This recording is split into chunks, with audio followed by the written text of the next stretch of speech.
So, quick recap about what happened in Act 3. We learned a little bit more about Rerir's backstory. We learned that the name he kept fucking repeating like an idiot, Tholindis, is his ex, basically. We're still not entirely aware of how that relationship ended.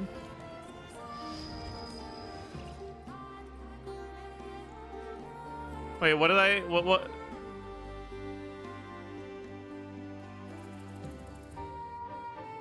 It's tholindis? Okay, whatever. Same shit.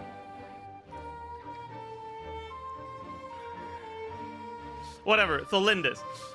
They were... Forgetting women's names. Sorry. We're not entirely sure how that relationship ended. We don't know if, like, she died or she betrayed him, or like it's still a little up in the air. But they were in a relationship. She wasn't too keen on taking things too quickly. She didn't want to, like, he proposed to her and she was like, well, about that. And yeah, Rerir was an executioner of the king of Conria, and his job was basically enforcing genocide. Right? He, like, the last Conrian dynasty, the Eclipse dynasty, came into power after a revolution against the Crimson Moon dynasty, which was the one from before. And Rerir's job was basically to find and murder every single remnant of the Crimson Moon dynasty. But he didn't tell Tholindis that was his job. So he was like, people ought not be so shut frightened. up. Go. And he wasn't sure if he ever wanted to tell her. He didn't really want her to know the things that he does. But it's been suggested that she kind of had an idea, and it's also been hinted at that she has things to hide herself. And towards the end of Act 3, and this all happened in a flashback, by the way, Tholindis was approached by a child of the Crimson Moon dynasty, and the child was like, hey, your fiance, who's not really your fiance because you haven't really said yes, but whatever, your fiance is a mass murderer, actually. So there's that. But we don't know how she reacted, because, like, that cut out because the connection was too bad. Because the plot convenience, I suppose. It is what it is. Yeah, we and by the way, we saw that as a hallucination caused by Nefer's really potent drugs. He who wishes to peer into the that's how this information was presented to us. Is we saw that in a dream as a result of taking drugs.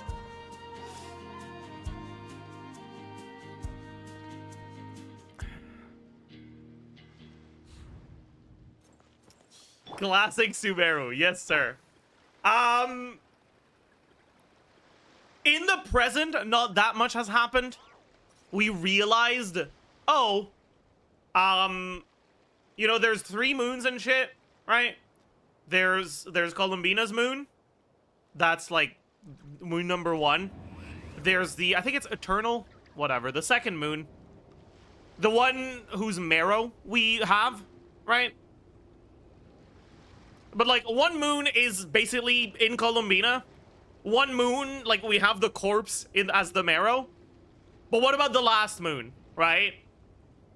Rerir was, like, after us, and we wanna, like, you know, not get completely bodied by him. So we're trying to help Columbina get a little bit stronger.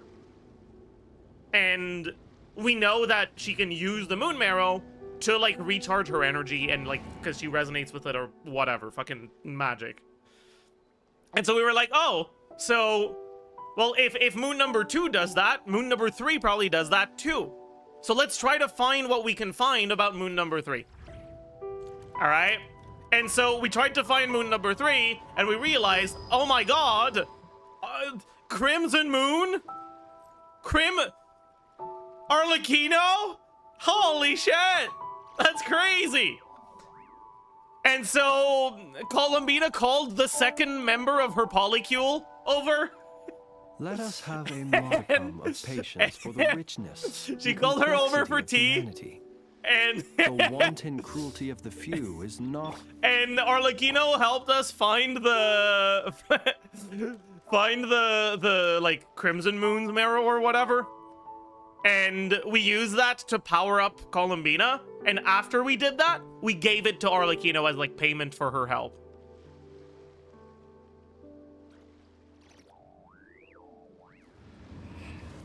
Did I miss any important plot points of Act 3?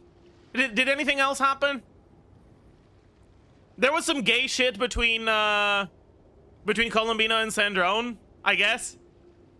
But I don't think it was very plot relevant. Varka wasn't plot relevant at all.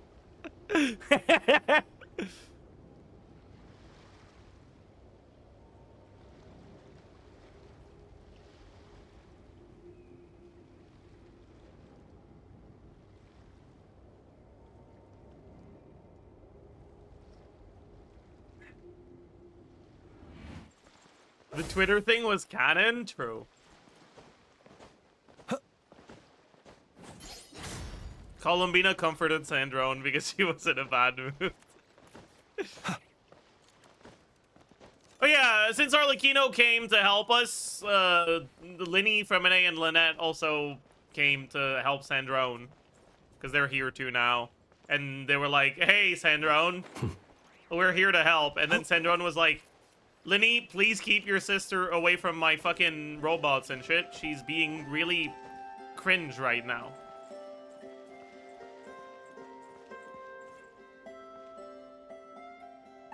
Oh, do you think the others are making good progress? Hope it's all going smoothly. Oh, hey look! They made it back as well! Yeah, these two didn't do anything. They were like... What team were they with? Flynn's was part of the team that went to, like, distract the wild hunt or some shit. Flynn's! Lauma!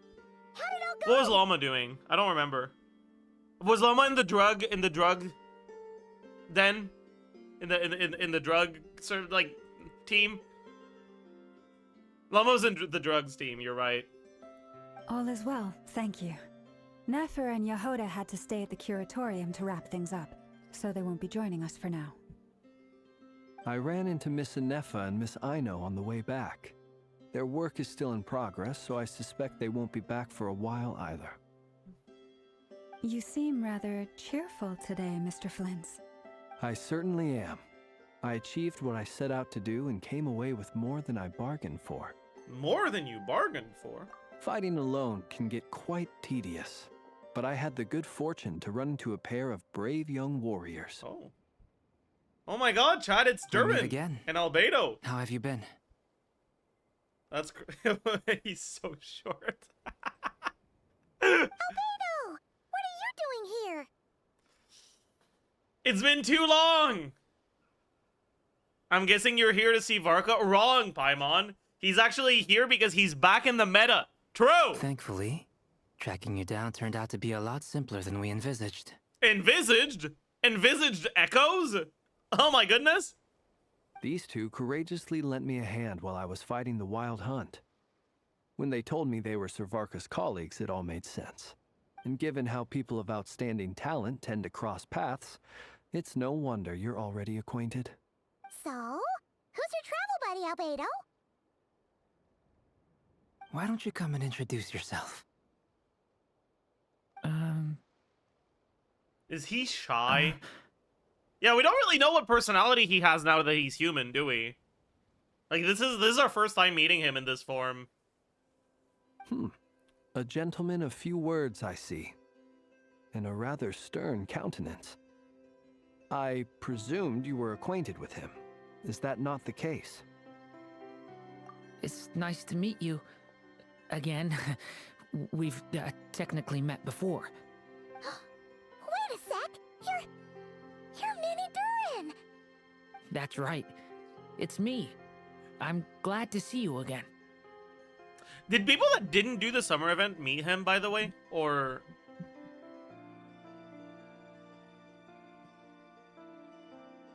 No? That's so funny.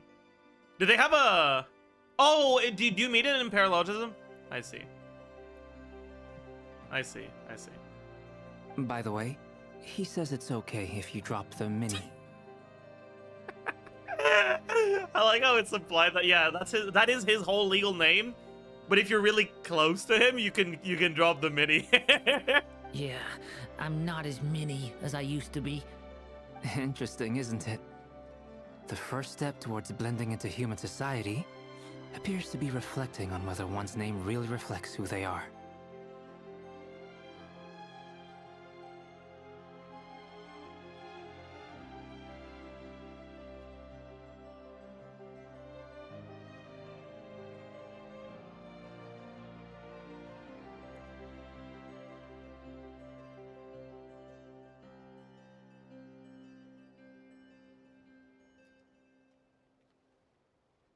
The Columbina shade? Yeah, I guess that is kind of Columbina shade.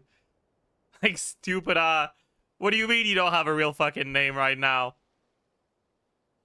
Fine. I'll call you John. Happy John? Wow!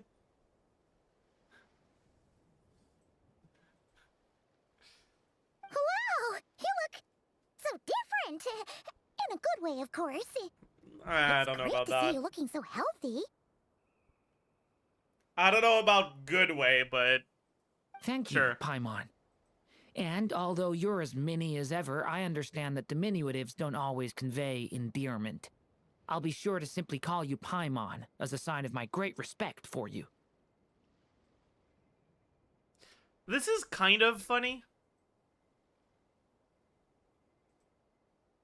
Wow! You're such a smooth talker now. Paimon could get used to this. From now on, you may refer to her as your esteemed guide, Paimon.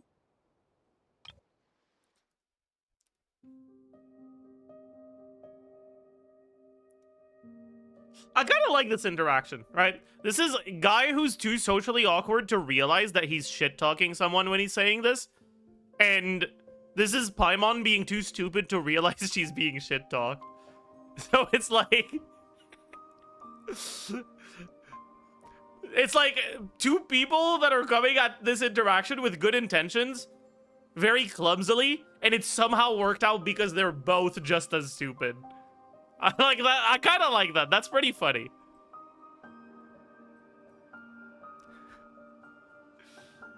Oh my god, Arnold is here. I'll be sure to give my best lore takes. Holy. Personally, I think our little Paimon is the perfect size. When people call her Little Paimon, it's just because she's so adorable that they can't help themselves. If that's not a sign of endearment, what is?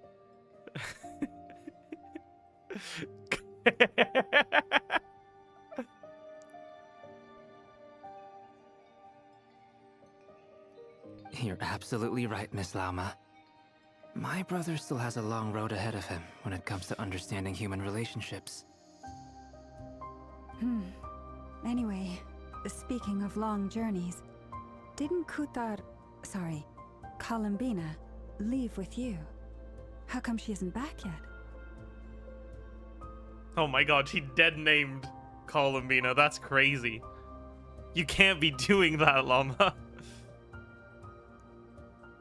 Yeah, I guess I skipped that in my recap, but at some point, I think it was Arlecchino that said this to Columbina. I was like, yo, how many fucking names are you gonna have? Like, all these names just refer to your role and what people want from you. Are you gonna ever, like, settle on a fucking normal name? John?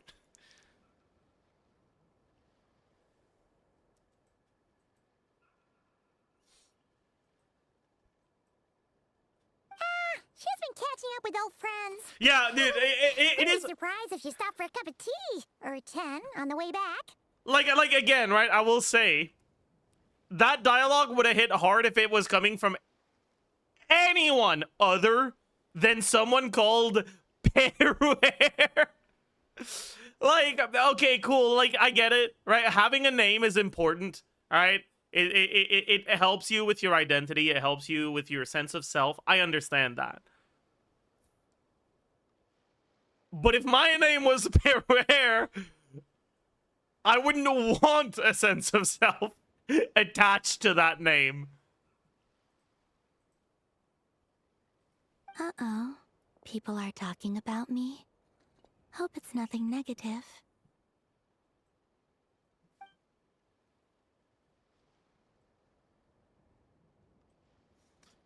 Seems like she's in much better spirits after meeting her old guy. She was comforted after being in a bad mood. Oh. Judging from your expressions, I'm guessing it all went well? It's getting crowded here. I'll go grab some chairs. No need. This is a job for an alchemist. I'll whip some up momentarily. Dude, these lines are so funny. Like, back to back to back. Llama offering to go get some chairs because it's too crowded. Like...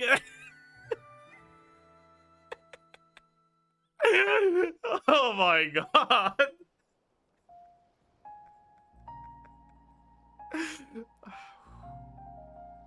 That's not what she meant, right? Surely. Surely that's not what she meant, right?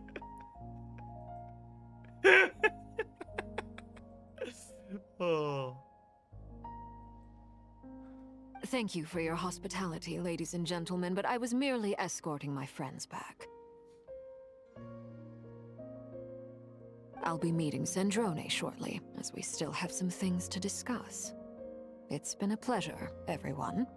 But this is where I'll say goodbye.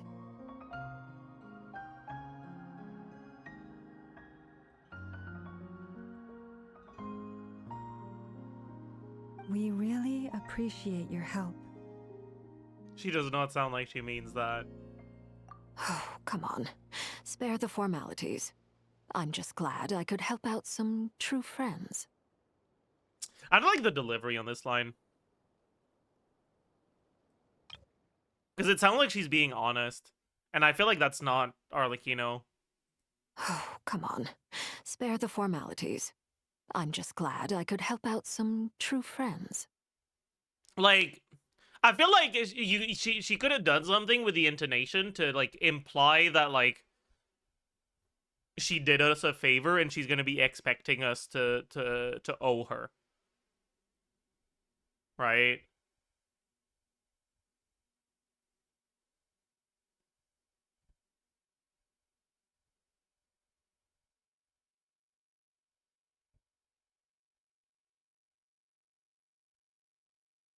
Nothing to owe, we paid her. I mean, yeah, but the deal was she helps us and in exchange she gets the, like, power up. But her, like, losing more of her hands to the curse was not part of the deal, right? So she went above and beyond in terms of delivering her side of the bargain. And I feel like the Arlecchino in my headcanon would use that as a way to get the Traveler to owe her a favor. And I feel like the Arlecchino in my headcanon is better than the Arlecchino in game. Okay? But it is what it is. Maybe the moon marrow was really worth it to her. It doesn't matter. Because she...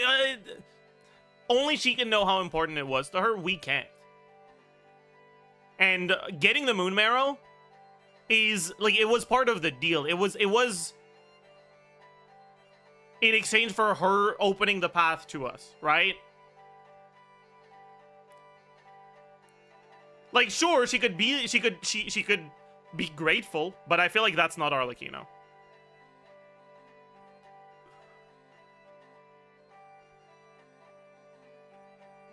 Like, not taking advantage of a situation that could lead to someone powerful owing her a favor, in my eyes, is not something that Arlecchino, as she has been characterized, would do. I feel like she would 100, no matter how grateful she is, she would capitalize on that. Yeah, like, she just sounds too sincere. And it's not like, for once, this is not the dialogue, this is actually the delivery. Because I feel like this dialogue could be good as like like, come on, spare the formalities. I'm just glad I could help out some true friends. Or like something like that, where like she like butters it on thick to imply that like she did us a massive favor. But she just sounds too sincere here. Right? And like, if that was the intention behind the dialogue, then it's not good dialogue. But this dialogue, as her like kind of guilt tripping in a way, could work really, really well, right? But that's something that has to be delivered through the voice acting, and it wasn't. So I don't know if it's because the person who wrote this wasn't intending for it, or if it's because the voice actors weren't made aware that that was the intention. Play it one more time, sure. Oh, come on. Oh, come on. Spare the formalities. I'm just glad I could help out some true friends.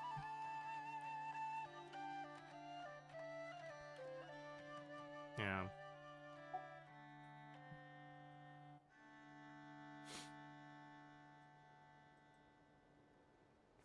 I think the intention was for her to be honest. I hope not, though.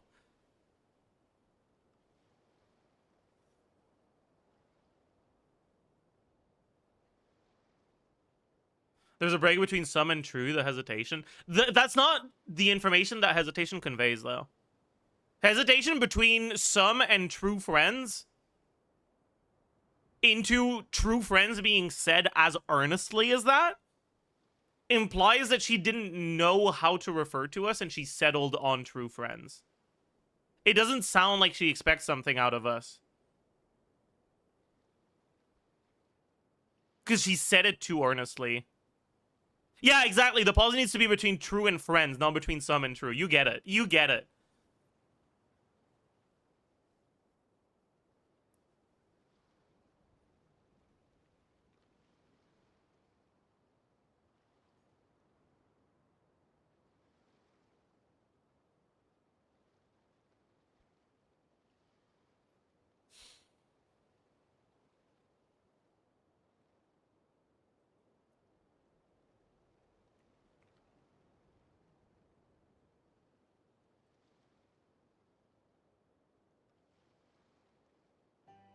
She might expect she needs more help from our descender than a favor could earn. Friendship might give her that. But I feel like that's kind of stupid, because, like,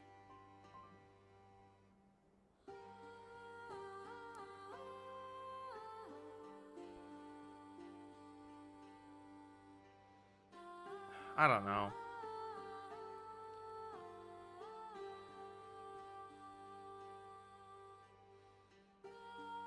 Arlecchino does not strike me as a sort of character who would build deep friendships and rely on her friends in times of need. When Arlecchino needs help, she cashes in favors. She doesn't ask for help.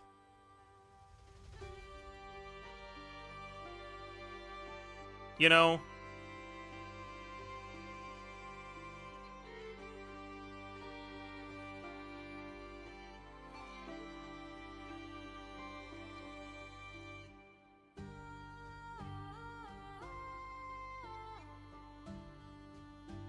That's Fatui Arlecchino. This is non-Fatui Arlecchino.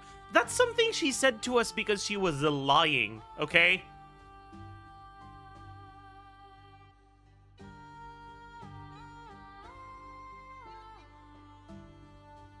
Tell me you didn't take her saying that at face value. No.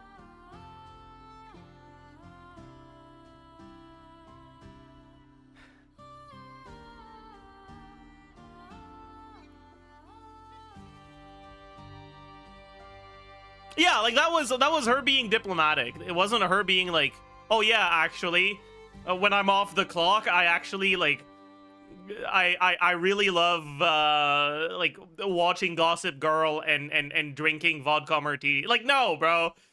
She's just being diplomatic and polite. Okay? I understand. Well, bye for now, Arlecchino.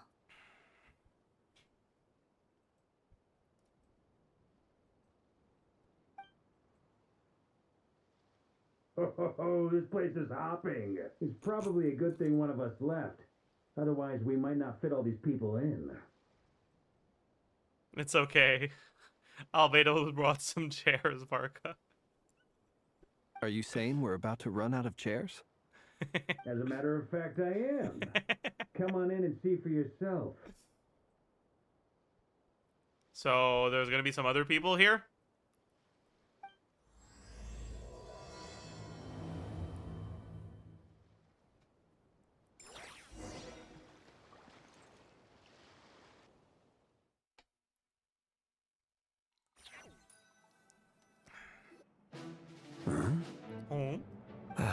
Oh my god, what the fuck is this loser doing here? I guess it makes sense, right? We heard him in the last act when he was yapping to Rerir in the past. By the way, with Miss Columbina's colleague gone, we should be back to the original crew plus the other colleagues I brought in. Though it looks like we have another new face. Someone else managed to rope in a colleague too? Frankly, you and Paimon are the only people I know here. So dainsleif has like never met Varka? Okay. This here is dainsleif, colleague of Tibet's greatest guide, Paimon, and greatest adventurer, the Traveler.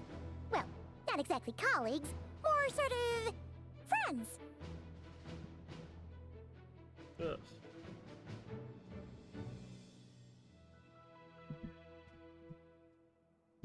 When someone else jumps in to do the announcing, you know you're speaking to someone important.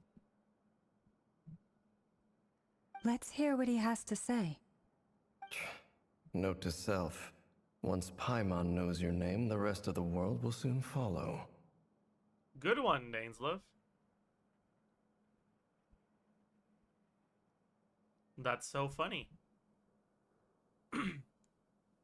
Why is dainsleif cracking jokes in his head, by the way? When he comes looking for us, it's usually something important. Paimon's guessing you've Don't heard think about that the was a wild joke? hunt then. Do you think people say note to self when they're not trying to be humorous?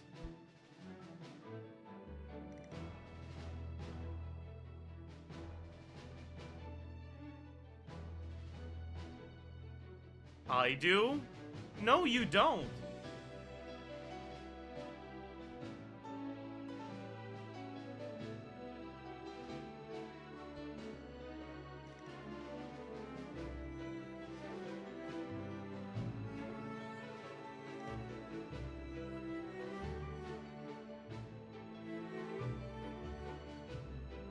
Like,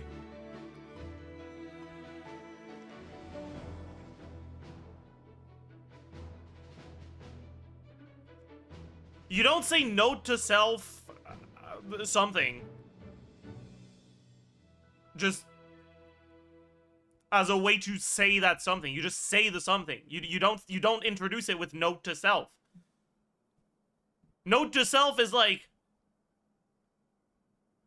expressing that you want to say something, but you don't think it's like the sort of thing that you should be saying.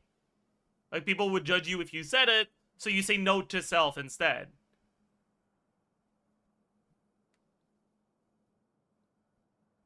Right, it's like...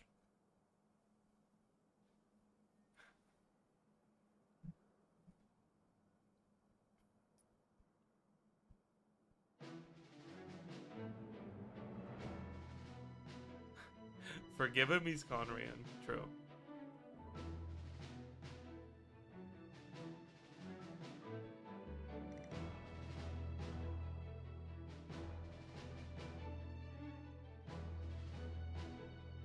From the looks of it, you're about to hold a meeting.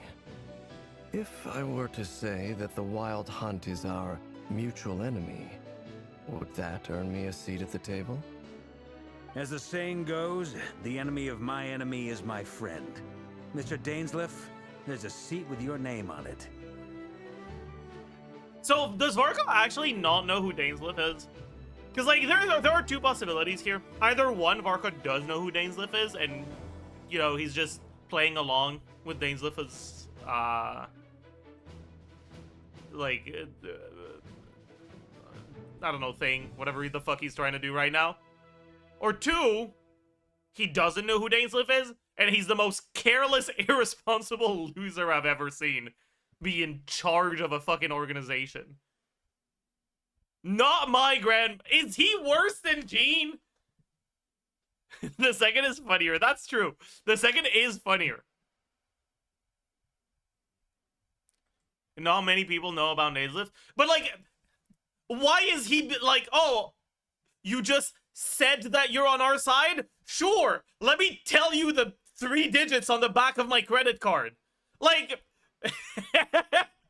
what is he doing? If he doesn't know Dainsleif, what the fuck is he doing? Because of Traveler? But he doesn't know us that well either! This is the 3rd time we've seen him!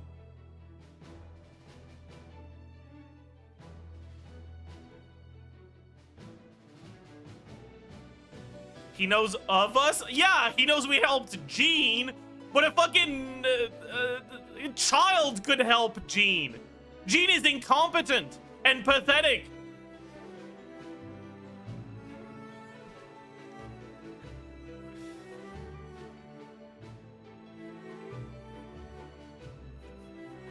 Who hurt you? Gene hurt me!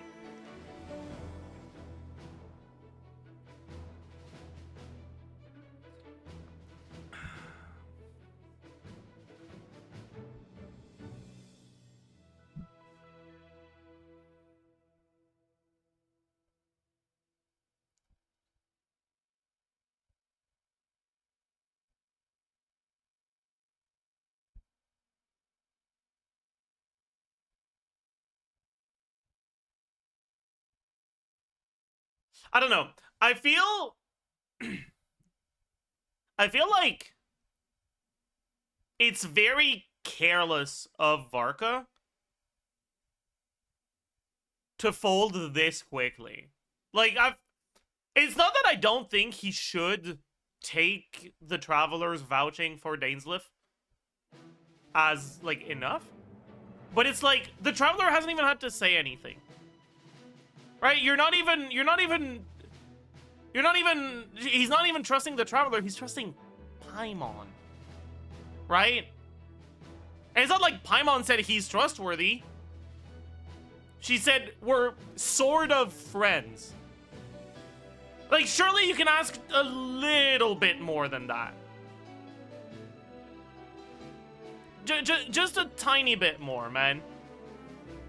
So there are 2 possibilities here, right? Like I said, possibility number 1,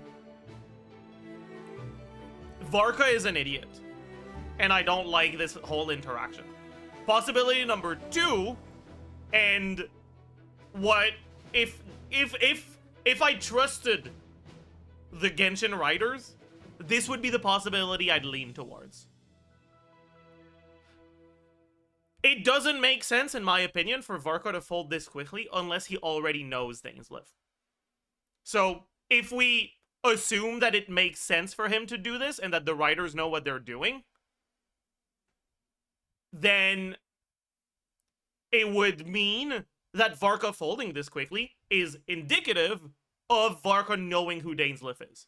And this interaction would suggest to someone who analyzes it that Varka knows who dainsleif is, and that could be information for the future. Right? So chat, what should we decide here? We're gonna make up our mind. Is Varka a himbo? Or does Varka know who dainsleif is? 1, a himbo. 2, he knows who dainsleif is. Everyone's saying 1. Okay, so Varka's a himbo. Bet. Though, I can't promise the same for everyone else. Hey, Albedo, think you can rustle up a couple more chairs? After all this time apart, Grandmaster Varka's first order is to rustle up a couple more chairs. I've missed this. Is he being sarcastic? Hey, he's your brother. Why are you asking us? I've still got a lot to learn about the nuances of human conversation. Trying to decipher Albedo's way of speaking has been like jumping in at the deep end. Oh, good point. Paimon gets you now. Don't sweat it. There are people who go their whole lives without getting the hang of it. You're ahead of the game already.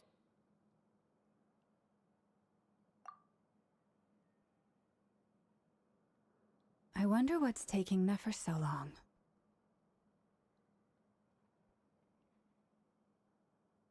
Perhaps you should go and check in with her. If anyone can hurry her along, it's you. See, even he knows. Like... I just got back from the curatorium. Besides, aren't you curious to see what's taking her so long? Blizz knows so bad. Yeah.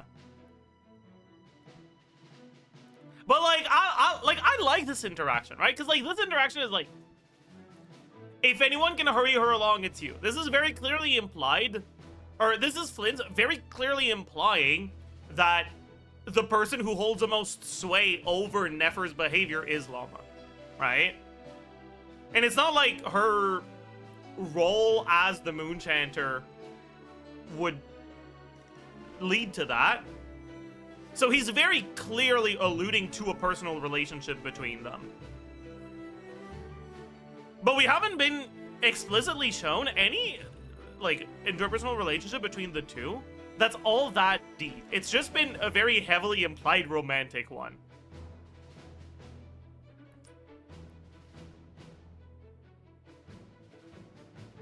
So, this is kind of like Flynn's confirming, like, yeah, it's canon, they fuck.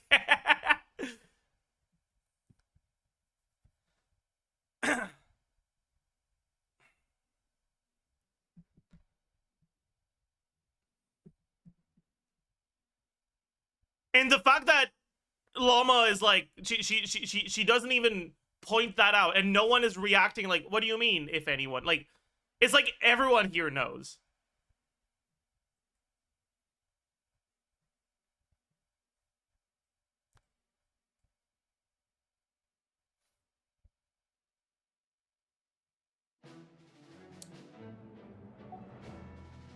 Except Varka, true.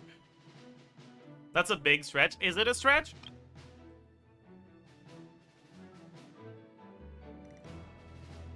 What is your alternative interpretation to this, then? If this is a stretch, then what is your alternative interpretation that isn't a stretch?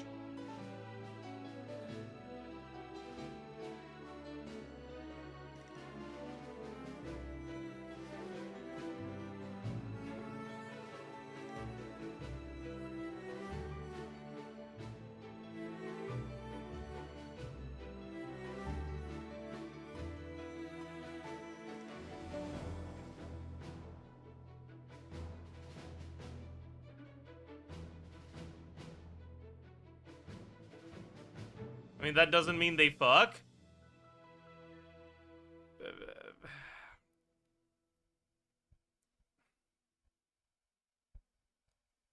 Sure.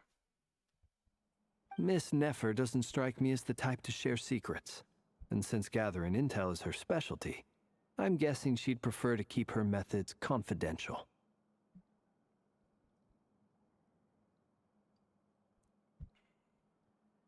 Under such circumstances, would it not be tactless for me to impose? So true. Historians would say they were friends. Oh, but it's fine for me to impose. Yeah. What can I say? You have an unrivaled ability to garner people's affection, Miss Moonchanger. Yeah, Besides, he knows. You have far more in common with her than I do. All right then. He knows. Impressive. She barely fought back at all. I admire your powers of persuasion, my friend. As I'm sure Miss Lauma will realize soon enough, the trick in life is to always pitch in with other people's responsibilities so that you can be selective with your own. Another trick is to simply hide in the background. Albedo, are you an idiot? If your trick is to hide in the background, the way to put that into practice is to not say this. Spoken like a true sage. No way. Okay. Again, this is partly headcanon, but I refuse to believe anything else. This is Flynn's calling Albedo an idiot. Flynn's realized what I realized, and he was like, this guy's a complete buffoon. And so he was like, wow, Albedo, you're so smart. Oh, that's my goat. Yeah, Flynn's is redeeming himself right now. Okay, he's redeeming himself. I like that. That's good. That's good. That's great. That's so good. Okay. Okay. Anyway, looks like we've got some time to kill before the meeting. Just take a little breather, folks. Good. And feel free to chat amongst yourselves. We'll get down to business once the other two arrive.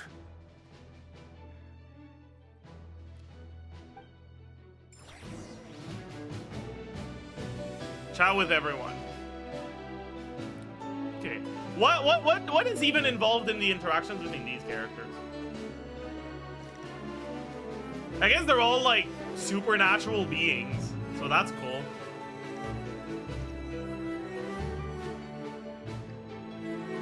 Over there.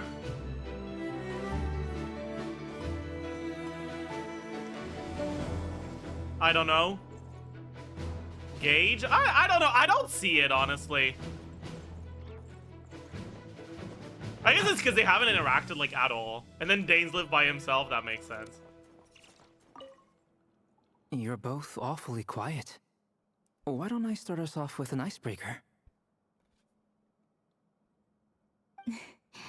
Much obliged. Have either of you ever had your portrait painted? If not, I'd be glad to help. Why is he saying either of you? As if he didn't know what Durin's answer is. That sounds like a lovely idea. You know how to paint, then? Dude, I didn't remember Albedo was this stupid. What the fuck?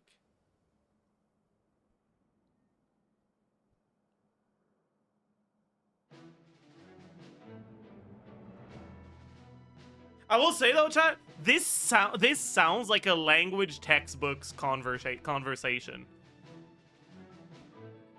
You know? Like, why don't we start off with an icebreaker? Much obliged. Have you ever had your portrait painted? That sounds like a lovely idea. You know how to paint? I dabble occasionally. I dabble occasionally.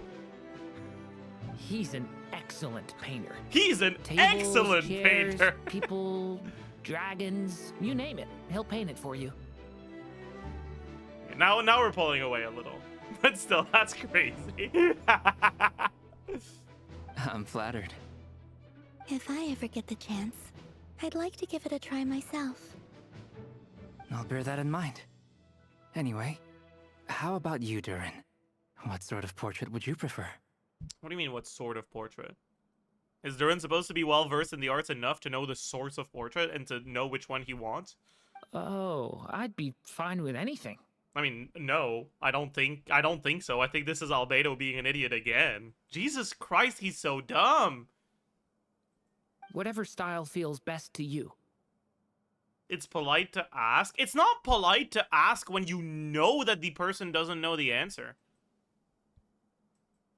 If you wanted to ask in a polite way, you'd be like, I could do a more, like, realistic portrait or a more stylistic one. Which one do you prefer?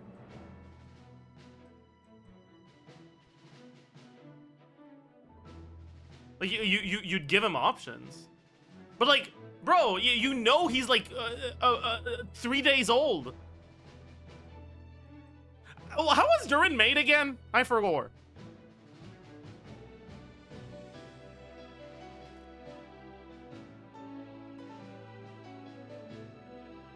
Like, it was magic, but who did the magic?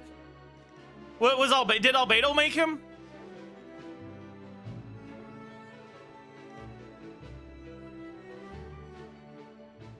It was, okay, yeah, so, like, he's his dad. Like, he should know these things. Whatever. Oh, yeah, right. He made him, but he needed the like, he needed materials from Alice, and that's why we fucking went and did chests with her, right?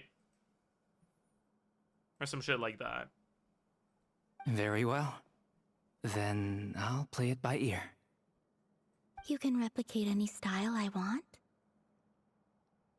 I can try. If you show me a sample, I'll do my best to match it. Thank you. In that case, I'll dig up some reference material for you. Okay, sure, man. We'll keep dainsleif for laugh, because that's probably the, like... We're probably gonna be like, hey, what do you know about rerir? Actually, no. Do we know about rerir?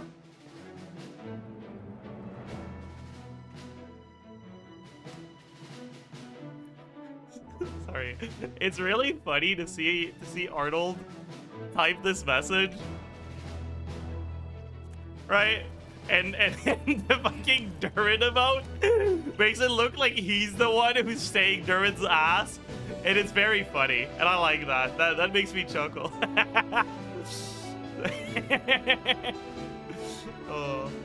Durin still has knowledge of the world, since he's also merged with Susbedo, who became remerged with Durin's dragon heart. Durin doesn't have many personal experiences, but he knows what types of portraits there are. Does he, though?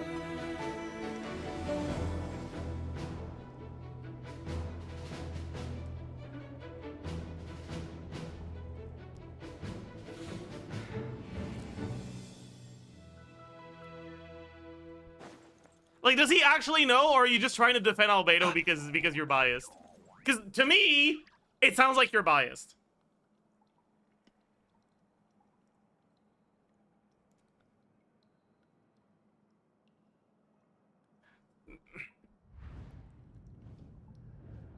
To me, it sounds like you're using the fact that you know more about lore than I do to push your agenda and try to trick me into believing some wrong information. Susbedo knows just as much about the world as real Albedo does. Well, I'm just saying, if that were true, he would have won. Right? So clearly he doesn't. Clearly he doesn't.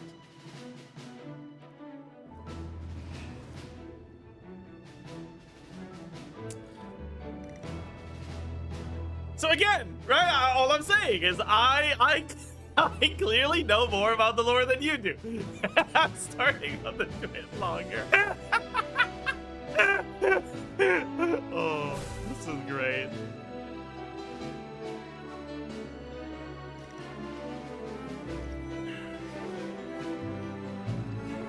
Did I get the disclaimer out too?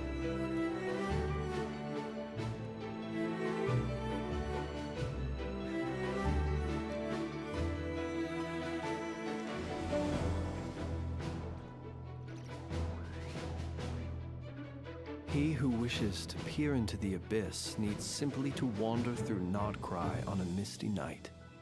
The march of the wild hunt will be sure to drag him into the darkness. If I go to your VOD, I know you pulled out the disclaimer a lot. I want to get the screenshot out. Was it in this one? I don't know. Fuck. I don't know when it was. Was it wasn't this one? It was most recent one? Is it on your VOD channel?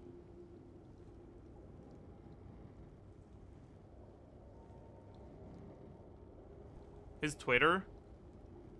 Whatever. The longer I take to find it, the less funny the joke is. So I think we move on.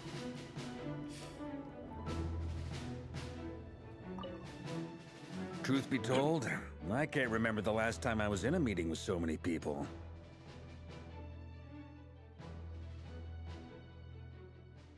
Yeah, we get it, Varka. You gave your responsibilities to the stupid fucking underling and fucking left. You're not alone there, my friend. The Lightkeepers also struggle to bring everyone together for a serious discussion. I don't doubt that. I've only ever met two Ratniki, one being you, and the other being that young guy, Itlua.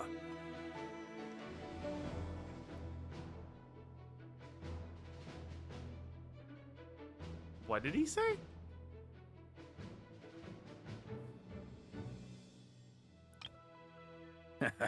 I don't doubt that. I've only ever met two Ratniki, one being you, and the other being that young guy, Itlua. Itlua? Is that how you're supposed to say this?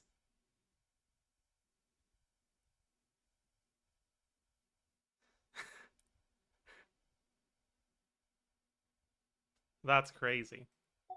Itlua is a good apple. I guess I'll so. give him that.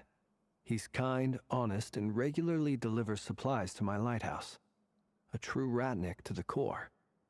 In that sense, he puts me to shame. He's a good apple. This is I like this is kind of condescending. Like, would you be happy being called a good apple? I feel like you wouldn't. But like, oh well. So you're what? A The fake silent Ratnik? G stands for gay. That's what it sounds like you're saying. But I get the feeling that's not quite what you meant. ... Come on, why the awkward silence?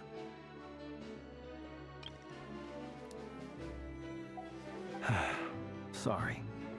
I'm not even gonna bother trying to hide it. You've known all along, haven't you, my friend?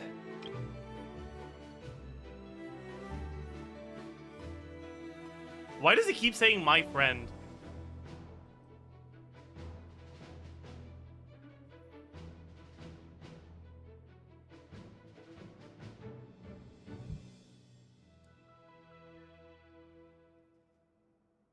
Okay, you know what? I see the Gage allegations now. He kind of sounds like a gay man referring to his husband as my friend because they're in a country that outlaws gay marriage or some shit. Like that's how this my friend is coming off to me right now.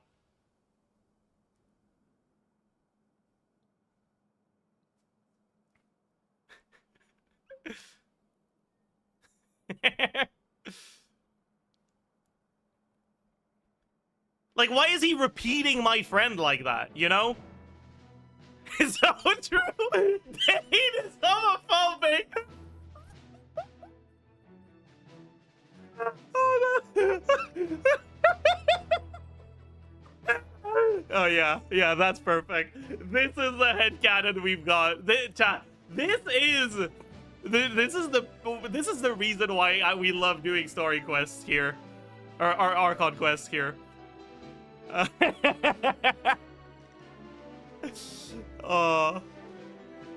So Dane is homophobic, confirmed. Noted. ...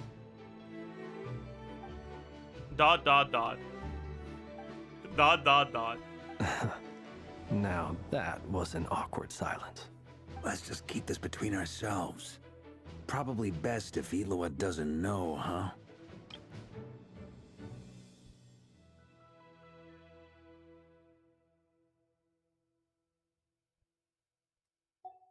That goes without saying. Gotta be careful what you share with youngsters, after all. So, like, okay. There are 3 levels of interpretation here, okay? Level of interpretation number 1, right, is someone who doesn't know anything about these characters and is like, what's going on? What can Itloa not know? Is Flynn's not an actual Ratnik? I don't get it. Okay? This is for lore skippers. Okay? Level of interpretation number 2, okay? This is lore knowers, okay? That's like Arnold, okay? That they're like, okay, well, I know that Flynn's is a fae. So this interaction is indicating that Varka also knows that Flynn's is a fae, and that, you know, he doesn't want Itloa to know. All right? And then there's the 3rd level of interpretation. That's for people who know they're gay. And then you can understand that what they're alluding to here, in terms of like things that Itloa shouldn't know, is that they're dating. True. True.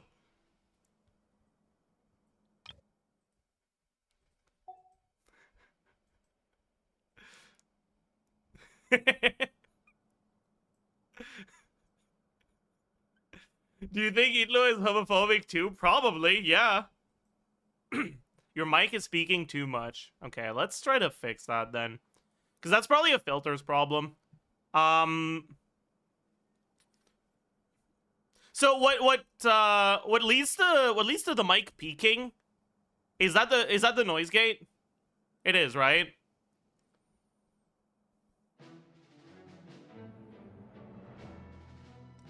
Which one is it? Is it the closed threshold or the open threshold? It's the closed threshold, right? Or do I need a compressor? Is that...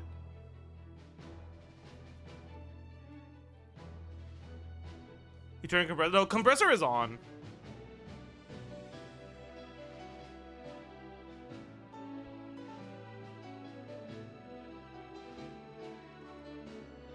But I haven't messed around with the settings on it at all.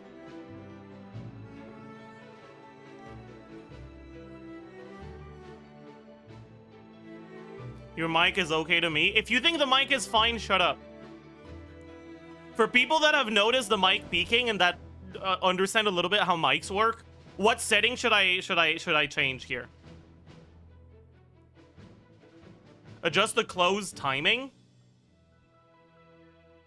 The close timing.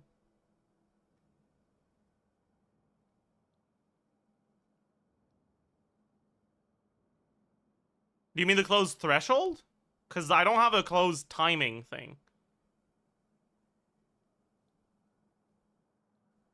You might need to make the compressor stronger. Okay. How... Which of these settings should I fiddle with here? Do you have a preamp gain knob on your audio interface? I do, but it's already almost capped out. And if it's not capped out, it's way too quiet.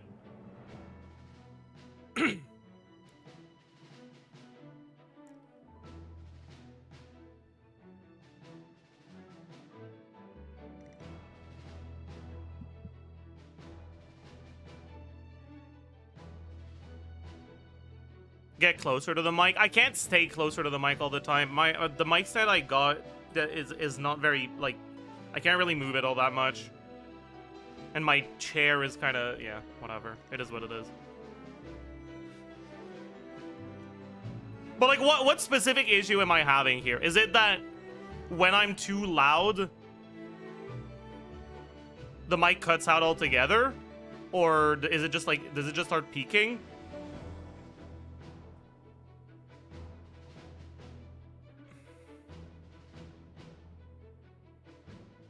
It cuts out. It does cut out. So it's probably the noise gate close threshold then, right?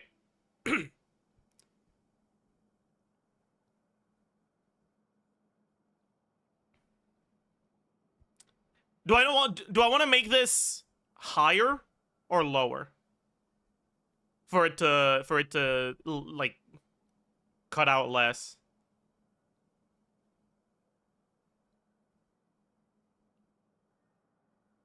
Lower? Are you sure? We'll change this to... It's at 11 right now. We'll change it to 20. Like, minus 20. Try to laugh now. I don't know. Ah! Was that different? Was that better? Was that worse? It's better? Ah!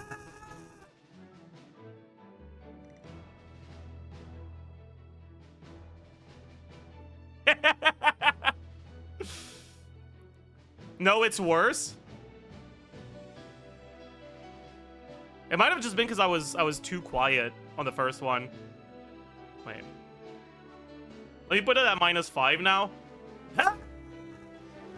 Oh, yeah, no, it just completely cuts out.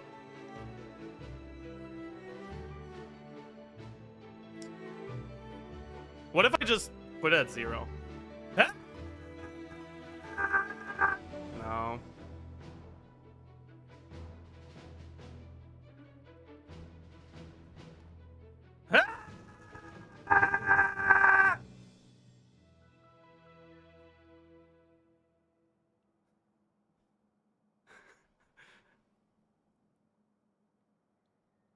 The problem isn't that setting. Is it not?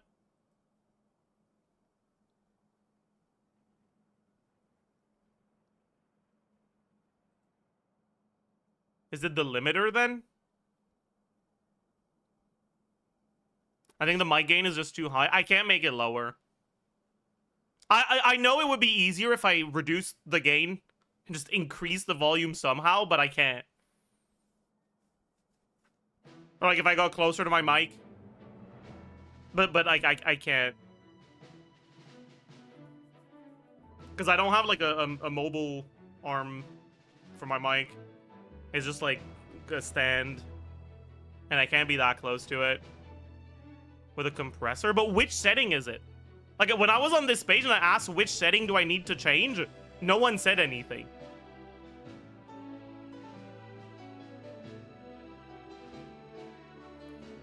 So like, I don't know, man. What do I do? What do I do? Eye icon on the limiter? Wait, like remove that?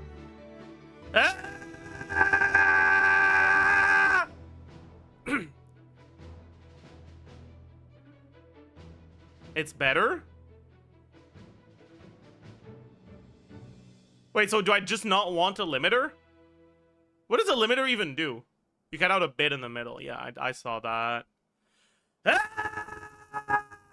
Yeah, I can see I cut out a little.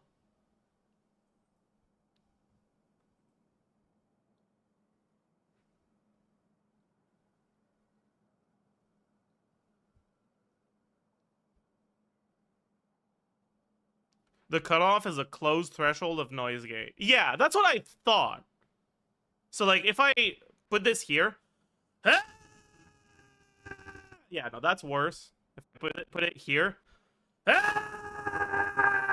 That's also... I mean, I guess it's fine. My throat is gonna hurt after this, huh?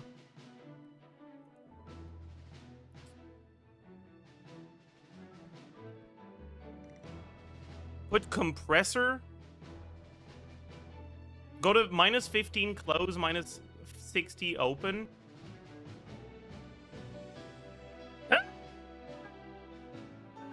Yeah, no, that's not even.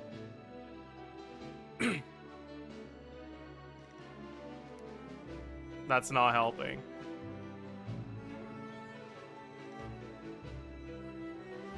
I don't know.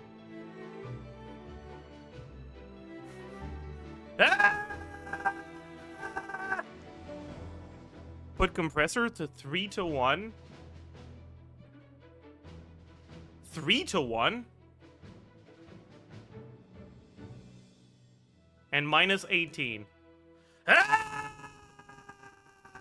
That's not better.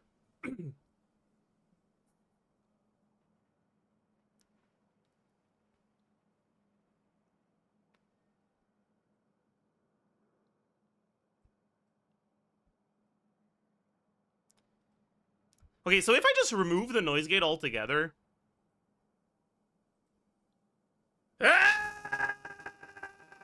It still does it. So it's not the noise gate. So is it the compressor?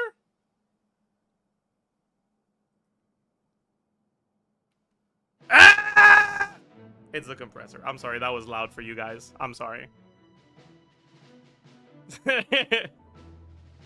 Okay, I saw it on my like volume thing. That was loud for you guys. Okay.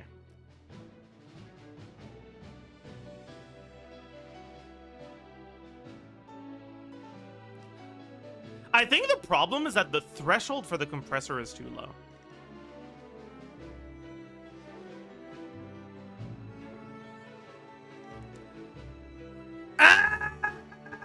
No. I think that was pretty bad too.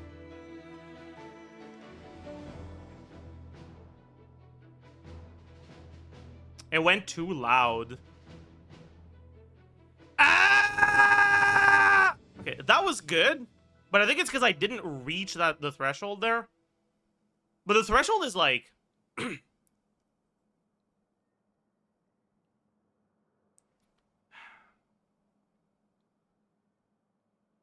I needed to like come back earlier when the compressor kicks in. Right? I think that's what I need. So is that release?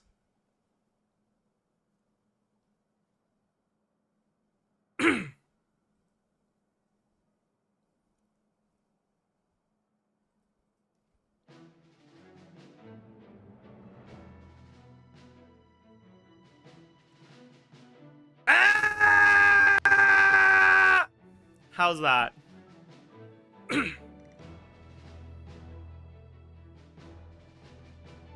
Better? Acceptable? Getting better? Much better? Chat, I think we figured it out. I think we figured it out.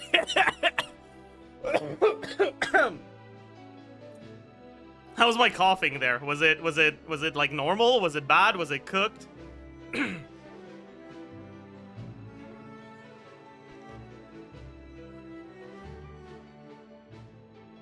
Normal? Okay. Better? Okay, better.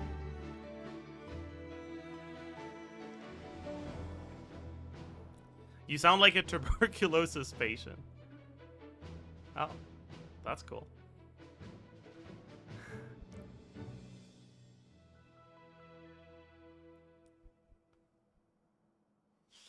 Ratio of X to Y means that for every X decibels your input goes above the threshold, only Y decibel goes through, so you need to adjust both the threshold and the ratio together. I see. So wait, so the way that a compressor works, is it when your volume goes above a certain level, it kicks in and it makes the audio quieter?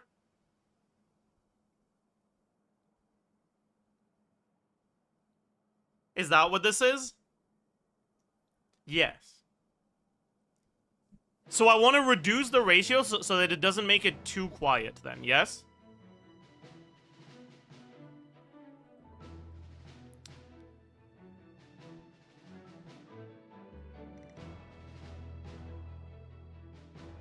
Maybe 3.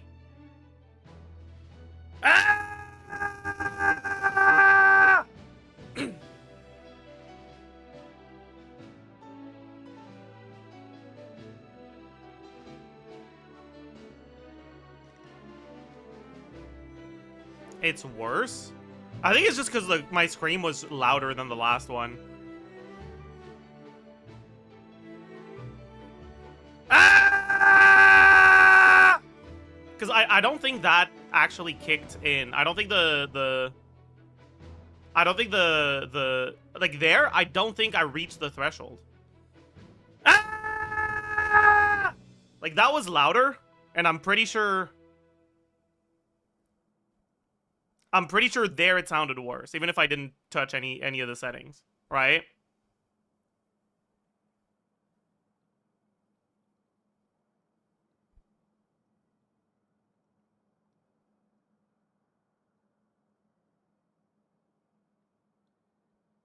Get closer to the mic. So here's the thing, okay? My floor is crooked backwards, and my chair has wheels.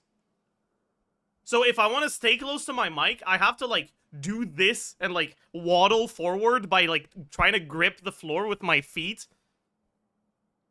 every 3 seconds.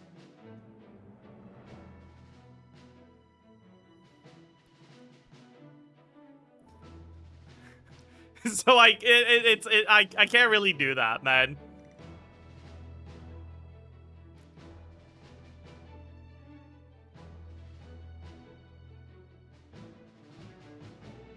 Take off the wheels, true. Yeah, maybe I can figure out how to lock them, but I don't know. Increase the attack MS to 30 and release to 100. I feel like that's gonna be way worse.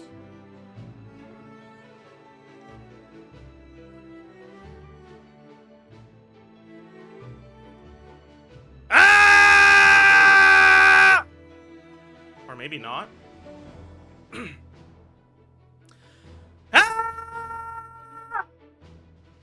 That was worse, right? Because that second one was louder, and I'm pretty sure that was cooked. Ah! Oh. That one was fine, and I think it was a similar volume.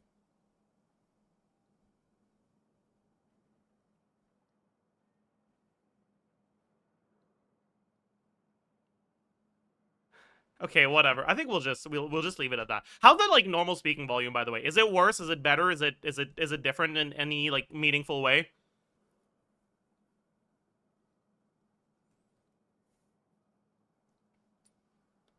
It's good, but I'm not asking if it's good. I'm asking if it's changed. It's the same? Okay. It's better, I think. Usual. Yeah, I think it's the same. Check DMs. Also, yeah, my throat is gonna be cooked, man.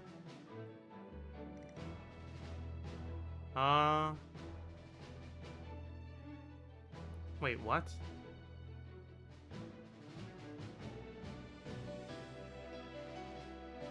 Is the closed threshold supposed to be smaller than the open threshold on a noise gate?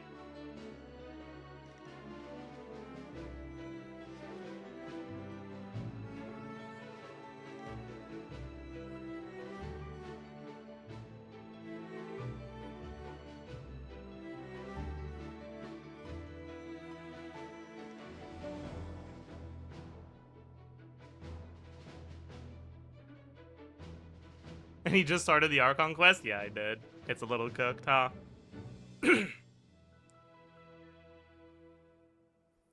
Alright, whatever. For now, we'll do this, but... +1 can. Yeah, I'll +1 can. I'll be right back.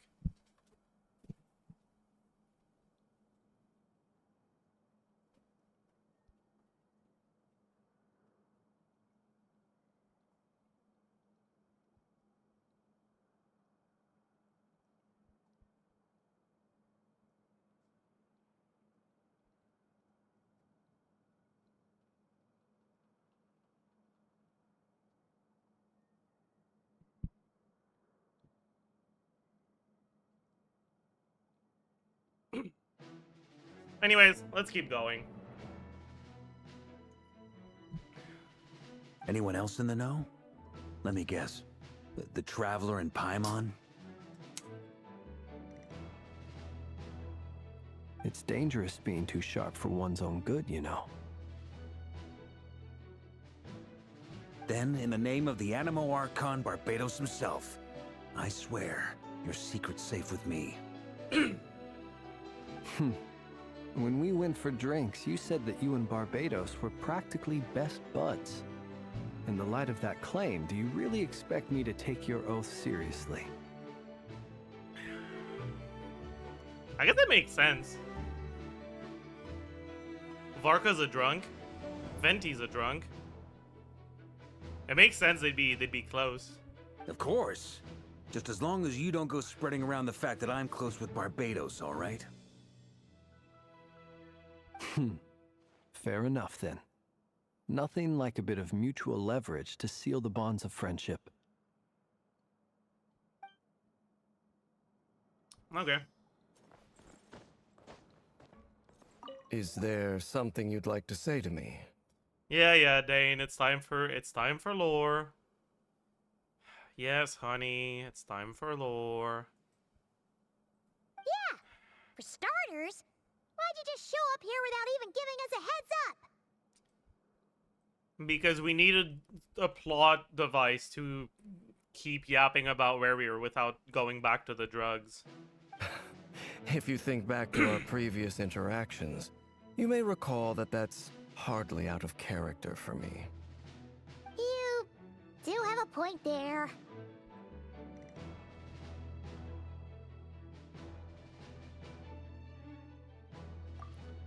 Sorted out your accommodations yet? Oh yeah! You'll need to find somewhere to stay the night too, right? Wanna tag along with us? You never know. We might get a group discount. Aren't there only 2 rooms at the flagship?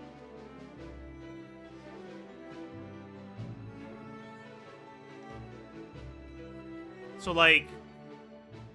And doesn't each room only have 1 bed? Is Paimon trying to rizz up dainsleif?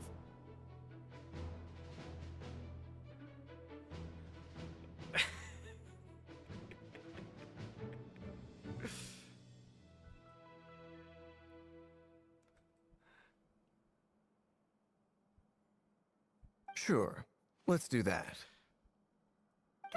Why would you say that? Dude, I don't know, man. And in return, we can get dainsleif to be our very own personal bodyguard. If that's what you had in mind, you should have said so sooner. I'd be happy to help. Oh, okay then. Paimon was only kidding, but good to know. Anyway, since we're all here together, we might as well watch each other's backs. That's just what friends do, right?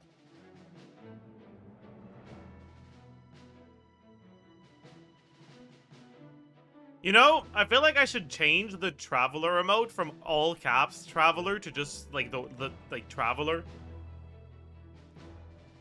That way people that don't know that it's an emote will accidentally say it whenever they talk about the traveler. Because it's kind of a beggar emote. I'm too lazy to do it though. Like, if you want to do it, you can. Indeed. Thank you.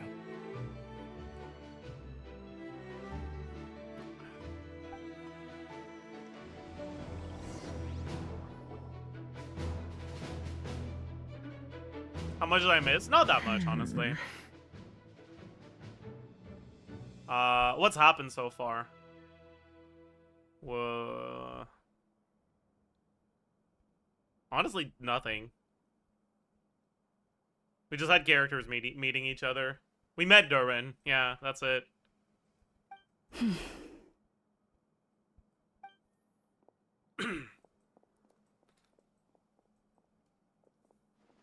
Ah, Miss Nefer. You made it after all. But what about Yehuda? I'm here to give you an update on how things are going on our end. Once this is over, I'll be heading straight back to continue my work. I left Yehuda back at the curatorium to watch over things while I'm gone. I'm not entirely sure if the story is trying to tell us that Yehuda's, like, competent or incompetent at this point. Like, is Yehuda supposed to be competent? Cause like,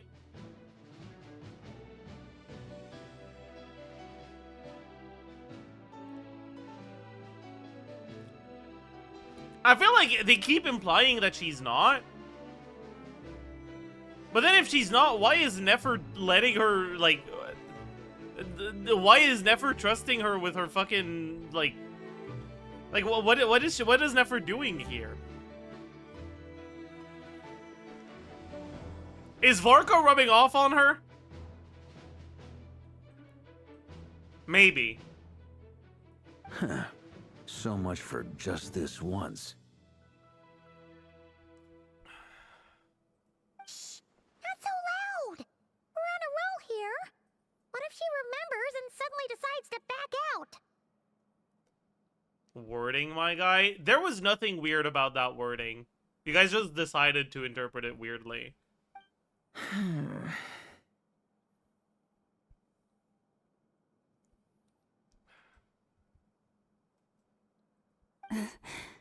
Did you say something, Mr. Varka? Huh? I didn't say anything. Right, Flints? Must have been a frog. They get so noisy around here at nighttime. It's like they're putting on a concert in the background. Anyway, before we begin, there's a few introductions to make. Let me start by saying that it's an honor to be speaking before so many distinguished colleagues and collaborators. First up, we have Miss Lauma. As Moon Chanter, she's the leader of the Frostmoon Scions, a local religious community in Krai. Then there's Miss Nefer. Bumpy, are you sure about that? Of Secrets, an intel gatherer extraordinaire. Because her animation is so long.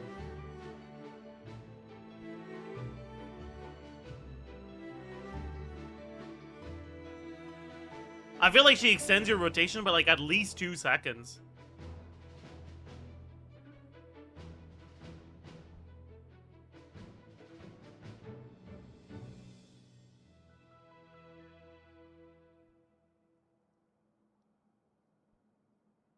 Like, even if you give her Sakbo, you can easily do 18 seconds with Yelan. It's quite better. Are you sure?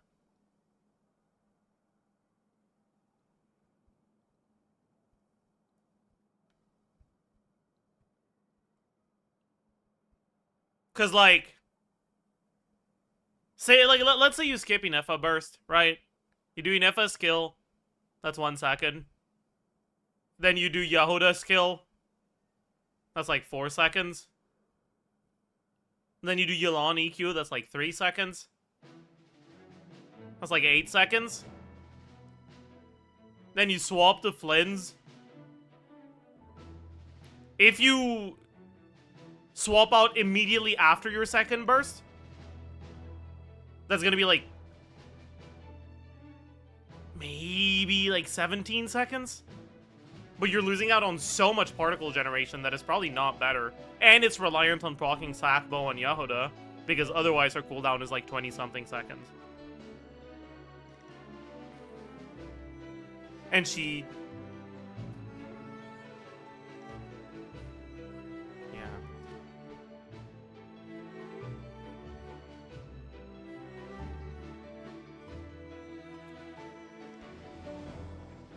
I'm really not convinced.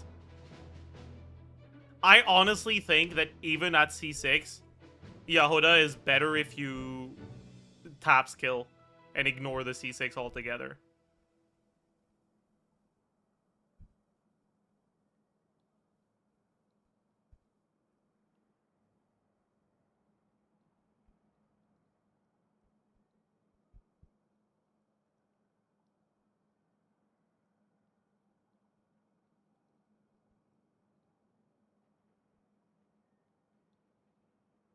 I'll wait for V3. Yeah.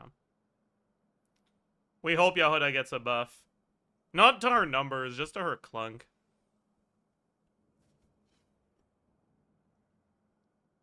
Make her fill the bottle faster.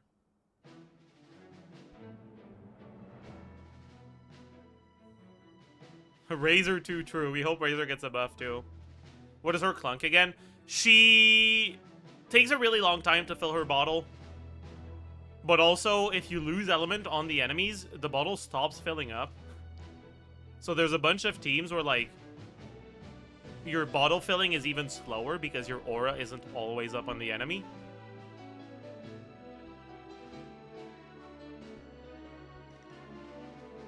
Alright, like, she doesn't work with Nefer because of that, basically.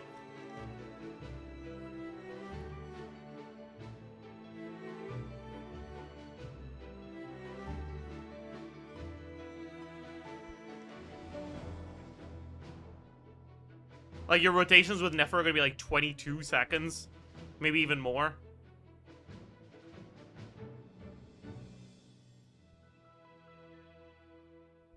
And yeah, like, in order to fill up Yahoda's bottle, you need to not be applying Dendro. And when you're not applying Dendro, you're not generating Verdant Dew. So, like...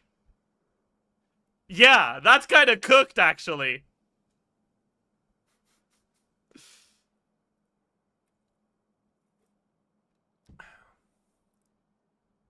So she's, like, really bad with Nefer.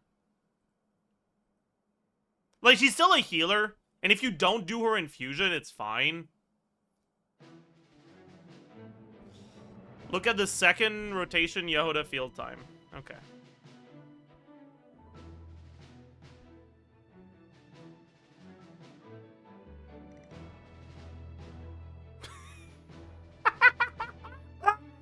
Oh no!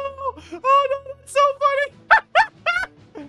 No, no, no, no, no, no, no, no, no, no, no, no, no, no, no. Oh, that's so bad. They swap into her at 22. They start holding E. The bottle fills up at 29. 7 seconds.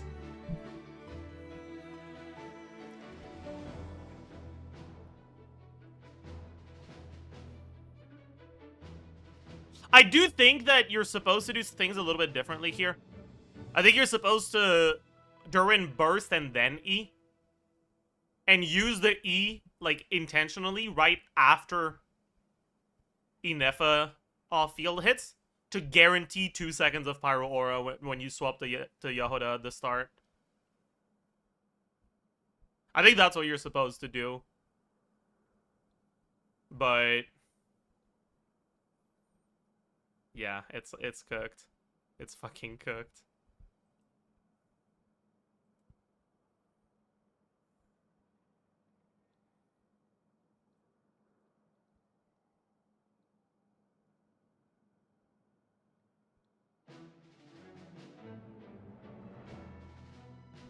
Yeah.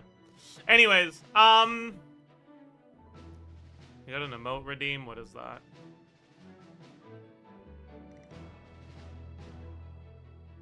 No. I don't like it. Alright, let's keep going. So, I kind of wasn't paying attention to this line, so we have Miss Lauma as Moon Chanter. She's the leader of the Frostmoon Scions, a local religious community in Krai. There's also Miss Nefer, boss of the Curatorium of Secrets and intel gatherer extraordinaire.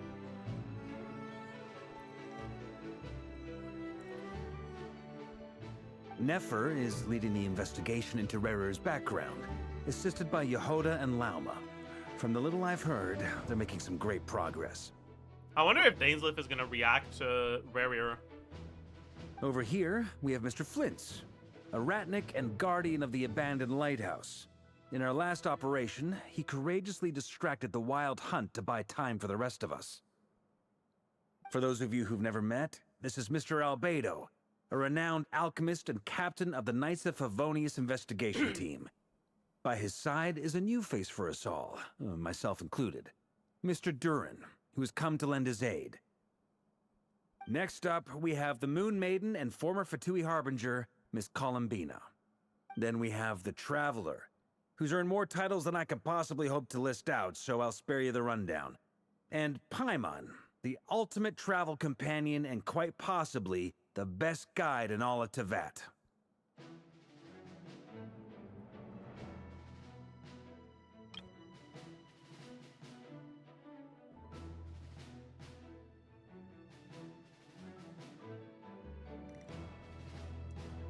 You know, I think it is interesting that we are the only people that Varka doesn't introduce with Miss or Mister.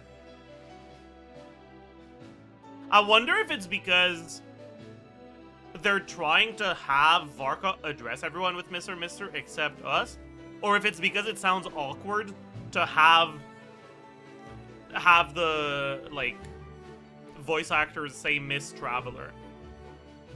Because they don't refer to us by our name. Because we get to choose our name, right? Like, I wonder if it's like an intentional choice or a limitation of having a character whose name you get to decide.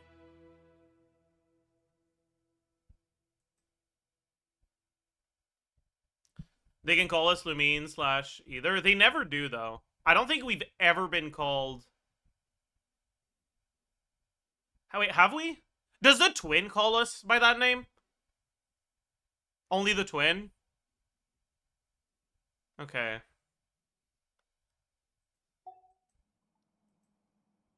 Wow! That's a lot of people! Great turnout! Miss Nefer, it looks like you might have another job coming your way. So, congratulations on the booming business, I guess. You think I haven't got enough on my hands as it is? Who's looking for me now? That would be me, Miss Nefer. I have a commission for you. And you are? Who I am doesn't matter right now. What does matter is that I'd like you to gather more intelligence about the rerir of Solnari. Well, it's not as if we never take on anonymous commissions, but in your case, I'll have to decline. I'm gonna take a She's wild being guess and racist say right your now, job's 100%. probably more hassle than it's worth.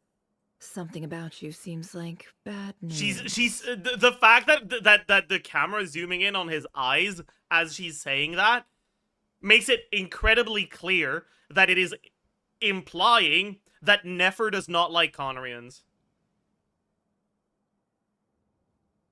She is most definitely racial profiling dainsleif right now.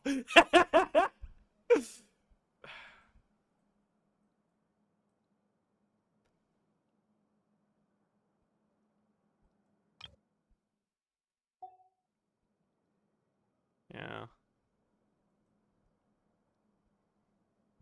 Chat, where is Nefer from? If it's not, like, spoilers for this quest, if it is spoilers from this quest, tell me, but, like, where is she from? Is she from the desert side, or is she from the forest side? I know she's from Sumeru. Okay. I know she's from Sumeru. It's spoiler? Okay, if it's spoilers for this quest, then it is what it is. We'll figure it out then. It's my eyes, isn't it? Conrian, I assume. And Oh, what with the they outright mask? say it. Are Okay. you trying to hide your identity? In any case, the fact that you're even still alive raises an awful lot of questions for me. Yeah, I'm sure the mask that covers his right cheek and doesn't cover his eyes is a mask with the purpose of helping him hide his identity.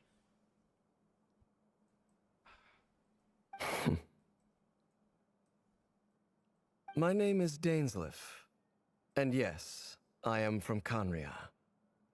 As I'm sure you're aware, the rerir of Solnari's real name is Rerir. He was once an acquaintance of mine. Really? Then you must have been quite an influential figure yourself. You flatter me, but none of that matters anymore. My point was simply to clarify why I have asked Miss Nefer to investigate Rerir's background. So you're both from Conria, and it sounds like you used to be friends? What am I missing here? Surely you already know how he became one of the 5 sinners. I'll tell you everything I know. The history of Conria, the names and identities of the 5 sinners. Dainsleif is in the quest I remember for it all like it lore was exposition? yesterday. No way. That's crazy. Dude, that's wild. I didn't know they could do that. I have never spoken openly of this before, but the truth was exactly as people say. The 5 sinners were each driven by their own desires, and it was by playing upon these that the abyss tempted them to their fall, tearing Conrial Okay, apart in chat, the process. I need a quick refresher. Do we know all 5 of the sinners? And, like, who are they? There's the Visionary, right? There's Rhindaughter. There's Rerir. Who else is there again?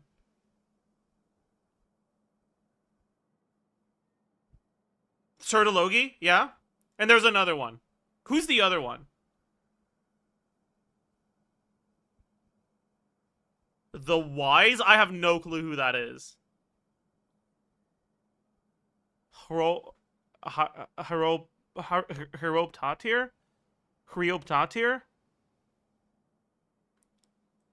Dane will tell you. Before Dane tells me, I want to try to see what I remember about them.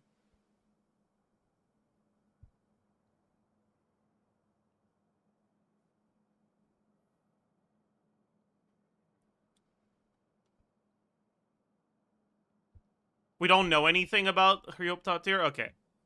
So, Rerir motivations and desires that drove them to sin is going to be revealed in this quest.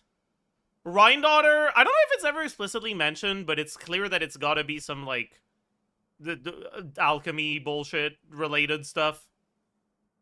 Sertologi was, like, a desire for strength and power. Do we know what drove Vedrfolnir to sin?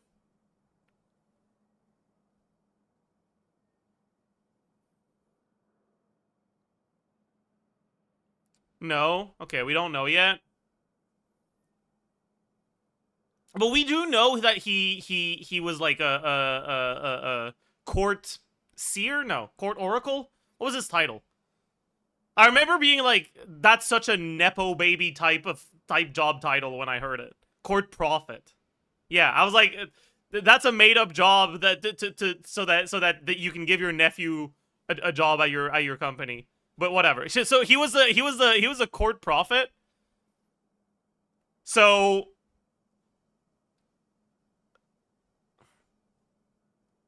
what drove him to sin, if I were to like guess, because I don't think we know. If I were to guess, I'm gonna say that it was fear. He saw something that scared him, and it drove him to sin.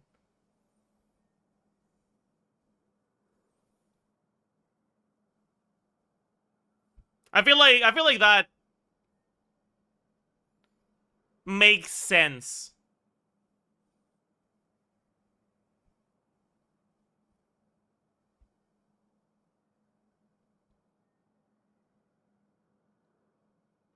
Like, thematically. Right? Because you have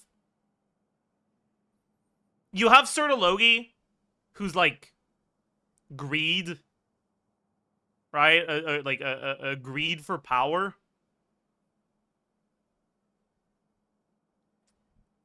You have Rerir, who's like wrath.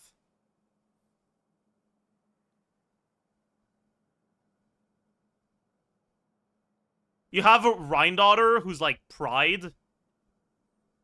Rhindaughter is also greed. I feel like Rhindaughter is a lot more pride than greed.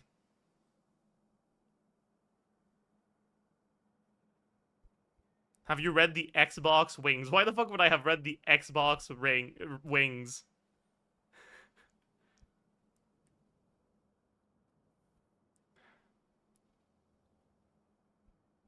Sertologi is pride?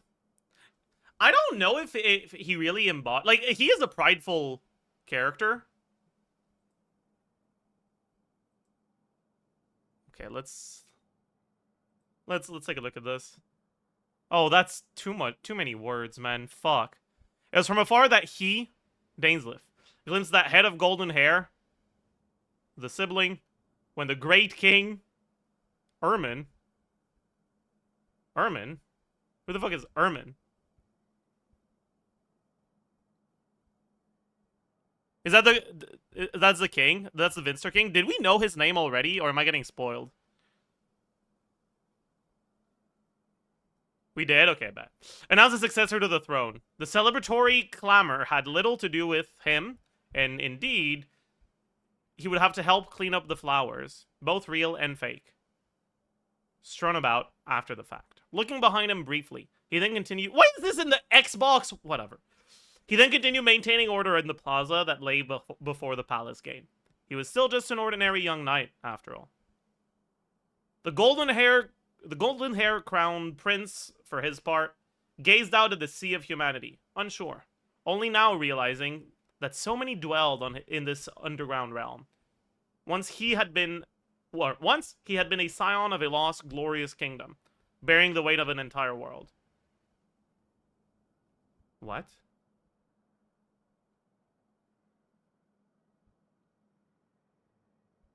Wait, was there a time skip between these two things?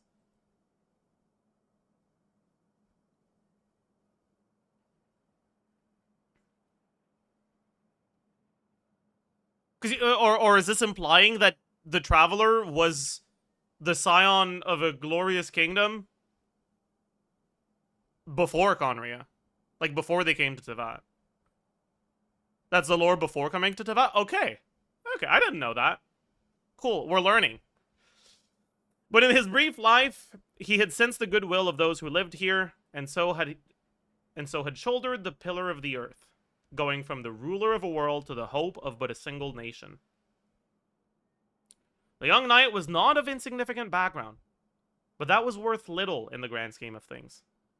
The royal golden-haired heir's fate was far nobler.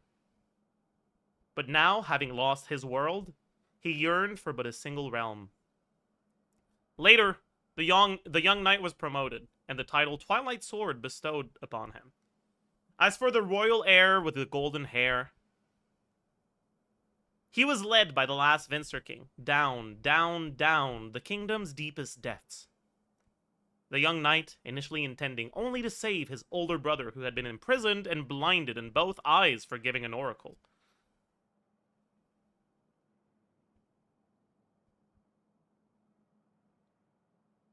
What? That's not a sentence that makes sense. Why are they repeating this? The young knight, initially intending only to save his older brother who had been imprisoned and blinded in both eyes for giving an oracle. The young knight. They don't need to repeat this. Why are they repeating this? Who wrote this?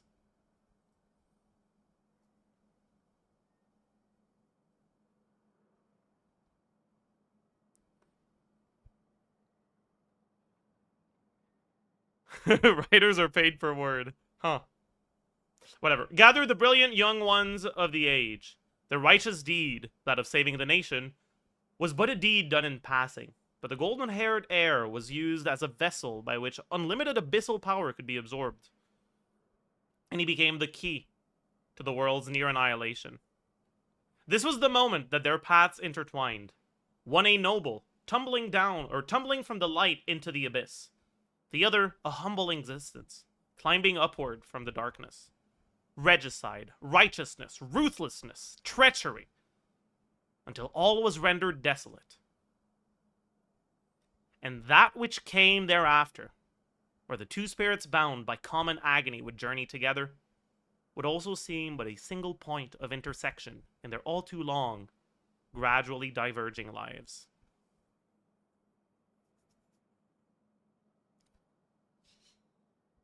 So,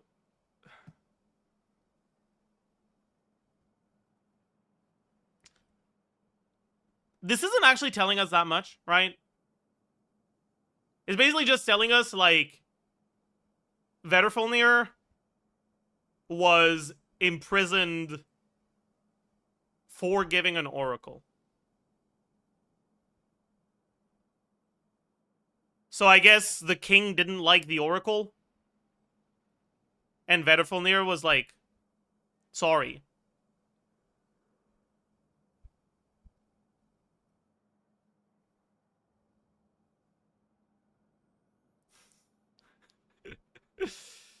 So is that why he sinned?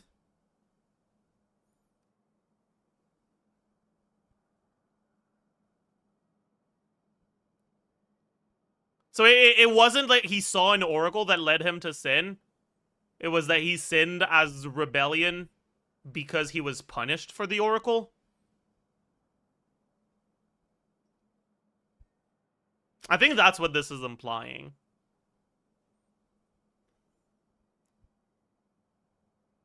But, like,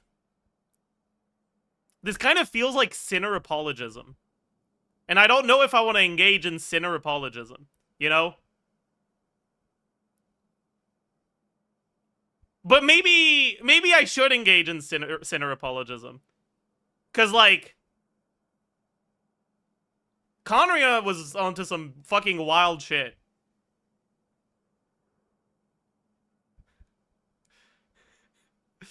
Like...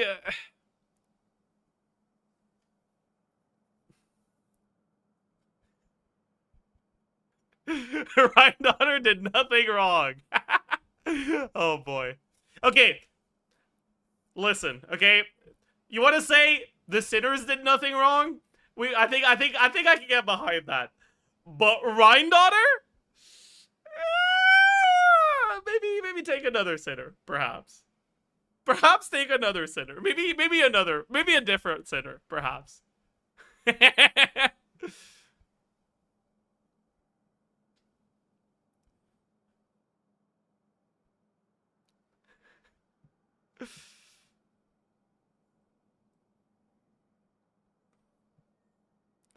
Sertologi did nothing wrong.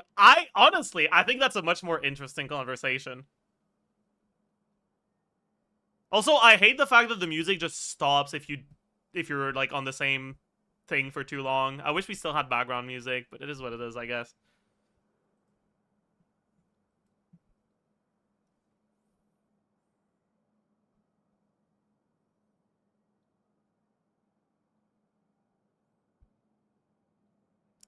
Like, Sertologi is, like, I think a much more straightforward character. Like, he's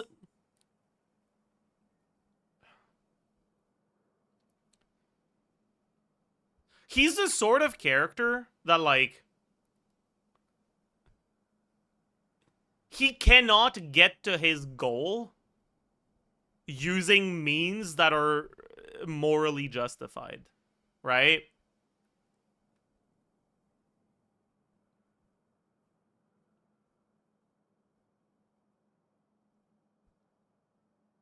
Like, it's straight up impossible for him. But, like, from what I know about Rhine so far, it feels like the bad shit she does isn't a necessity. It's just a shortcut to achieve her goals. I don't think either of them are good people, but I think that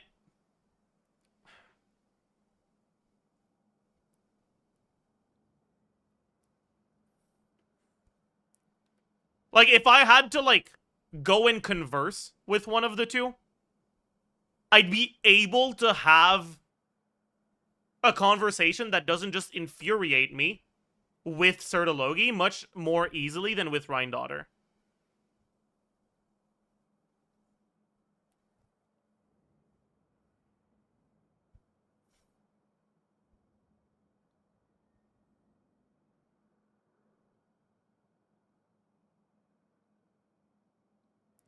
Because, like, you're not going to convince either of them to stop wanting what they want, right? Like, sinners are defined by their desires, and you're not going to convince them to change, right? At least in terms of their desires and their goals. And with Sertologi, I wouldn't be able to make an argument that, like, hey, have you tried this other way of getting to your goal? Because honestly, I don't have an alternative way. With Rhine, I'd be like, why are you doing all of these things? You don't need to. You're basically just doing them for fun at this point. And she'd be like, yeah.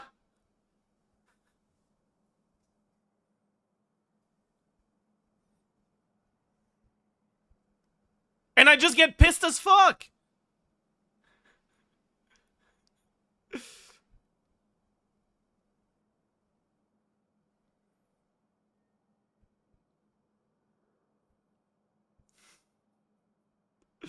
I just get upset.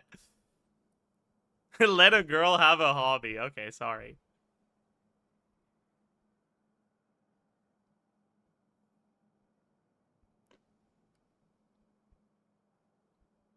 Sertologi would just fucking kill you? I don't think Sertologi would kill me. Why would he kill me? Sertologi doesn't just kill people for the sake of killing people. He kills people to achieve a goal. If I was an inhabitant of Skirk's planet, sure, he'd kill me, but I'm not. What, like, yeah, why would he bother killing me? What does he achieve by killing me?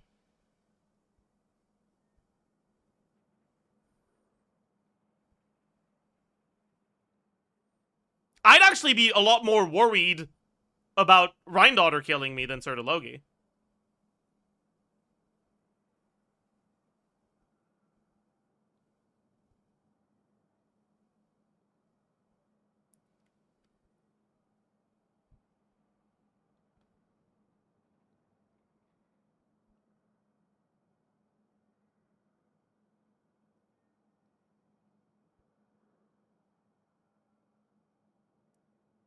Because there's no rhythm to her madness, man.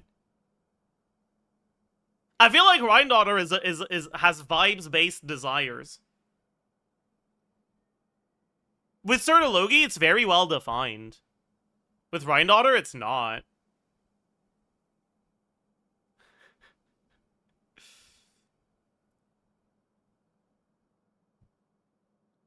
Yeah, I wonder what desire is driving rerir. Is it? And this is going to be spoilers, by the way, so do not answer. This is me wondering out loud, not asking you. I mean, it's clearly got something to do with tholindis. Who were the other two names he mentioned when he was like, tholindis?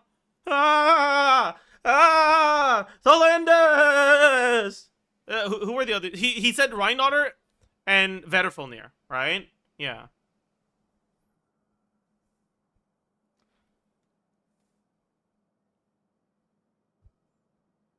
So, from the intonation in his voice when he was saying these things, he was angry at Vedderfulnir and at Rhindaughter, but I couldn't tell if he was angry or just in despair when he said tholindis. It kind of sounded more like the latter. So, from what we know so far, Vedderfulnir knew something about tholindis, right? So I'm gonna guess that the reason why he has anger towards tholindis is because he's aware that Vedderfulnir knew whatever the twist is gonna be, and Vedderfulnir didn't tell him. I'm gonna assume that's the source of his anger towards Vedderfulnir. Right, like, I could meme and say, like, oh yeah, it's because tholindis was cheating on him with Vedderfulnir and Rhindaughter, but, like, let's have a serious conversation for now, okay? But what the fuck is he, what bone does he have to pick with Rhindaughter? Like, what did she do to him? Why was he so angry?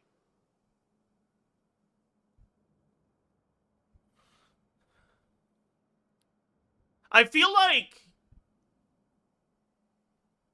Rhindaughter probably tempted either him or tholindis into doing something that led to whatever tragedy happened.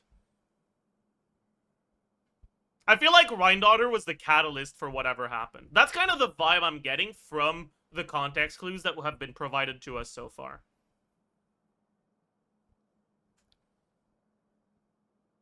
Catalyst? Rhindaughter catalyst confirmed? True!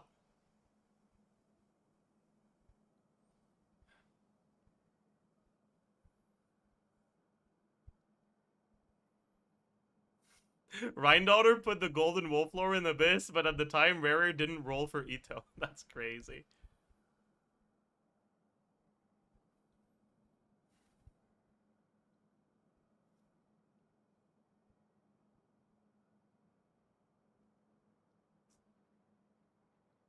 Okay.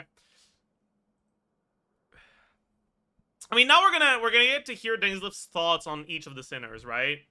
The visionary, Yeah. That's his... Vedafenir, who wished to foretell the future. The Vedafenir is wise, Dane's brother, right? Haroptatyr, who sought limitless knowledge. Yes. Okay.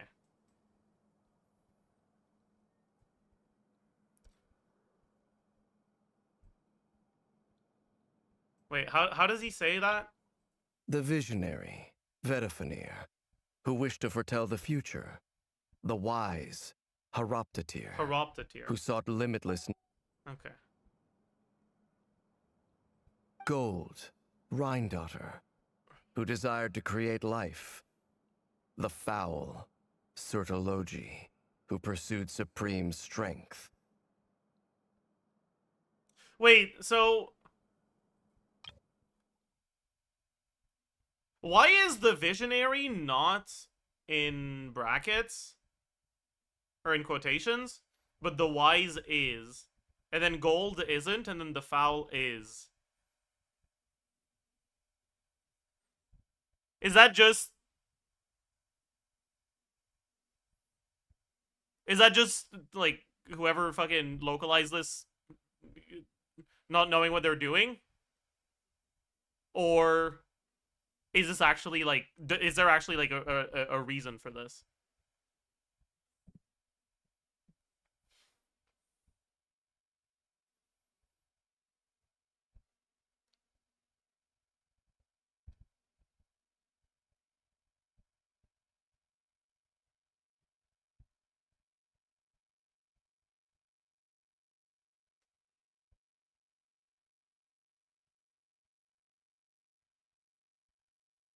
Mm.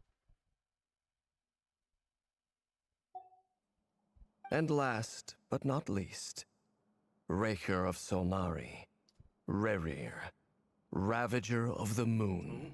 I wonder which moon we're talking about here.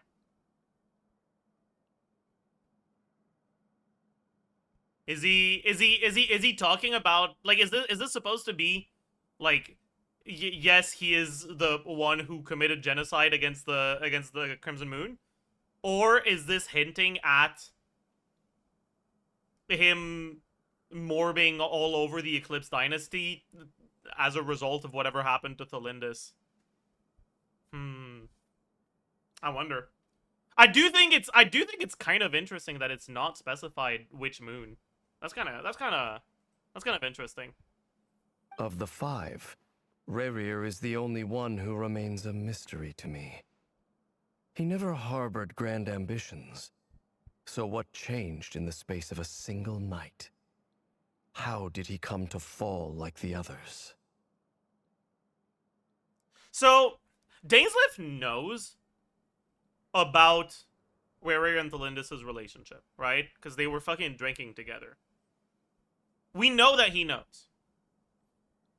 But he doesn't know what happened.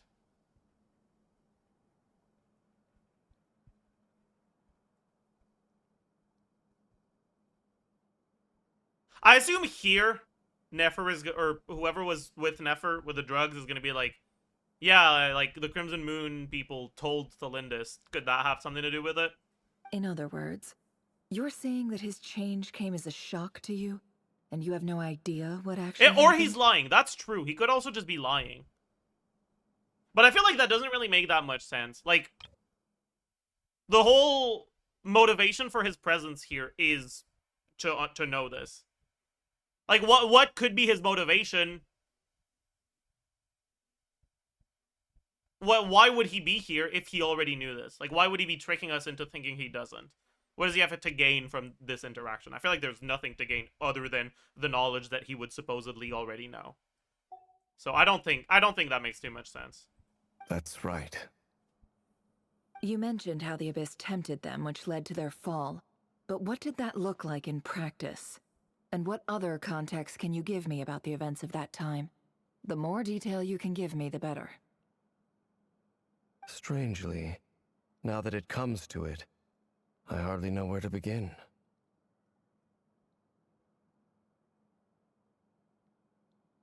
Keep waiting. That'll take a while. The fateful night took place during the era of the Eclipse Dynasty. One day, my elder brother, the visionary, Vedifenir, was summoned to the palace by the Vinster King, only for the king to gouge out his eyes and cast him into the dungeons. Yeah, now it's in brackets, or in quotation marks. Why? Whatever, man.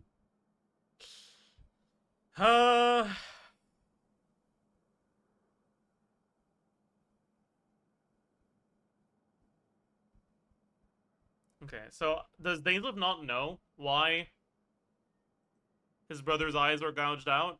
When I came to hear of this, my fury knew no bounds.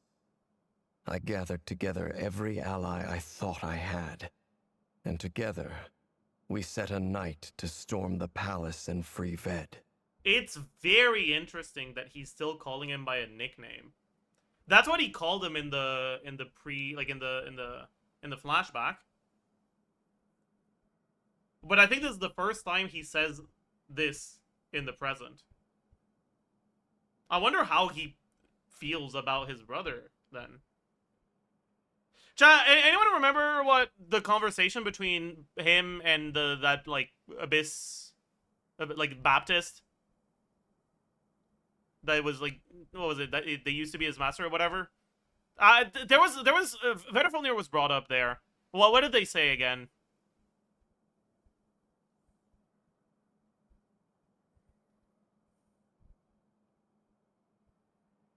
That was Sir Logi. Are you sure? I thought Vedifenir was mentioned. No?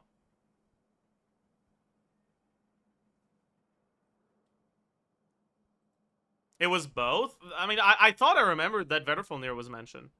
Arnold would know? Probably, yeah.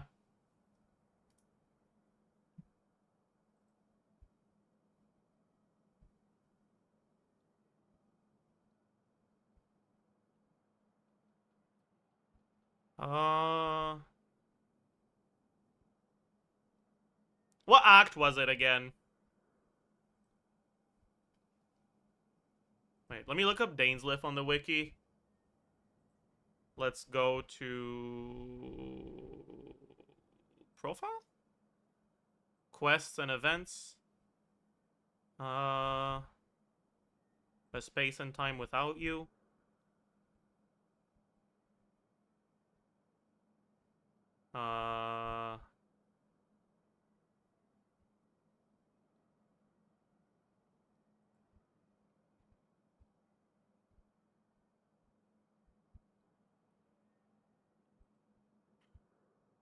No.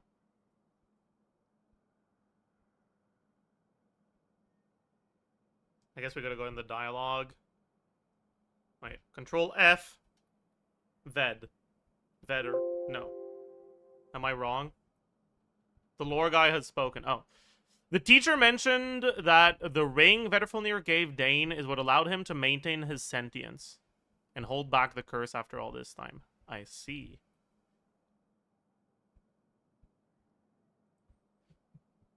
Do we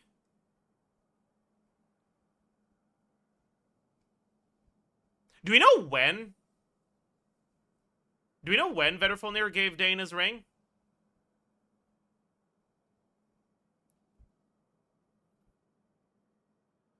No. Before the I mean, yeah. I know that. Like around that like it was at the time. But like do we know like in the chronological order around the time of the cataclysm when the ring was given? Specifically, no? Okay. Because I feel like what I'm piecing together right now is that Vedifenir foresaw the fall of Conria. He was punished for it. And as a result of what he saw, he wanted to protect his brother, and that's when he, like, made the ring. Could that be the desire that drove him to sin? His desire to protect his brother?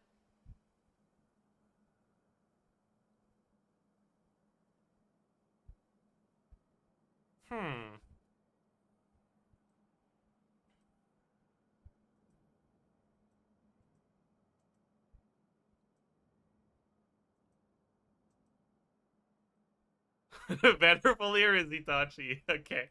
I mean, that's kind of what I'm getting too, honestly. Cause like from the way that Rerir and Dane talked, like, and interacted with Vedrfolnir in the flashback, Vedrfolnir didn't seem like someone who was very prone to falling into temptation, right? Like, it just doesn't. I just didn't get the yeah, like, he did not seem very malicious. Exactly. So I feel like it would make a lot of sense for his desire to be a bit less selfish than the other sinners.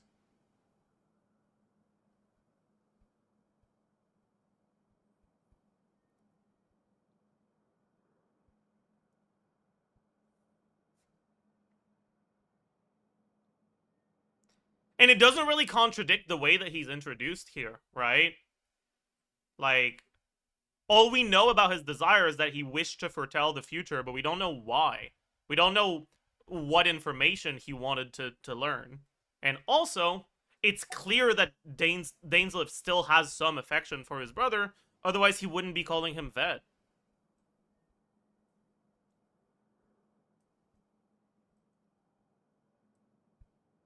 I feel like that's kind of what... I feel like that's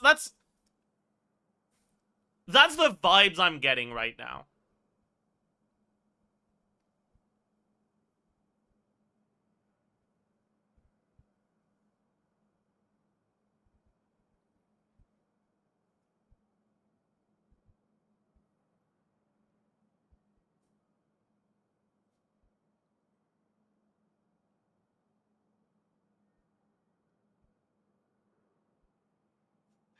Ved told the king he would be able to clear this abyss if he pulled nefer without lauma, and the king got mad.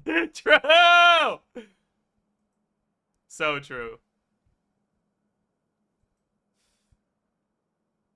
Right. Centuries on, the memories of that night still haunt me like a never-ending nightmare.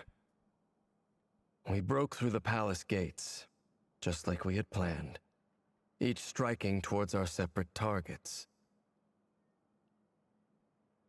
But then, I was betrayed. Even Vedrfolnir, the very person I had come to rescue, abandoned me and partook of the Abyss's power. Yeah. Yeah, I am really getting the vibe that Vedrfolnir's desire that drove him into corruption was wanting to protect Dane. We're locking that in. That's what happened. So, it's personal after all. Then tell me, Mr. Dainsleif, what price are you willing to pay? You, of all people, must know that nothing comes for free. Why of all people? What is it about Dainsleif that makes Nefer say of all people here? Is this racial profiling again? 'Cause, like...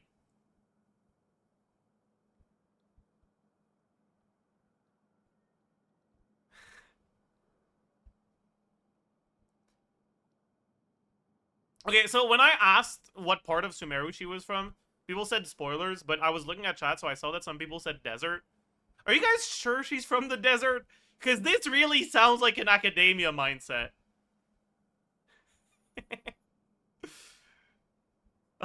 Like... Anyways, don't actually answer that.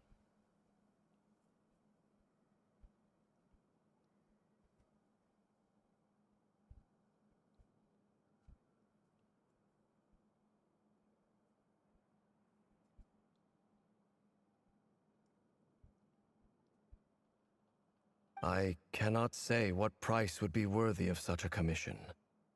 But know this. Rerir was not always a madman.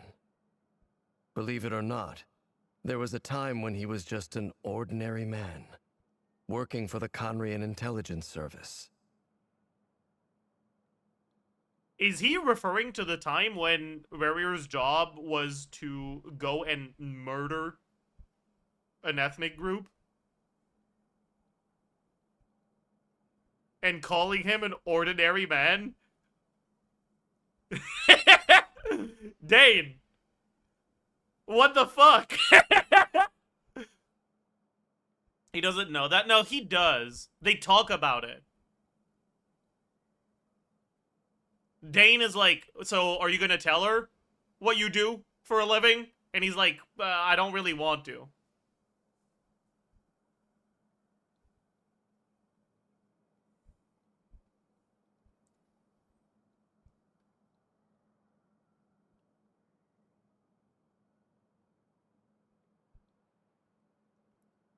He knows he works for the intelligence service, but he doesn't know what he does. Are you sure? We don't know if Rerir told him a different excuse compared to her. I guess that's possible.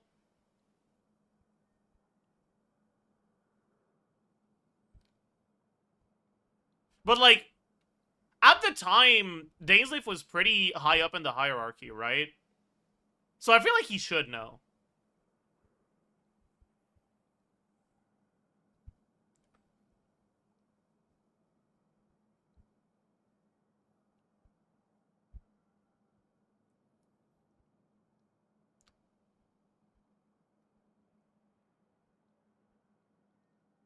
Anyways, no,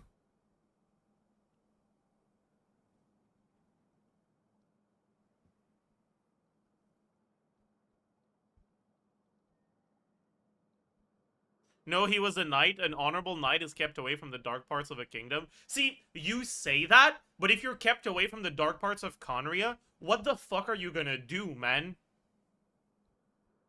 Is there a non-dark part of Khanria? like, what is he gonna do?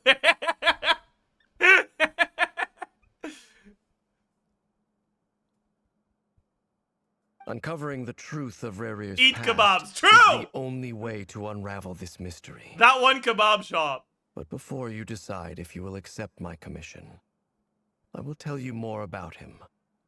Enough, I hope, to help you plan your next move. Sounds pretty good to me. Feels like we just flagged down a random passerby, only to discover he's actually a master strategist who has a score to settle with our enemy. Wow, that's a good one, Varka.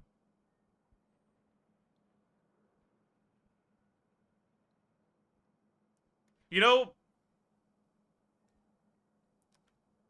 I don't think you quite grasp the concept of a metaphor, Varka. I think, you know, when you say feels like, you should be saying, describing a situation that's at least in some way a little bit different from what is quite literally happening at the moment. Like, you are just describing what is happening.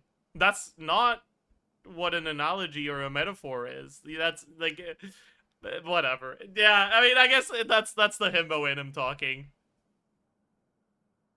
He's trying. He is trying. I'll give him that. Like, this is what someone who's heard of an analogy and who's heard other people make analogies before, but doesn't quite understand the concept, would say.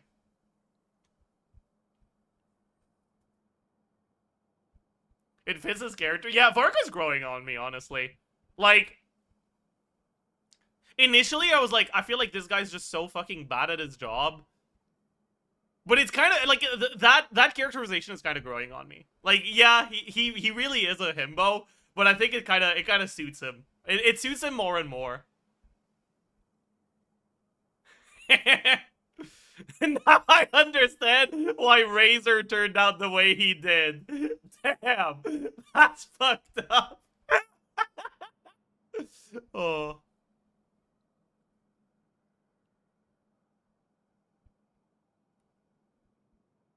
You know what? Maybe that's why Varka left. Because the wolves were like, we're clearly more intelligent than you are. Just leave him with us, man.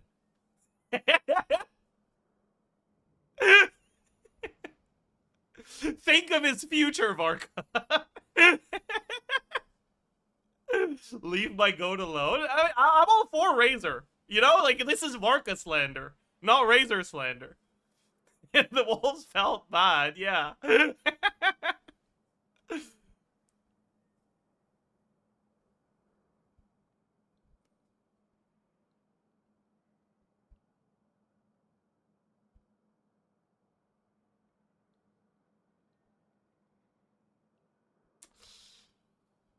Anyways. It must be that good karma I've been building. Wow. Can I borrow your halo? Your It halo? could be useful in the lighthouse. What? Hey, enough with the wisecracks! Oh. Besides, isn't Hi, that Mom's lamp of halo. yours bright enough already?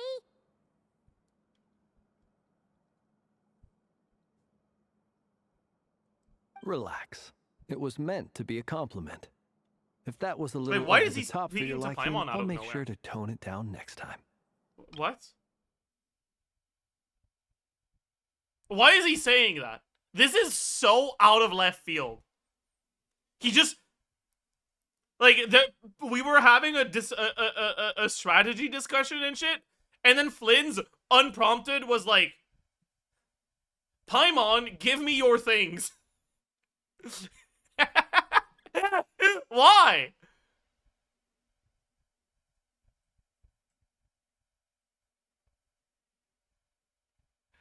I mean, bet.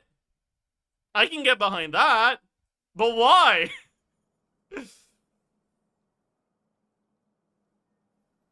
I'll give your proposal some serious thought, Mr. Dainsleif. Let's speak in private once the meeting is over. Before that, there's a Oh few my- things I'd like to share. Jesus Christ. Okay. You recount meeting the knave and how the iridescent moon's marrow was retrieved from the crimson moon's space. You make it clear that the knave chose to help you out of her own accord. Then conclude by reporting how the hearts of the three moons are finally in your hands. Are they in our hands? You mean to tell me that the Columbina is in our hands?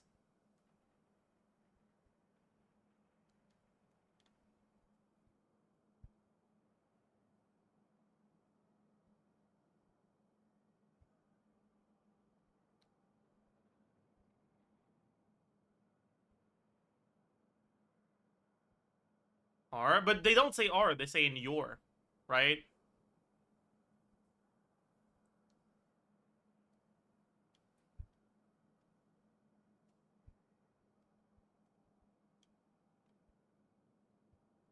I guess it would grammatically make sense to say your, even if you're referring to the group here. It feels weird.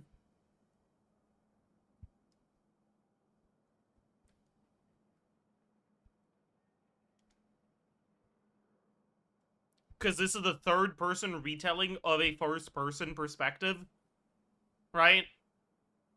No one present here would ever say your to refer to the group.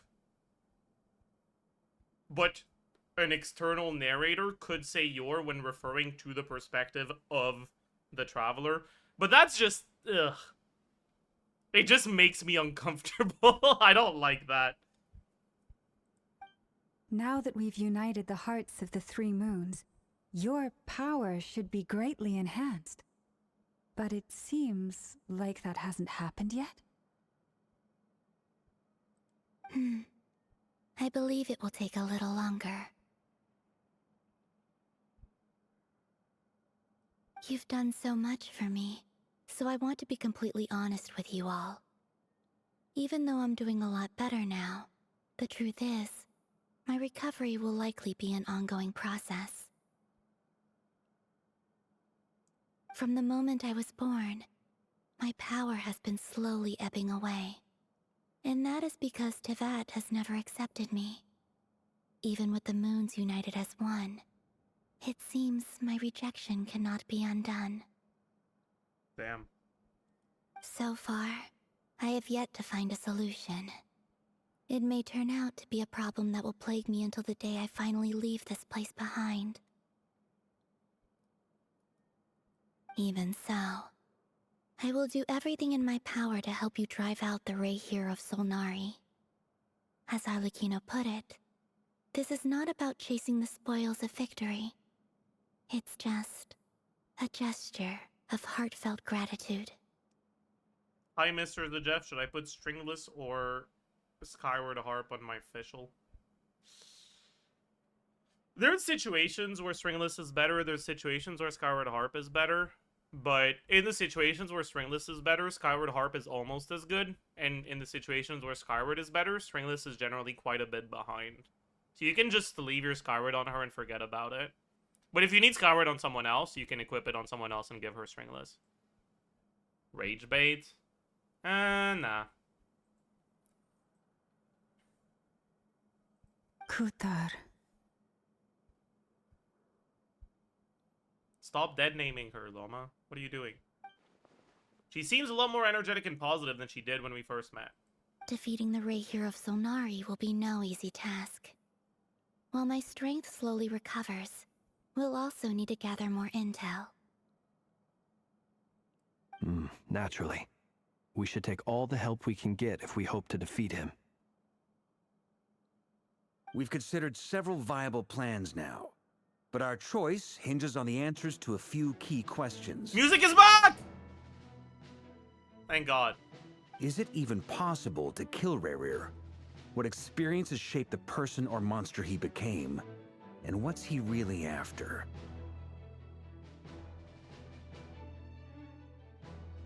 I feel like Varka really likes recapping things. That's like his quirk.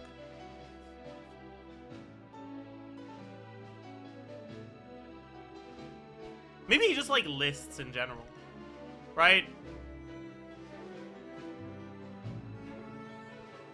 He's making, yeah, he's verbalizing his thoughts because he knows he's stupid and he wants us to correct him if it doesn't make sense. Self-awareness, chat. That's self-awareness. Given Albedo's expertise in alchemy, I think we should leave him to try and answer the first of these questions. That's the, is it possible to kill him, right? Understood. As for the other two, I'm afraid we'll have to count on you again, Miss Nefer. Believe me when I say it's not my wish to burden you. But right now, relying on your skills is our only option. What's the other two? Just his motivations? Okay.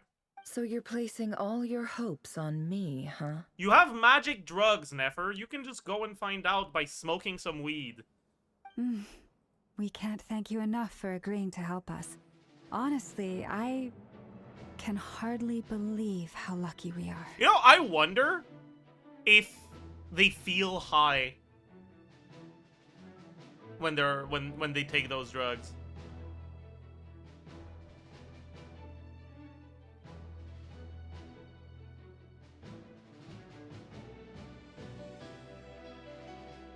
Try it. These are fictional magic drugs. They don't actually exist in reality.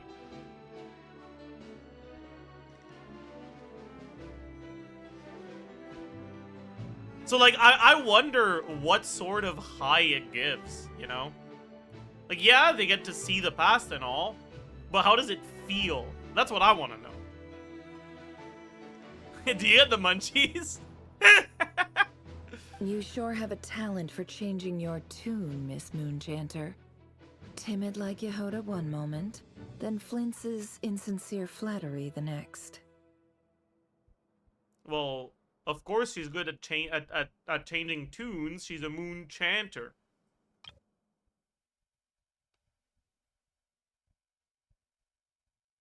Duh. Why do you think she's called a moon chanter?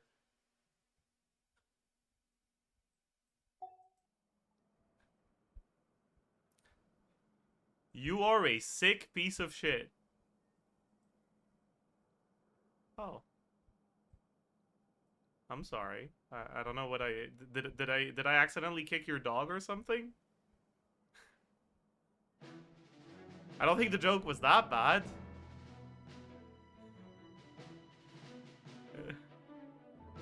Don't fucking interrupt nefer. Sorry. Okay. Okay.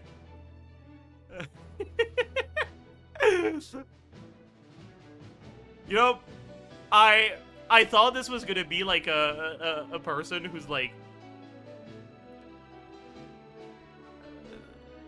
being like a bigot and calling me a sick piece. Like that's the vibe I got from that first chat. So I was so ready to make fun of them. Yeah, because that's a first time chat. So I was like preparing the comeback jokes, and then they said you interrupted nefer, and I was defeated, man. Like fuck, my bad. You got me. Shit, bro. Sorry. Fuck, I apologize. How can I repent for my actions?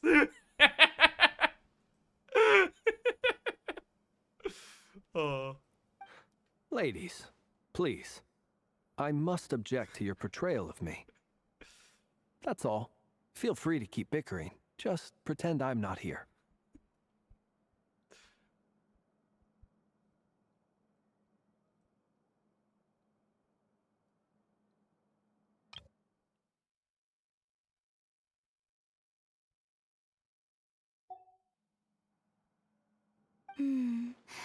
I almost don't want to leave this room. I'm curious to see how this plays out. Oh no, not columbina saying get a room, you two. That's so funny. I have faith in you, Miss Nefer. Something tells me you'll stand by us until the very end.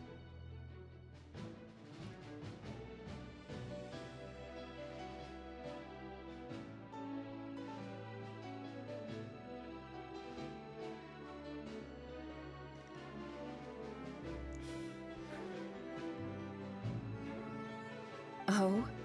And what makes you so sure of that? What if I suddenly decide that my compensation is insufficient? She's just gonna make sure it's sufficient. This isn't about the money.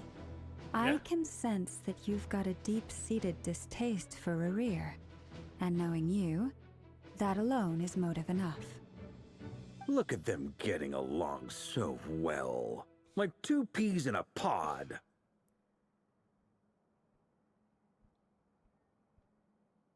Dude, Varka is historians.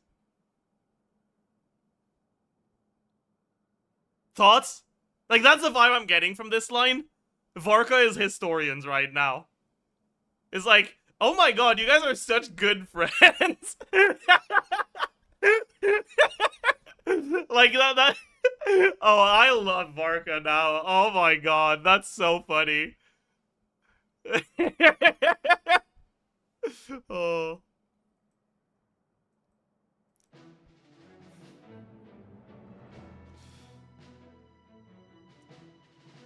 That's crazy coming from the second youngest person in the room. There's no shot Varka's the second youngest person in this room, right? Yeah, no. Like, Durin is here. How old is Albedo? Do we know?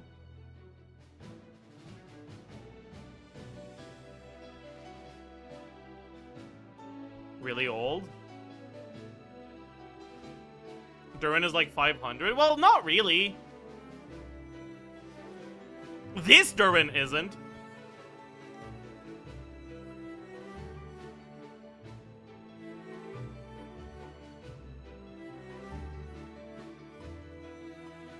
Albedo is at least 400 to 500.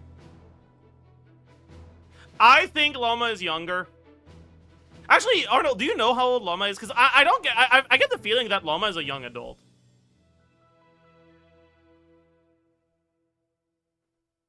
Or not young adult, but like late 20s. Maybe early 30s who doesn't look it. But she's not exactly human. So like maybe there's some weird bullshit going around.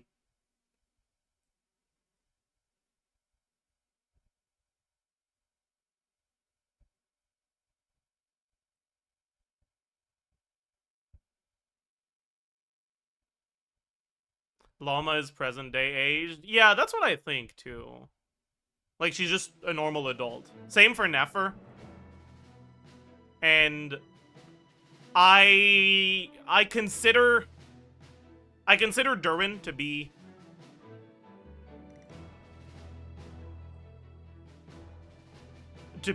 like a few months old at this point, a few weeks old, I don't know.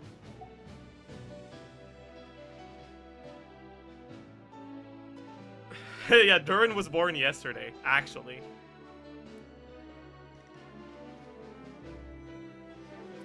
Flynn's? I don't think we ever got real hints about his age, but I don't get the vibe that he's young.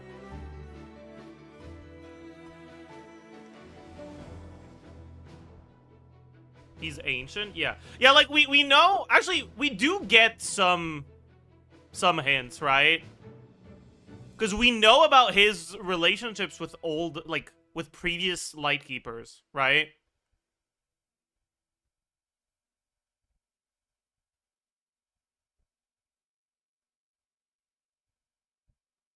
Flynn's character stories tells. I haven't done those. That's a little cooked, then. But yeah, Varka's not the second youngest person in this room. If you consider Durin to be old, he's the third youngest. Otherwise, he's the fourth youngest.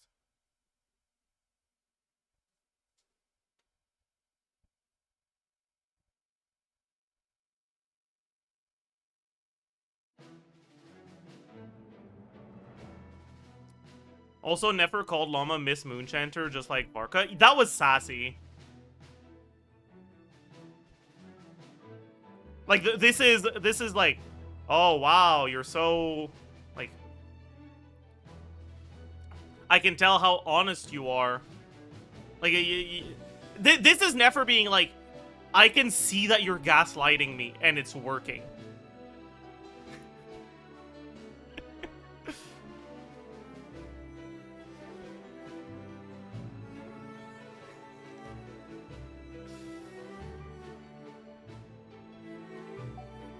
Anyways. And I'm the one they accuse of insincere flattery. There is no justice. Miss Lauma, you have to understand something. Unlike you, I don't actually enjoy having everyone's hopes on my shoulders. Dude, have you seen her boobs? Her shoulders have to be so tired. Lend her yours for a fucking second. How selfish can she be? Come on, Nefer. Get with the program. Is that right? Well, maybe the fact that I'm willing to put my hopes in other people says more about me than you. But the fact is, I also trust you. And that's because I know that you're someone we can count on.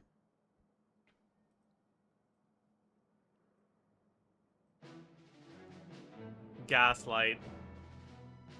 Gatekeep. Girl boss. Deer boss. Girl deer. Anyway, we've got our plan, so let's get moving.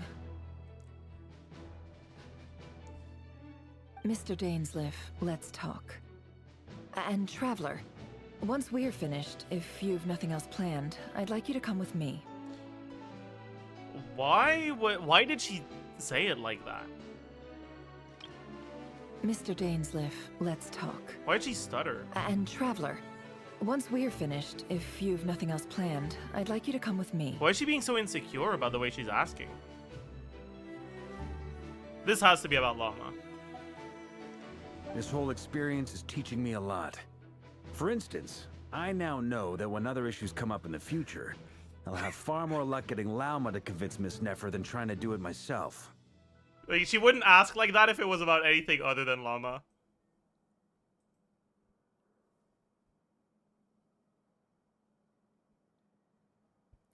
What's your name, Paragraph? I didn't know what to call my traveler, so I used a random name generator.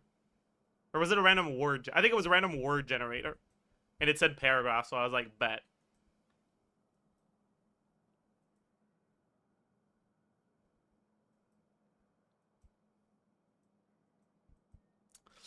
I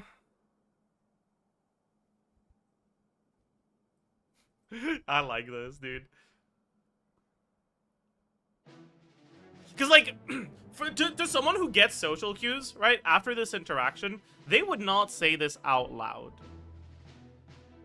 Right? Like, they'd be like, oh, okay. So, like, you know, Nefer is desperately in love with Lauma and can't win against her. So, if I want something out of Nefer, I should ask Lauma. But because the implication is that it's because she's desperately in love, it's the sort of stuff that you don't say out loud, right? You leave it unsaid. But Varka doesn't realize that it's because Nefer is desperately in love. So he doesn't have he doesn't grasp the concept that it's something that should be said, that should be left unsaid. This is actually, like, so good. Like, these interactions are actually really good. It's like, it feels like characters are organically saying what someone who is characterized like that would say. And I really like that. There's a reason we've been in this fucking interaction for 2 hours. I'm enjoying this a lot. This is good. Hate to say it, friend, but that's one of the funniest things I've heard in a while. This is so good! Right? Like, Flint's is like, oh my god, you're so fucking stupid. Read the room, idiot. Like, like, that's so good. Like, fuck, man. Why? You think I've got it wrong? Quite the opposite. But what Like, makes this it is so aw. hilarious is how long it's taken. Okay, this one, I feel like they're laying it on a little too thick for the people that didn't pay enough attention. I feel like this line is unnecessary, but I feel like they've earned a pass for this one.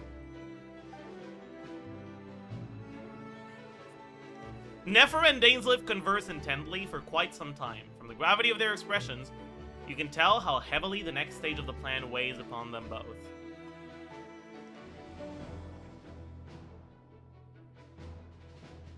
Yeah, or maybe this is Flynn's knowing that Varka is too stupid to, like, get his joke unless he makes it really obvious.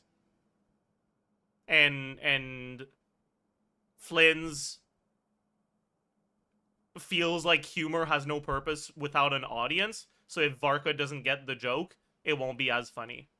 And that's why he's spelling it out. Because I feel like Flynn's isn't the type to spell it out.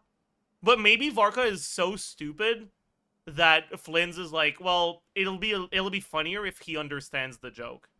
And that's why he's explaining the joke.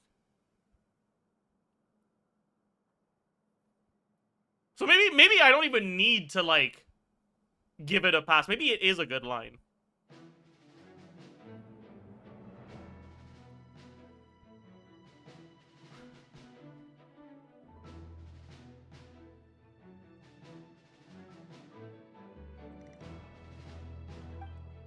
After a short chat, Albedo and Durin head off with Varka on what they describe as a sample-finding mission. Okay. Lauma steps out for a while, then comes back loaded up with emergency medicine. She tells you that while people rarely expect to get hurt, it's her duty to be ready when they do. You and Paimon wait patiently for Nefer, content to see how well everyone is working together. Alright, Nefer, what do you have to ask me about Lauma? Once Nefer is finished, you follow her and Lauma, of course we do, back to the curatorium.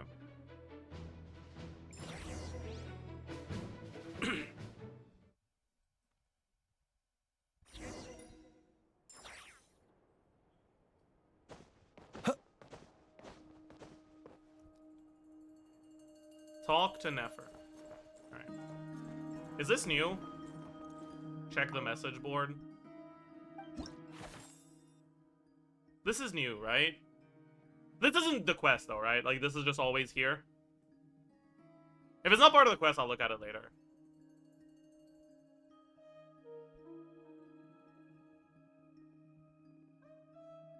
It's not part of the quest? Okay. Alright, let's snoop around a little.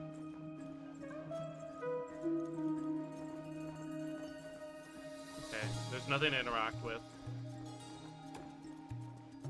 That's enough snooping around.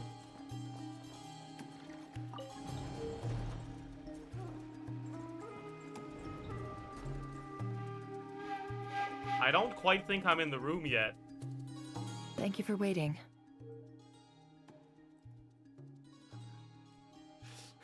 Do you guys think Flint is actually hiding behind that wall? It's okay. We actually use the time to help Yeah, Dainsleif get a room at canonically, the yeah. hotel. Okay, how? Unless you're referring to something other than the flagship. I guess the flagship isn't a hotel, right? Is it a hotel? What sort of establishment is the flagship? Like it's a bar, but it's got rooms? It's a hotel bar, it's a pub. It's an inn. Yeah, I guess an inn would be the best description. Yeah. So I guess we got him accommodation somewhere else.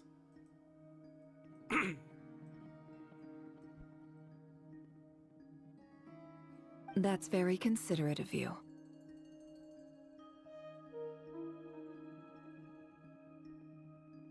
Gay bar. Okay, as someone who's never been to a gay bar before, is there a difference in, like, the accommodations provided at a gay bar versus a normal bar? Gay food. I see. Because, like, the difference between this bar and between this establishment and bars is that it has rooms with beds. And I feel like I don't is that a feature of gay bars? I don't think so. Is it?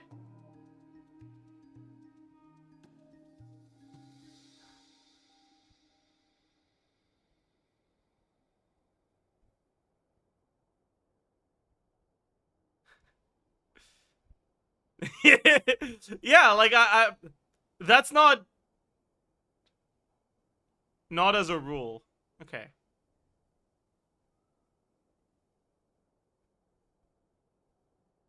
Anyways, moving on. That's very considerate of you. What's considerate of us? Oh, that we helped Dainsleif. Okay.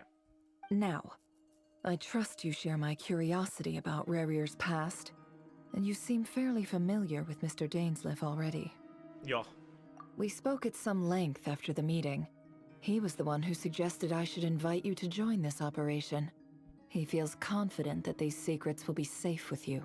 Okay, so Nefer told us to come with her before her conversation with Dainsleif. That means that whatever she wanted to speak with us about is not about the operation. So it probably is about Lauma. Dane has a lot of faith in us, that's for sure. Likewise. I appreciate that you got right on board without interrogating me about why I invited you. It shows that you trust me to explain everything in due course.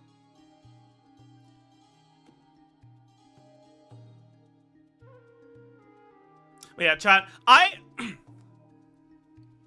really like when there's information conveyed in the voice acting that isn't conveyed through just reading. Where, like, if it wasn't a book, that information would have to be conveyed with narration.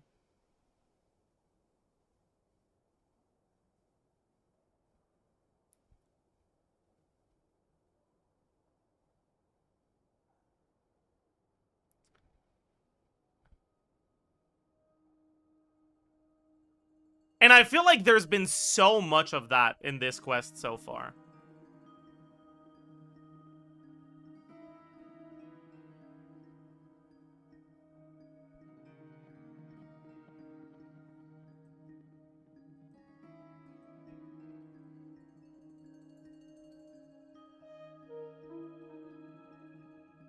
Yeah, the biggest problem is that, like, it's not just a VA thing, right?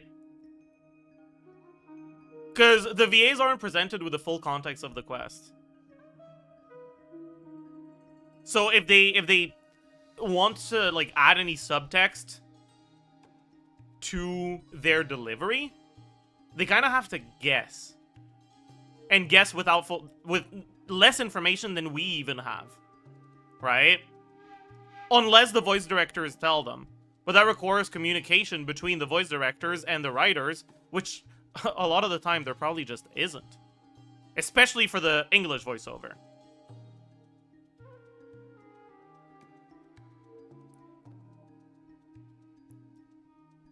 So I'm really curious. Was that delivery of that line from Nefer at the end there a decision of the voice actor? An independent decision from the voice director? Or planned from the start in the writing room? In the writer's room? I'd actually be really curious about that. If I were to guess, it's probably one of the first two.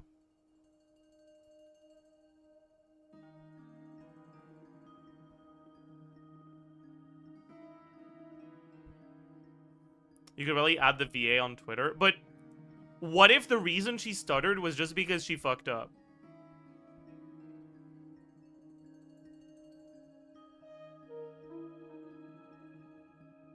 That would be way too embarrassing, man.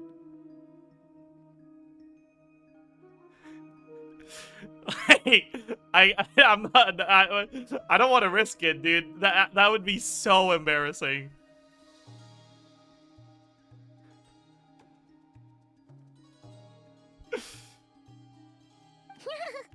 That's because we know what you're capable of. We appreciate you too, Nefer. You might have been forced to help in the beginning, but this time, it was your choice.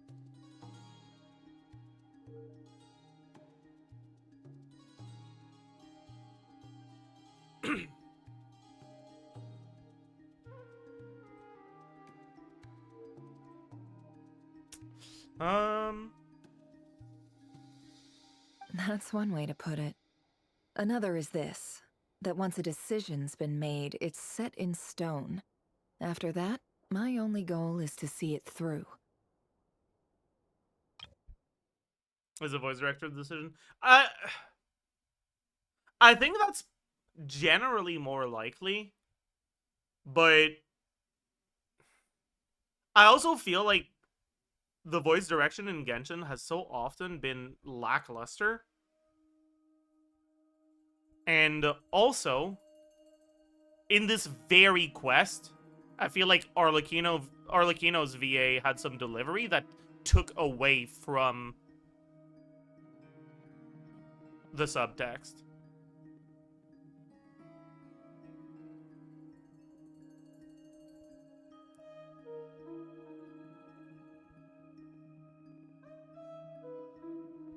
So I don't know. I really don't know.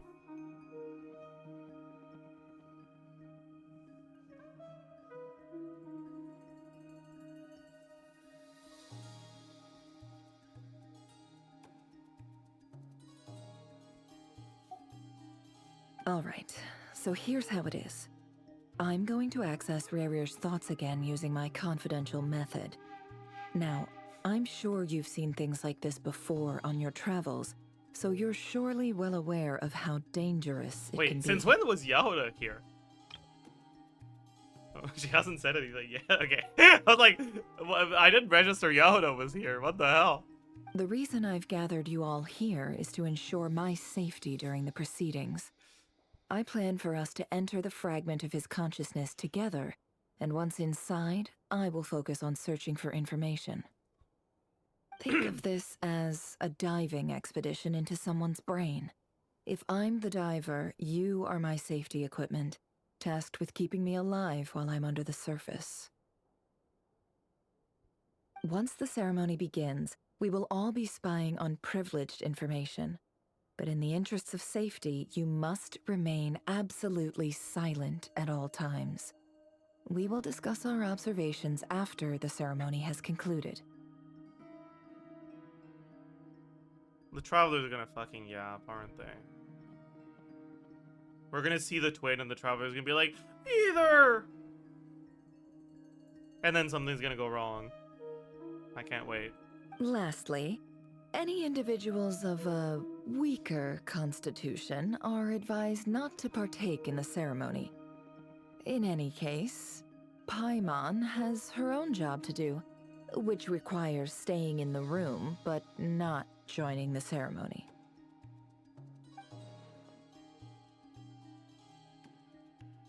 Nefer conspicuously left out the details of her confidential method.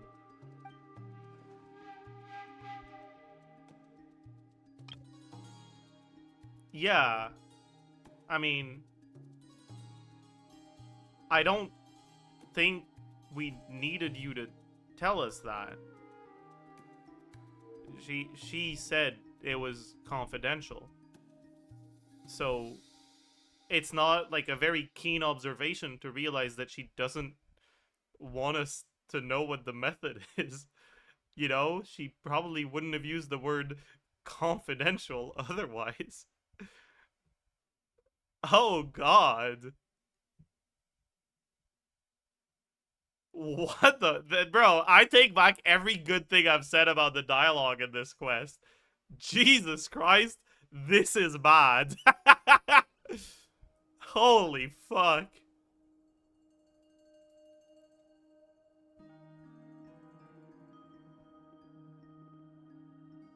And like if their intent here is to make it so that the method being confidential is plot relevant, don't have the traveler matter-of-factly notice the confidential method is being hidden from me. Have the traveler wonder, why is the method confidential? You express the same... like, you manifest the same intent of pointing out that it's plot relevant without making it sound like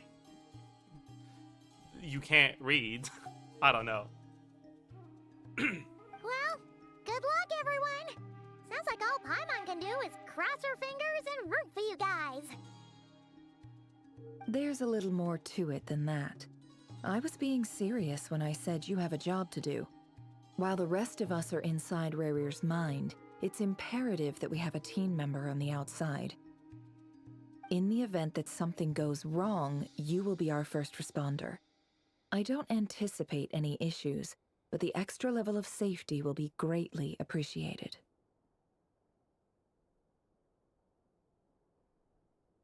See, if it was an important job, they wouldn't leave it to Paimon.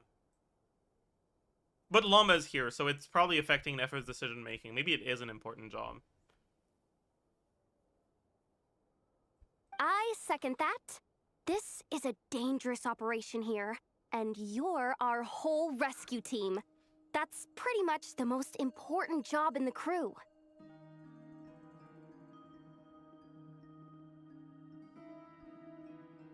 So, Paimon's like the lifeguard?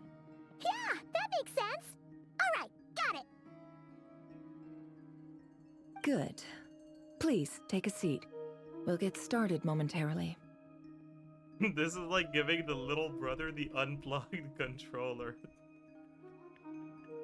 Damn.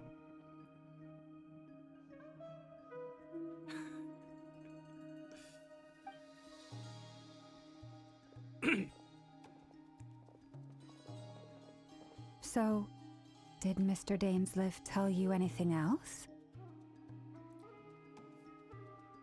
He told me that he believes Rerir kept some big secrets in his life. What is Yehuda He's doing? not sure that they were the cause of his eventual downfall, but he's asked me to uncover what those secrets were all the same.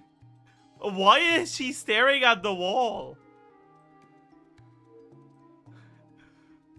Like, everyone else is sitting down, but Nefer didn't give her a chair, so she's trying to look like she's doing something and not just standing there awkwardly. So she goes and ponders while looking at a wall. I like that. That's funny.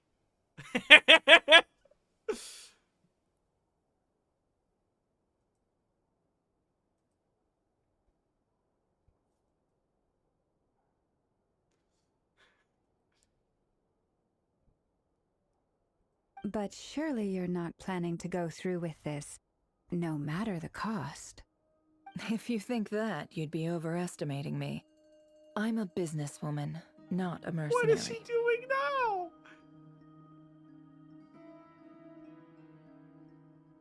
Was she reaching out to the door? Or the window? Is that a door or a window? I can't tell. But I do have my own professional reasons for taking this job. You think I'd turn was down she lighting the opportunity to candles? get a first-hand glimpse I think she was into lighting the Conran candles there. history? Okay. No chance.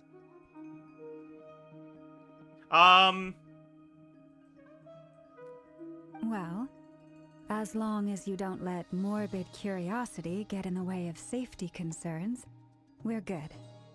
We'll do whatever we can to help you. You're such a killjoy. She's got incense, candles, almost feels like a summoning ritual. A summoning ritual? Time to go kill Shao, chat. So true.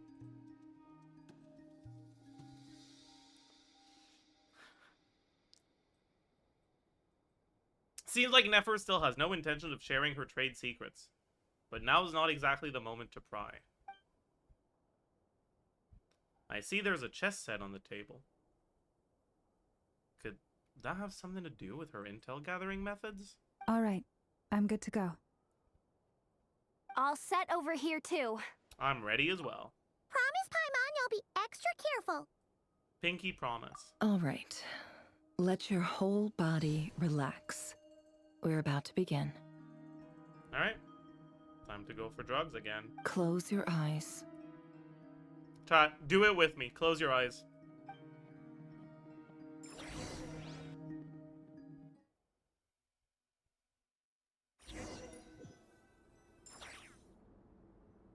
I think I'm supposed to do something now. No, I'm not. Maybe I am. Okay, I think I am. I can't keep my eyes closed, chat. GG.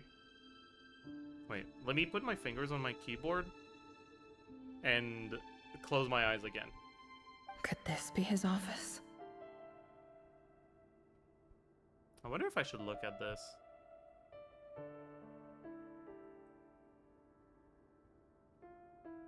Yeah, I'm pretty sure I'm supposed to look here.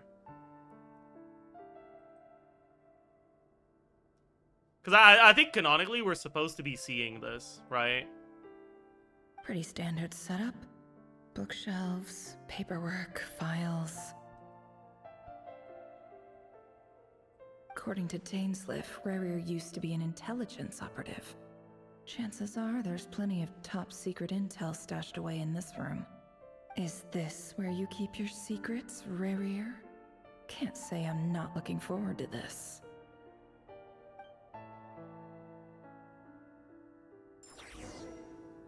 Chad, do you think I can throw myself out the window? Huh. Yeah.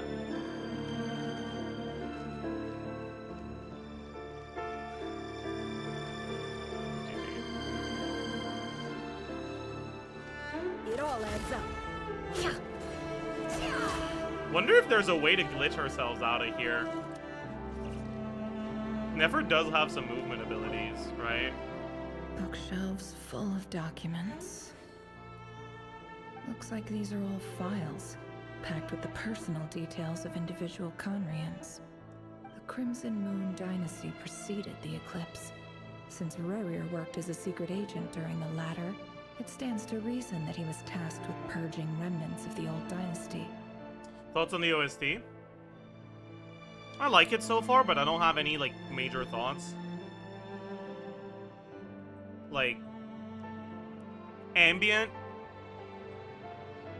OST It takes a while for me to, like, decide whether I like it or not.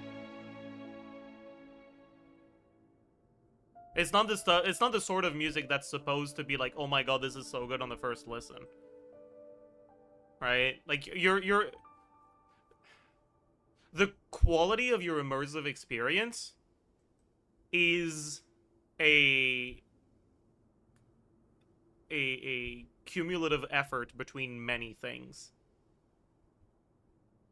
And no matter how good the music is, if it has to fit what's going on to be immersive. So ask me again when we've been here for a while. Yep. Lines up exactly with what Dainsleif told me.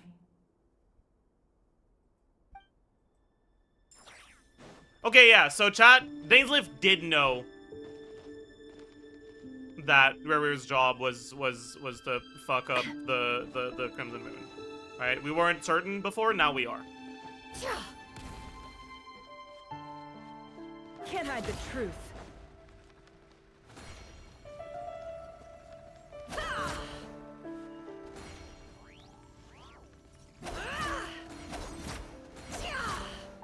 Doesn't look like we've got any way of glitching into walls on Nefer. Why does he know? Because Nefer just said it stands to reason that his job was to purge the remnants of the dynasty. Yup, lines up exactly with what Dainsleif told me. So, like, yeah. Clearly he knows. Lames, let's shut up. Examine mirror.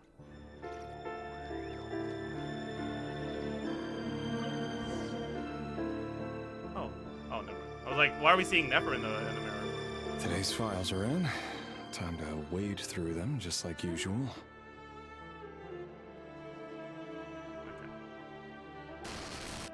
Male, 51. Occupation? Chat! Cook. Confirmed Crimson Moon descendant. Has maintained frequent contact with other descendants over the past year. Poses a threat to the dynasty. Chat! What kind of narcissist has the only decoration on his desk be a mirror?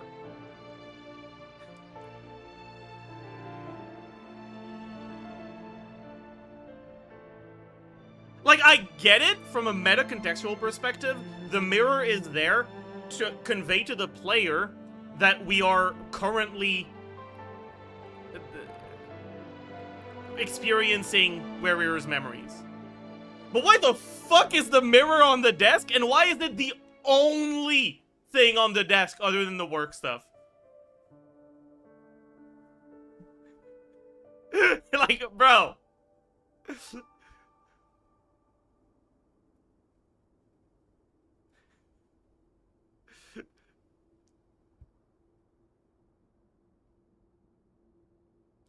Maybe he does his makeup at his desk.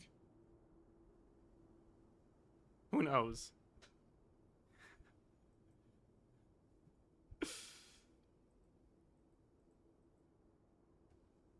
Chat, is this real? What is this? What?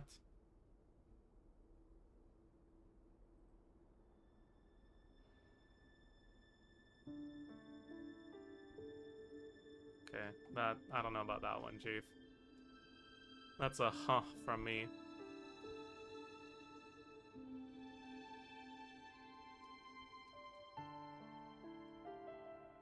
Yeah, let me close some tabs. I've got too many tabs open.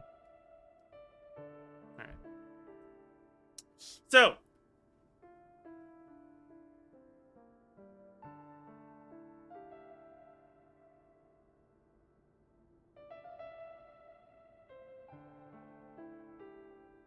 I wonder how these separate sentences are supposed to be linked together.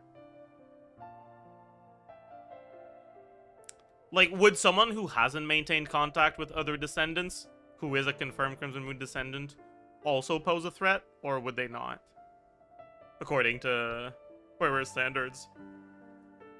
I mean, I assume he's gonna list a few, and we'll get to see how the thought process happens, right? Like it's probably gonna be like, yeah, this guy is a descendant, and you know, associates with descendants, so he's a threat.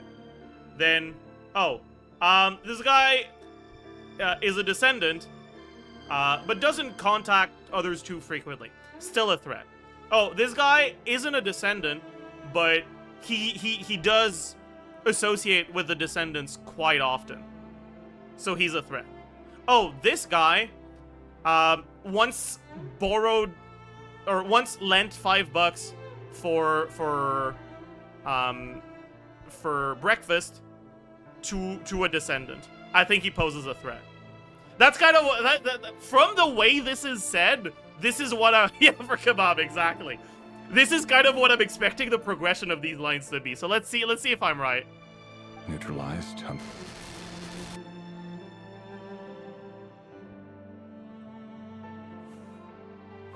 This one should be archived under purged targets.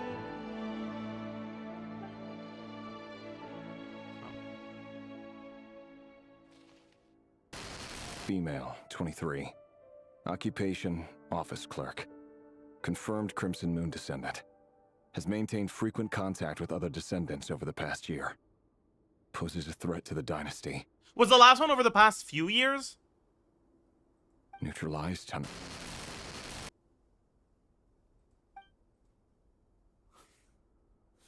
Another one for purged. Sounds like she was that other man's daughter. Never mind. What's it got to do with me? Male, 40. Occupation, teacher. Confirmed Crimson Moon. Yeah, okay, we guessed it. This is what they're doing. Contact with other descendants during the past year. Poses a threat to the dynasty. Like the first one has maintained frequent contact over the past few years, then frequent contact over the past year, then has been observed within the past year. Neutralized on.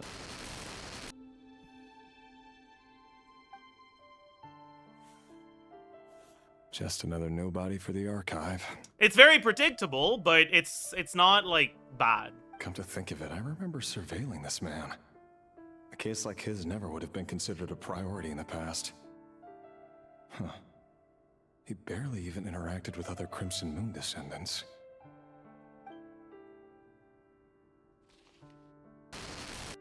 Female, 16. Chat? Occupation, none. Orphan and confirmed Crimson Moon descendant. Has been observed making contact with other descendants during the past year. Poses a threat to the dynasty. Why is the head not moving when I do this? It's bothering me. His head isn't moving.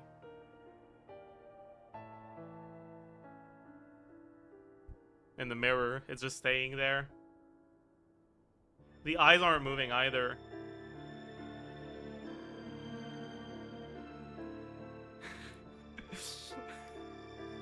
Anyways, Neutralized on.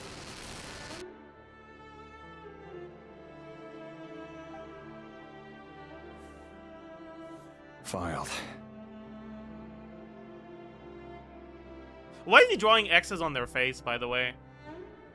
Like, if the file already has when they died, why does he have to draw the X?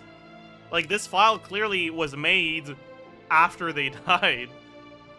I guess it's for dramatic effect. I don't know, but... None whatsoever. She doesn't seem to be anyone important. Okay, so this is like... And again, how many of them really are? This is showing how the propaganda and the dehumanization of the Crimson Moon descendants is affecting the way he's stopping to see them as people, right?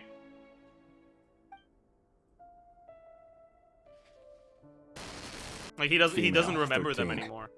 Occupation? Jesus None. Christ. Orphan and confirmed Crimson Moon descendant. Has been observed making contact with other descendants during the past year. Poses a threat to the dynasty. Yeah. They're using the age instead of just the contact thing. But that's pretty much what we were expecting. Neutralized on. Why do they blur out the time they died?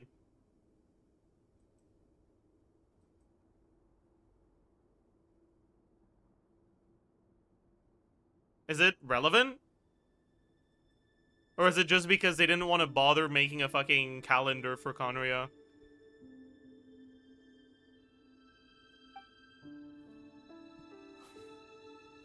Filed.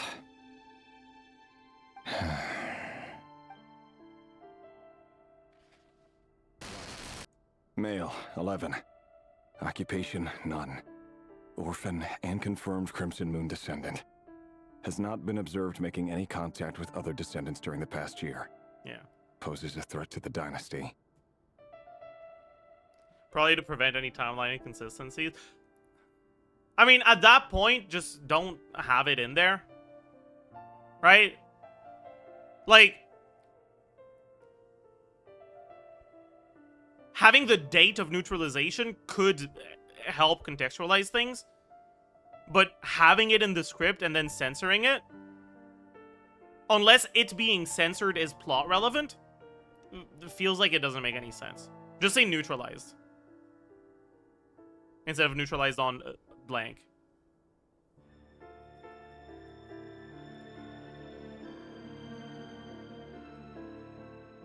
Neutralized and...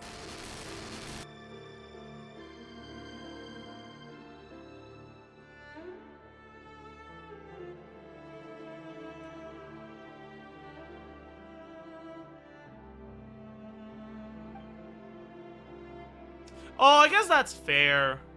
This is Rerir's memory. And it makes sense for him to have forgotten some things. That's fair.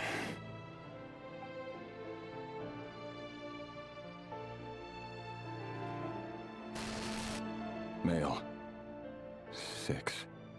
Occupation, none. Orphan and confirmed Crimson Moon descendant. Poses a threat to the dynasty. Because, like, blurring out the name has a dramatic effect. Right? It goes to show the dehumanization. Blurring out the date just doesn't. So, I don't know.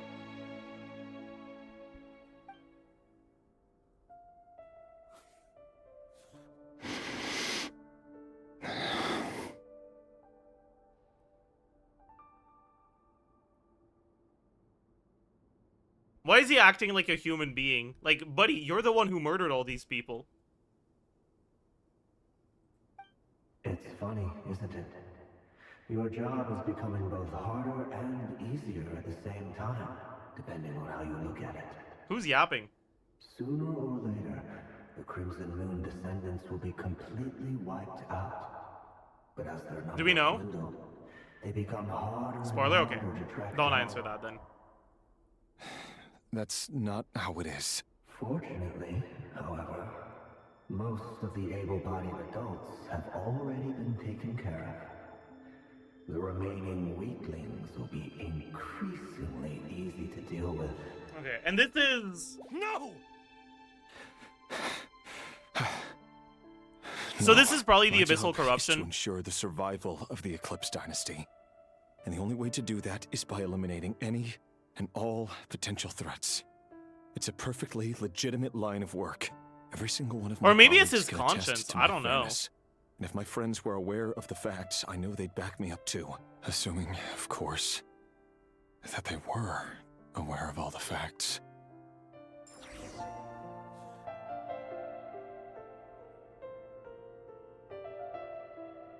So I guess this is hinting at Tholindis being presented with a half-truth and being like, oh my god, I can't believe he would do something like this. But I hope not. I hope it's not a misunderstanding thing. Like...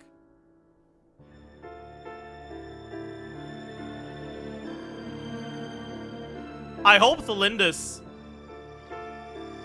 comes to hate him without a misunderstanding.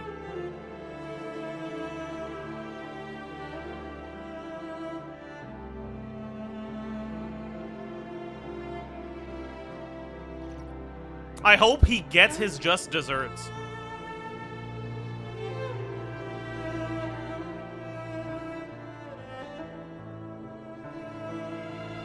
I don't want him to lament that he couldn't tell her everything. I want him to know that she hates him for who he truly is.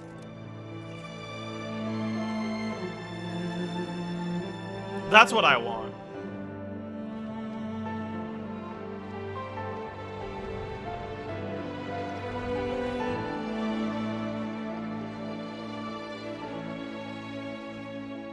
Mr. Vedifalnir, it's been quite some time since we last met.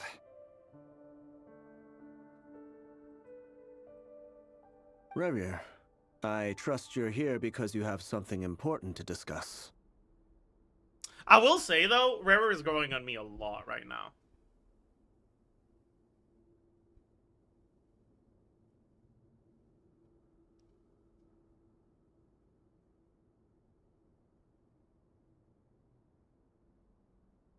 Like,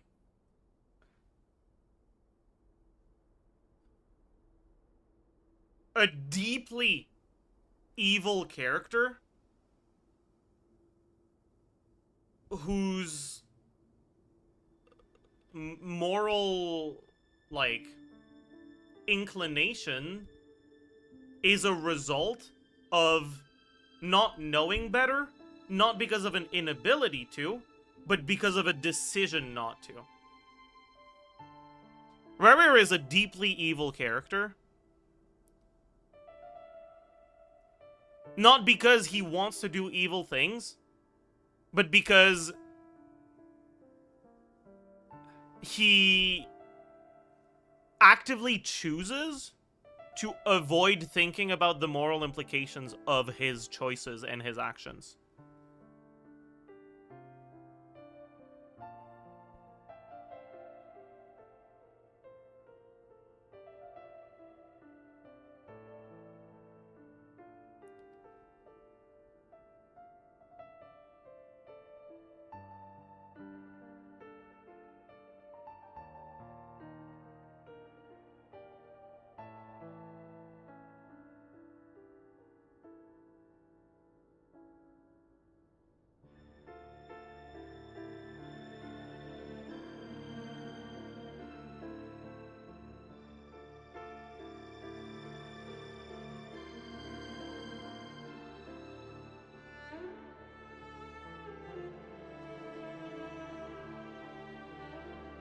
Rerir is just following orders. I mean,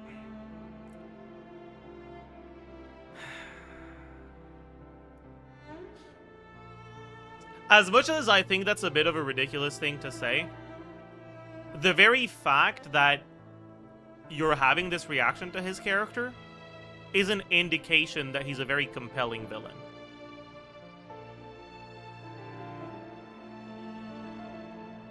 You fell for the character's facade that the player is meant to deconstruct.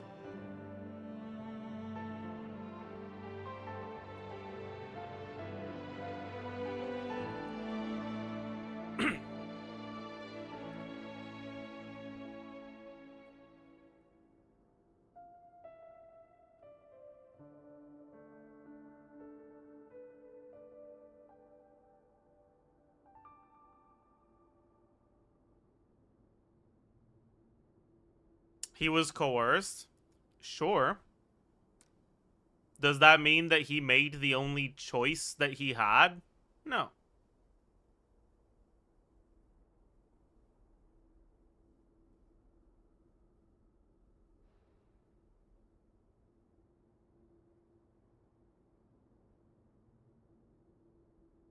Like, he was coerced. He didn't have a choice.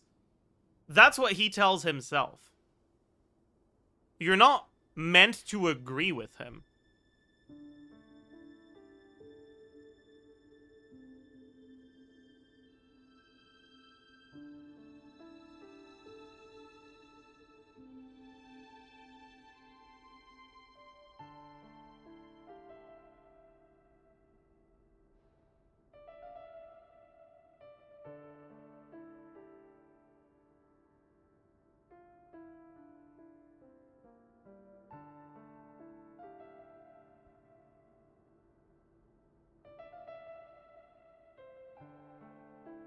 I'm crying, bro. People are deadass comparing this to real-life genocide. I mean, do you really think it's...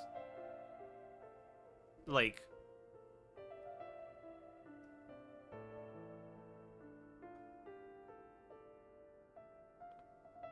crazy that there are similarities between fictional genocide and real-life genocide?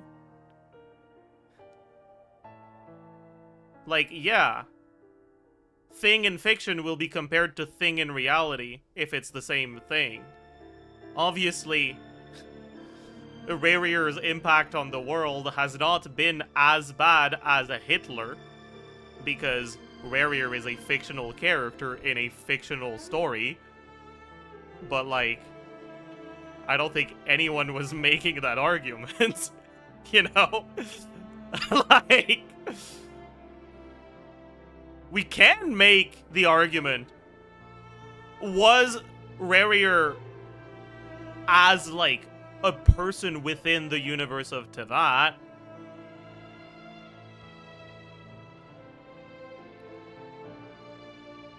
as evil as a real-life dictator? I think it gets into very touchy territory, because there's always gonna be some sort of emotional reaction to actual real-life tragedies. So it's not something I personally really want to dabble in too much, because I don't think it's necessary to discuss the moral implications. Like, I might touch on it here and there if I think it's useful to or if I can't think of a way other than a comparison to convey a certain point. But I'm not gonna go out of my way to ask, like, hey, who was worse between rerir and, like, Himmler, right?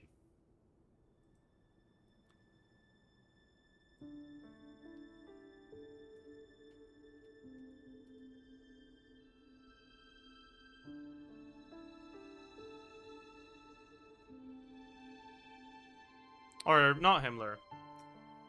The one I was thinking of was Heydrich, right?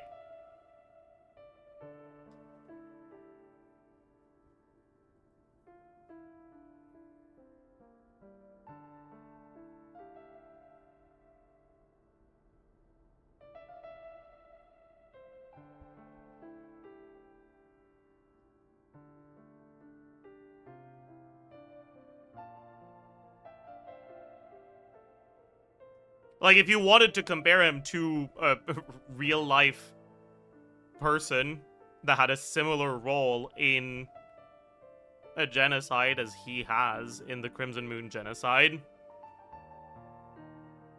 it would be like high-ranked SS officers, right?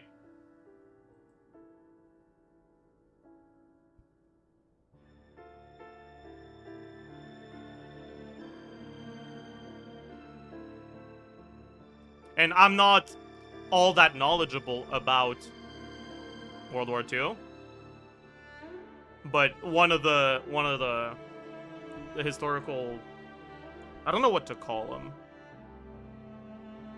like, whatever. One of the officers I learned about in history class was Reinhard Heydrich.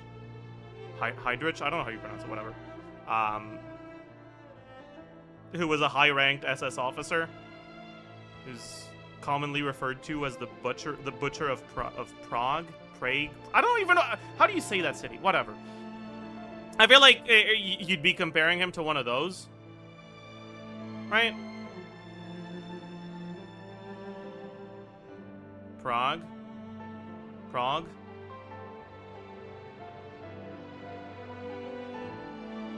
yeah.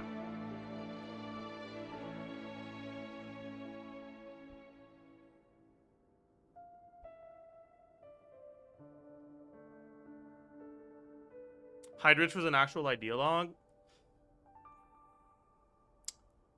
I suppose that's fair. So maybe it's not the best comparison. I wouldn't have a perfect comparison though, because I don't know enough about World War II.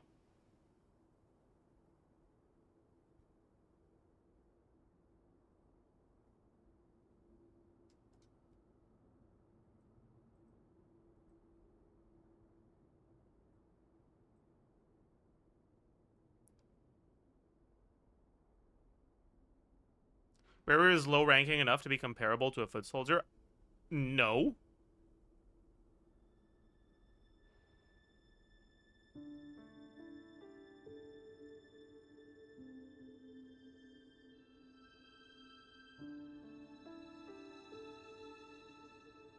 Rerir is like very high ranked.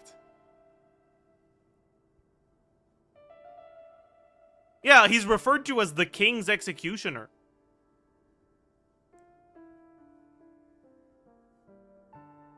Right, like, I get that Raker of Solnari is a fucking stupid-ass title that uses a title you don't know and, like, place of reference you don't know.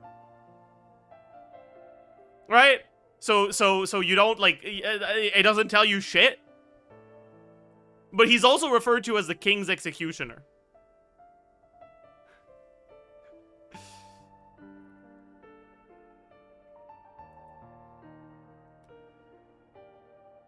Like, he is, like, basically the, like, #1,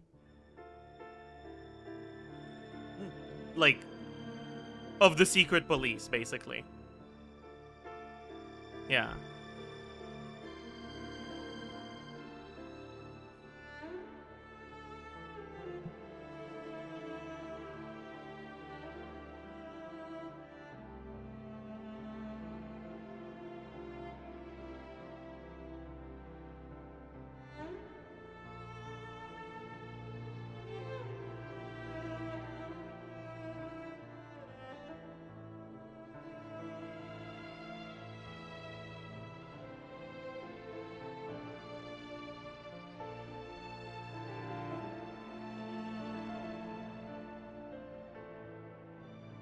I do think it's kind of weird that the king ended up appointing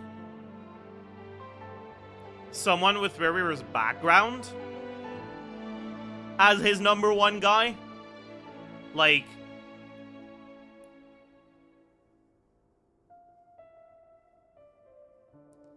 I feel like usually despots like that try to surround themselves with people that actively support their ideas. But I guess the king is just an idiot, so, like, it's fine. He was raised to be one. Yeah, but he doesn't seem to be all that, like, keen on the ideology. Right?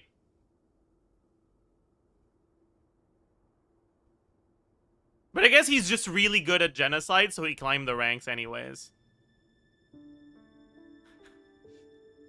So, yeah.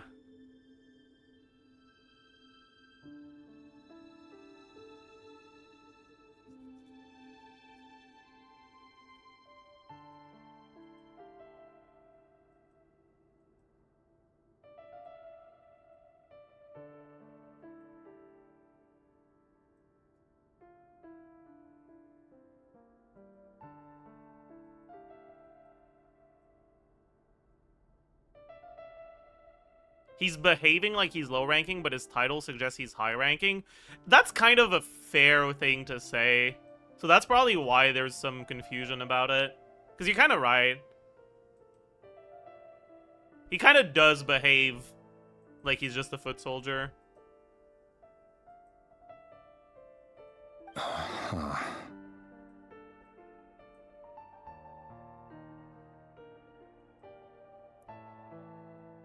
And, like, he's trying to portray himself as a foot soldier to the people that aren't involved with his work.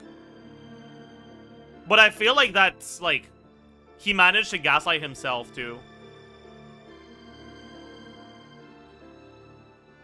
And, like, he keeps doing it even when he's alone.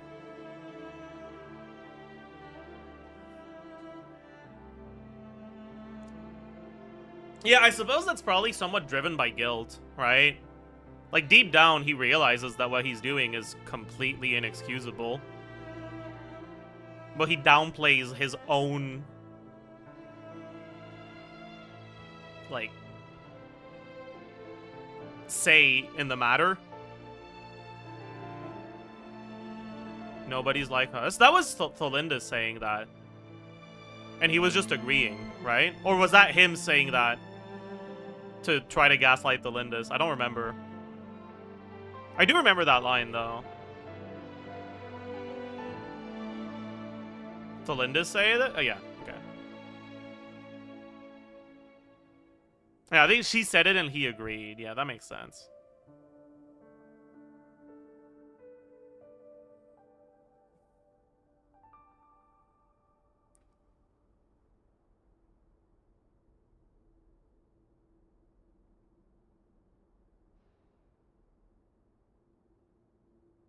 Anyways, let's keep going. Forgive me. I wasn't tuning out. It's just, I noticed you didn't even phrase that as a question. As if you knew I was coming.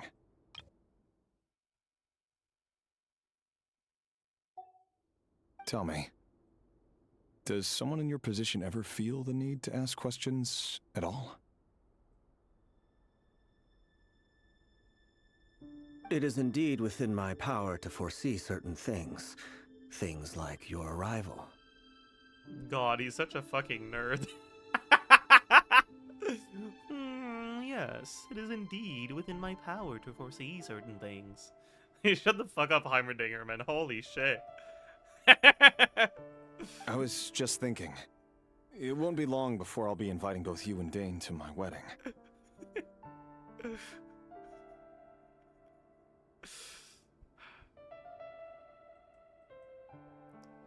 Okay, so is he probing Ved for answers right now? I feel like he is. That isn't a lie, but nor is it a fact as such. It's a wish, isn't it? No fooling a prophet, is there?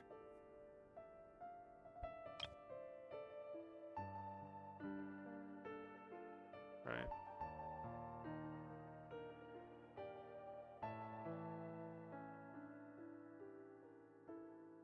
I see. Cool. But yeah, so this is indicating that this isn't that far forward in time from the last thing we saw, because Tholindis still hasn't said yes. Right?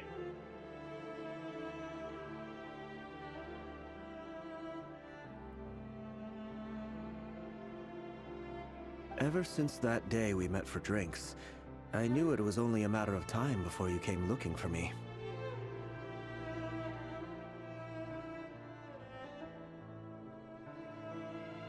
Right? Like, the fact that Ved says this doesn't necessarily mean that she hasn't said yes, but the fact that Rerir treats it as Ved knowing she hasn't said yes, rather than him knowing something that's gonna go wrong, that's gonna prevent the wedding, means that she hasn't said yes yet. Does it feel good? Knowing how the future will unfold. I'm afraid the notions of good and bad fail to capture the complexity of what such a power entails. Once you've seen what will come to pass, it can be all too easy to succumb to fear and melancholy. Unless, of course, you learn to abandon these feelings. I don't believe you, Ved. You didn't abandon fear. You couldn't abandon fear. That's why you sinned. You were afraid of what would happen to your brother.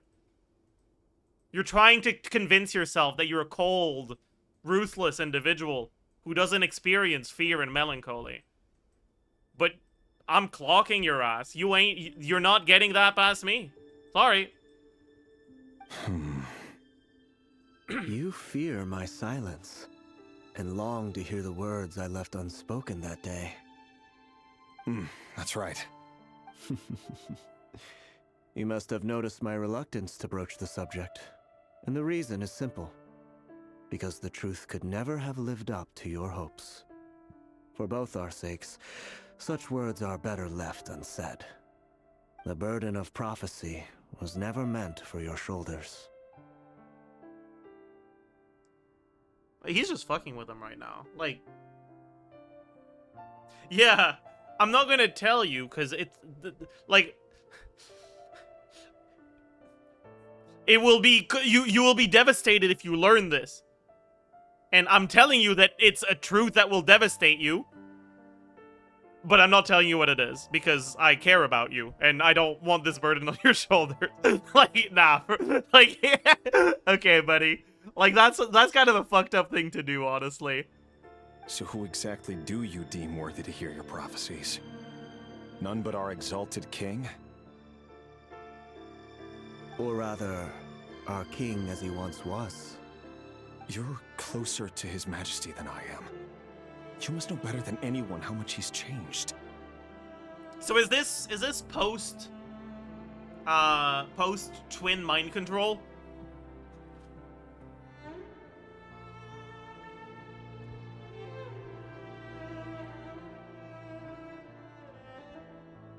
You say that as though it is to my benefit. Yet precisely because of that, I dare not speak rashly. A king can turn out to be the most virtuous of rulers, or a tyrant, more terrible than the most vicious of dragons. Mind control? I'm calling it mind control. It's not actually mind control. It's just the king's behavior significantly changed when the twin showed up. I don't think we know why yet. I'm just calling it mind control because it's funny. You are so wise and far-sighted, yet still you would have me live in fear of the unknown? You make a fair point. Especially given my silence alone was all it took to send you spiraling downwards. Very well then. Let me offer you some advice. And I say this not as a prophet or a visionary, but simply as the brother of your friend. Okay, so, by the way, right? Before we learn what Vedrfolnir says here, let's remember, Rerir is very angry at Vedrfolnir. There is a lot of resentment there. So, I feel like this advice isn't gonna be very good. For many reasons, there is very little chance of your marriage ending in happiness. If happiness is what you seek, you should find another fiancé.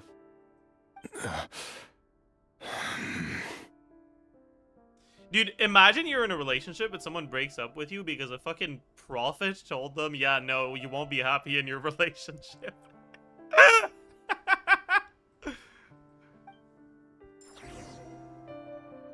Hold on. There's that same black fog again. Could this memory belong to tholindis? That's probably the equivalent of, like... Guess I better tread carefully. Someone breaking up with you because their horoscope said they should.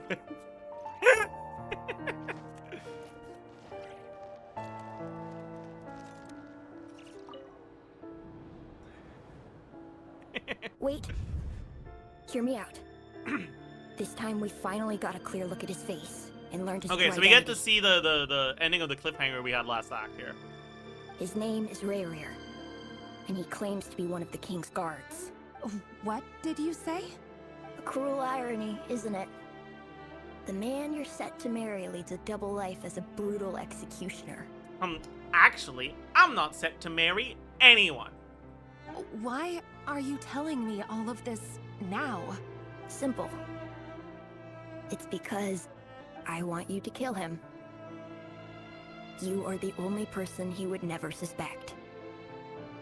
No, absolutely not. I would never dream of doing such a despicable thing. So you'll just stand by and watch him slaughter us to the last. Do not forget that the blood of the Crimson Moon flows in your veins too.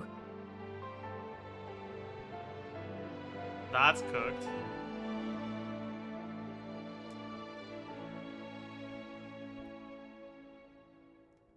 This was one of the first things, like, before we even fucking learned anything about her.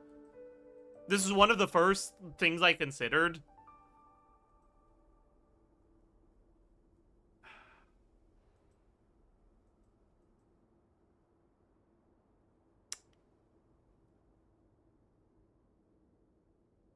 This really doesn't feel like much of a twist.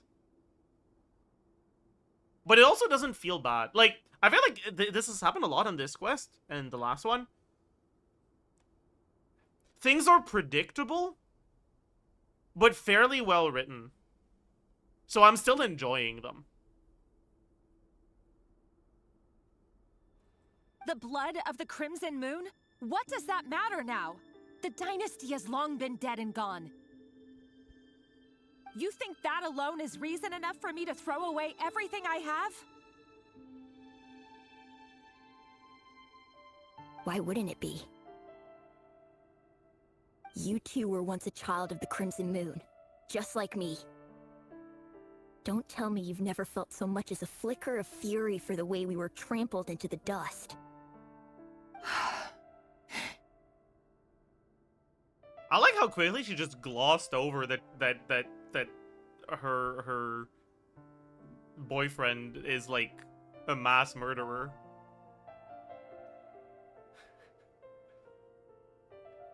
So one of the things I considered was that maybe she already knew. I wonder if this is what's like being implied here. As long as you promise to abandon this pipe dream of restoring your dynasty, I can try to persuade him. Or have him persuade the Venster King.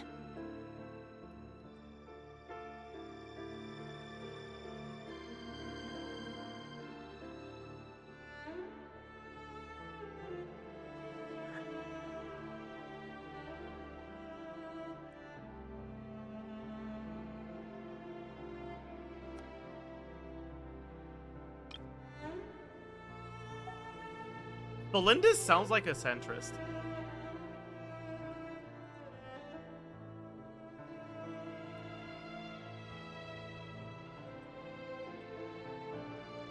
I mean, she is a centrist, yeah.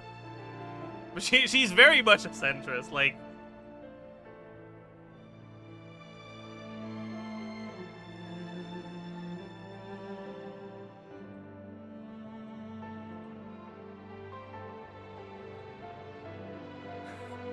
My apolitical streamer Tholindis. Hell yeah. Persuade the Venster King?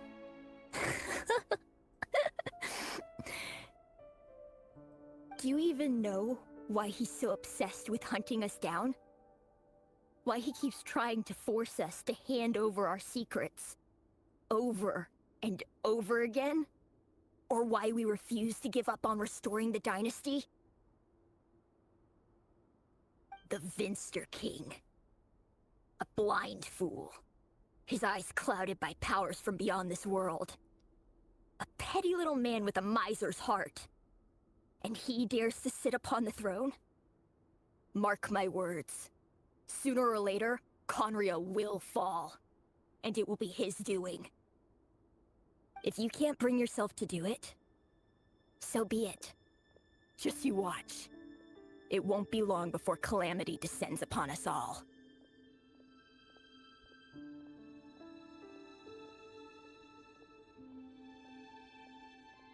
The rerir of Solnari.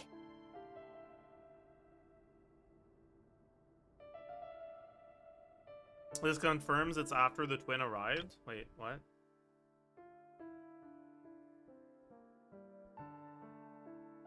Because of the blinded by powers from beyond this world?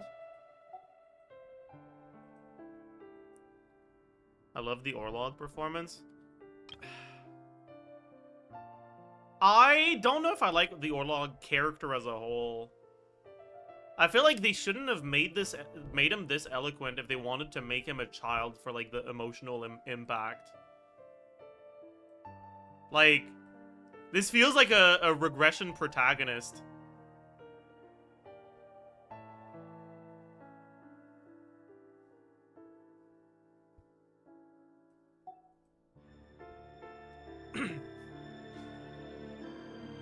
That really is quite a secret you've been keeping from me, Rerir. But who am I to talk? Am I really any better? I've kept my own past a secret this whole time, too. Jesus Christ.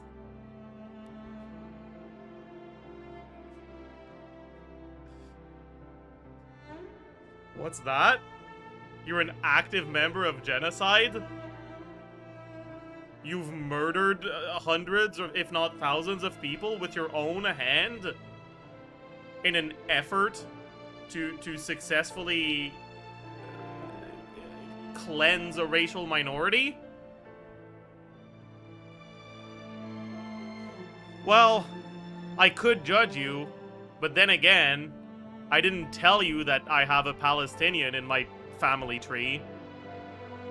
Like, what the fuck do you mean, bro? Jesus Christ! You can't be comparing these two things. What?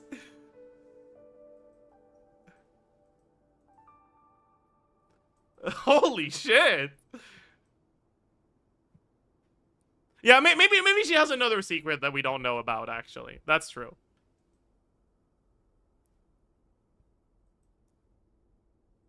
Love should be built on honesty. But ours was born from lies. And yet... Why is she so, like, cheery and upbeat in this delivery? Love should be built on honesty. But ours was born from lies. Was born from lies. And yet... Like, bro, get that smile off your face. You just learned your boyfriend is a murderer. What's going on? Is it really so wrong to hide things that would only make life harder? If we don't cover up the parts that no one else should see, how can we go on pretending to be normal? Okay, so I feel deep disgust towards the way Tholindis is being characterized right now. But I also think that as a character, this is very good.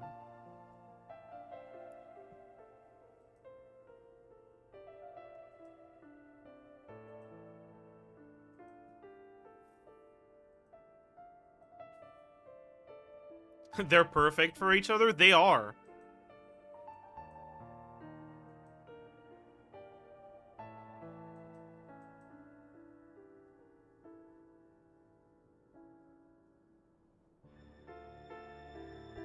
Vedifulnir must have known all this. And that's why he made his prophecy. In the end, nothing stays hidden forever. Okay, so if you think nothing stays hidden forever, what the fuck do you think he's gonna do when he learns that he's gonna have to kill you too? Like, I guess she doesn't realize how bad the genocide is, right? Like, she's probably under the impression that as long as she doesn't try to bring back the dynasty, the Eclipse dynasty won't go after her. Right? So that's probably why she can have these thoughts. She doesn't realize it's gonna affect her too. She thinks she can change him. I don't think so. Like, she literally just said no when the kid asked her to change him.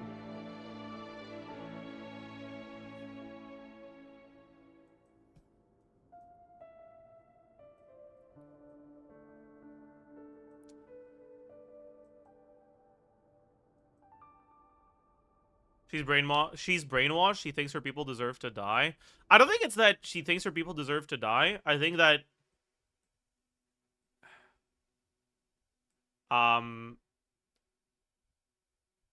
she thinks that the Crimson Moon, like, I think she thinks of it as a power struggle, and the Crimson Moon dynasty lost. And in her mind, people that aren't, like, trying to take revenge or, like, somehow, like, turn the tables aren't a threat to the Eclipse Dynasty, so the Eclipse Dynasty won't go after her. That's why she's saying, like, if you abandon the pipe dream of restoring your dynasty, I'll think about it. Right? Because, like, in her head, those that aren't trying to achieve the goal of restoring the dynasty are safe. She's wrong, though. Right?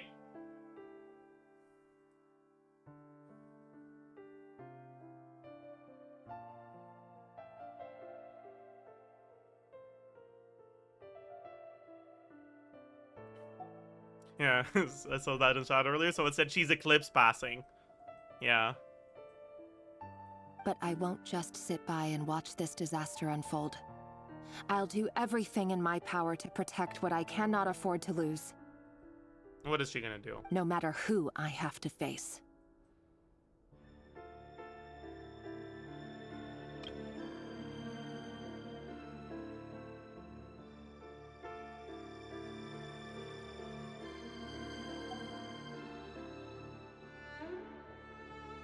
I wonder what she's gonna do here. Oh, the eyes just give them away?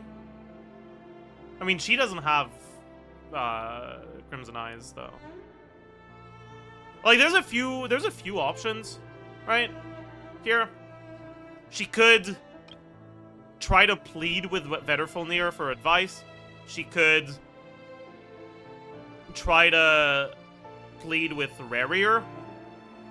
She could try to plead with the Vinster King. Or she could just be like, you know what? You're killing remnants of the Crimson Moon? Bet. I'll help. I'll kill the Crimson Moon itself. We saw her, like, in a vision flashback thing when we went with Arlecchino, right? So I feel like it's kind of leading into that.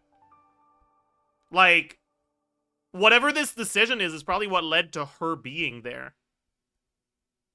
Whatever resolution she's just made here.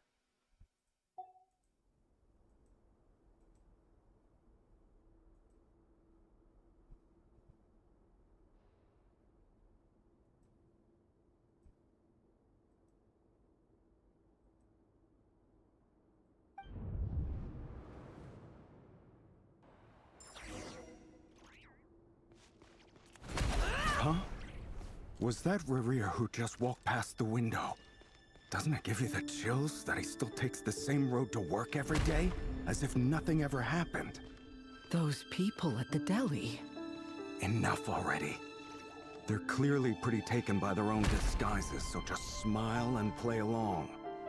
Pull the rug from under beasts like that. Nefer, that's very risk insensitive. Having your throat torn out. Deli.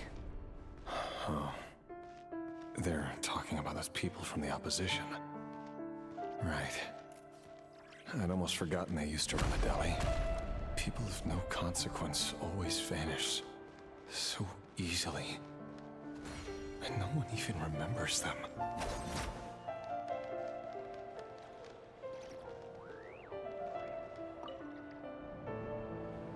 But surely you can see he's not the man he pretends to be.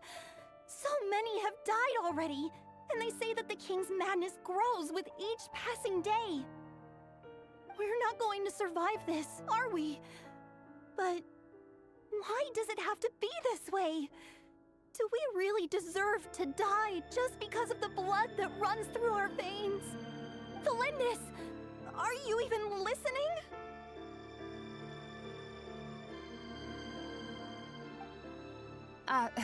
Sorry, Freether. My mind was off wandering. Sorry, I was just thinking about how hot my genocide husband is. Can you say that again? I heard you, though. You're talking about what Rerir said. He's just following the king's orders. He's a secret agent, and it's his job to hunt down rebels and dissidents.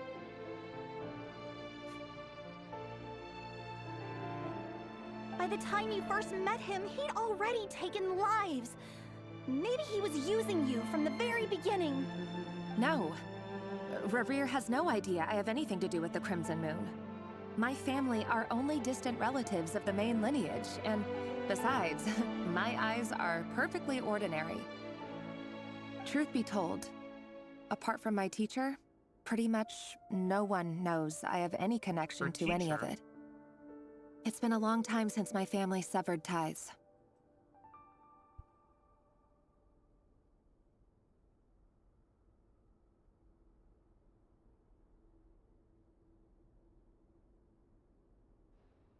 But as Orlog said, who could possibly talk sense into that raving lunatic of a king? No one.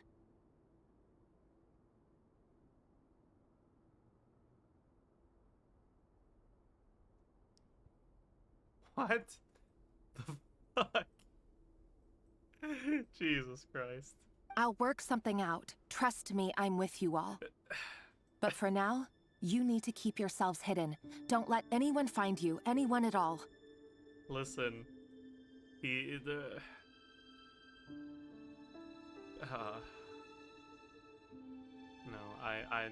no.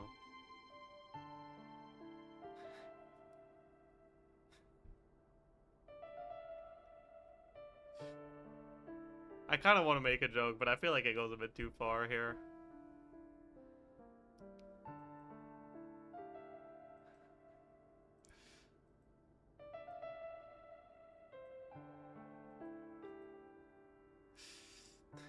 It's a safe space to do it. I feel like it's not going to be a safe space anymore if I say it, is the problem.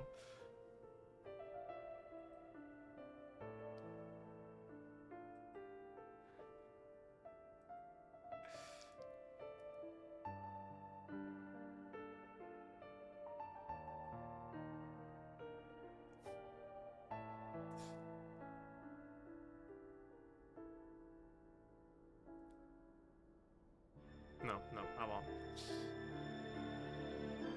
Don't forget that Rerir is an Eclipse operative. You need to be extra careful when he's around. And when I am too.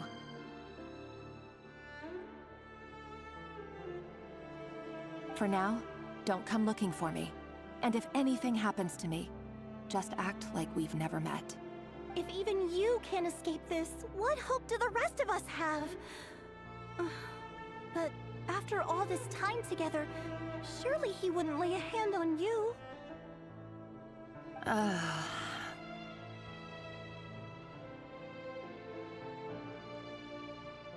I won't speak in his defense, nor can I give you a clear answer to that question.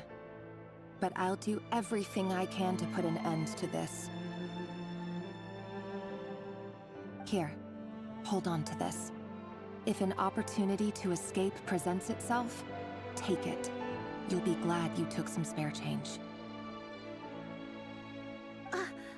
You call that change? But what about you? I've got a job, and there's still money coming in. But you can't go anywhere right now. Please think about yourself for once.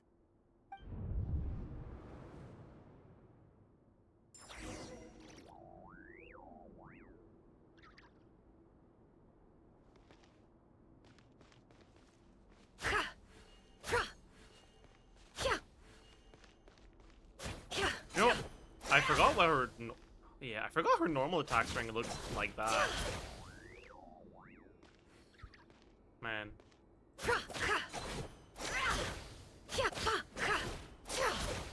Tholindis and Rerir.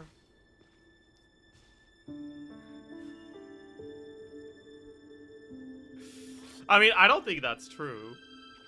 You know? Because, like...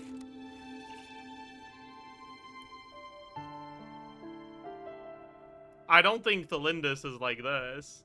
But Don't trust I your get eyes uncritically. I get the People rerir only thing. see what they want to. So don't be your own fool. Both are the right one, yeah. Oops. Oh, what's the build? Okay.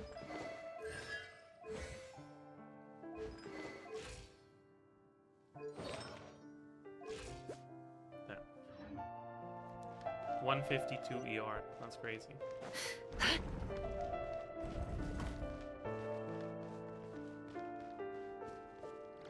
I go here? Dude, why do the doors look like Another round of walls? assassination training. Training ground is just beyond this hidden passageway. When you kill a person, doesn't it bother you when you end up covered in their blood? Why would it? Aren't we all just walking blood bags? But not everyone is accustomed to hunting down others like prey. You've been a hunter for so long now, you seem to have forgotten that most people don't just go around killing one another. Leave me alone.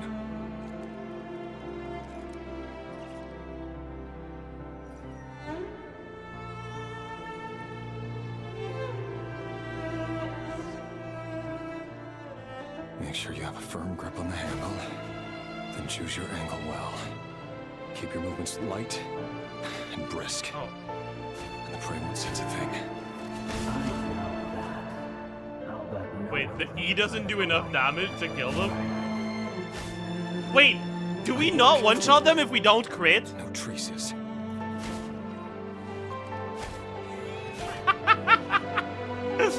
That's so funny.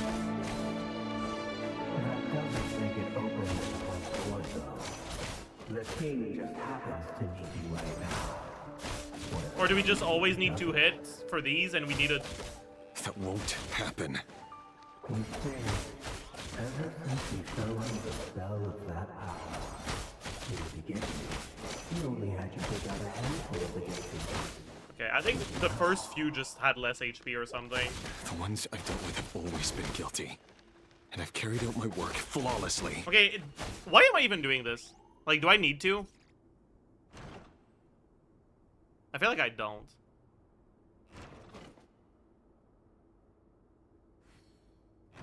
Okay, maybe not. Bro, nefer, can you aim? You know why Tholindis didn't accept your proposal, don't you? Was it because he didn't trust you?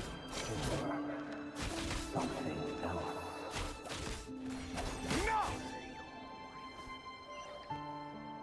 Oh, there's 2. Does it matter which one we go to first? Tholindis, do you still remember Orlog? Orlog? Who? The boy who was pretending to sell flowers. You spoke for quite a while, didn't you? Yes, we did.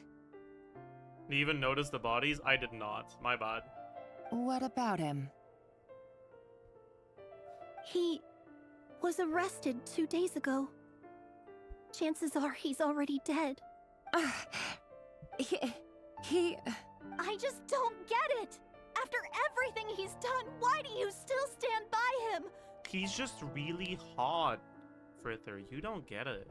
Or does it mean nothing to you that people keep dying? No, that's not... Just hear me out. I need to go now, Tholindis. They're looking for us. You take care too. If you ever need a place to hide, come find us. Like, yeah, I guess he's got some really good polearm combos. My goodness.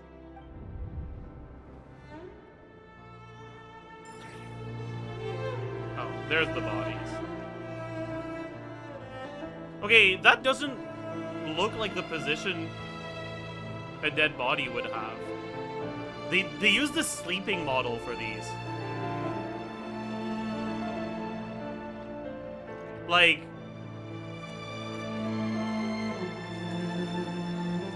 this one, sure. But this one, that just looks like someone who's sleeping. Okay, don't call it cadaver TC, please.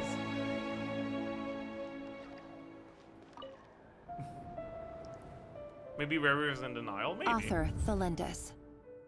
Over the course of this week, the research object was subjected to interference for a total of 47 hours for experimental purposes. The results are as follows. All subjects of observation that were sent inside have now... The situation within is proving more problematic than anticipated. No progress whatsoever. What now? Won't you give me even a glimmer of hope? So, like, is her research supposed to be, like, trying to figure out some shit to do with the Crimson Moon itself? Or, like, the iridescent moon? And, like... I mean, probably. Maybe she wants to give the iridescent moon's marrow to the Vinster King. And be like, hey... please don't kill me. Can I be an honorary Eclipse person? Things are getting worse by the day. I have to find a way or we'll all be in danger.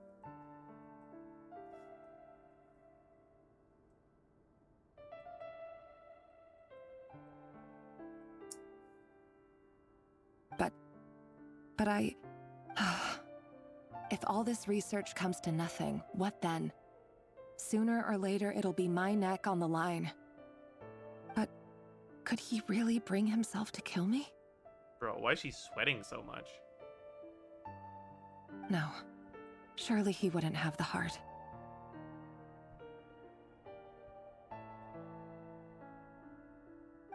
I guess it's really hot in Conria.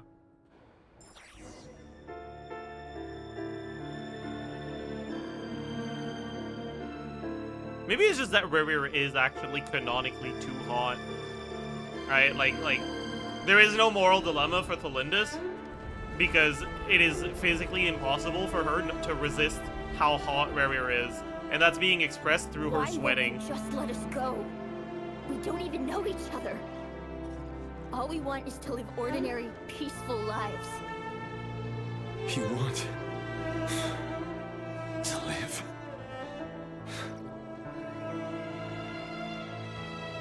Dude, this fucking stupid ass cat that's following me is Just want to go on living. It's really distracting. Is that really such an unforgivable crime?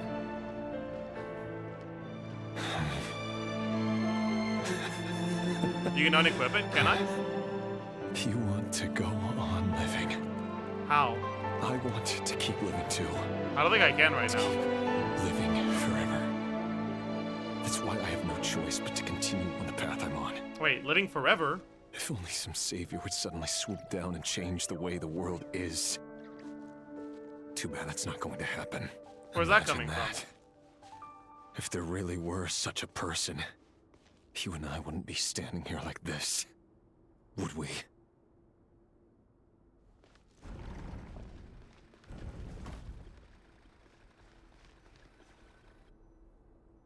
Today's files are in. Time to wade through them just like usual. No, I don't get tired of it. It's my job. And not only am I lucky to have it, I'm good at it too. So is Tholindis gonna be in this pile? Probably, right?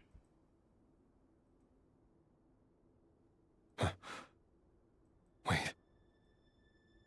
That's... Actually, I kind of expect it to be Frither or whatever. But he knows Frither through Tholindis, maybe. Or maybe it's just Tholindis directly. I don't know. Tholindis? Okay, no, it is. That's crazy. No. He's sweating too. No! Why? But you bear no mark of the Crimson Moon. How could you possibly have anything to do with them? It cannot be. A diluted bloodline. Carefully concealed. I see it now. You've been living in the shadows just like me. Okay, he doesn't know that she's aware of his job, I think. Right?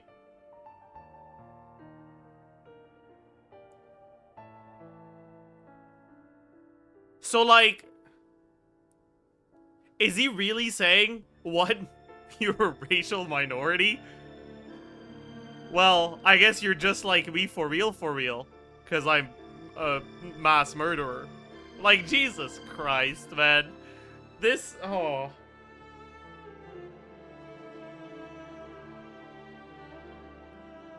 I wonder how this quest feels to play through when you don't have media literacy.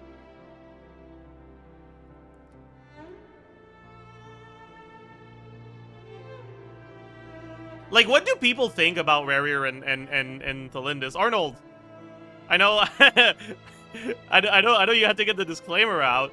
What was your what's been your experience? If you can like tell me a little bit about it without going into spoilers.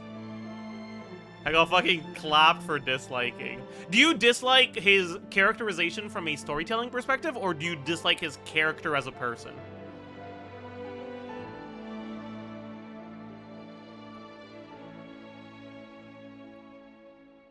Because if you dislike him from a storytelling perspective, I agree with them. You deserve to be clapped. This is probably the best antagonist we've had in Genshin so far.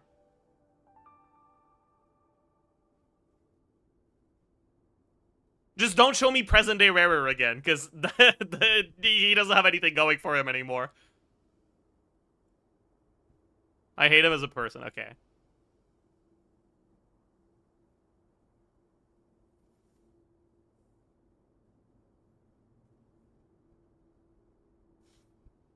I saw someone on Twitter get 8,000 likes for saying Rerir did nothing wrong. Okay, to be fair, sometimes people say that when they don't actually mean it, just as a way to express, hey, I think this character is really hot.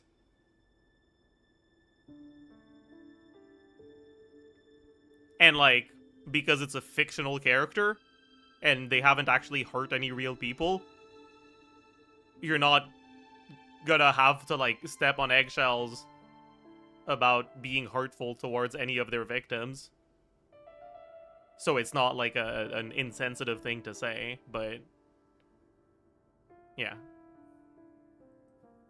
How do you think Nick is gonna react? Nick is gonna think he's hot. Probably.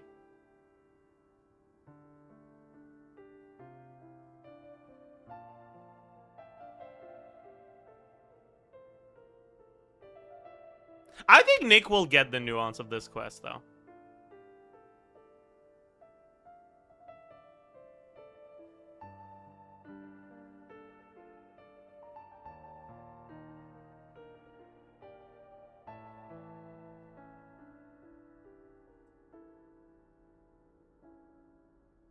You speak of him like he's in primary school. I mean... yeah.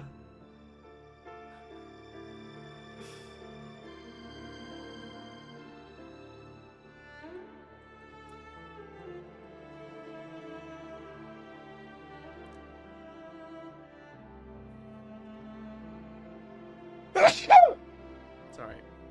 How was the sneeze on the mic, actually, with the new settings?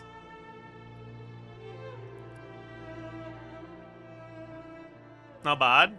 Okay. Pretty clean? Sick. Crisp. Okay, sick. That's exactly what I wanted to hear about my sneeze.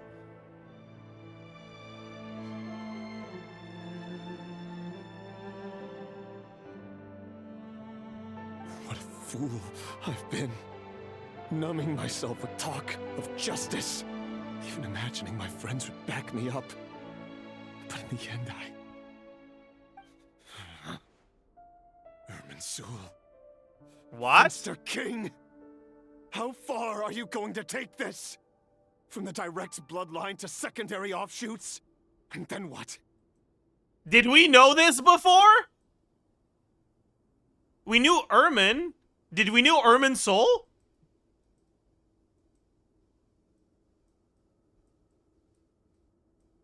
We... kinda?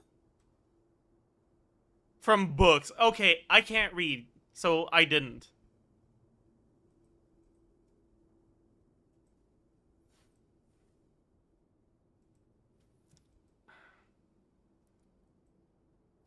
Today it's the descendants of the Crimson Moon. Who will it be tomorrow? Will you not rest until everyone down here is dead? No. This cannot go on. This is where it ends.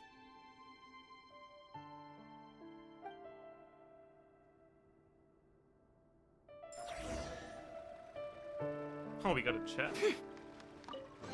I didn't know they had chests in Conria. What's the lore for the Exile set? Because this is something that we have obtained in the past, okay? This is something that rerir has obtained, which means that everything that is said in the Exile set and the Adventurers set were canonically already, like, they already existed pre-Cataclysm. Exile set Genshin.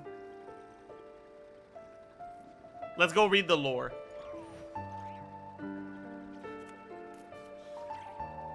It happened before the exiled who the fuck is Parsifal? What the hell? 1,000 years ago. Okay, so that's fine.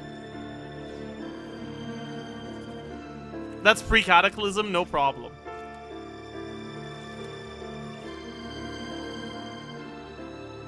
Okay, no problem here. But what about the Adventurers set?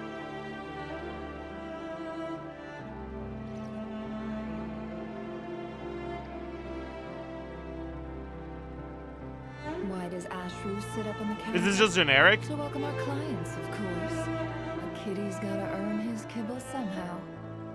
Shut up, Nefer.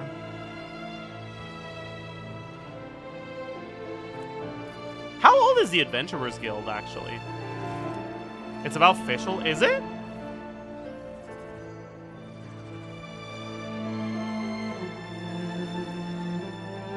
No. It's speculated to be about Herman from Mondstadt. But it's not confirmed. Clearly it's not about Herman. Cause it's about an adventurer that it was founded by the Tsaritsa. When? How old is the Tsaritsa?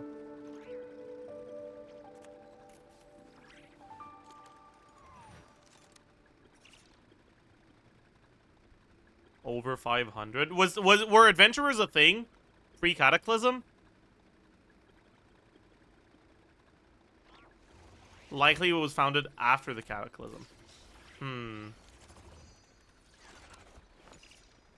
I guess that's not necessarily an anachronism, because it's very possible that adventurers as a concept were a thing, but it was a different organization than present-day Adventurers Guild.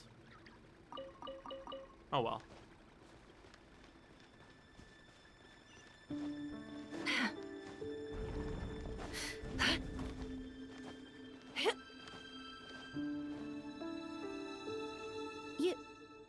You're really letting me go? I am. As long as you can guarantee that no one will find you.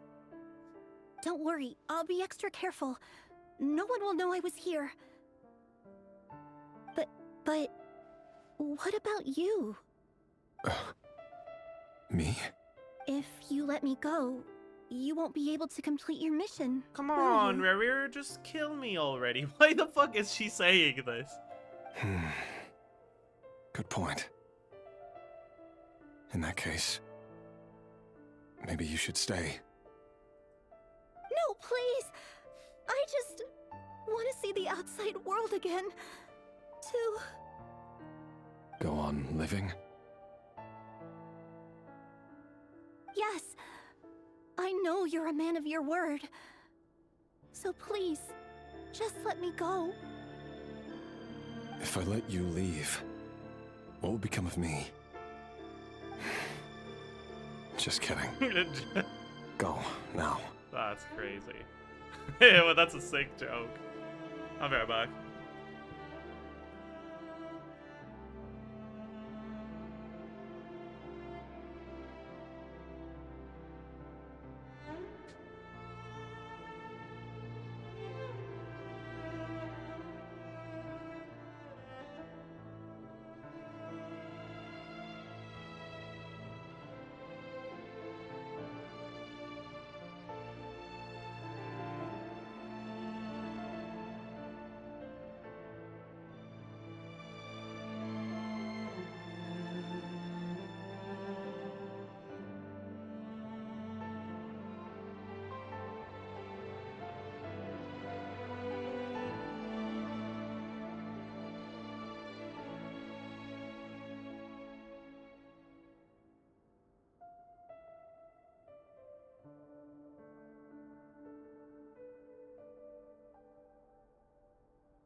I'm back.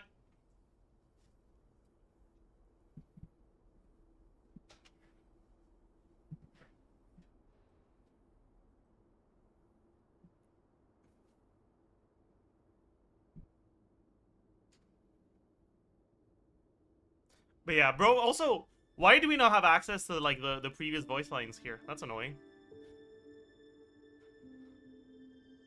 Bro was like, alright, I'm gonna kill you. Just kidding. Unless... But remember, don't let anyone know you were caught. We'll be seeing each other again very soon if you do.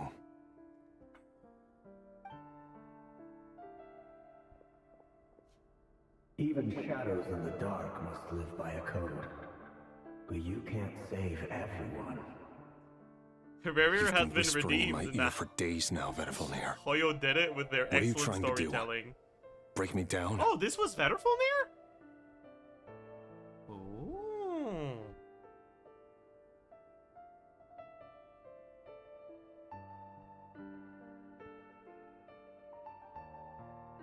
Is this pre-corruption or post-corruption Vedifalnir? Probably pre-corruption, right? But maybe not. I don't know. I only say this because you long for an answer to your problems. Let her go, Rerir.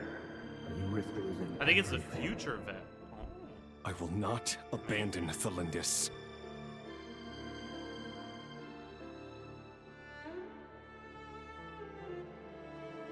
Then you'll need a little more vigilance and a lot more power.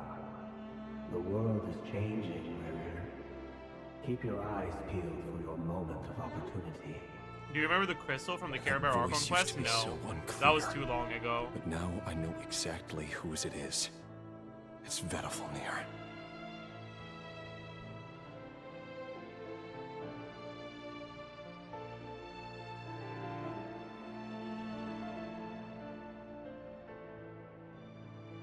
That was your favorite quest? I think you just heavily overestimate my capacity to remember information. Like...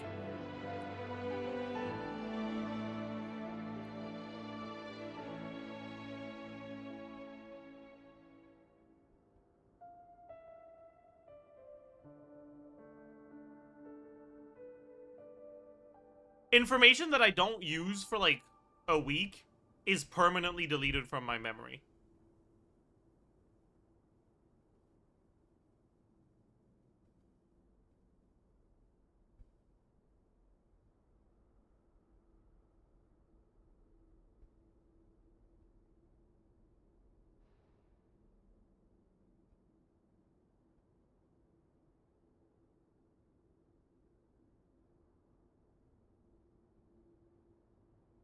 On the bright side, that means that when I rewatch shows I really like, I usually forgot everything about them, so I get to almost experience them for the first time again. On the less bright side, it kind of makes me an idiot sometimes.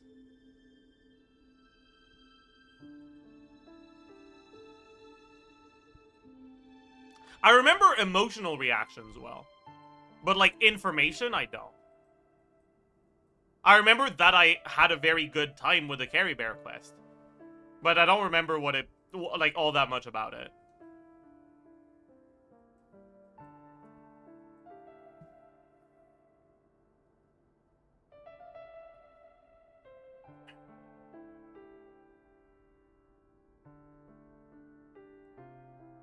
He won't tell me how to actually resolve any of this, but he keeps trying to manipulate me like a puppet. What's his game here? Tell me then, what will this moment of opportunity look like?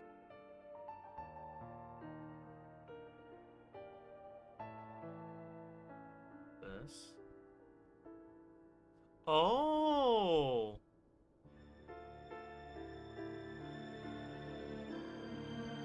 Right, that was in the Carry Bear quest. Okay, I remember that now.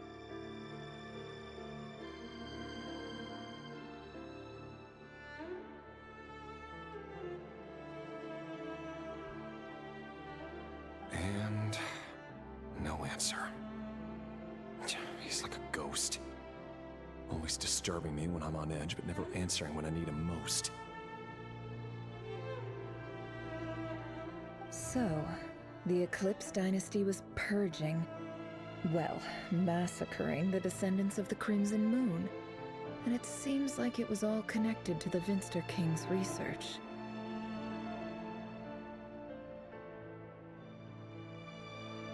Chat, which word do you think has a more, like, violent connotation?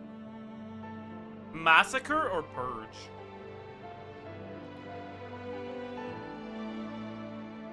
Because I feel like purge is more violent. So I don't get why she's correcting herself from purge to massacre.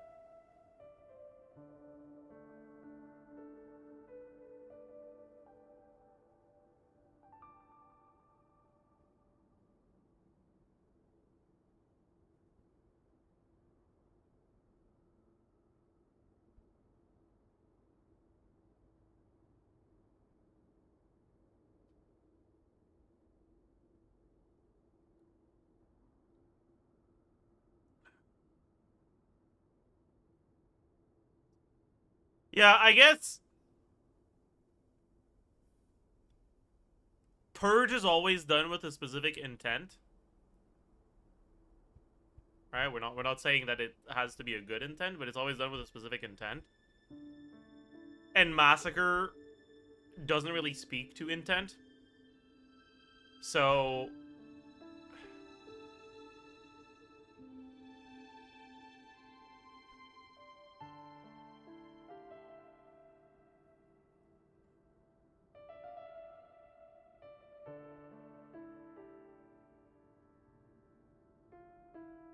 I don't know.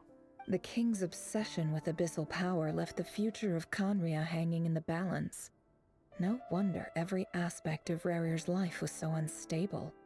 And it looks like this tholindis, Rerir's would-be fiancée, herself belonged to a sub-branch of the Crimson Moon dynasty's descendants.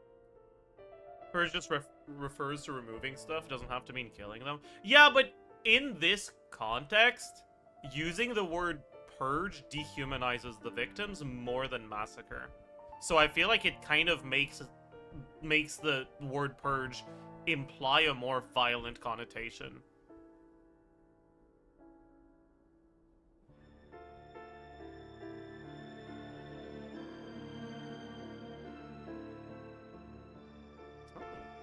Thank you for the 5 gifted, Insane Mash. Holy.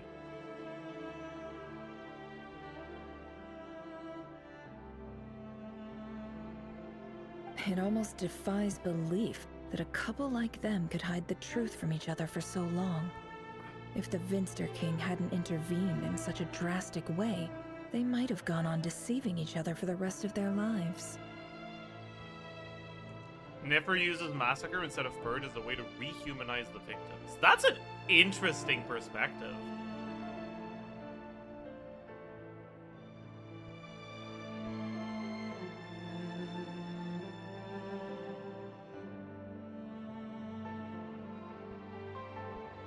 I don't agree with it, because I don't think it makes that much sense for Nefer's character to do that. But it is interesting. And why does Vedderfanir, Dainsleif's older brother, keep talking in Rerir's head? This guy kept more secrets than I ever imagined.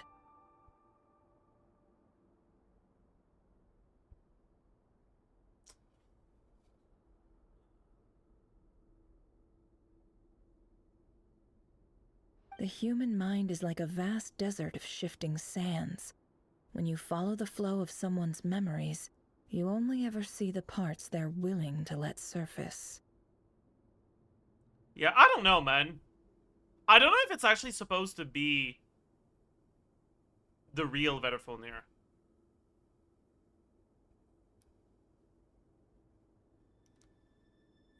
If it is the real Vedderfanir, I like that chatter that said that it was like future Vedderfanir. But like, I feel like it can't be the same Vedderfanir as the one we met. Because it's too... His behavior is too different.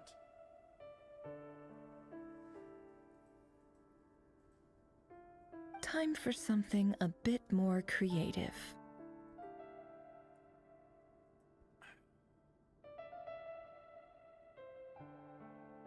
Why is she talking out loud here? I thought that wasn't allowed. Yeah, what are you doing, Nefer? We've been inside Rerir's mind this whole time, building up a picture of his psyche. There's already enough clues on the board to start reading between the lines and mapping out the rest. Now, we can finally begin to put the pieces together. Sure, it'll only be a reconstruction, part simulation, part reasoning, but it's usually pretty accurate. Once we've built up a cognitive profile, we just need to cross-check the logic behind his actions. And then we'll be able to take a sneak peek at whatever it is that Rerir has really been hiding.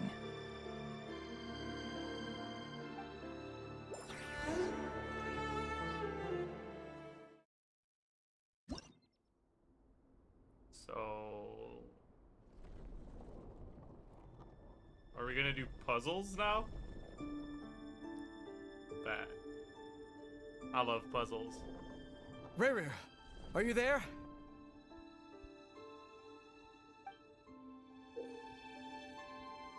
Moving pieces consume action points. When all your action points are used up, you'll be returned to the previous save point. When a piece moves to a square with this marking... what is... okay. You'll gain the corresponding number of action points, and they will become a save point.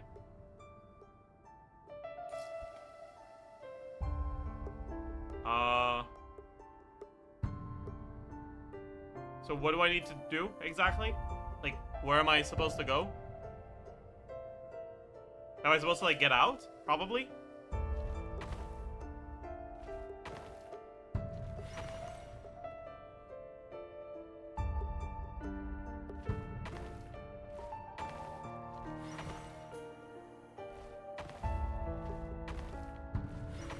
Oh! I thought that marker was on the bed, but it was on the... it was just, like, really high above the tile.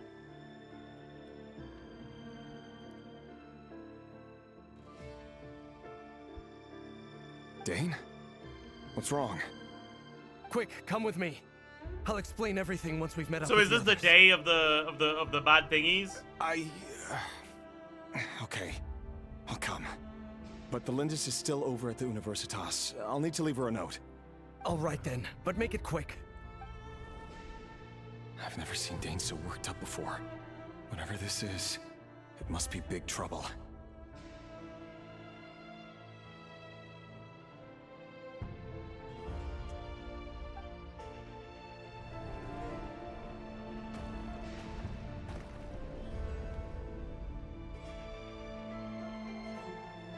Oh my god, new tutorials.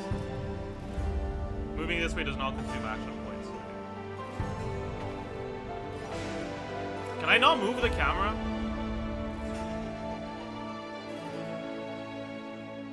You can? How? Oh. Oh, but you can't rotate, I see.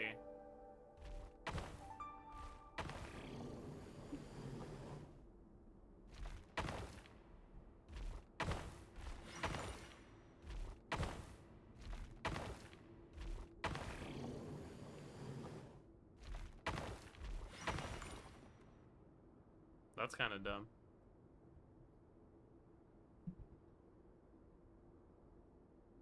Who the hell is that?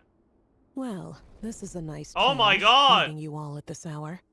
Her! When men and women of ambition can speak face to face in broad daylight, I say that's a big step forward for our dear Conria. Have we heard her speak before?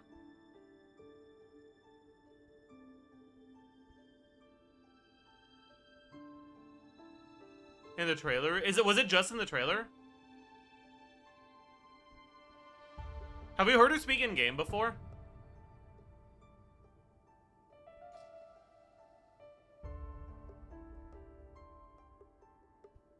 .5 event. What? No. Albedo event cutscene? Okay, I see. Anyways, Don't be ridiculous. We do not fear the day. Why would we seek refuge in the night? That's kind of funny. Sturlogi's just a fucking sword. You might ask your blade that same question. I'm told it That's where the horses were! Reindaughter took them all! Dude. Holy shit. He used them for alchemy. Albedo is the horses. Holy shit.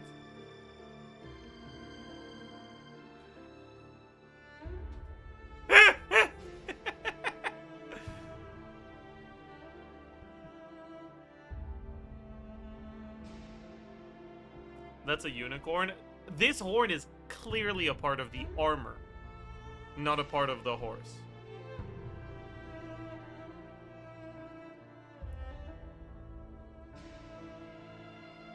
Clearly, like, buddy.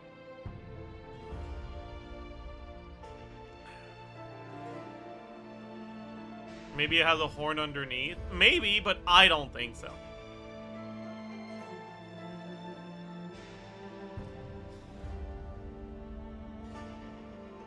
The word on the street is that Elegy only strikes when he has an unfair advantage. But that is patently false. I see you're missing an arm and a leg. Surely only a fair fight could explain that.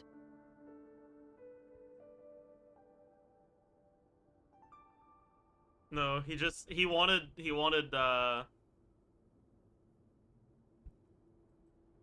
wanted the 5-star skin from Miliostra, and he lost 50-50 to the wrong gender, so it cost him an arm and a leg.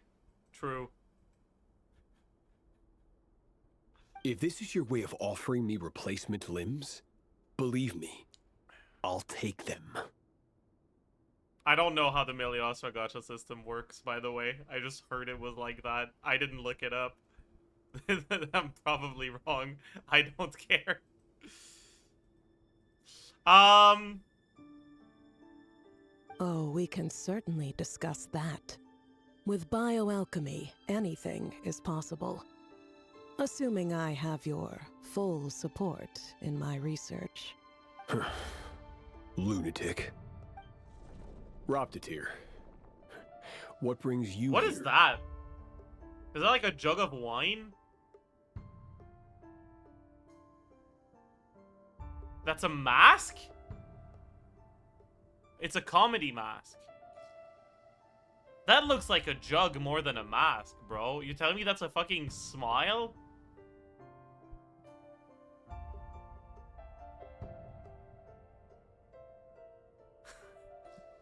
Why are you sending me Pot of Greed? Why, dainsleif, of course. He invited me. Please, cast aside your apprehensions, Miss Reindaughter. Whatever the rumors may say, I am but a humble servant of the king, and I can assure you he affords me no greater convenience than he does you. Well, the Universitas Magistrorum won't stop fawning over you, so at least some of the rumors must be true. You're clearly doing well for yourself, so drop the humble servant act. It endears you to no one. Okay. I like Horoptatir. Because Reindaughter doesn't like him. You're president of the Universitas Magistrorum, the chief royal mage known as the Wise by royal appointment, and by far the most favored among the 4 pillars of Conria. Vice President Veit doesn't even try to hide his envy when he sees you. My success is the product of hard work and good luck. It's as simple as that. Were the king not such an extremist, I hardly think I would have received a senior post at my age. Of course, no job is without its gripes. Serving a king like ours can be a challenging task, as I'm sure you can imagine. And as for Efterveit, in missing out on the presidency, he's dodged a mountain of stress.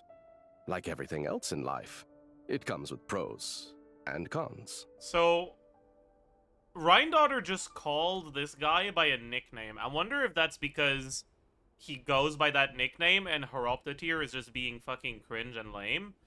Or if it's to suggest a personal relationship between them.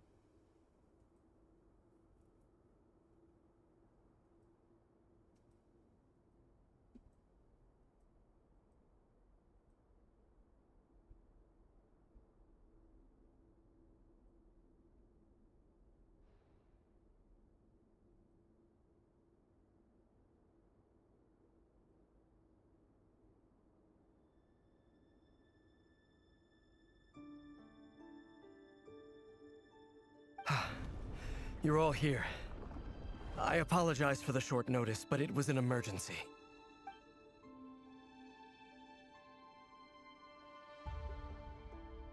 You must be Rerir.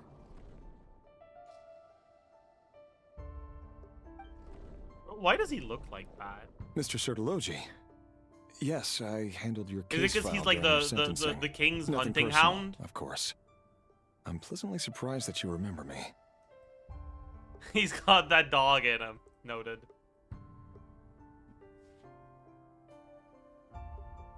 You're clearly a person of substance if you've been invited here. But Dainsleif, you'd better have a very good reason for convening this little gathering.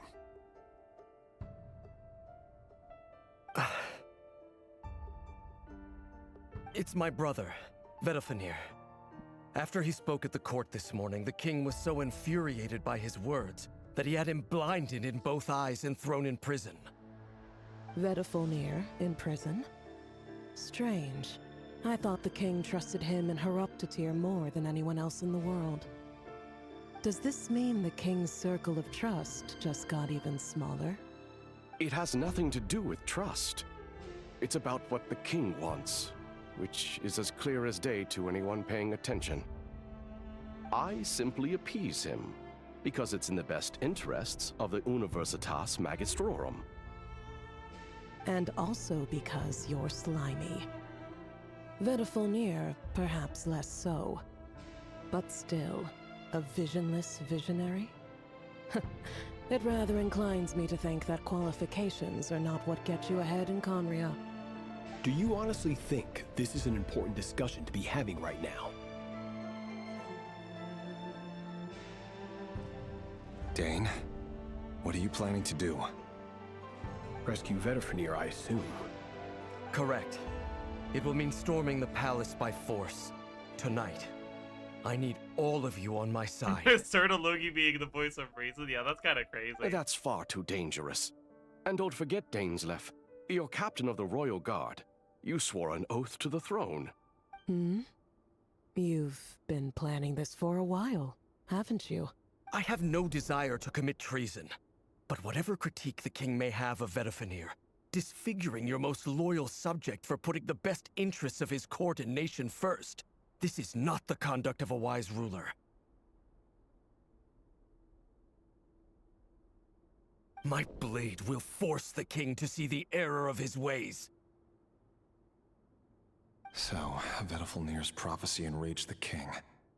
I'm sure it wasn't what he wanted to hear, but if he won't take counsel even from the visionary, that is deeply troubling news. The extent of His Majesty's madness is now all too clear. The question is, how does a man like me get out of this situation unscathed? You have noble ambitions, Dane, but I'm afraid they don't do much for a guy like me. I'm not interested in saving the world. All I want is a letter of pardon.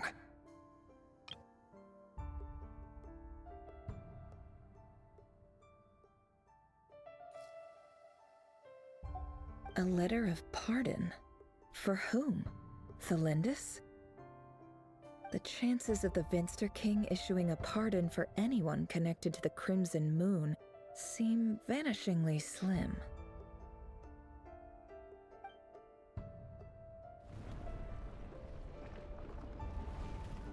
Oh my god, I heckin' love puzzles.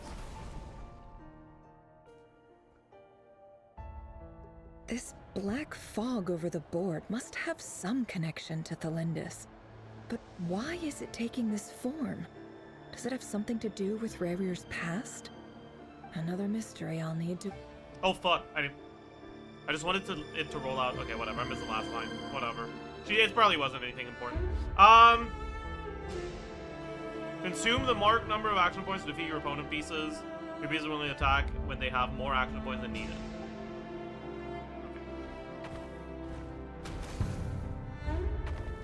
Oh.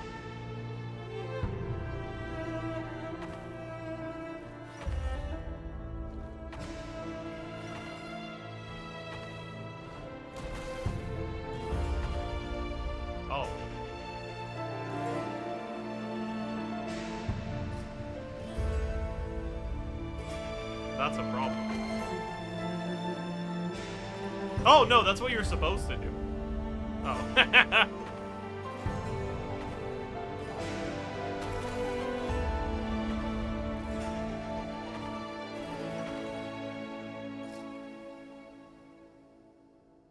Am I...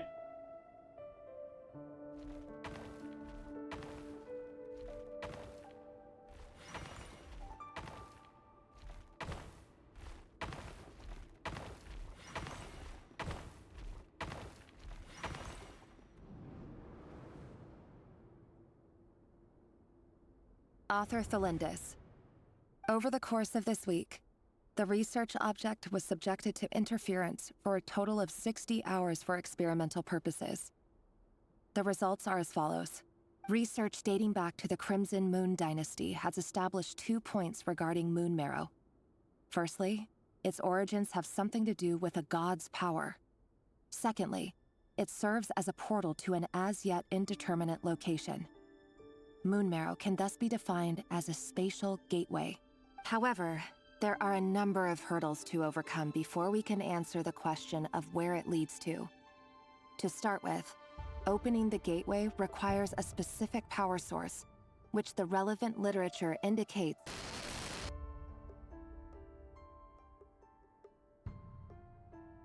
an enormous amount of power is then required to keep the gate open. Currently, the total power output of our instruments remains in the single digits.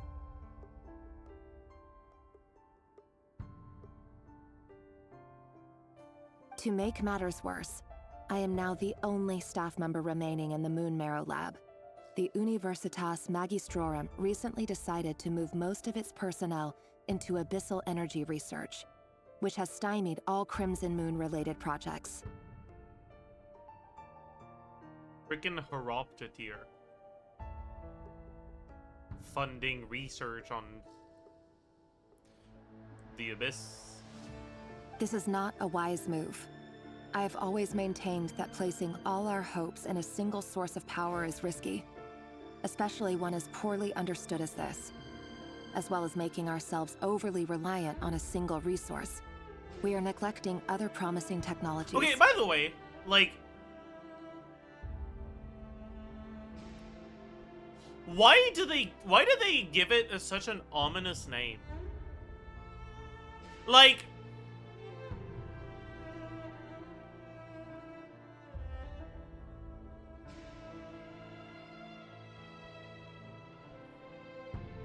I feel like if you're gonna be using it as a power source, you'd change its name. You wouldn't call it abyssal energy. You'd call it, like, I don't know, happy energy or some shit. I don't know. It feels like abyssal is just so negatively connotated as a word. You know?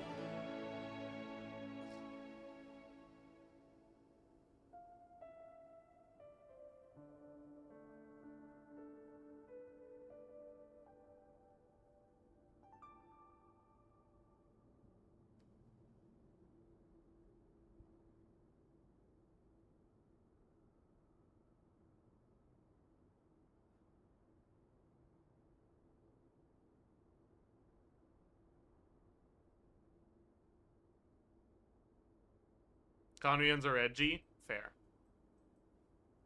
I think it's simply a location. Are you telling me that, like, abyss as a word does not exist in the language in Teyvat, and it only exists to describe the abyss? Like, capital A? 'Cause I don't know, man.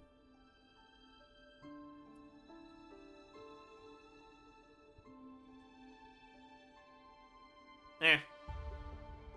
I apologize if this comes across as disrespectful. But as a moon marrow researcher, I desperately want to see the world beyond the gateway. If we really made it there one day, what would we find? And how would we go about taming the unknown? My imagination is endlessly fueled by questions such as these.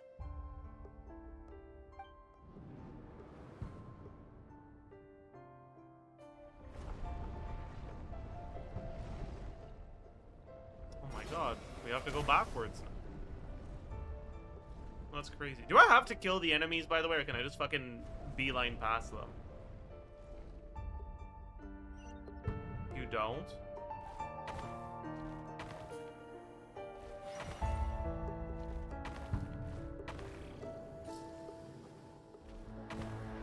Back. Let's die real quick. Wait, that was a...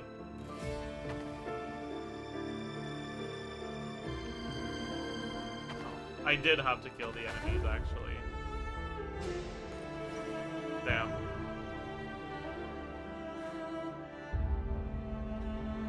Chad baited me so hard, what the fuck?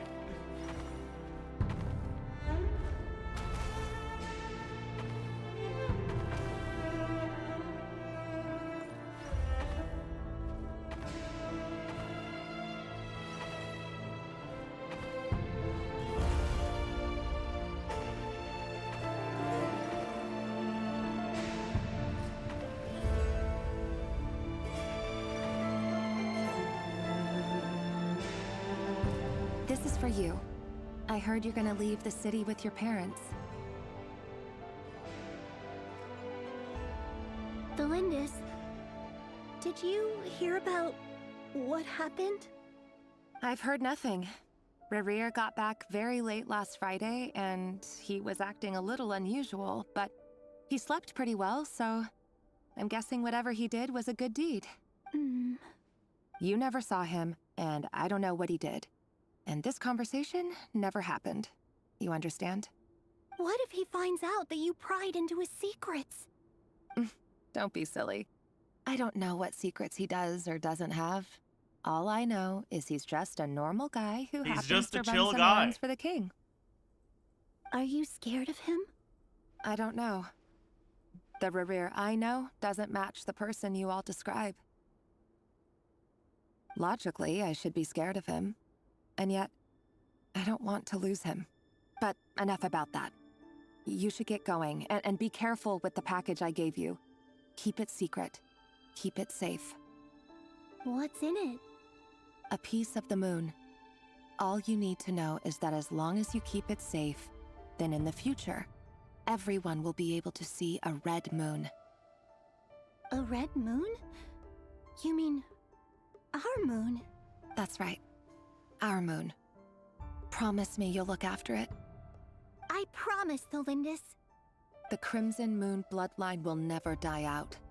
Its light, the color of blood, will become like a fire that flows in our veins.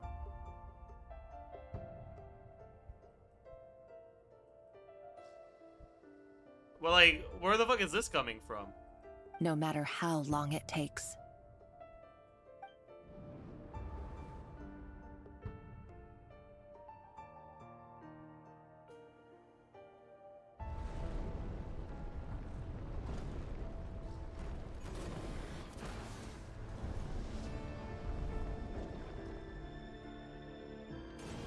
Yeah, I wonder if she's telling the truth or if she's lying.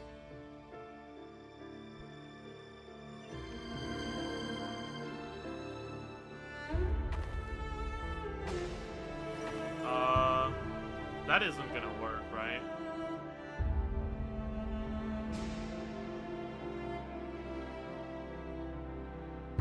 Yeah, we have to go this way. Oh, no, we can't. Oh, no, we can go there. Never mind.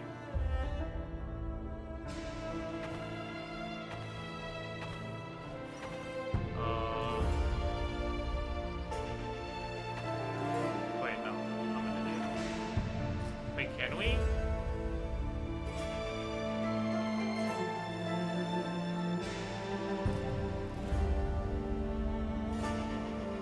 Wait, chat. Chad, I think I'm fucked. I can't make it anywhere. Okay, what am I doing wrong, man? I don't think I can go that way. That's fucked. I should have gone the other way.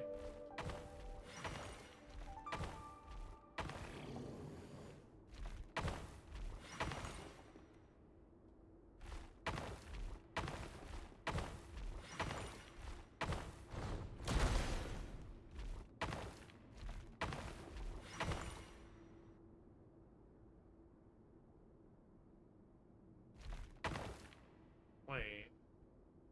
Yeah, we're fine. Don't get baited by that. Okay, this is...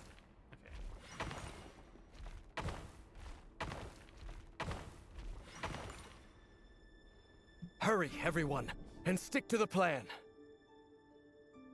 I love how every streamer has somehow messed up the easiest gameplay. I mean... we don't see the whole thing from the start. I guess I could have moved my camera to see it. But, like, is it easy? Sure.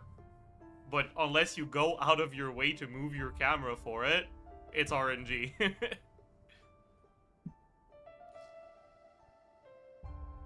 And I don't care enough to successfully get it first try. Sir Dainsleif, what are you? Is this treason? You know what happens to those who betray the throne. Please, don't do this! It is the king himself who has betrayed the throne. He has betrayed all of Conria. If you have any love left for justice in your heart, you should join me. It's showtime. Dane and his group will handle the troops in the palace. Then Hraptatyr and Rheindater will disarm the security measures. My job is to enter the prison and rescue Vedafilnir. Stay safe. Wish me luck. Look after my brother. Draw your blade. It is time for justice to prevail.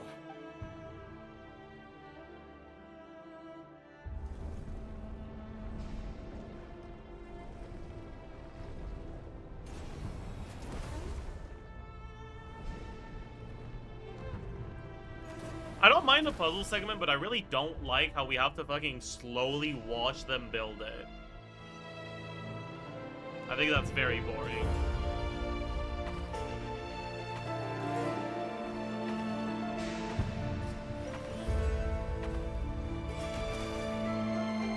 I don't think I needed to do that, actually.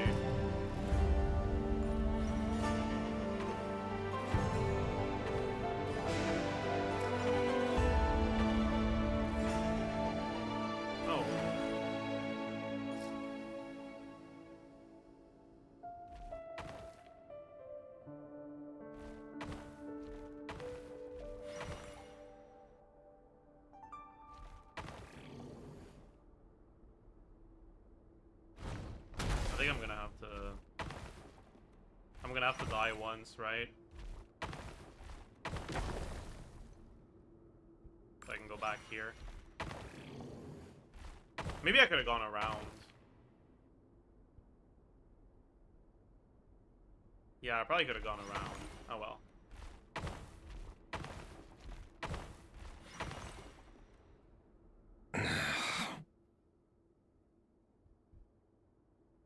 This place is filthy. And the smell is abominable. Clearly, the king doesn't allow his prisoners a single shred of dignity. This is dire. Dire? Oh shit, Rerir, you better have your signature weapon. Found you. Hello, Mr. Vedafilnir. It's you. Surprised? Oh, wait. I guess surprise isn't an emotion that prophets feel very often. I certainly felt some surprise in the moment when I was blinded. Surprise at the king's sheer ignorance. Surprise at just how unfairly this world responds to words of earnest remonstration. I'm curious. What did you prophesize this time? It wasn't a prophecy. It was a word of warning. Someone had to say it. The king has forsaken all reason in pursuit of his obsessions. I simply told him that if he continues on this path, Khaenri'ah will surely fall. But he didn't listen. Worse still, he stabbed you in both eyes and locked you away. John, how far into the quest are we right now? Are we, like in terms of percentages? 60%? Half? Is there another major section after the flashback section? Yes? Okay, so I think we'll finish the flashback section, and we'll keep going with the quest tomorrow.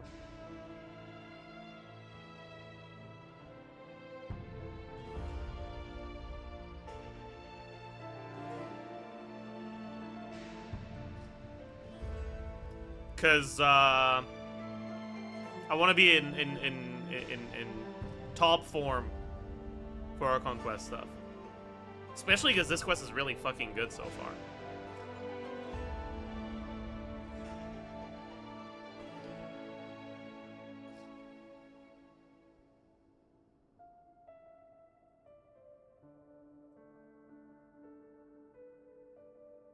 Dane asked for my help. The court is in complete chaos now, but I'm sure you predicted that. Everything is transpiring as I foresaw, yet I am powerless to change it. Fate is an immutable force. I can but lament as the inevitable unfolds. I do wonder whether giving a man the power to see the future does nothing more for him than slowly crush his spirit. Forgive my curtness, Vedafulnir, but the king did not suddenly turn on you today. His suspicions have been brewing for a long time. You can't have wisdom beyond the reach of your fellow man without attracting his fear and suspicion. There are things the king does not want to see. So, he doesn't want you having visions of them either. He blinded you because he thought this would make the visions stop.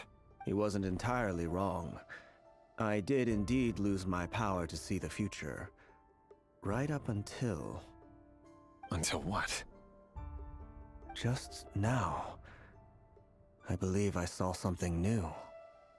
Well, tonight could go a lot of different ways.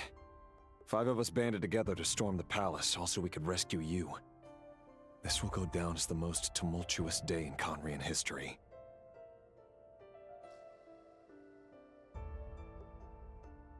See, like...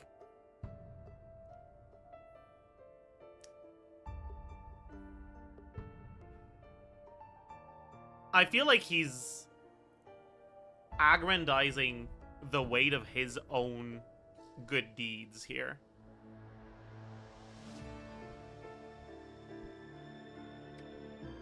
Like, the most tumultuous day in Khaenri'ah history? Buddy, your job is ethnic cleansing through murder.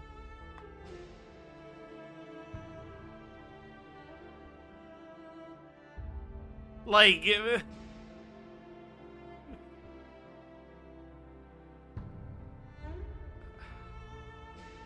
I feel like your everyday is just as tumultuous as this.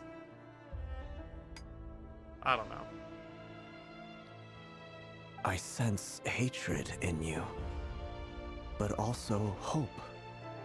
A desperate hope that with the tyrant deposed, that will be the end of the story. But this is not the end. It is the beginning of a new chapter in a whole new story. There are many men of honor and courage in this world, Rerir. But you are not one of them. You're not here for justice, are you? You're here for yourself. Yeah, clock his ass. Is that a dagger? Interesting. Why not the polearm? It was always your weapon of choice. Damn. Even better Fuller knows about Rerir's polearm combos. Oh god. crazy.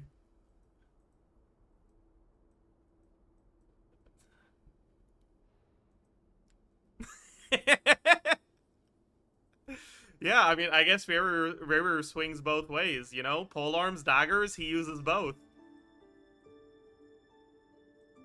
True.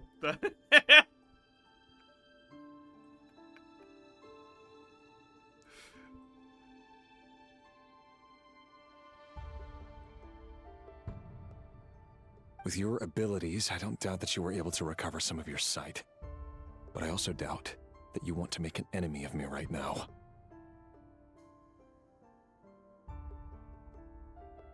Of course not. We're on the same side, aren't we? We could be. But I need you to be honest with me, Vedafilnir. At this point, you're my only hope for the future. You mean your future? With your beloved, tholindis? Yes. And I know there are bigger things at stake here. A dynasty, a nation, maybe the entire world. But forgive me, I care first and foremost about myself. It's also quite funny that Rerir's main weapon is a polearm. That's a weapon of war. You're killing 6-year-olds. That's a good point. Like,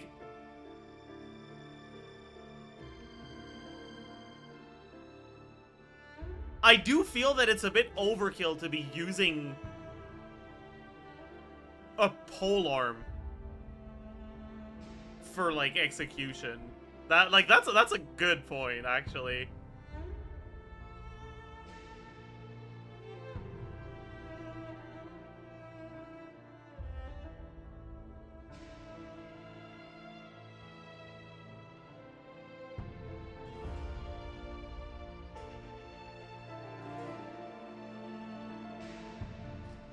I can't abandon the one I love to save myself.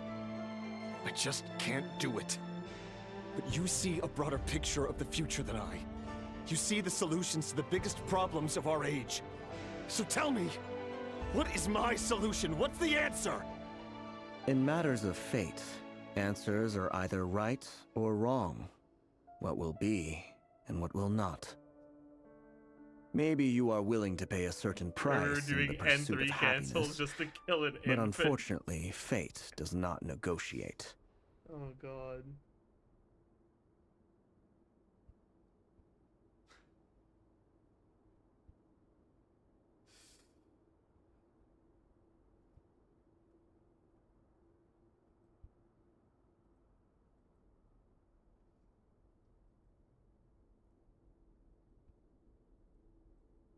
That is the cruelest thing about fate. It is unmoved by your sacrifices. That can't be true. Wait, what did you just say? I got distracted. Fate does not negotiate. Rebozo.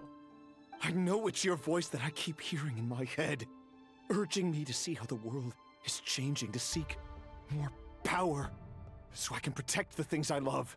You show me disaster, but you won't show me how to avoid it? Why? Why are you doing all this? My voice. In your head.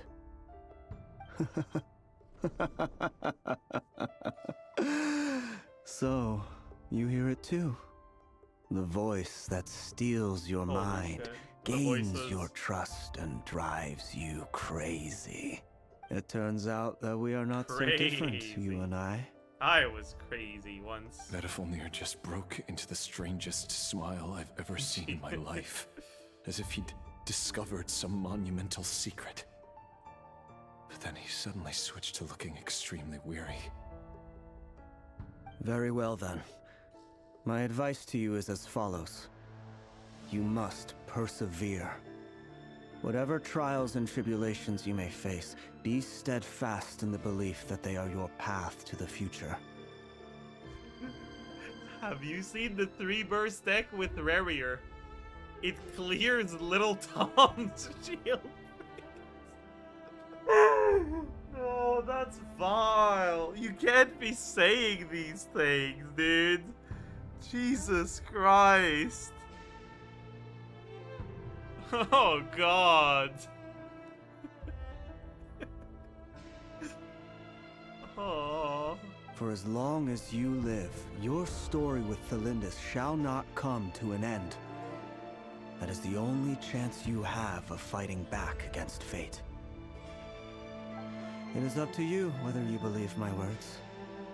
Regardless, that is all I will say on the matter. I have no right to intervene any further. I will hold you to your word.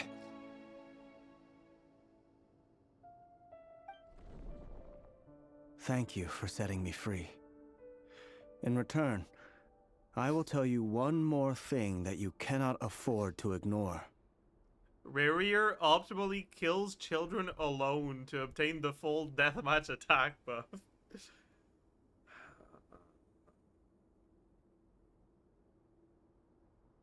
See, I don't think that's true. I think Rerir kills multiple children at once because he's a defense scaler.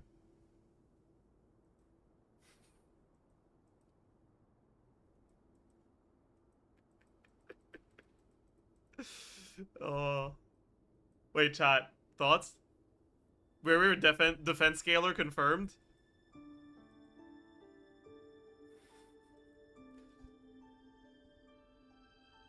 I didn't understand that one. So, a lot of people don't know this, but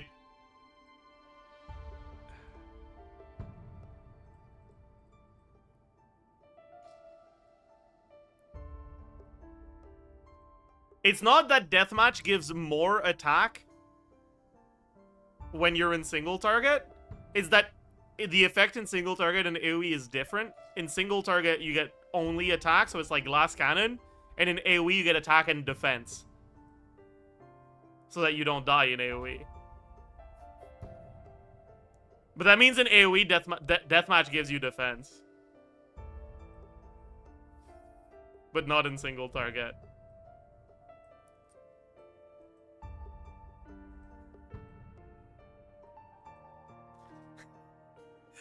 Give me pole arms, give me fire, give me children in AoE, or I retire. Okay, let's stop. Let's dial it back for a second. I think we're going a little too far now.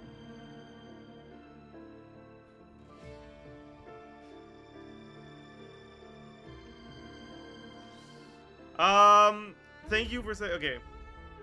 Just then, a strange wave of energy rippled through the city. We had no idea what it could mean. If I were you, I would head to the Universitas Magistrorum. The Universitas? Oh no! Damn, he's moving sure fast! We'll be Jesus seeing Christ! each other again very soon, Rerir. Whatever Vedifalir said, I didn't catch it. I didn't even help him out of the prison. There was no time to lose.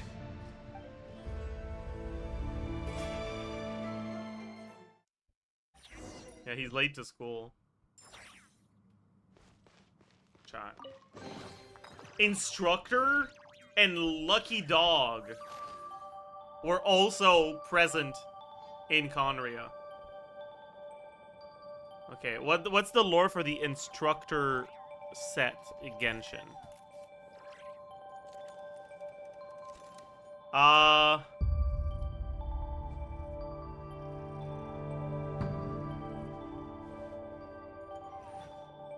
don't want to read all this, actually.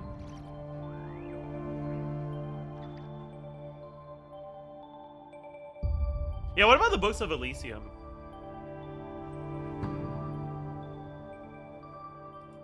Don't trust your eyes uncritically.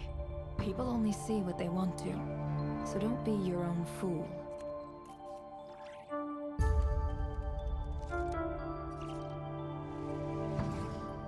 Elysium is the dream of the land beneath the moon. There are those who are desperate to get in, and those who are desperate to get out. Perhaps Elysium is not a place one can ever truly reach.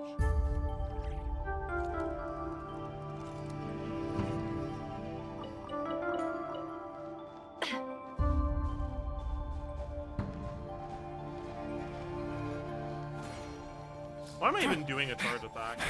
Monsters? Wait, what do we got on our team right now? We're the Universitas Magistrorum. Oh, yeah, that's just nefer trial with Out of my the way! normal team. You know what? That's sick though. I have an actual like pseudo nefer team, so I get to actually play nefer.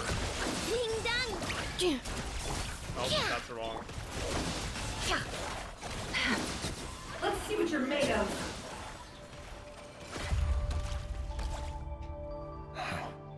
The Universitas. That reminds me of a rumor I once heard. Allegedly, the king installed secret mechanisms in the palace and around the city. No one knows where they are or what kind of power they hold. But if they were ever going to activate, it would probably be on a night like tonight. Help! Help! Hold on! Don't let them anywhere near you! Save me! I can't! Ah! That sounded like an explosion. So, the rumor is true? The king really went through with it. What other means does the king have at his disposal? They must run on power from the Abyss. And given it's a major center of Abyss research, anyone over at the Universitas will be in grave danger. I have to hurry!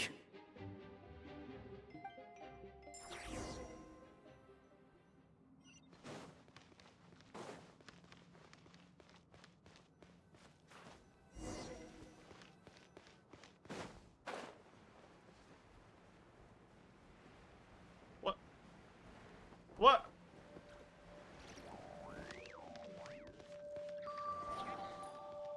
What the fuck just happened? It all adds up. Good luck! Look! Cleanup sequence initiated. Animal test 6308. No more lies.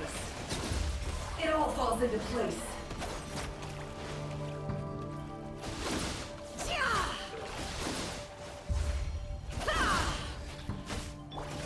Flash attack! Final moment, I guess. Insulation chamber deployed.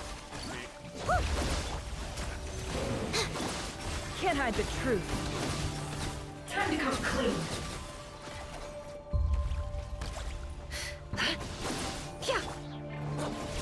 Chew on this! Cleanup sequence initiated. It all adds up.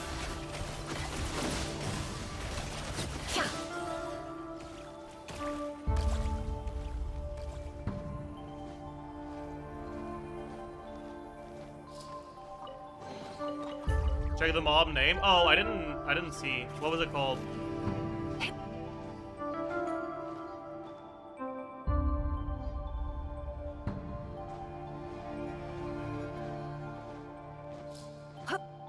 What was it called, chat?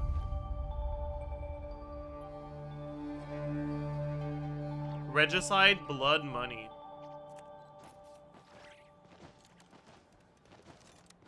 So, yeah, also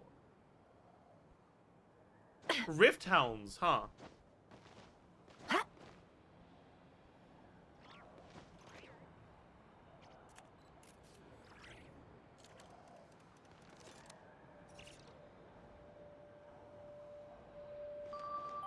What did Rhindaughter do?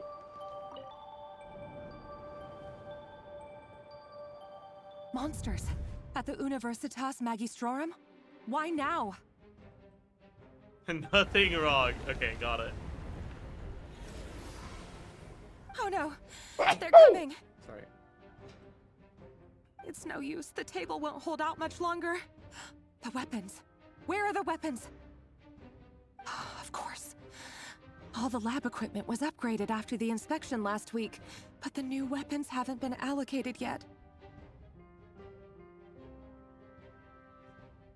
I'm done for. Is anyone there? I need help!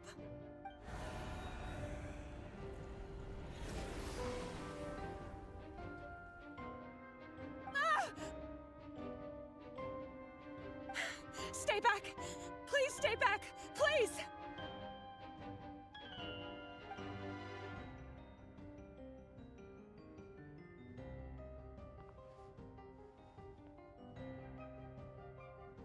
What the fuck is she doing?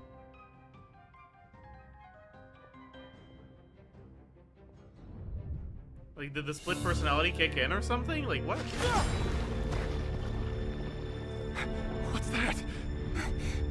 Rerir! So the rumors about your work are true. What? No! Listen, something happened at the palace tonight. We have to leave! You don't need to lie to me anymore. What do you mean? I know why you're worried, and I will respect the decision you've made. But it's okay, because I found a solution. I know how to end all this. You can have it back. The normal life you so desire. But until then, I'm afraid our wedding will have to wait. Tholindis? No, don't do it! Tholindis! Tholindis!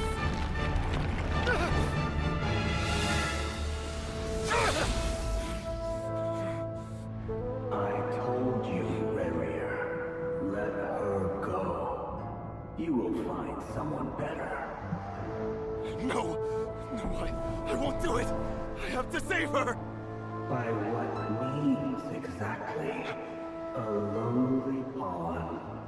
You lack the power and the strength of will. Do you know why? Tell me! Come to the palace. Join us.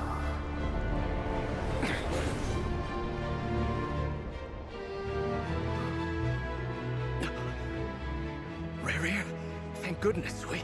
Step forth and take your share. You made it. Not you too.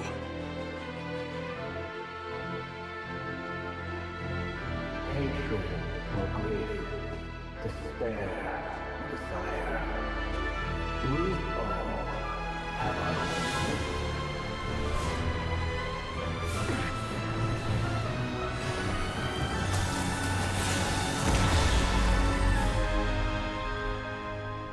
Rerir. Rerir.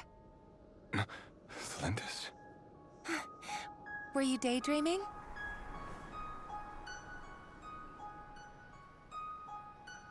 You still remember, Rerir? That question you asked me a couple of weeks ago? Oh. You mean the proposal? Yeah. I'm wondering, where do you think would be a good place to discuss it? Maybe in the garden? Or were you thinking a fancy restaurant? It's your choice.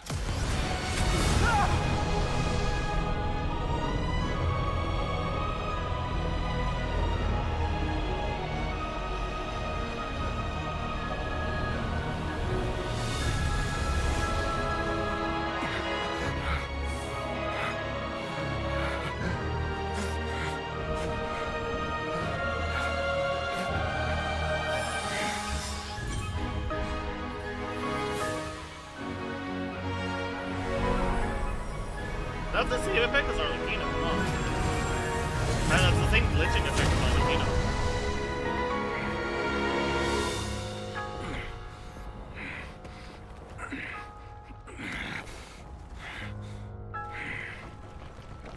I will find you. And then... you can give me your answer.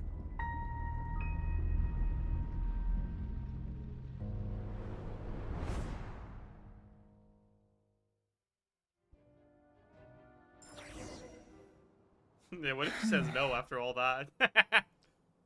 So that's how the Raker of Solnari was born.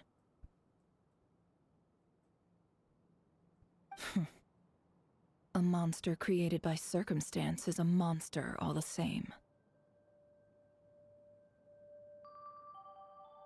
Viewing other people's thoughts for too long can get uncomfortable. Right now, I'm feeling a strong sense of loathing. In a nutshell, the story of Khanria is what happens when the truth falls by the wayside.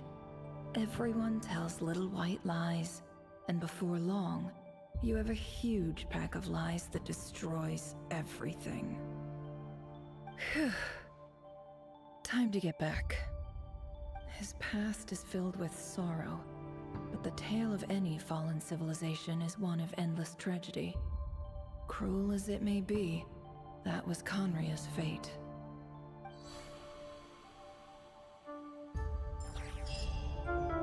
Alright. I think that's it for today's questing. As soon as we get to a point where we can, like, leave.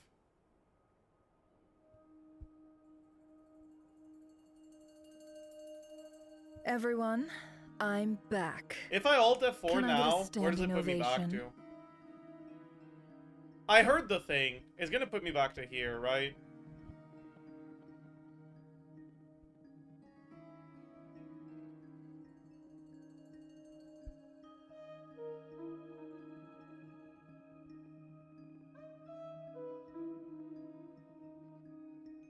Resets the Mondstadt Archon quest.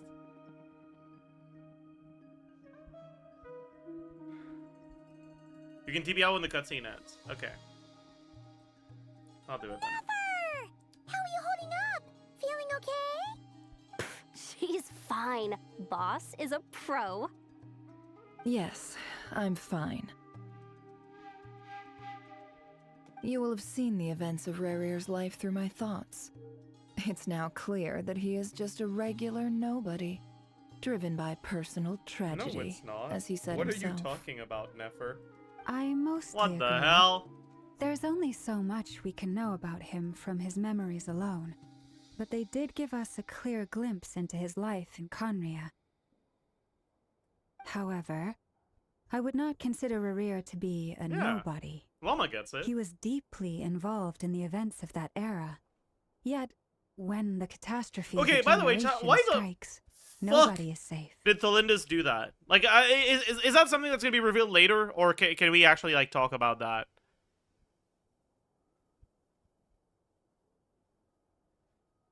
Spoilers. We don't know besides speculation. She thought Rerir was there to execute her?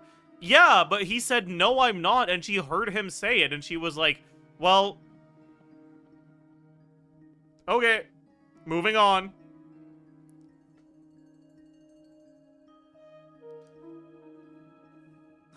Bet. See you later.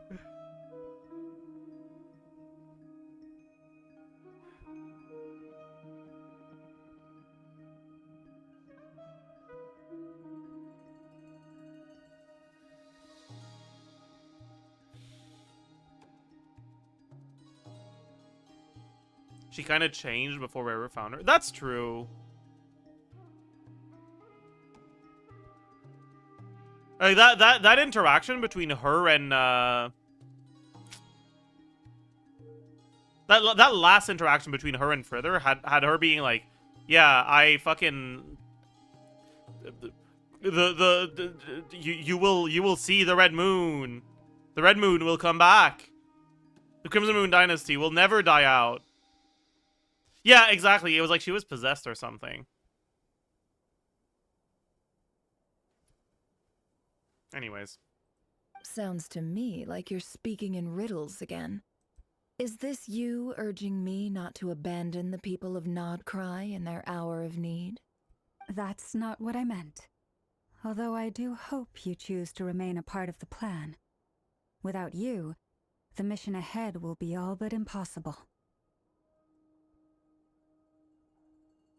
Then try to remember that I respond better to the carrot than the stick. Yeah, that's and true, I don't actually. appreciate being bossed around. The Crimson Moon is the result of the iridescent moon getting corrupted by the Abyss. So maybe tholindis got corrupted by the Abyss too.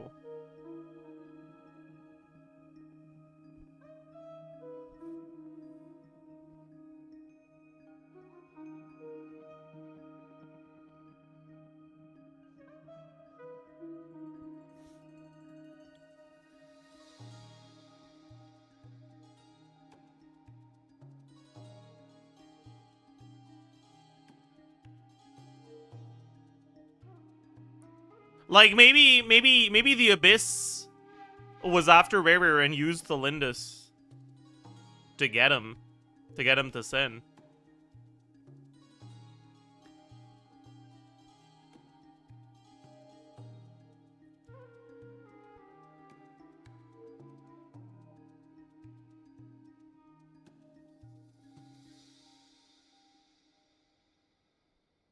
We didn't see any signs of tholindis getting corrupted. Her last interaction with Rerir kind of had an indication of some sort of corruption. Her stated motivations changed, did a full 180. Right? She went from telling her, as long as you don't try to... or she went from telling Orgo, or whatever the fuck his name was. As long as you don't try to restore the dynasty, Orlog, yeah. As long as you don't try to restore the dynasty, I'll talk with Rerir. To... The red moon will fill the sky, and the crimson moon will be revived, and... glory be upon red. Like, I don't know. Like, clearly her behavior changed a lot. It might have been due to a reason other than, like, a magic power corrupting her. But I do think that that's one of the possibilities. Yeah, and we know for a fact she was researching moon marrow. And we know that the crimson moon is... like, what happened to the iridescent moon when it got corrupted by abyssal power. Or some fucking shit like that.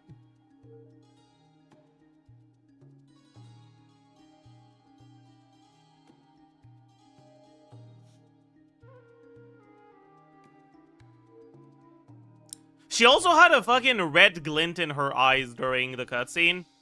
And it could have just been for stylistic effect. Because it was, like, the first time that Rerir and Tholindis were acknowledging that she is a remnant of the Crimson Moon dynasty. But it could have also just been a sign of a certain sort of possession or whatever.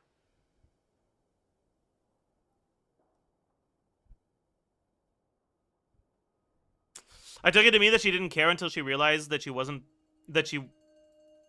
part of the in-group of the genocide. When she started having doubts whether Rerir would kill her or not, she began to explore other possibilities. I don't think she was... Maybe. Like, it could be that, too. But I don't know.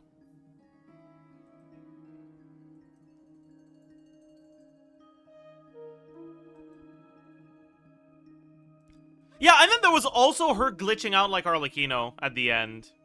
Right?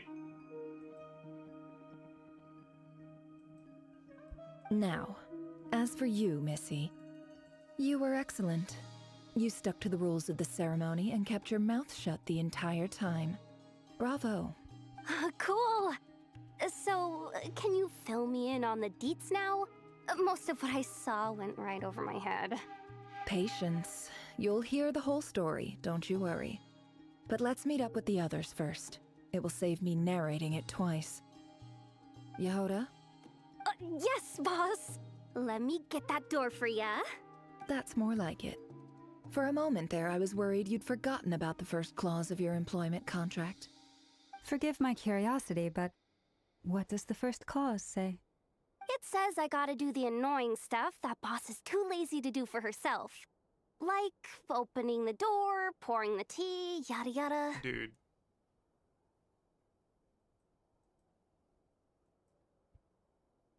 That's crazy.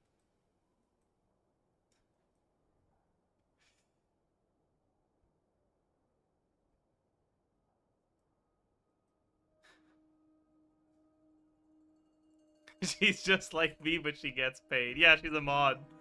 Is that right? If something is in the contract, it's because she willingly agreed to it. Rest assured that the curatorium abides by the very strictest of labor policies.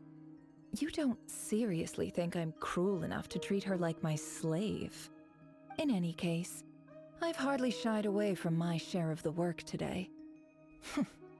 Hope I don't catch Flints and Varka lounging about in their chairs, enjoying a leisurely cup of tea.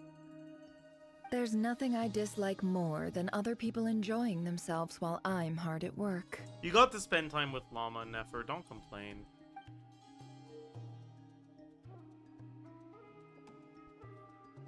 Oh no.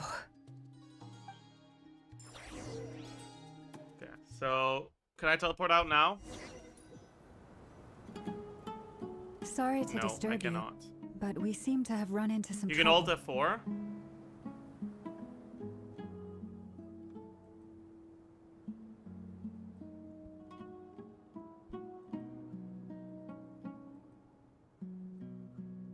Very soon. I feel like you're lying to me to get me to keep playing.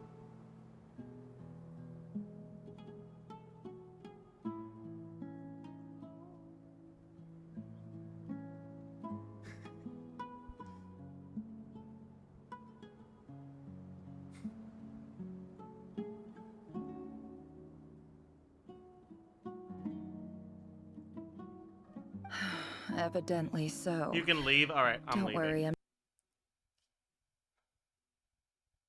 Let's see if I have to go do the whole quest again.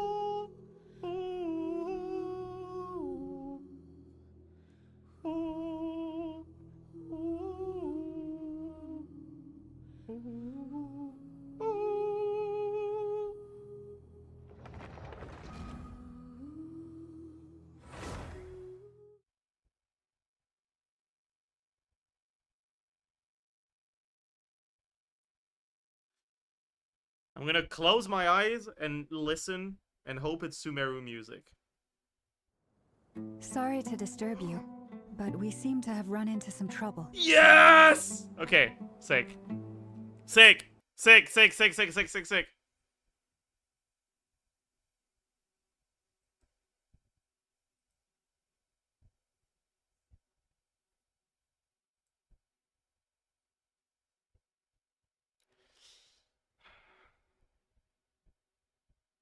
Okay, that does mean I'm locked out of this account until I continue the quest, right? So, we have to do this tomorrow.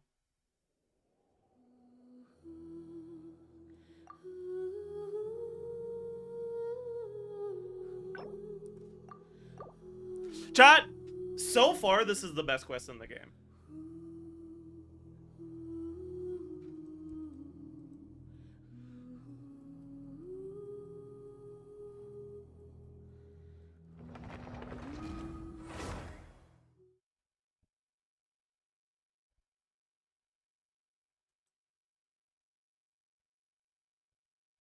Quick character rating. I mean, we've basically not seen any characters other than rerir and tholindis for a pretty long time now. Oh shit, Ludwig's doing R&R. Sick.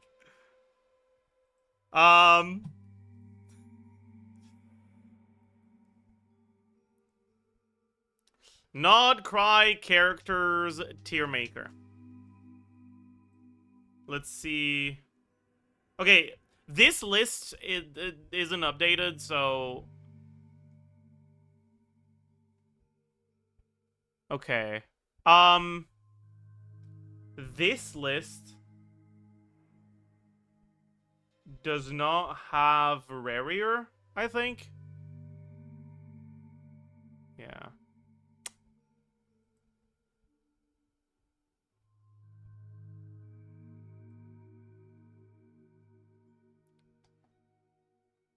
Yeah. Just manually add rerir and tholindis. You know what? Sure. How do I add a character on tier maker? Choose file. Okay. Rerir Genshin. Images.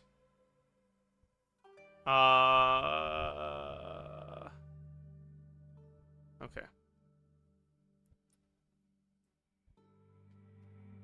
Let me do this. This. Sorry, chat. This won't take too long.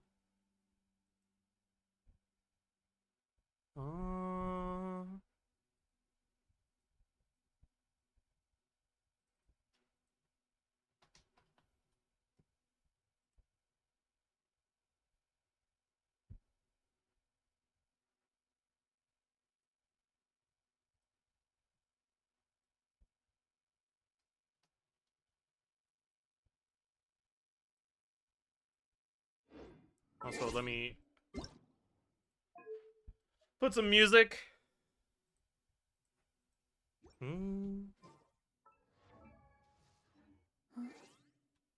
Okay. Add Dane. I don't think Dane got any real character progression for me. So I won't. Oh, sorry about that.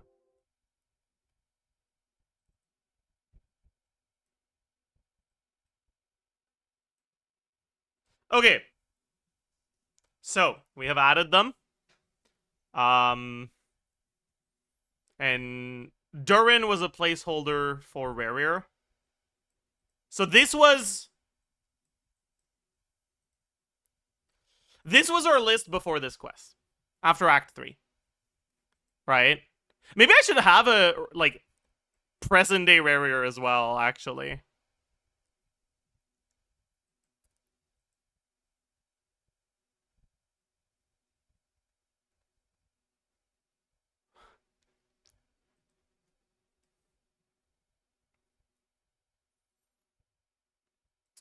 Nah, it's the same character.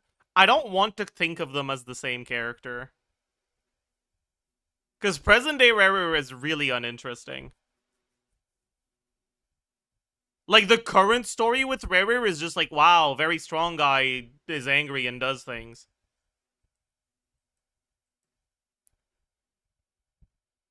Like, as far as I'm concerned, at least so far, Act 4 isn't about us trying to find a way to fight rerir. Act 4 is rerir's story.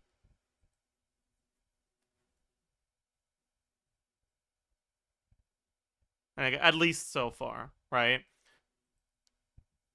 And it works really well as rerir's story, but it doesn't work within the context of the story as a whole. It just, ugh.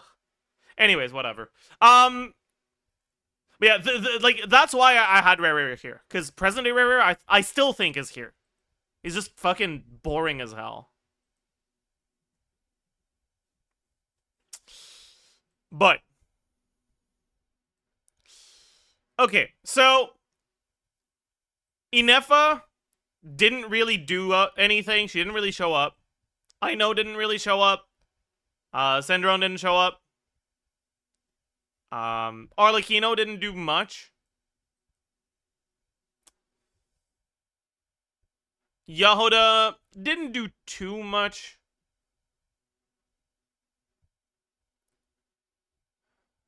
Neither did Columbina.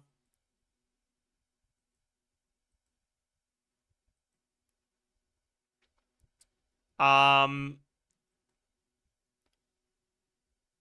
did a little bit with her interactions with Nefer. But it was mainly like, for a little bit of involvement, it was like Lauma, Varka, Flins. And I guess Durin as well. And for like heavy involvement, it was Nefer, rerir, tholindis, right? I think Flynn's went way back up. Honestly, Flynn's is back in S. Flynn's was amazing in this quest. He was so funny. I think Varka went up a little bit.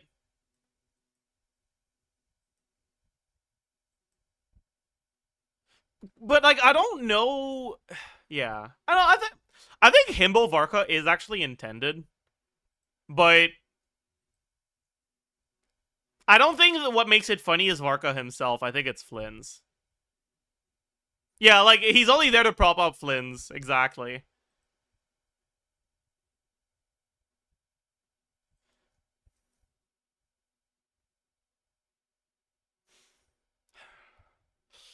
I think rerir.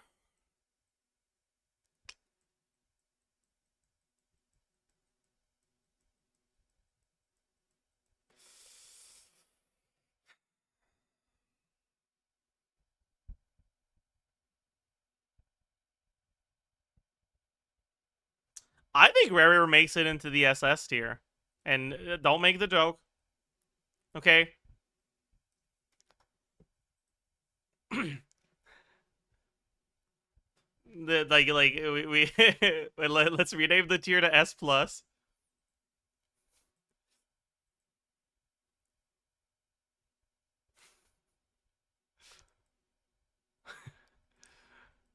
I think rerir is a really good villain.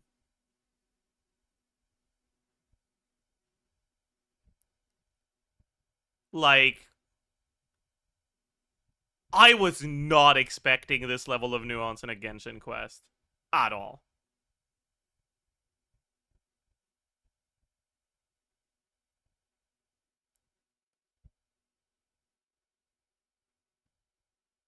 Because, like, they're portraying rerir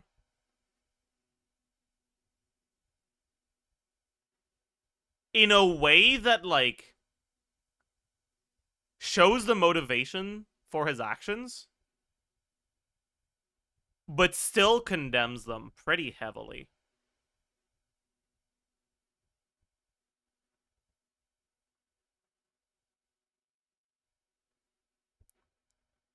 Like, I really hate him. I think he's an awful person.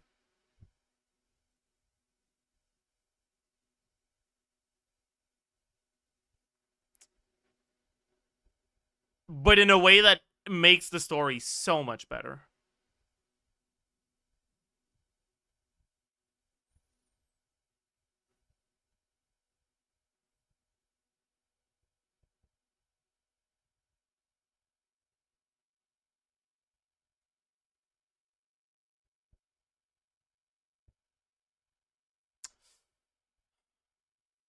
Nefer.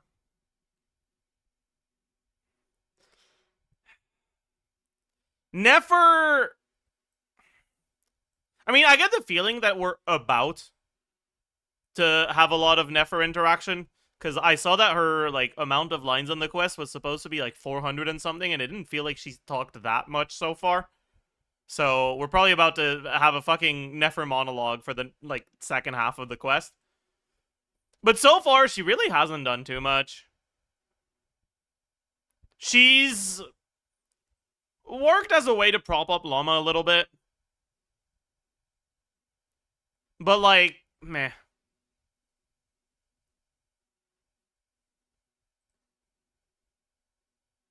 Although I do think the voice acting for her was done really well. Maybe enough to push her up a tier.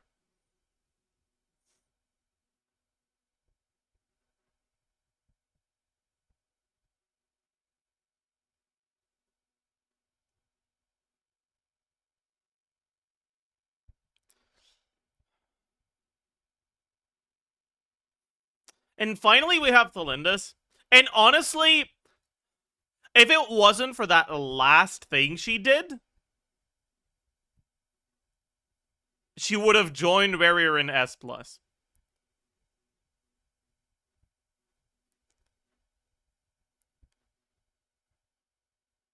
Because, like,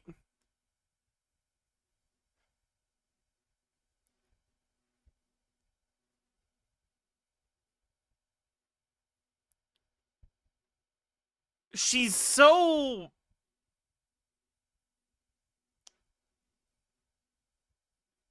I also hate her. But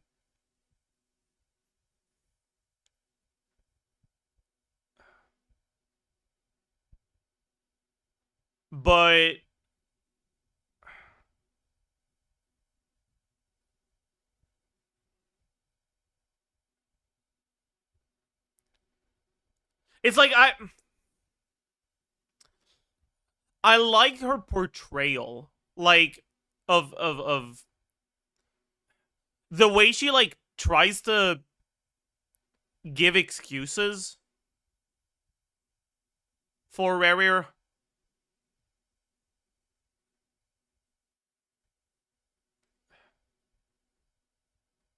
It's like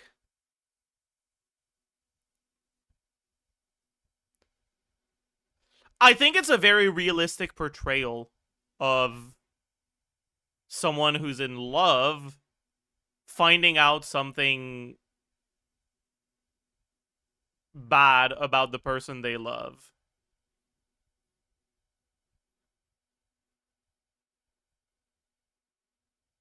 And I'm not saying she's justified in doing what she does, but she feels very human.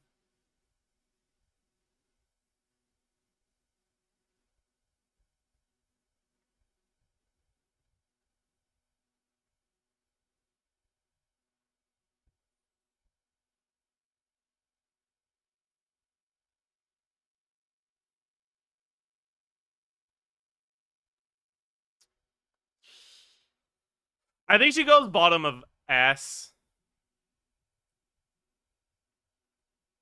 Because that last thing just kind of ruins it for me.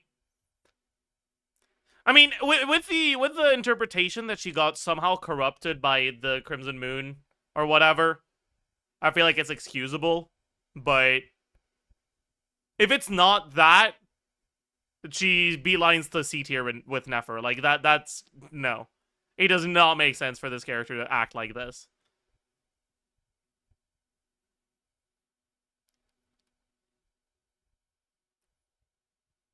But I choose to believe that she was corrupted by abyssal power somehow. And I think it's a very reasonable interpretation, considering how she was glitching out at the end. Like Arlecchino, right?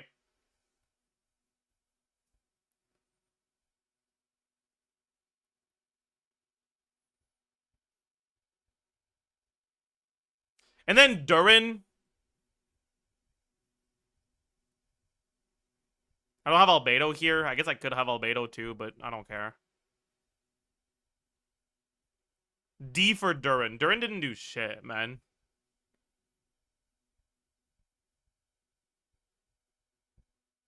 He was so boring. He didn't do anything.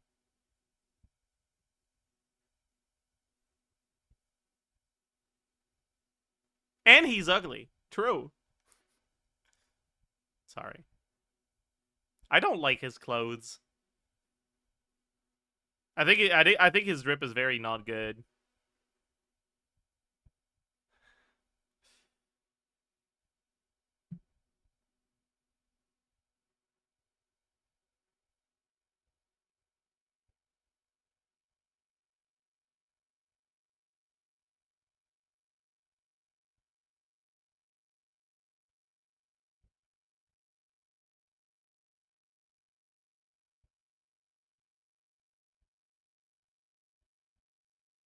Durin is a child. Please hide him from rerir.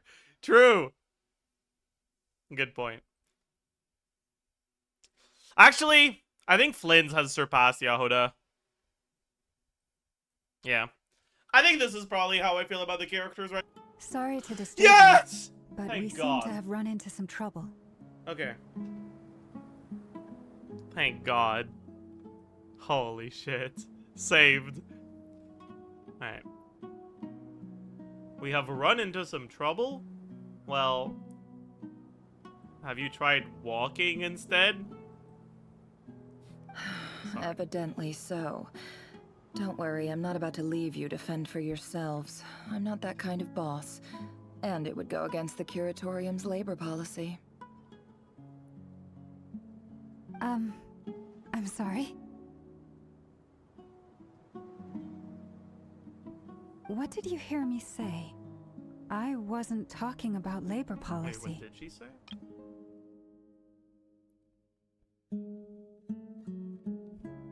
Huh? I don't get this interaction.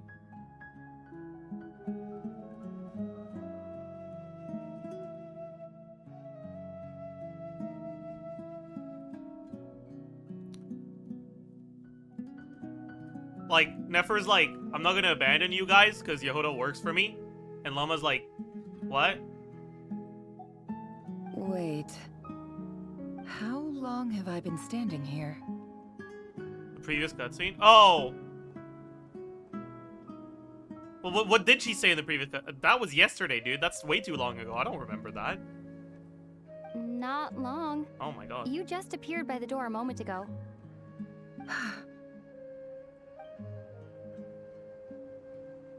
Boss, what's wrong? You look like you've seen a ghost.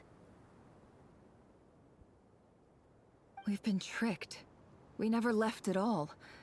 Somehow I hallucinated that whole scene back inside the office.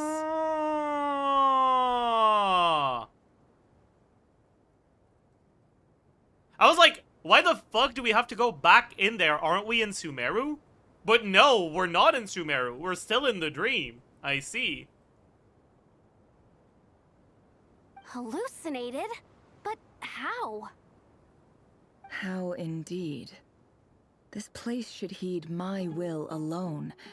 All thoughts and actions that occur in here are just a result of pawns moving across the chessboard in a carefully calculated manner.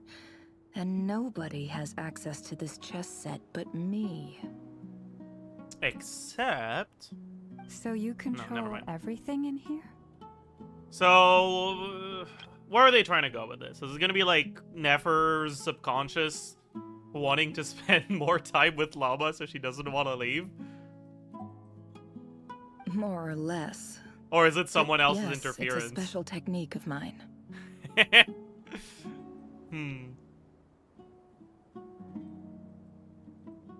Has anything like this ever happened before? Only once. It was the first time I used the chess set.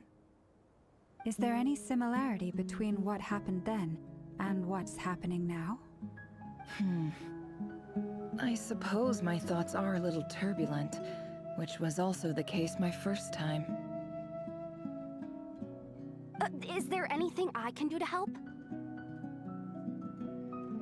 The first clause of your contract clearly states that I only need your help with things that I'm too lazy to do myself. At Zajef 77, spoilers. What?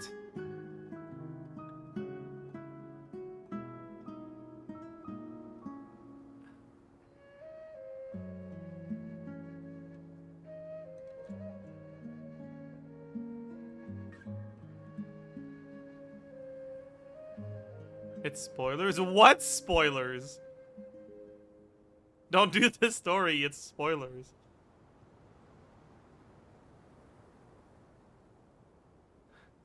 Meaning I see. You're not feeling lazy right now?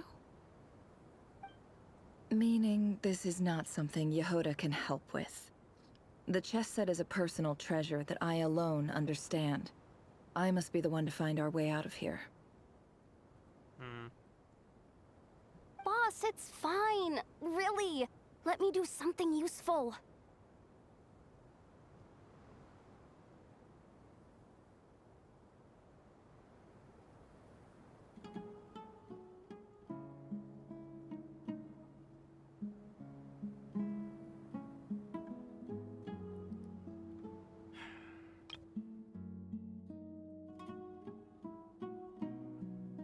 Oh, listen to you. Whatever would I do without you, Yehuda?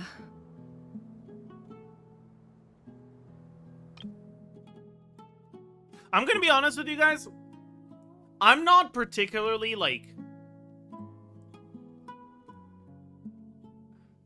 What's the word I'm looking for? Like, invested? I guess? I'm not really invested in what the fuck is going on right now. I feel like they haven't really done the work needed for me to care too much about Nefer.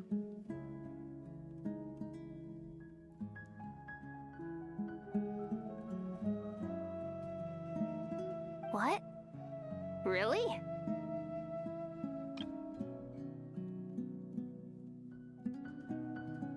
Yes, really.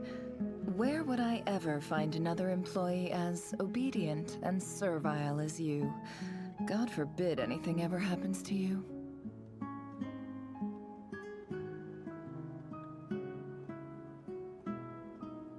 Why is she saying that? Isn't she supposed to be smart?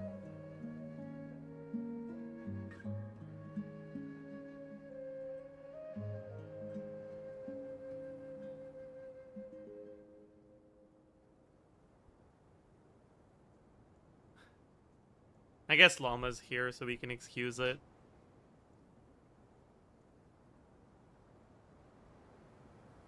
Oh, okay. Why is she blushing at that?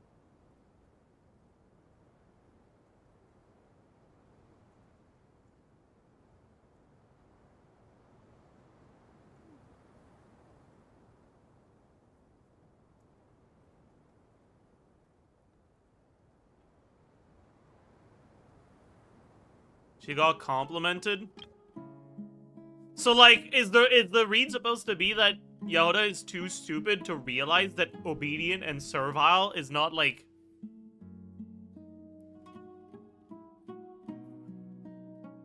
very good? I guess.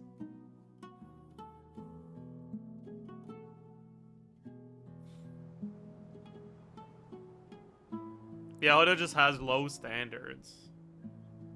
Yeah, I guess maybe that's what they're trying to convey, right? Like, Nefer keeps Yehuda's reins in her hands by doing a little bit of psychological torment and throwing 1 or 2 compliments a month.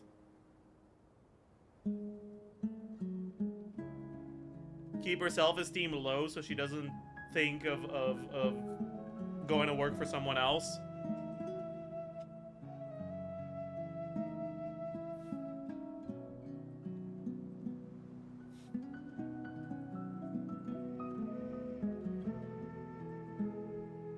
Well, anyway, I was thinking of fetching some water. There's gotta be a source around here somewhere. I suggest everyone finds someplace comfortable to take a rest. We gotta conserve our energy.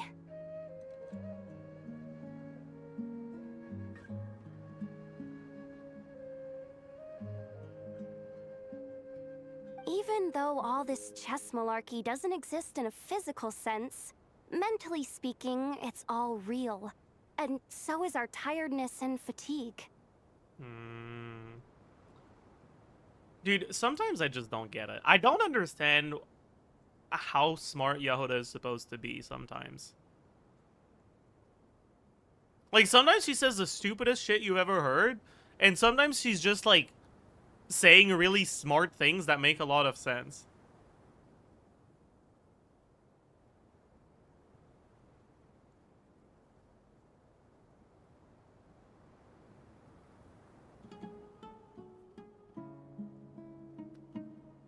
You don't want to dismiss mental fatigue. Just because it isn't physical doesn't mean it's any less serious. But anyway, I got your backs, so don't worry about a thing.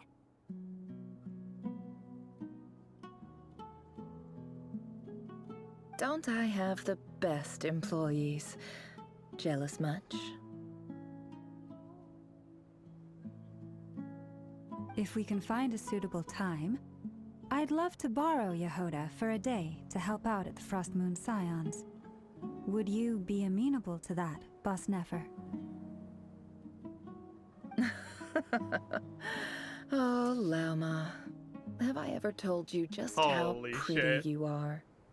Beauty runs from the tips of your antlers to the depths of your imagination. Dude, this is a good line, though. This is a good line. Because it's combining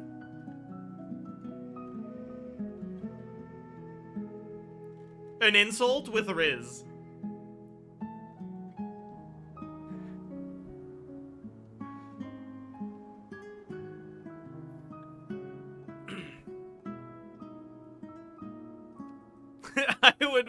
immediately. Damn, Rex Lapis. That's crazy. Can Archons change their gender? Like, they can turn into dragons and shit. Can they change their gender? Yes. Venti can? Oh, yeah.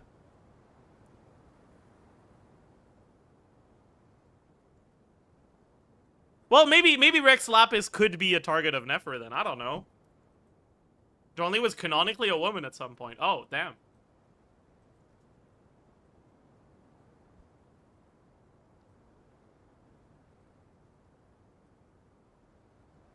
I guess Nefer missed her shot.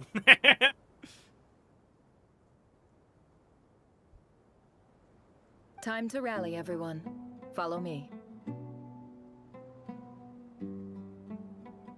As we continue our journey, the same rules will apply. That means stay focused and no talking no matter what we encounter. And don't disturb the chess pieces.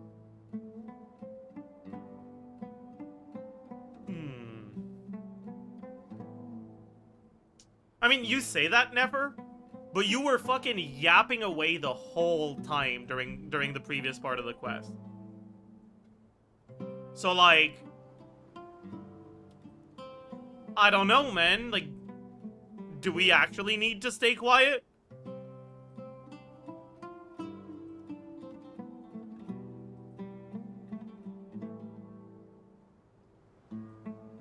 Maybe this part of the story was written by that chatter yesterday that told me I was a piece of shit because I interrupted Nefer.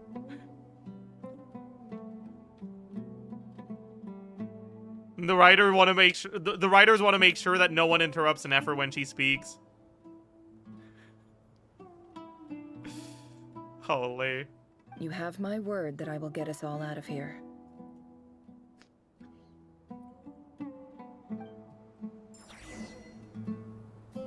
Moonless night. Continue exploring. I'm gonna explore backwards. I can't explore backwards. I'm gonna explore forward.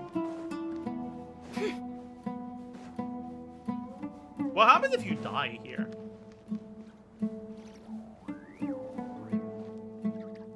Only one way to find out.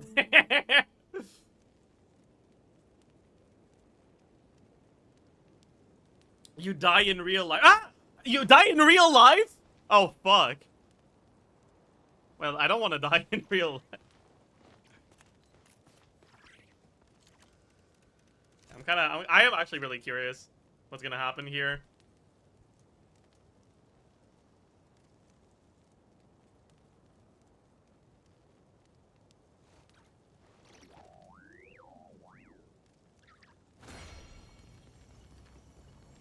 The riddle remains unsolved.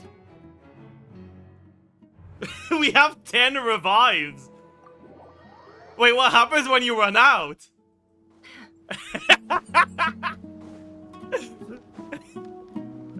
Well.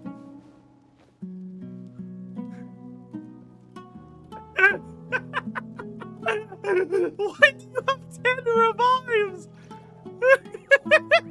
I saw this coming.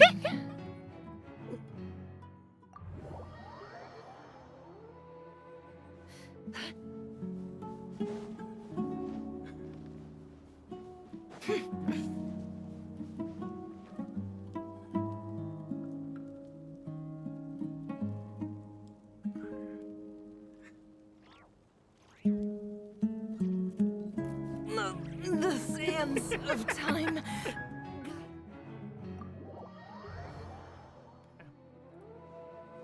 7 revives left, chat.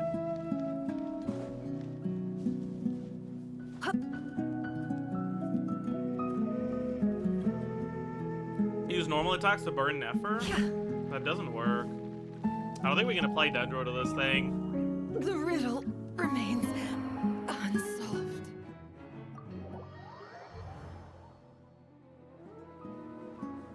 At least remove her artifacts. This is trial Nefer. I can't remove her artifacts.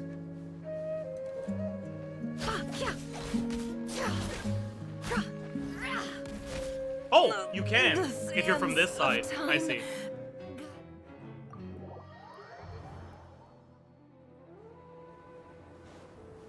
Okay, you can be on top because the hitbox is low. Maybe from this side too.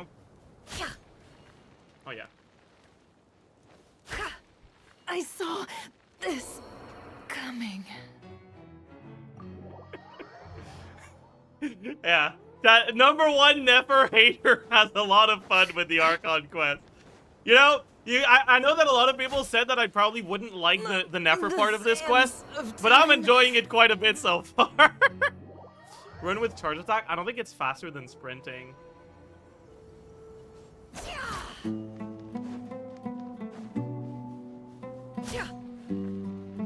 I saw this coming. 3 or 2 revives left, chat.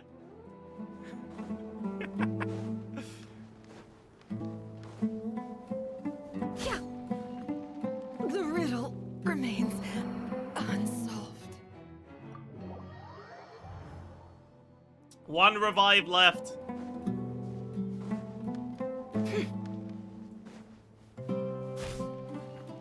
I saw this coming. I hope you have to do the whole river part again. I mean, if that happens, I'm not doing the quest today. Alright, so like... The riddle remains unsolved. Okay, nothing special happens, we're just forced to abandon. What does that do? Okay. We're just back to where we were at the start of today's stream, I think. Sorry to disturb you. That's not too bad. But we seem to have run into some trouble. Evidently so. We had to do it for science, worry, though. I'm not That was about to important. That was a necessary part of the What did stream. you hear me say? Wait, how long have I been... Not long. You just... Was it worth it? Boss. Yeah. What's wrong? Actually. We've been tricked. We never left it all. Not for the knowledge we gained of what happens when you run out of lives, just because it was fun to kill Nefer 10 times. Only once. No, 11 times actually. It was 10 revives. I The last death suppose my wasn't followed thoughts by are a little- revive. Is there anything? The first claw. Meaning you're... Meaning this... I'll try the next torch. Yes, really. Troll! Well, I wonder what happens if you kill her on the other torch. I suggest everyone, even though you don't want to dismiss mental fatigue, just be. Don't I have the... If we can find it. Time to rally, everyone. Follow me. As we continue our journey, the same rules will apply. You have my word. Abusing women is fun and noted. Okay, buddy. I don't abuse women, I abuse one woman, okay? This place looks familiar. That's not a good sign. There's some... Oh, I missed the line, because, okay, whatever. I wasn't expecting visitors at this hour. Wait, is that? Oh. It's Who the fuck is Retinue? There you are. Sinue's been looking for you all day. I think he has some news for you. Oh, yeah? What were you doing just now, Uncle Retinue? Hiding away some more loose change? I know I saw some Mora. Wow.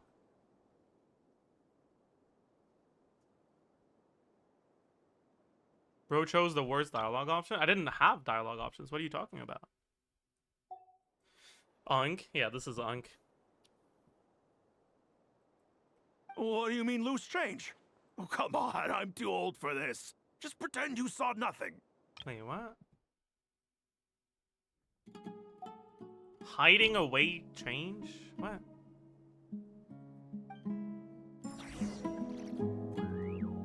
Talk to a Peppy?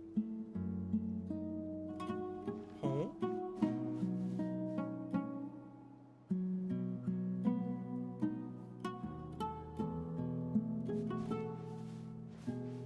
Can I throw myself off the cliff here? Probably. I'm not gonna try it here. We already know what happens when we die here.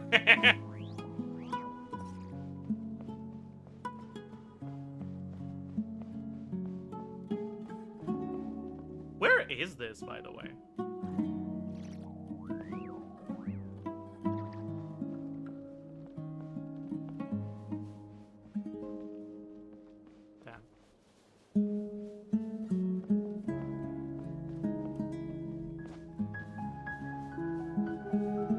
Hey, kid. Mind telling me what Sinohe's been up to recently? I'm trying to get in his good books and I need a way in. Get in his good books? Why? What do you want with my dad, Uncle Apepi? The drugs. I need his drugs. I've written a new song. I was hoping to showcase it at the next festival, but I'll need his approval. A new song, huh? I'd love to stay and listen, but unfortunately, Uncle Retinue says my dad's looking for me. Well, there's plenty of time and I'm not going anywhere. See that pile of stones? I'll be sitting there warming up my vocal cords. Come find me when you're done. Pile of stones. Got it.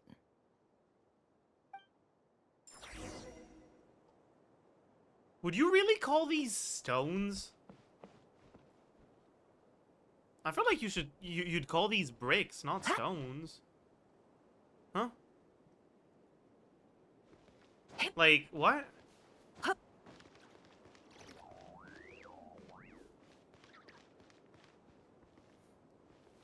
Like, this is a Farina without Favonia's sword if I've ever seen one. Like, my goodness. That's the most brick thing I've ever bricked in my brick. Please unequip the cat. Okay.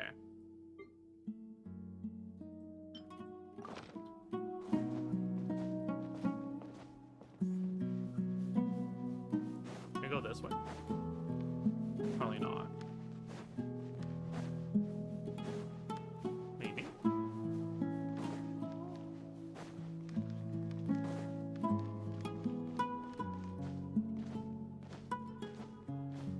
How long is it gonna... Is that a Mora pile? No, it's not. Right? Okay, no. I thought that was a Mora pile for a second there. I was like, oh! Infinite money glitch found? Bro, how far can we go? Jesus Christ. Okay, we can't go further this way. Nothing there. Nothing there. Okay.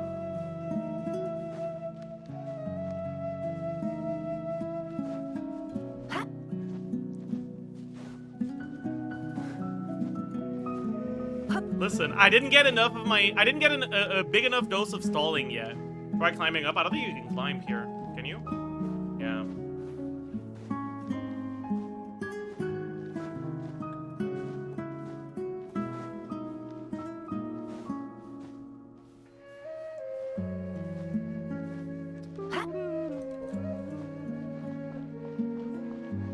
Hi, Dad. Uncle Retinue said you were looking for me. Ah, there's my little princess. If you'd gotten back just a little sooner, you could have shared the spoils of war with me. Spoils of war? Who were you fighting against, Dad?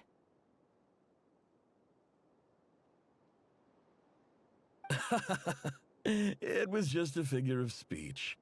The aftermath of a sandstorm is no time to be waging war. I was talking about our war against thirst.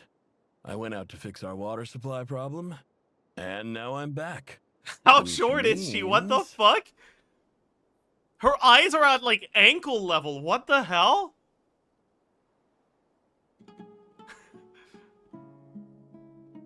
We have a well again. That's right. I found a new one and brought back as much water as I could carry. It should last us for a good while. If it wasn't for these blasted sandstorms, our wells wouldn't be caving in. How old is she here? You wouldn't be spending like all 2? your time out searching for Why is new she water talking sources. like this if she's 2? As the chief of our tribe, I'm supposed to be leading us out of hardship and poverty, onto better things. You know how prosperous our ancestors were. I've told you all the stories. And look at us now, squeezed into these hovels. No one would choose this. if it wasn't for the endless wars over the years. I wonder if, like, we as the Traveler are seeing this.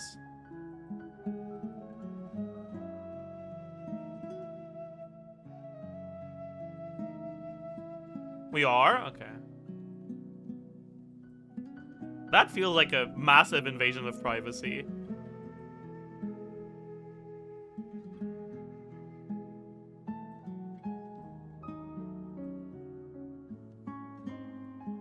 Lud, please stop timing out people for 6-7 seconds. Okay? Like, I see it, and I would like for you to stop.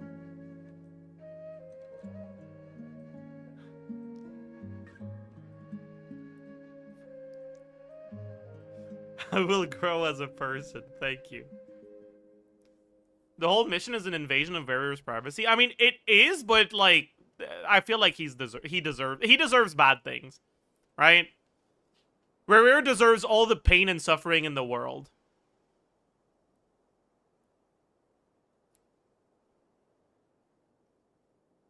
Nefer doesn't? I mean, Nefer's not that bad. I think she's a boring character, but I don't think she's a bad person.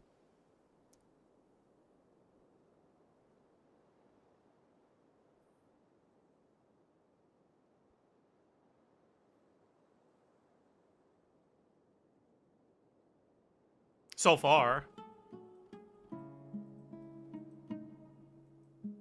She stole Lauma from me. Damn.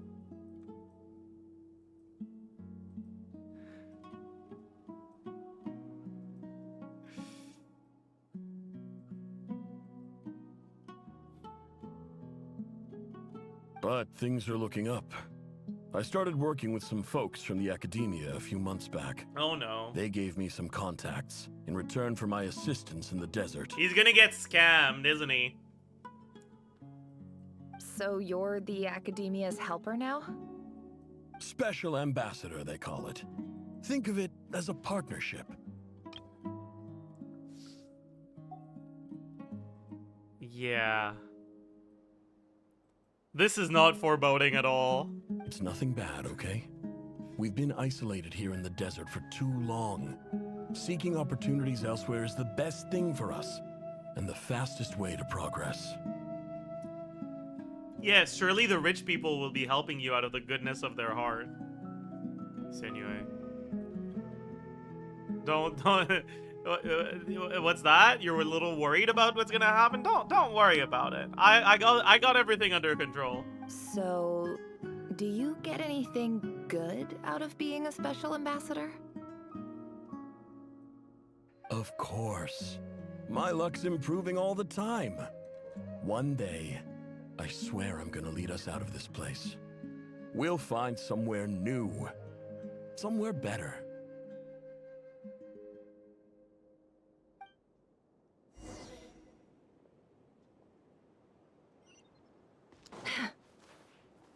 Bro. Nefer, you're really bad at walking. Jesus Christ.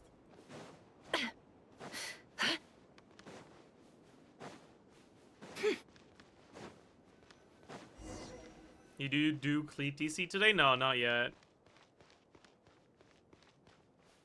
I might do some after I'm done with the Archon quest if I'm not too tired, but otherwise that'll go to That's tomorrow. our well, and you know it. You stole from us. Well, you've gone from chief to thief, and now you have to face the consequences. It's hard to walk on sands with heels. I don't know.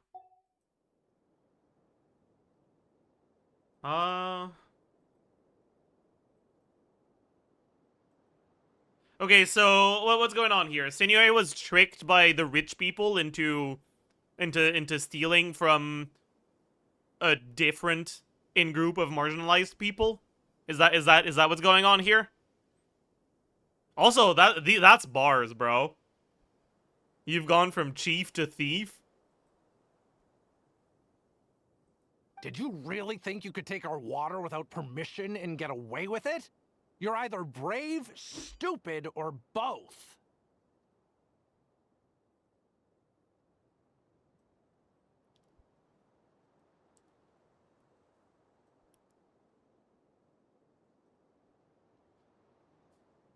chat.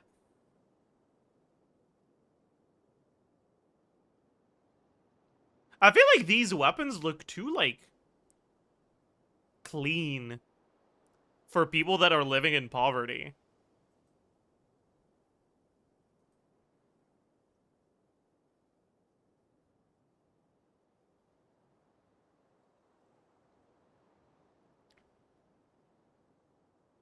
Like, this is, like, so... Not clean as in, like, not dirty, but clean as in, like, the craftsmanship is precise. You know?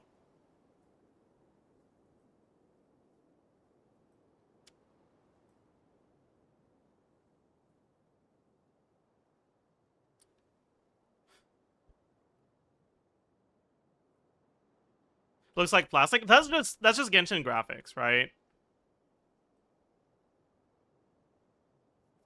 Yeah, like what I'm thinking is these look like weapons supplied by the akademiya to me. Right? This looks like weapons that were that like this looks like artificially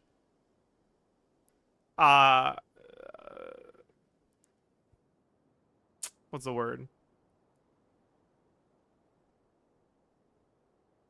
Yeah, this looks like the akademiya is funding both sides of the minority group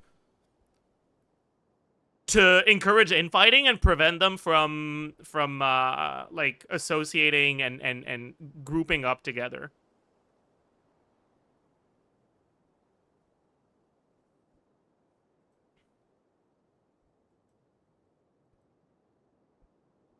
And that special ambassador act? Yeah, nice try. We spoke to Never the mind. akademiya.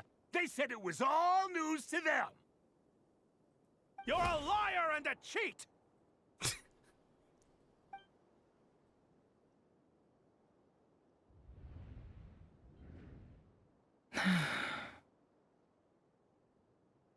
Dude, what is it with this quest and showing dead children?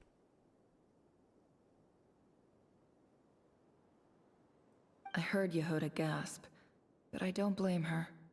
Most people Like, are fuck, terrified man, by the calm sight of blood. down. There are some adults this time? Yeah, but, like, the child is in, like, the center. The child is the centerpiece of this picture here. Corpses strewn across the ground.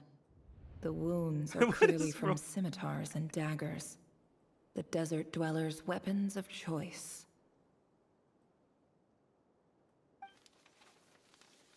There's a handwritten note on the ground. Let's see what it says. Halil, this is Sinuhe, chief of the Shimti tribe. Surely you remember me. I was the one who helped you and your colleagues avoid the quicksand in the desert.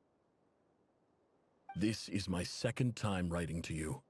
I assume my last letter must have gotten lost in the mail, as I didn't receive a reply. I hope this one makes it to you safely. I'm writing to you because I need some help. That sandstorm the other day completely blocked up our well, forcing me to look for another water source in Iab and Unut territory. It was a matter of survival. Praise the gods. The well of the Iab tribe was intact. It was my last resort. I drew what water I could and left, but not without being spotted. I fear they will retaliate. You told me to write to you if I ever needed help. You said you'd be my ally in the akademiya. I urgently need you to formally recognize my title of Special Ambassador and send some of your people to assist me for a few days. It's the only way I can convince them that this was the akademiya's decision and prevent them from retaliating. This is an emergency. Please send help as soon as possible. Looks like this letter never got sent. Damn. Wait, I'll be right back, chat.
I'm back. Okay, so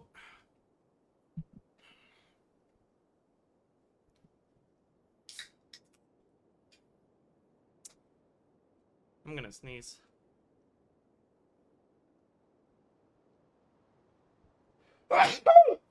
Sorry.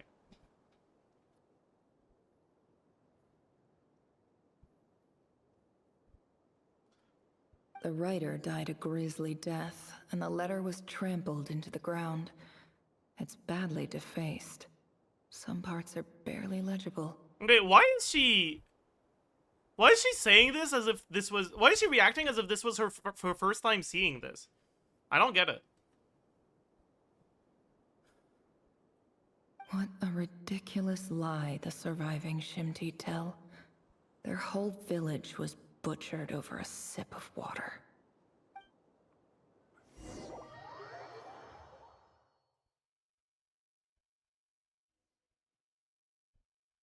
Ah, officer. Welcome. Welcome to our humble village. I thought you would at least have the courtesy to provide some respectable libations. What the fuck is that libation, chat? Is it booze? Because he's fucking looking at the fucking... He's certainly looking at that vase very intently. It's a drink? Okay. This is the finest wine our village has to offer. I promise.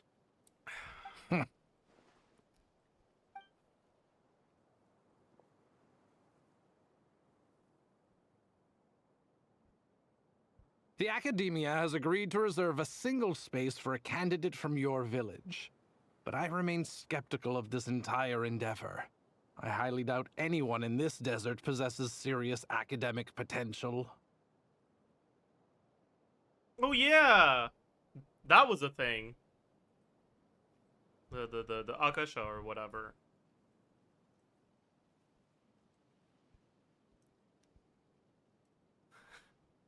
Racism is so back.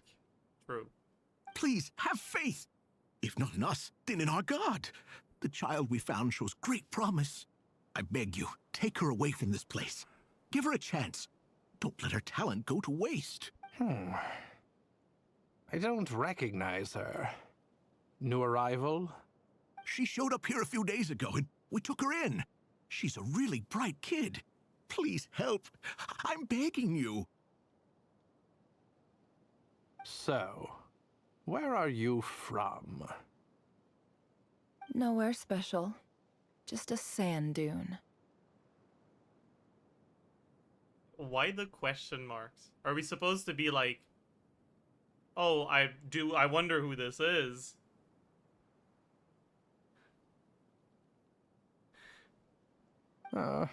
What about the rest of your family? How many of you are there? Just the one. It's only you? Correct. What is she saying? Correct. So, no That's brothers, crazy. no sisters, no mother or father? Bro, why is he, like, repeating? Like, yeah, they're dead. Like, Any who have slept on a bed of sand, I call my brothers and my sisters. Apart from that, I have no family. All right. Get over here. Sign your name on the form.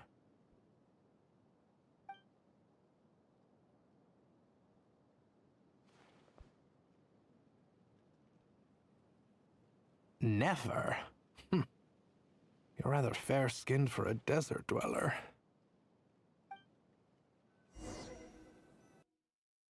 oh, that's a crazy thing to say.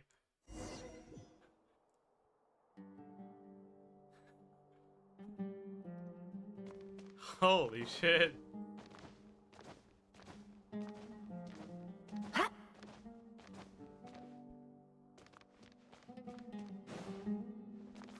She's akademiya passing. Or she's forest passing. My goodness. Nefer, this term's assignments have been issued already. Please read through the materials thoroughly, conduct your own additional research, and then write an essay on the topic. She's code switching. True! Yes, Professor, I'm aware. I just had a couple more questions I wanted to get your perspective on.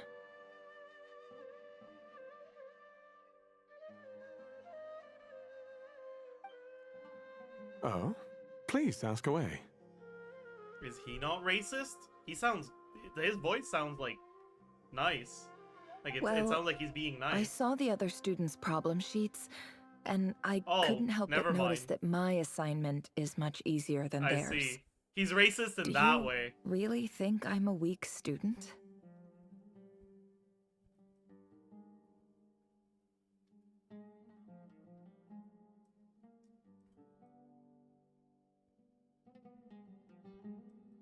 Some professors are not racist. Well, clearly he is, right? Like what they're getting at here is he doesn't treat her poorly because of her origin, but he thinks she's stupid because of her origin. And he's being nice to her because he thinks she's stupid, right? A weak student? Goodness, no. Quite Or the not. opposite. I don't know. You have Never a mind. sharp mind. Almost too sharp. I think what you're saying is a weak student wouldn't have noticed the discrepancy. And if they did, they certainly wouldn't complain about the lighter workload. You see, sharp as they come. You see things the way they are, and I'm sure you know why they're like that. Because of where I come from. Because I'm different. I'm sorry, Nefer. I don't like it any more than you do. It's just... Anyway, you said you had a couple of questions? What's the other one? Wait, so why is she given, like, easier problems? Is it so that people can then later on dismiss her degree as, like, fake? Because she got easier questions?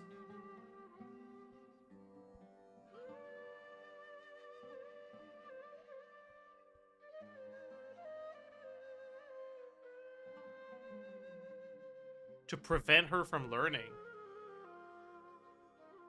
Oh, I see. I wanted to check.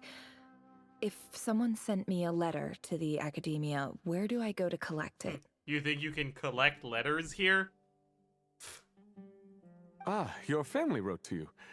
Well, as long as they put your name on the envelope, someone should hand it right to you. Not exactly. It's not even a recent letter.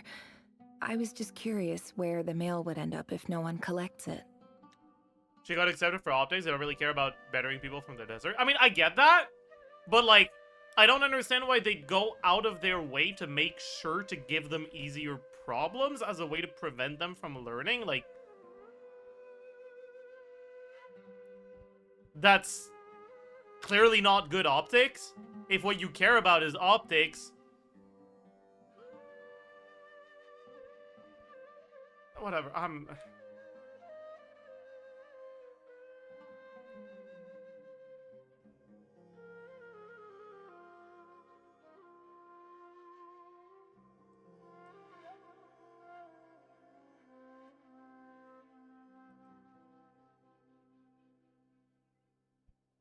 They don't want to give the marginalized group tools to improve, but like they are. Wait, I'm gonna sneeze. I'm not gonna sneeze. I lied. They're not like preventing her from learning.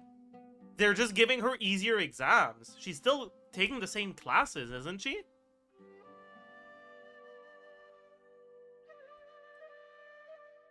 Like, she's still learning just as much.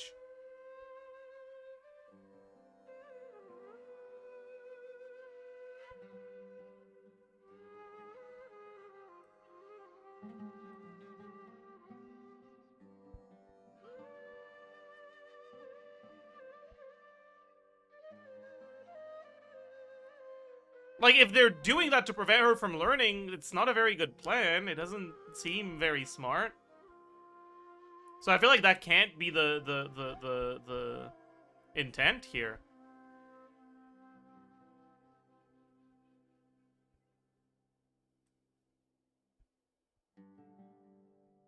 I feel like the intent would have to be they give them easier assignments because they want the student to graduate no matter even if they're stupid for optics. Right? I feel like it wouldn't make sense to just give them easier homework if the intent behind that is simply to prevent them from learning, because that's not preventing them from learning at all.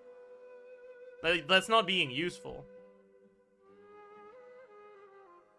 There's no barrier to the knowledge, it's just the check of whether the knowledge has been acquired that's easier. But like, I don't know.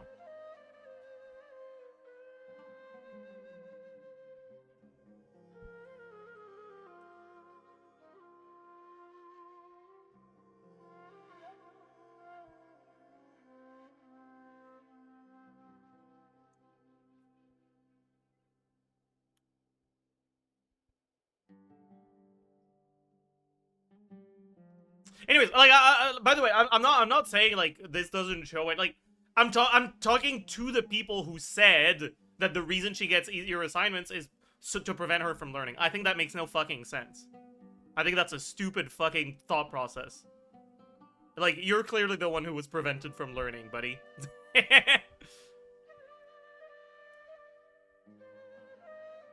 Anyways.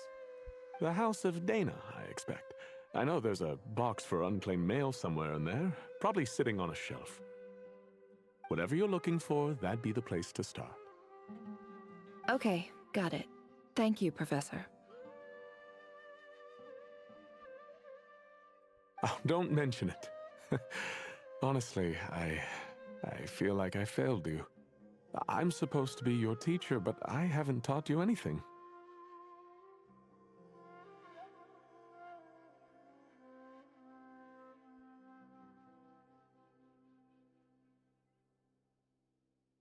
Hey, don't say that. You're a great teacher, and you do your best for all your students. But the rules are the rules. You're not allowed to teach students like me. It's not just the academia either. The whole world bends over backwards for the successful, and leaves the losers to suffer and die. Damn. She's out here calling her dad a loser. That's crazy. Oh, my dear child. Don't tell me you've given up on life already. No, Nefer, please don't kill yourself. You're so smart. I haven't.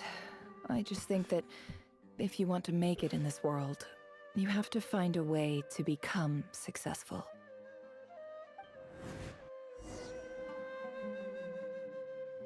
Yeah, I think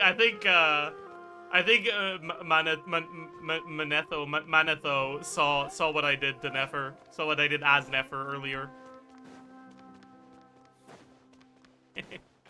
He's like, life is precious, Nefer. Please, stop. This must be it. A big cardboard box full of unclaimed mail. And probably some letters that ended up here by mistake, too. Let's take a look.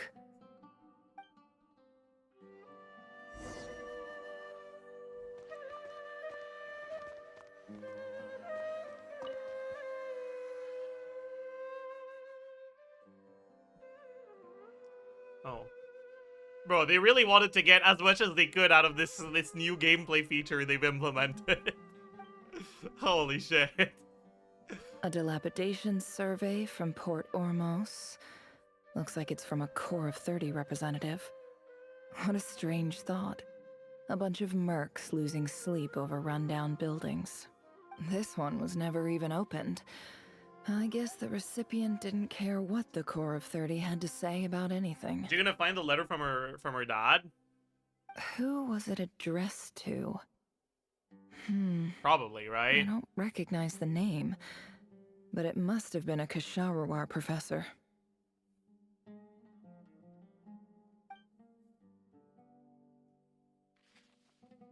This one is addressed to the Immorta Sage.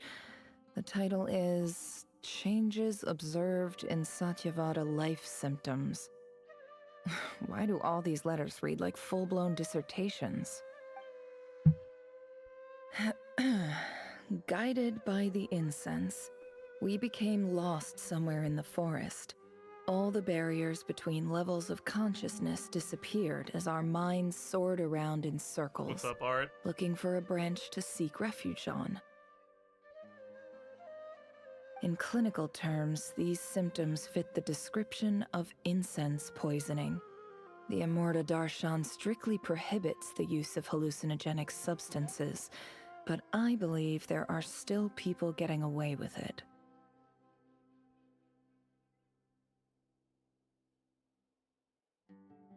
For example, my neighbor who always breaks out into song and dance after using incense. This seems like something the Akademiya would want to know about. Why wasn't it collected? Wait, what's this written on the back? It's so small. The note says, "The sender authored this letter while under the influence of mushrooms. I would send it back, but no return address was provided. Stamped by the Grand Conservator of the House of Dana."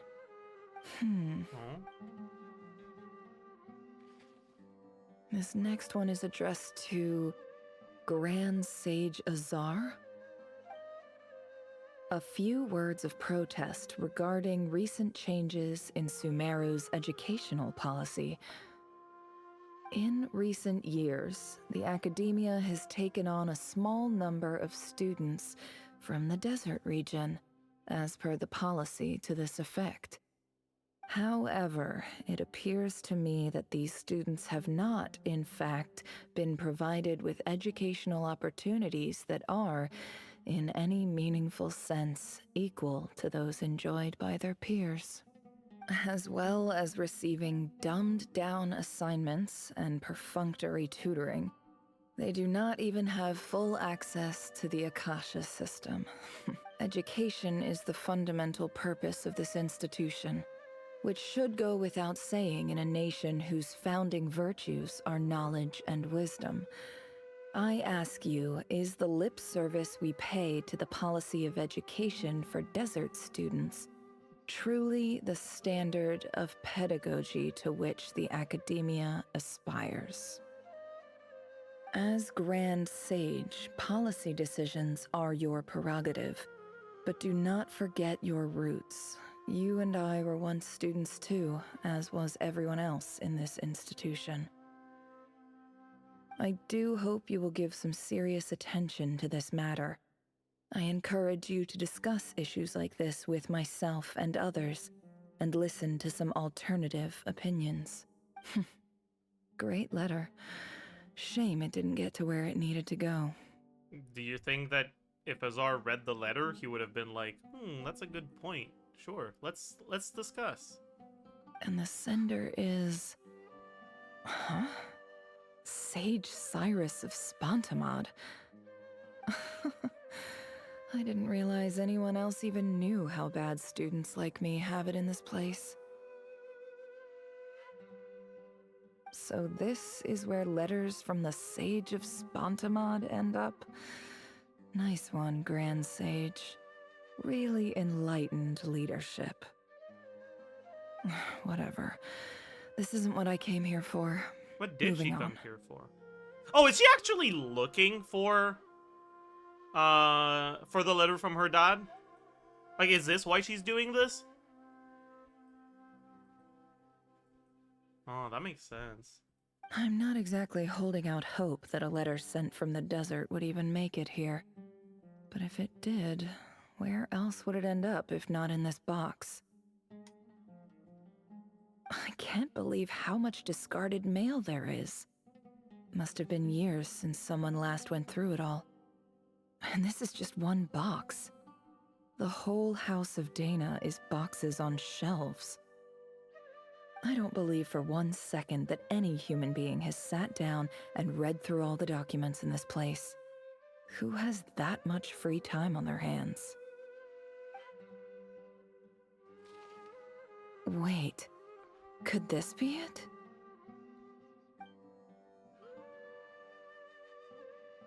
Least fancy envelope in the box, written on crude quality paper. And of course, it will be right at the bottom of the pile. Where did the voice acting go? Clearly no one gave this letter so much as a first glance, let alone a second. Like, this is very clearly Nefer speaking. Did they, like... You see, it's the letter talking. I see. The handwriting on the envelope looks very familiar. Greetings, Halil. My name is Sinuhe, chief of the Shimti tribe. I was the one who came to you and your colleague's aid when you ran into trouble in the Great Red Sand. I don't know how well you remember it now, but I brought you to safety and gave you some water and other supplies. You seemed very pleased and told me your name. What if Halil doesn't exist and he was given a fake name?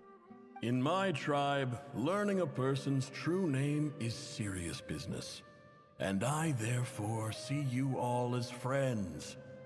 You were kind enough to leave your contact details, so we could stay in touch. The Shimti tribe lives a harsh, nomadic existence in the desert.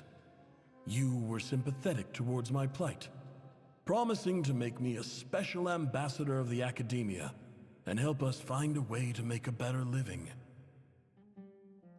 This brings me to my reason for writing.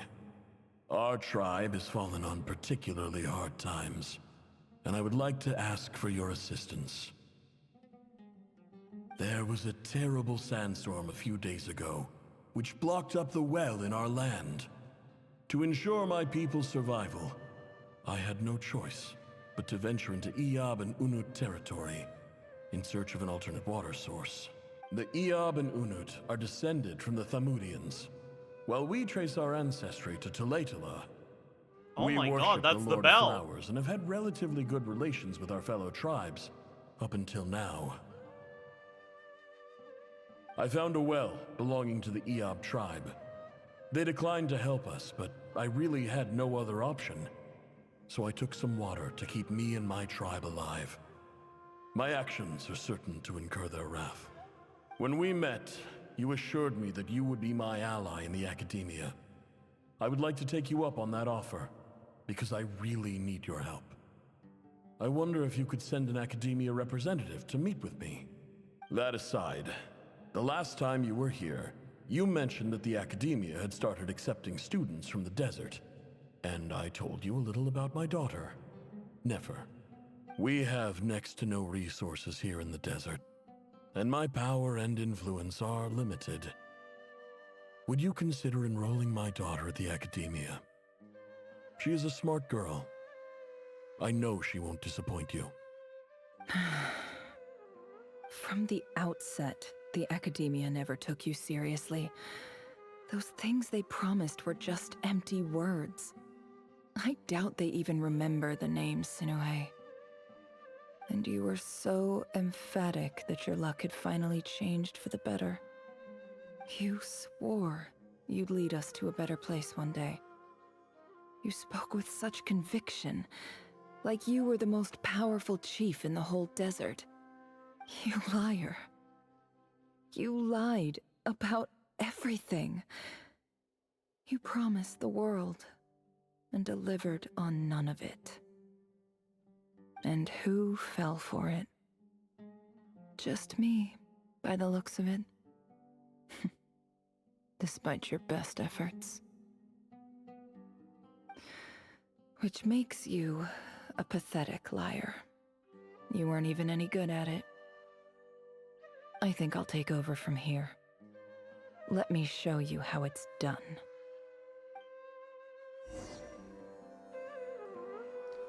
Bid farewell to Katheryne. Who the fuck is that?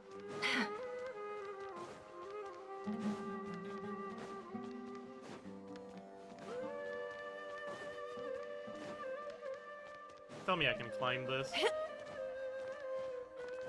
Oh bad. I just came to say goodbye. Thanks for everything you've done for me in my time here.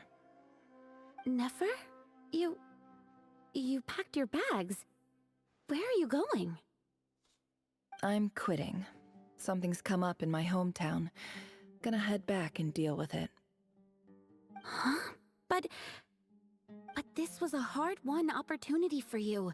You know that better than I do. It was, but it doesn't matter. I have more important things to deal with, and they can't wait.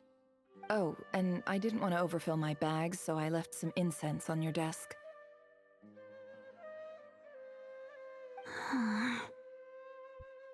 What's wrong? I thought you liked incense.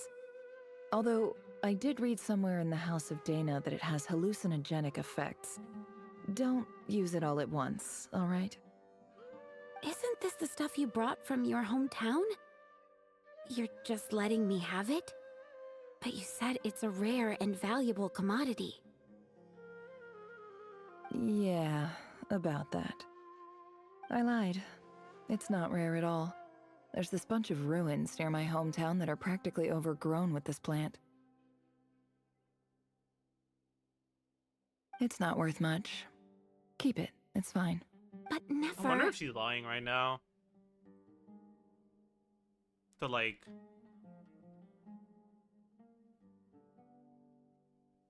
alleviate her guilt.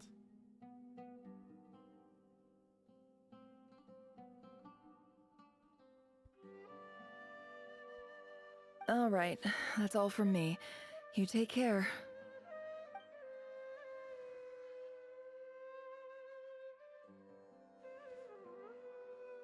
Don't forget me, okay? I mean, we're more than just classmates, right? We're friends. Yeah, I'll remember you. I lied again. That incense is worth a fortune, and it's a rare find even in those ruins. Okay, listen. I know that I wondered out loud if she was lying, but that didn't mean I wanted them to fucking tell me like this. This is so bad.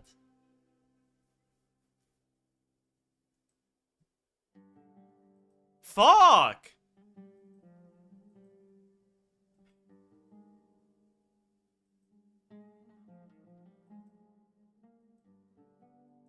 And it's like, she's not even saying it in a way that makes sense, right? She's not saying like, you know, like she could be thinking like, oh, if only you knew just how much it was worth. Or like, oh,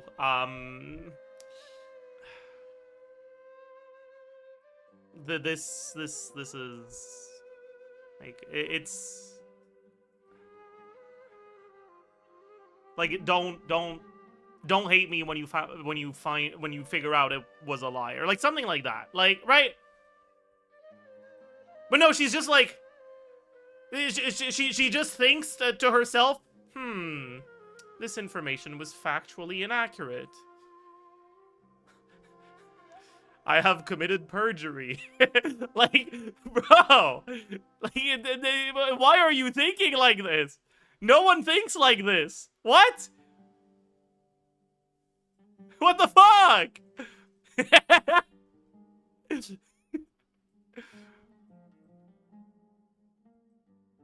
Anyways. And as for remembering her, I have far too much to do when I get back. No time to reminisce. I'll be lucky if I even make it through this alive. But either way, I expect I'll forget you pretty quickly.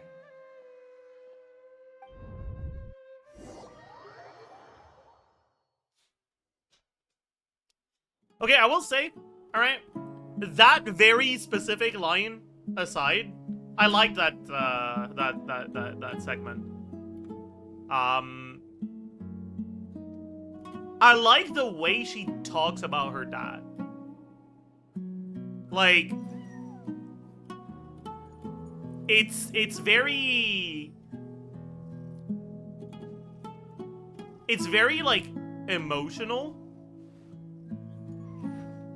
right? Like she's pissed off at her dad. Like, she's very upset about the whole thing, and her brain is trying to like rationalize her emotions, and she's to welcome our clients. shut the fuck up. A kitty's gotta earn his kibble somehow. And she's putting the blame on her dad as a way to like avoid having to process her trauma, right? Yeah, like it's a very believable it's a very believable representation of grief.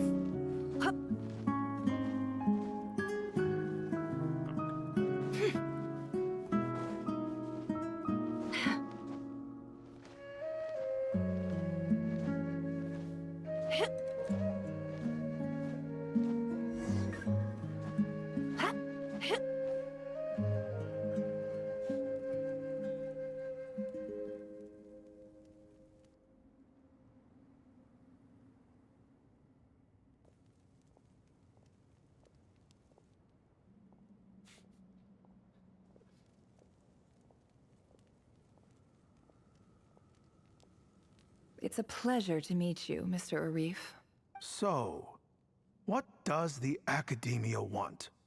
Since they've sent their special ambassador, I assume there's a big business deal to be You know made. he's a bad guy, If not, and that her dad wasn't I'd be a bad very guy disappointed. because her dad was like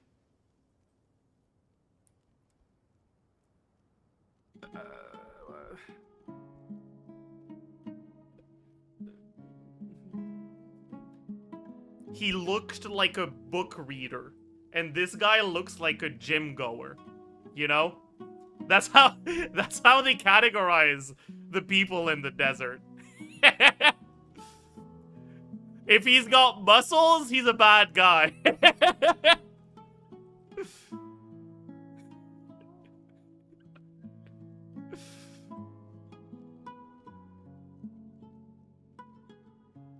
The two genders. Book reader and gym goer.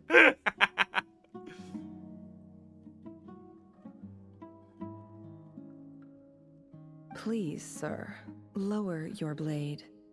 You're lucky I'm the one they sent. Not all special ambassadors share my admiration for the Eab people.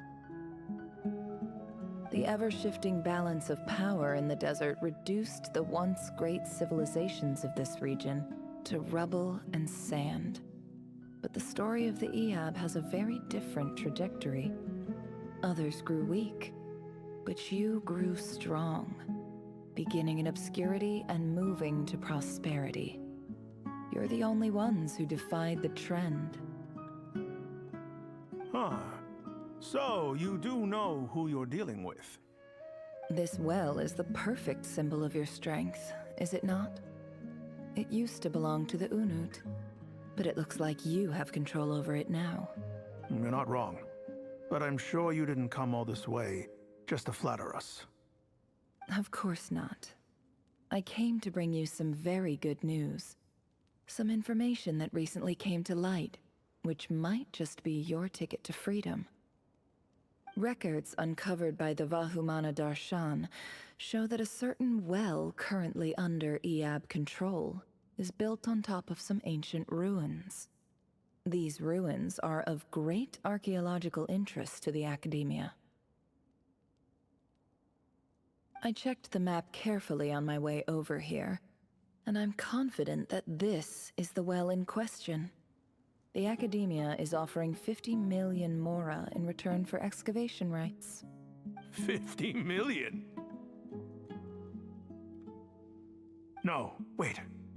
If these ruins are as important as you say, 50 million's a little low, don't you think? That's like 1,000 ley lines, bro. Holy fuck. Don't get greedy, Eab. We know far more than you think. We know that you seized this well by force. Wasn't that the first step in your rise to power? To drive away the Unut and steal their water supply? So what if it was?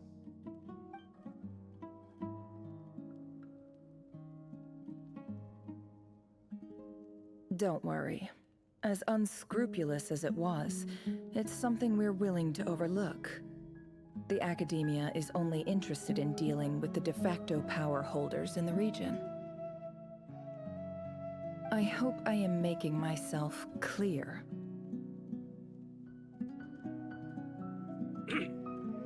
And I hope your words are the truth. If I find out the Akademiya is trying to play me, I'll hunt down every one of your people and make you watch as I cut their heads off one by one. You already did that, buddy. I assure you, Chief, that would not be in your long-term interests. You don't want to make an enemy of the Akademiya. I really like this dialogue. The way she's changing how she addresses him based on the context, right?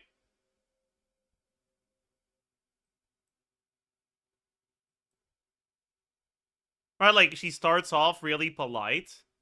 Then, when he's, like, trying to negotiate, she says, like, the name of his tribe, kind of like a slur, to put him down.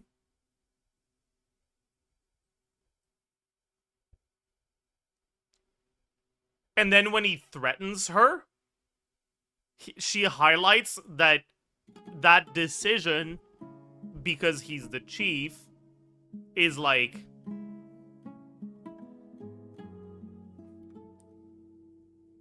he will be held responsible for it, right? If he makes that decision.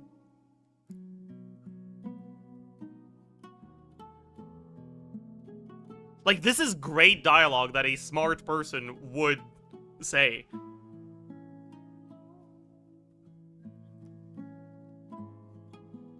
I like this. Good. They're redeeming the I lied again. You see how I'm dressed, don't you?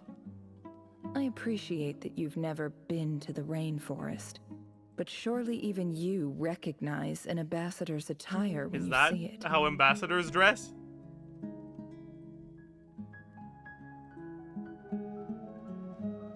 Or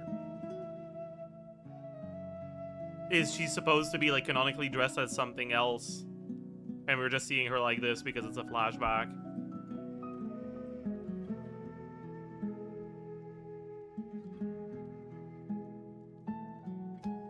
And what does a barbarian like you have to lose anyway? You really think the Sumeru Akademiya would bother to come all this way just to lie to you?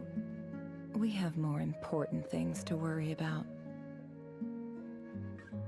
She's bluffing, probably. Yeah, but I'm wondering, like, is she actually supposed to be dressed like this in this flashback? Or is she just dressed like this because they were too lazy to make another model for her? Because, like...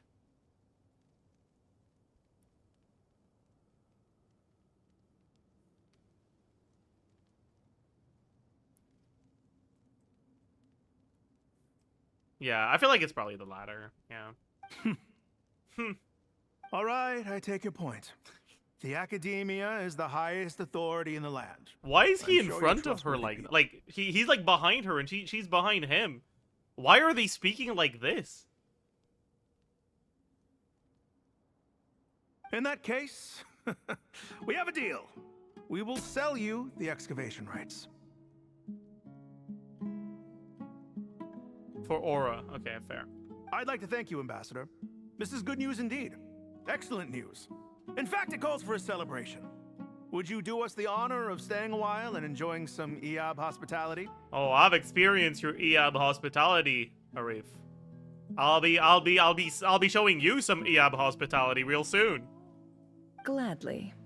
I am partial to wine myself, and I trust you are as well. So let's indulge in a few drinks together, in celebration of this momentous occasion. Elated, the Eab drink the night away. The prospect of their new wealth is almost as okay. But when the new day dawns, it brings some shocking news. Chief! Chief, it's an emergency! It's the Unut. They've taken the well.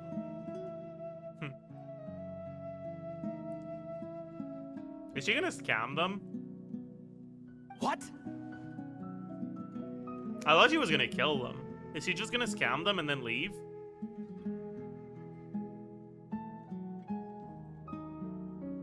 Well, don't just stand there. Take it back. Kinda hope she kills them. Yes, Chief. I have every confidence in the EAB's military superiority, and yet... Well, what is it? The Unut's response was alarmingly fast. The day after we reach a deal, they seize the well. This can't be a coincidence. Perhaps there is a traitor in your midst.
Alright, I'm back. Okay. Okay, whatever ends up happening here, okay? I really hope they don't show a flashback of her, like, talking to the Unut and being like, hey, take the well, or whatever. I hope that sort of stuff is, like, left implied. I really hope so. Because that would be really pathetic storytelling if they show it. Chat, you're all saying Klugi, please stop. I am obliged to remind you, Chief, that the Akademiya will only deal with the de facto power holders. If you cannot regain control over the well, I'm afraid you won't see a single mora of that 50 million. No! Please, Ambassador, just give me some time.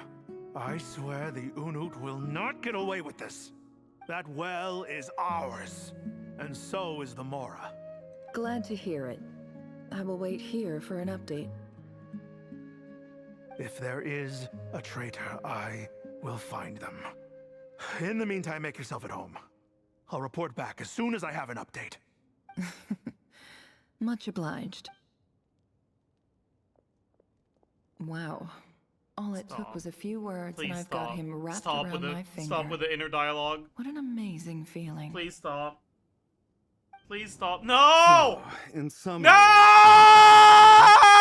Akademiya would rather negotiate with our tribe instead of the EAB. Yes? Stop! The EAB are ruthless murderers who don't listen to reason. And now they have the gall to interfere in our research projects in the desert region.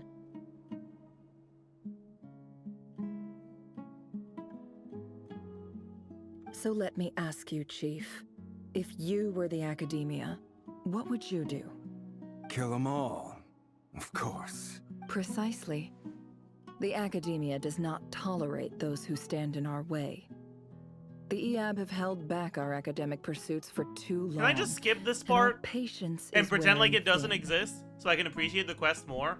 At the same time, there is simply no way that the Akademiya can be seen to be intervening in desert affairs.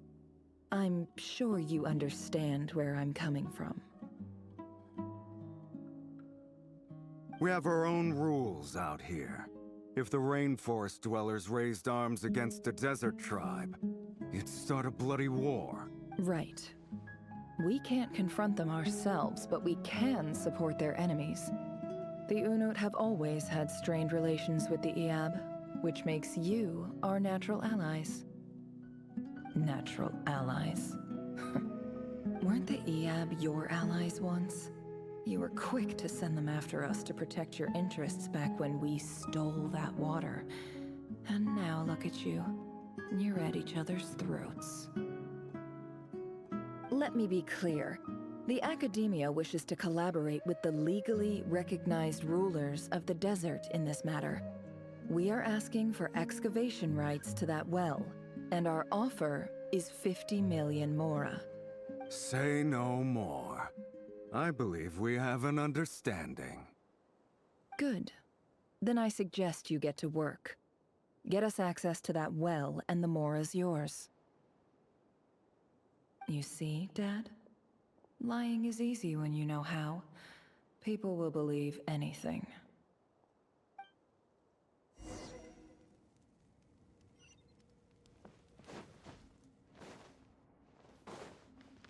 Chat, this quest is not doing a good job of making me like Nefer. I feel like I'm starting to lock in the decision of not getting her.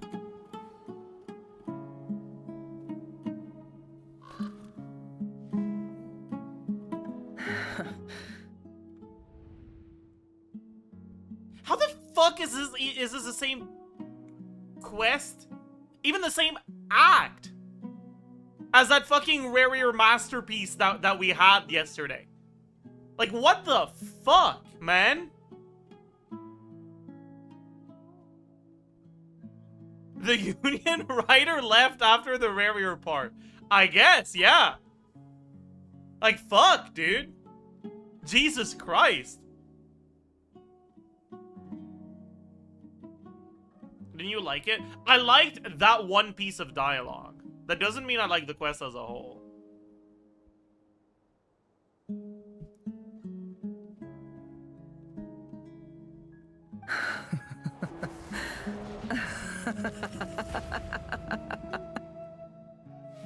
Oh yeah. Alright. Look at yourselves. You may be vile, savage monsters, but your butchered bodies bleed like any others. You're no different.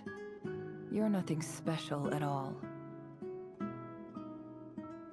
The monsters who destroyed my home, they're just ordinary, petty human beings. What a joke.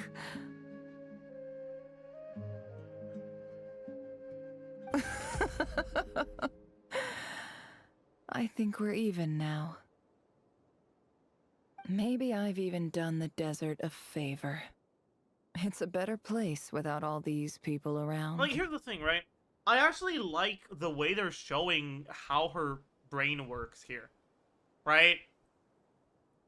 Like, they're characterizing Nefer as someone who's delusional because she lies to herself. Right? And I actually like the way they're doing that. But, like, I don't know, man. There's just something deeply wrong with the execution of the quest as a whole.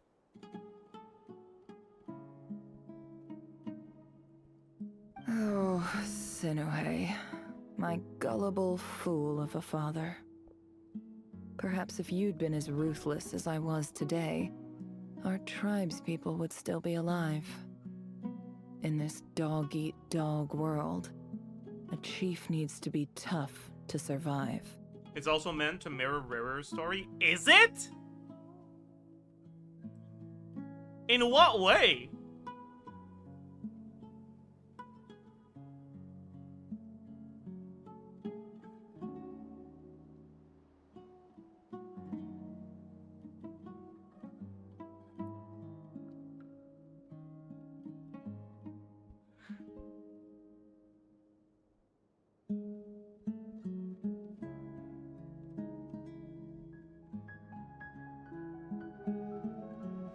I mean, I guess they both kill people.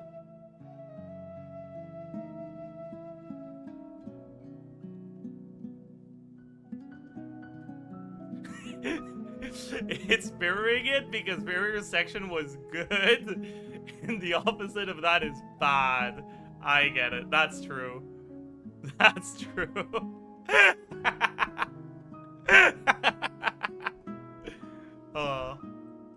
You couldn't do what had to be done.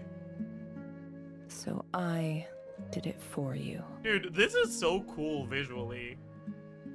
The, like, blurred silhouette of Yehuda, Lumine, Nefer, and Lauma in the background. But it stops being cool as soon as they point it out. And they will. You know they will. Nefer. Yeah, like, It's okay. All of this is... Why? Why? Fuck! Oh.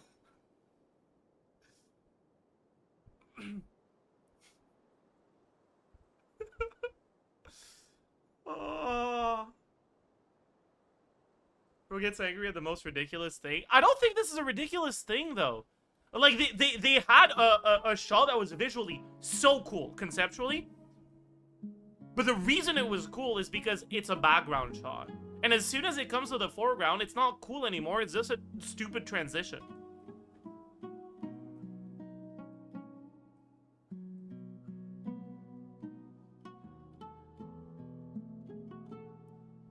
And it's like... I don't know, man. It's like they're allergic to subtlety, basically, right? Like, there were a lot of things that were subtle, and it was good as a subtle thing, and I was like, this is good, I hope they don't make it unsubtle and obvious.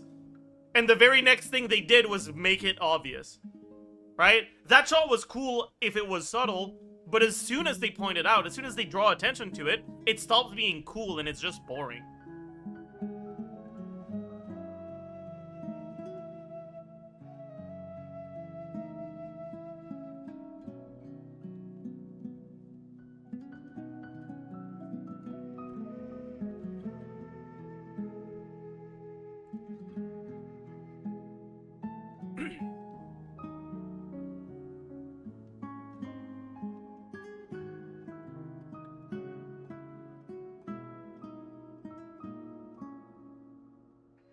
I believe I remember you promising to remain silent.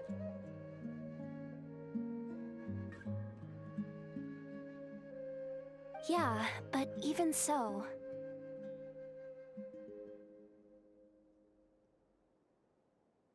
Bro, it's a story for 12 plus. Yeah, but like...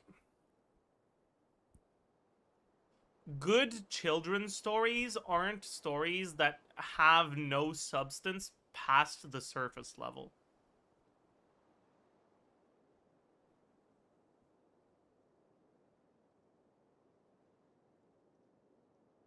Subtlety has its place in children's media, and it's okay for not everyone to notice it.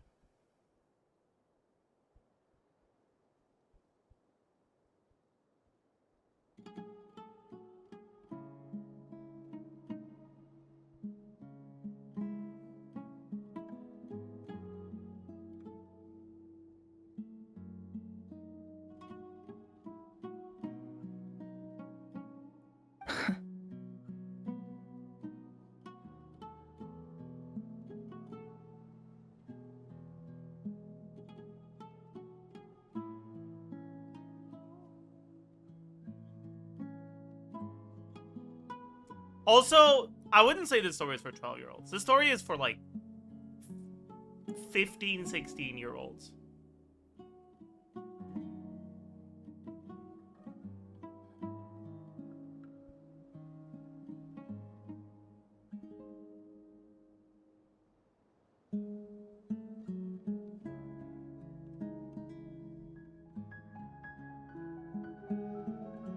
Still dumb? I mean, yeah, but... a lot of the like nuance in this story is kind of like predicated upon you having a certain level of understanding of the history. Alright, like if you don't know what the fuck a racism is, you're gonna be a little lost during some of this quest, right? And it's not about intelligence, it's about knowledge. I don't think this will be all that fun of a story for 12-year-olds. Because they haven't really started to think about those things.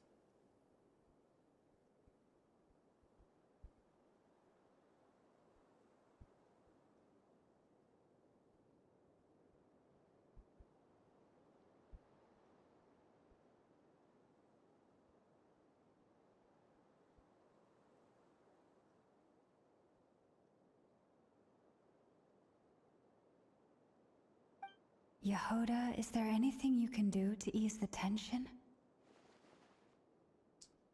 You got this, Yehoda. This is your time to shine. What is she gonna say? Wait. Let me try to foretell Yehoda's voice line here.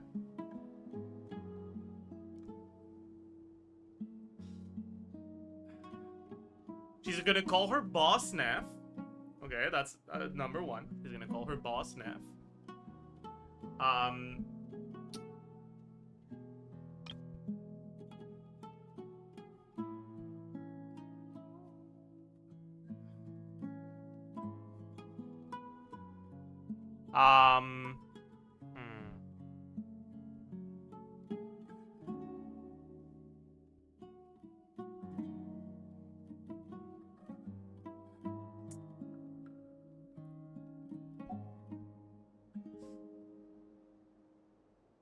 I feel like this is a moment. The attention is being called to Yehoda too much for it to be a smart Yehoda moment. So Yehoda's gonna say something real fucking stupid, right?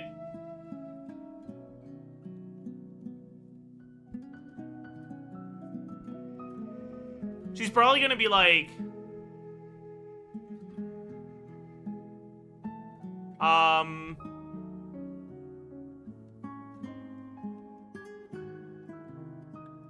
like, it's all good, Boss Nef. You're such a cool lady now.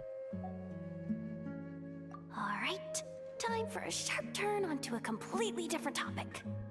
Lukewarm prediction? Okay, my bad. You want me to go for a wilder take? It's all good, Boss Nef. They can't take revenge anymore because they're dead. So, anyway. Okay, never mind. That's I enough wasn't of even that. fucking close. Jesus Christ. When are we getting out of this place? This wasn't Yehoda being stupid. This was Yehoda just fumbling, actually.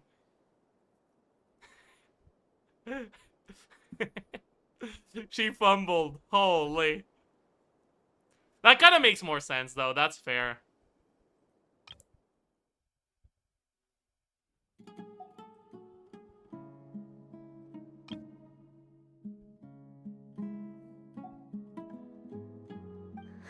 Feels like we've been walking forever.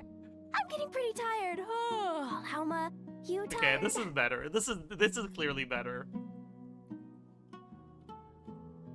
You know, she's like, hey, you know, nice weather we're having, huh? Like that's actually better. That's much better. Yes, if we can find somewhere to sit down, I could certainly do with a rest. Anyways. It's not far now. There should be a temple just up ahead. Is this situation about to reach a conclusion? Yes. Really? A temple? That's where this story ends? I guess that's how things go in the desert. Is it? Desert dwellers can never escape their destiny. Or so everyone says. I never wanted to believe it, but looking back now, I'm as desert as they come. You mentioned a temple. What's waiting for us there? You, obviously. My biggest trade secret of all. Ah.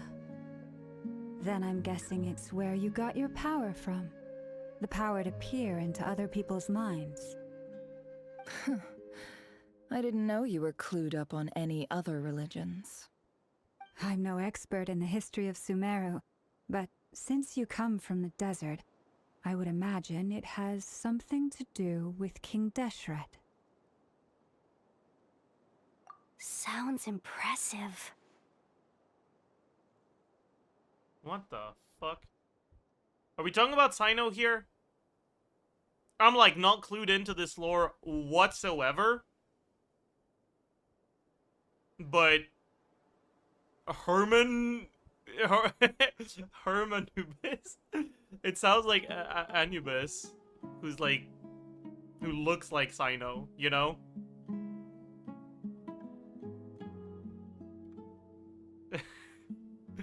I haven't done Sino Story Quest 2. I didn't know there was a fucking prerequisite homework.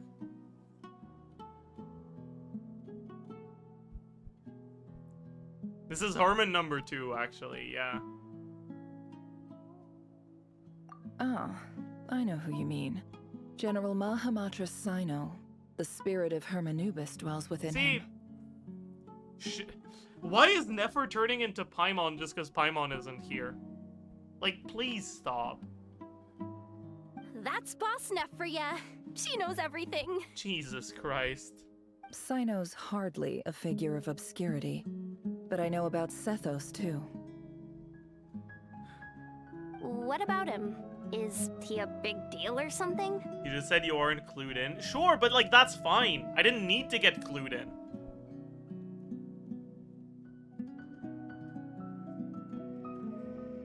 Well, he's not a small deal, let's put it that way. Please, this is the bare-bone basics. Save the flattery.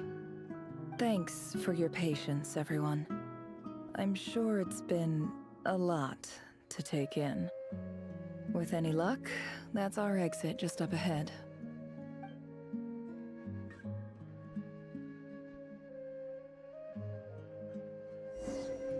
We just witnessed your trauma. Let's play Sumeru trivia. True.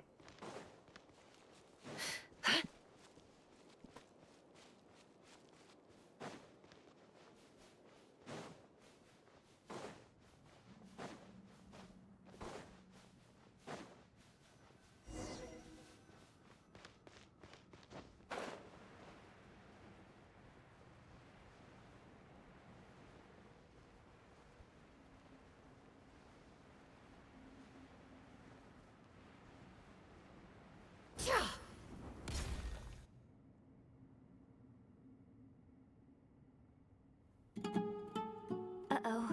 Uh-oh. Uh-oh. I'm totally out of my depth here. I don't have anything. I never to thought add I'd about say that, but any I'm getting this kind of stuff. tired of Sumeru Like, music. Look at that statue, for instance.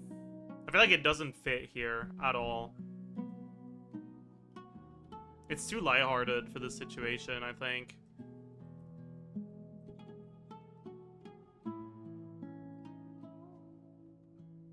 I want to do the whole Holy name fuck, is that dropping, Azir this girl from knows League her of stuff thing Legends? too, but I've never seen anything like it before. Holy shit.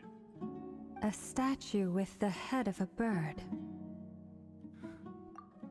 That's Thoth, the Ibis King, one of the 7 pillars of King Deshret. The legends say that he, the Crocodile King, and the Goat King were the 3 retainers of King Deshret. We learned about this before. I don't remember it, but I remember seeing the name Thoth. Let's take a look.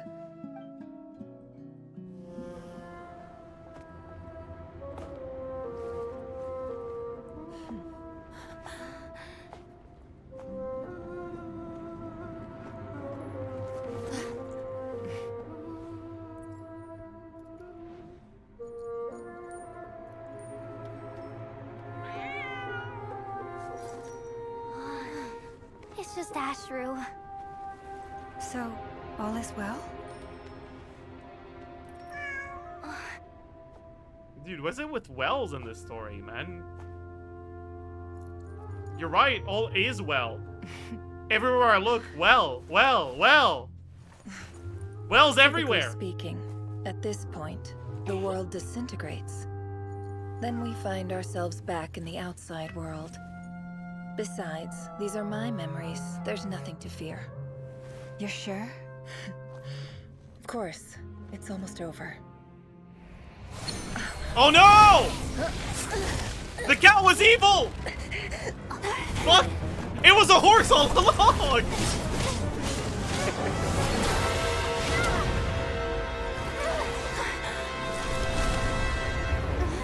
Nefer, hold on!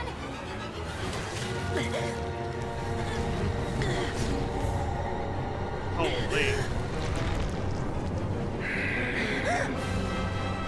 Knowing too much is always a death sentence. Speak for Dude, what is this music? But I don't like it.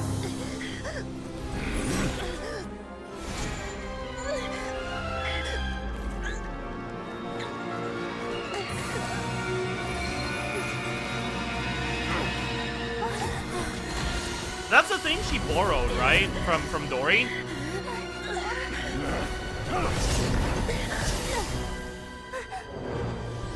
Holy fuck. Yeah, Dori saves the day. That's crazy.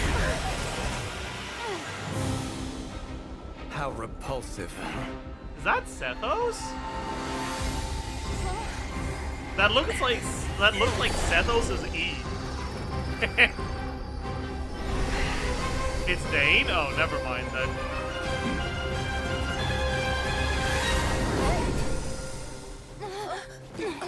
No, it doesn't. I guess I'm blind. Whatever, man.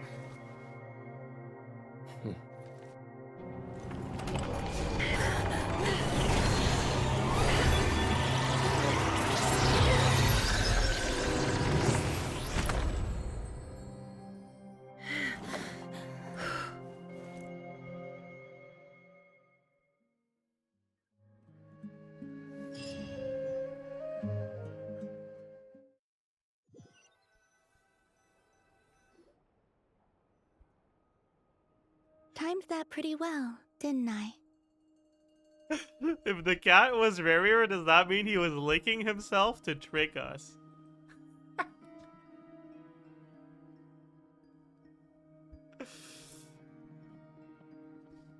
I don't think that's what happened there. I don't think the cat was Rerir. I think the cat was a hallucination. And Rerir just came out of the cat or some shit. But I do like that interpretation a bit more than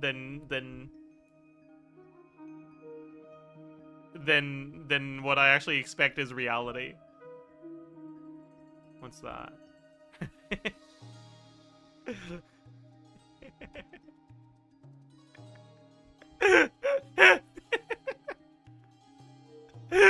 That's pretty good.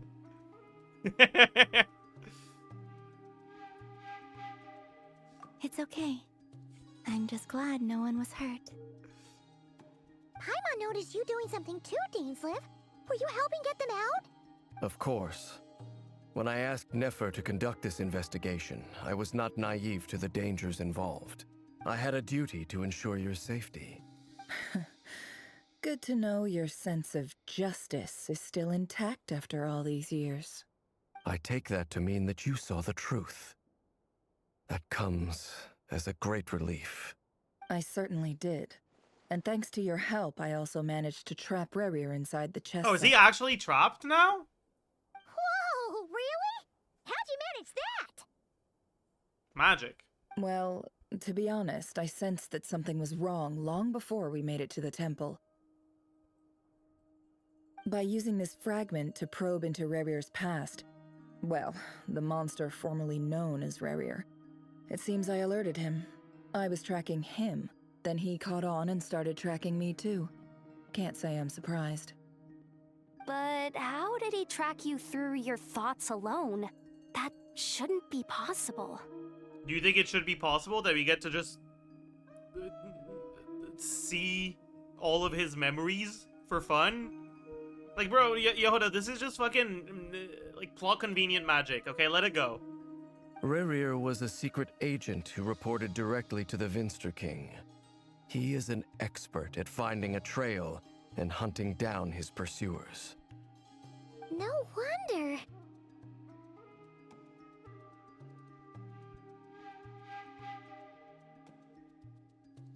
He infiltrated the chess set, read my thoughts, and built a new virtual chess set inside of it. That's why we weren't able to leave at first. Speaking of your chess set, it's quite a remarkable item.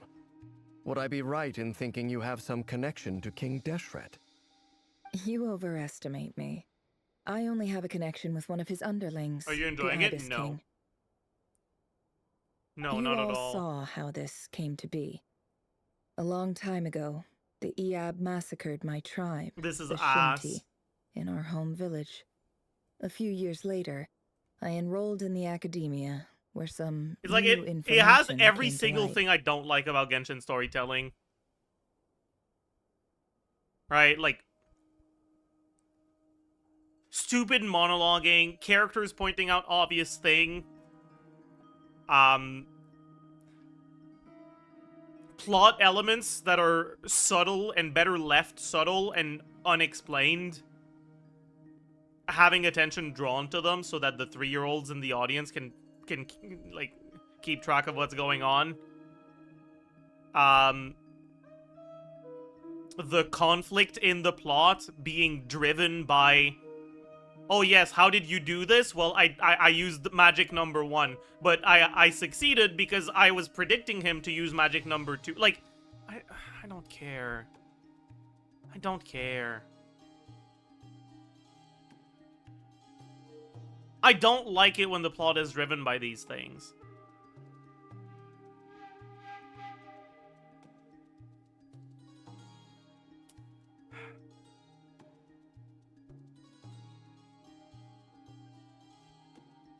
I feel like it's so boring. The Unut and the Eab fought a bitter battle over the rights to a well, all for the sake of a non-existent 50 million mora. The Eab ultimately won that confrontation, but their victory came at the cost of almost every warrior in the tribe.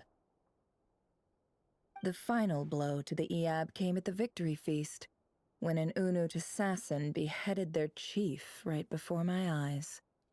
The remaining Eab fled and have been scattered to the winds ever since. Genshin has a great story, but the storytelling is awful. I don't think that's a thing you can really say, though. Like, that's like saying, like, oh yeah, your cooking tastes great. It's just missing spices, flavor, texture. Like, the storytelling is an integral part of the story.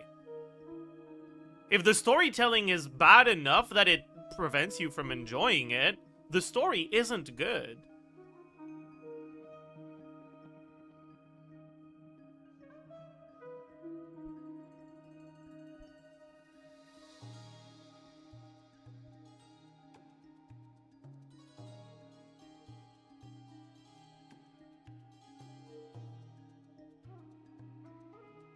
The lore is good? I mean, maybe, but I don't think that's what they were getting at. I don't think they were saying the lore is good. I think they were saying, like, aside from how the plot is conveyed, the plot is good. And I think that doesn't really matter. Well, like, when the story sucks, like, when the storytelling sucks, it makes the story suck as a whole.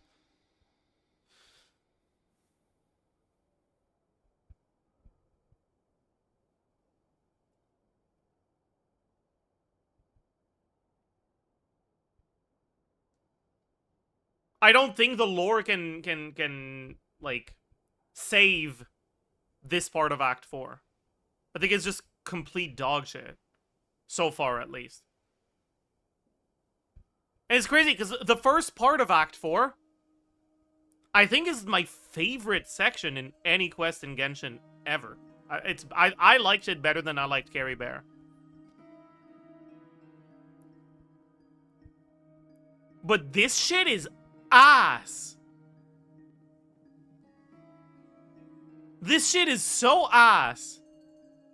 Act 3? No. The like, Rerir's memories part of Act 4.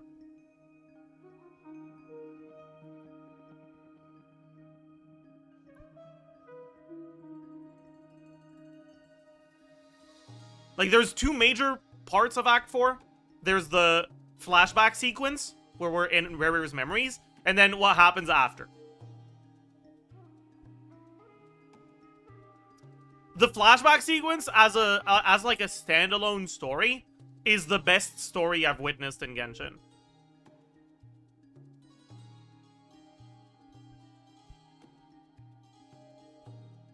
But this fucking Nefer story quest chew-in to the fucking Archon quest is terrible. And it's not about story quest not having a place in Archon quest. Like, I don't really care. I just think that the quest itself is bad. Really bad. I understand why people said Act 4 was ass now. Like, I get it. I wouldn't call it Act 4 as a whole, but I get why you feel that way. I think that's reasonable, actually.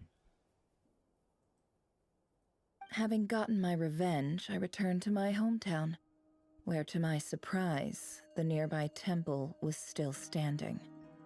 There it was, seemingly immune to the relentless hostility of the desert, while my tribal home lay in ruins. As I stood there gazing at the temple, I noticed a cat just outside. This cat, as it turned out, was home to the spirit of the Ibis King. He led me to a gate deep inside the temple, and there he made a deal with me.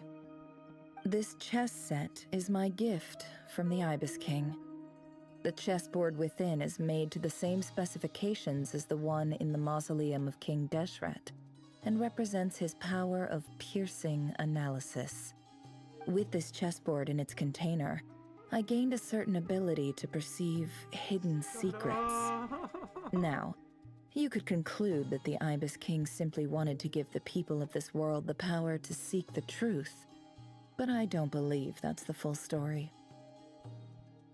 Every god plays favorites. Their hearts are as fickle as any human's, full of secrets, perversions, egotistical tendencies. But precious few gods are willing to admit this. That's why Venti's the goat. Bro's like, yeah, I'm a fucking drunk. I fucking love drinking. Give me some alcohol. Inject wine in my veins. I am an alcoholic, yes.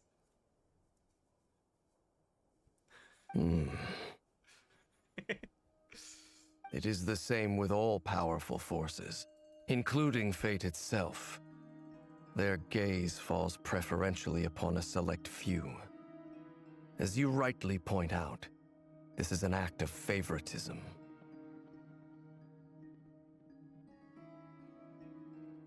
I remember that in the Krai teaser, they had the god's gaze with Piero and like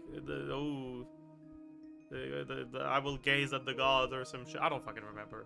If you're alluding to the abyss, then yes, I agree. Gather the others. It's time to share everything I've learned.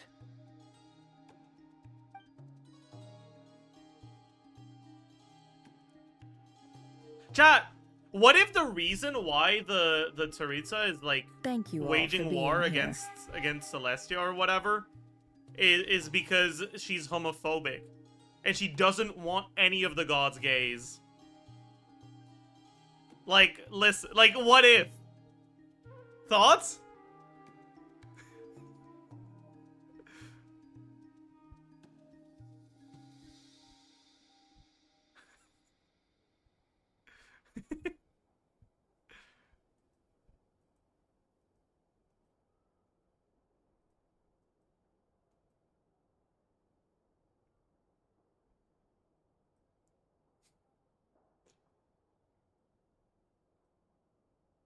Thank you all for being here. As promised, I did some further investigating into the rerir of Solnari's background. I am pleased to report that the investigation has been most fruitful indeed.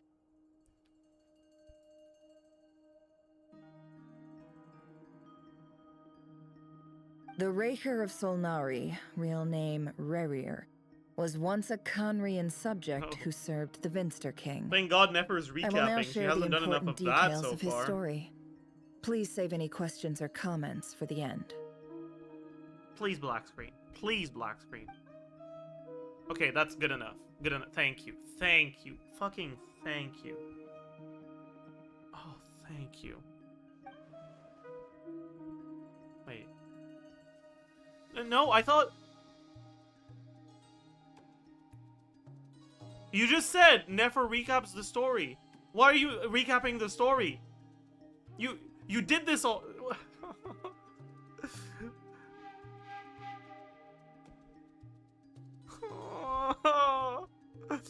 I thought.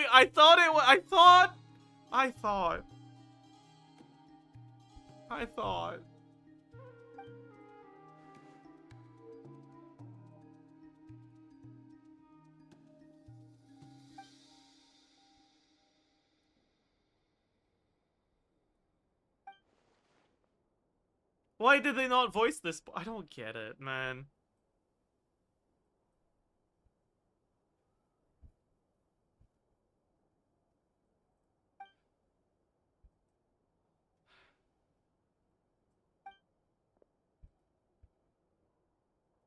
So that's why he's so obsessed with the moon. Okay, man. A tragic tale, to be sure. But it does not excuse his many transgressions. Thank you, Varka. Glad you're pitching in. No matter how much Rerir suffered in the past, the fact remains that he is what we know today as the Wild Hunt, wreaking havoc upon innocent lives in Krai.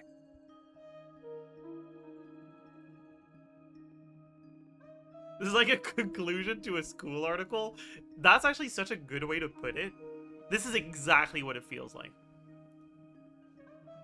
This is like you're writing something, and in your requirements for your writing, there's a conclusion, but you don't really have an interesting way to conclude. So your conclusion is like, as we have mentioned. 1. Like, repeat point 1, repeat point 2, repeat point 3. Thank you for listening to my presentation. Like,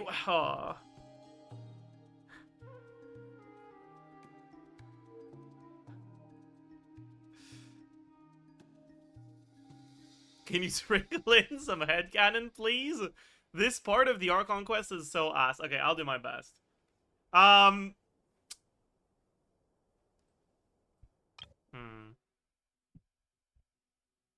Factoring that he is what he is now today as the Wild Hunt. Let me cook a little. Nothing comes to mind yet. He becomes more dangerous with each passing day. If left unchecked, it is simply a matter of time before all of Teyvat suffers the consequences. This is a threat that the Knights of Favonius cannot ignore. Flynn's was pretending to ponder as a way to make fun of Varka there. Like, wow, Varka, you are repeating what Nefer just said and showing basic surface level understanding of it. I hadn't thought about that.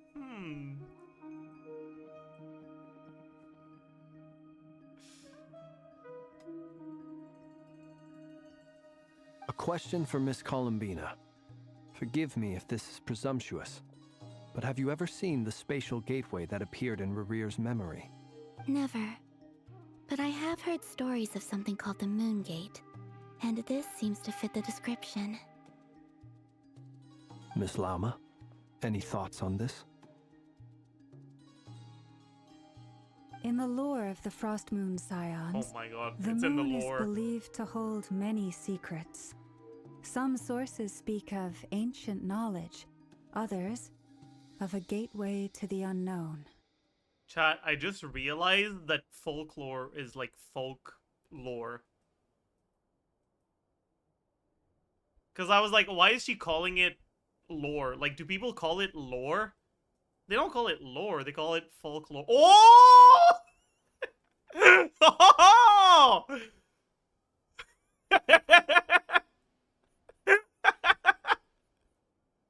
Holy shit, that's crazy.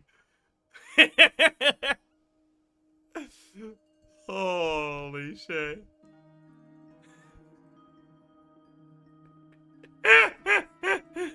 Oh, maybe you do need the plot recaps. You're right.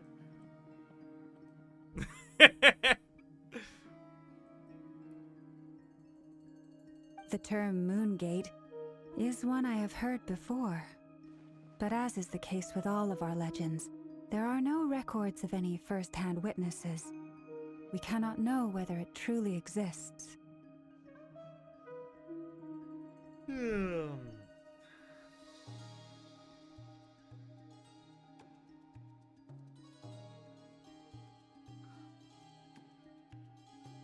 Then back to Miss Columbina. As a moon goddess yourself, do you have some idea of where the Moongate leads to? Not at this stage, sorry. I do hold the power of the frost moon, and my strength is recovering well. I can sense that the gate would open at my command, but... But there's more to the power of the frost moon than that? Yes. How deep into the moon quest are goddess we? has the right to open Like as the a moon whole gate, for Act 4. since it is a path to the moon. But as Nefer mentioned, holding open a spatial gateway takes a 95%? huge amount of 80? power. 90? 80? 80? 80? Almost done?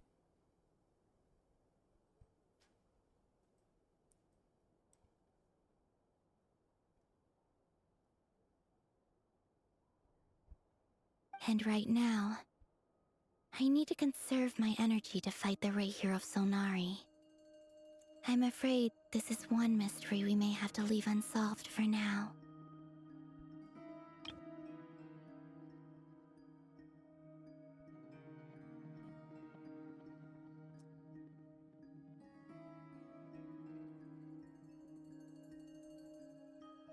Are they really having Columbina say this out loud to explain to us that they're leaving this for a later act? I feel like that's so on the nose. I agree. Better to save your strength. But if you'll humor me for a moment, I have a bold conjecture of my own regarding the world beyond the gateway. I highly suspect that neither Tholindis nor rerir made it through unscathed. The evidence pointing to this is the fact that the rerir of Solnari exists in the form of countless fragments. With the abyssal power he wields, no ordinary foe can touch him, let alone tear him to shreds. And yet, the wild hunt proliferates wherever his scattered fragments lie, drawing hordes of monsters to many different locations across the land. So your theory is that Rerir was physically torn to shreds by some powerful force? Hence, why the wild hunt is a distributed phenomenon, rather than a unified one?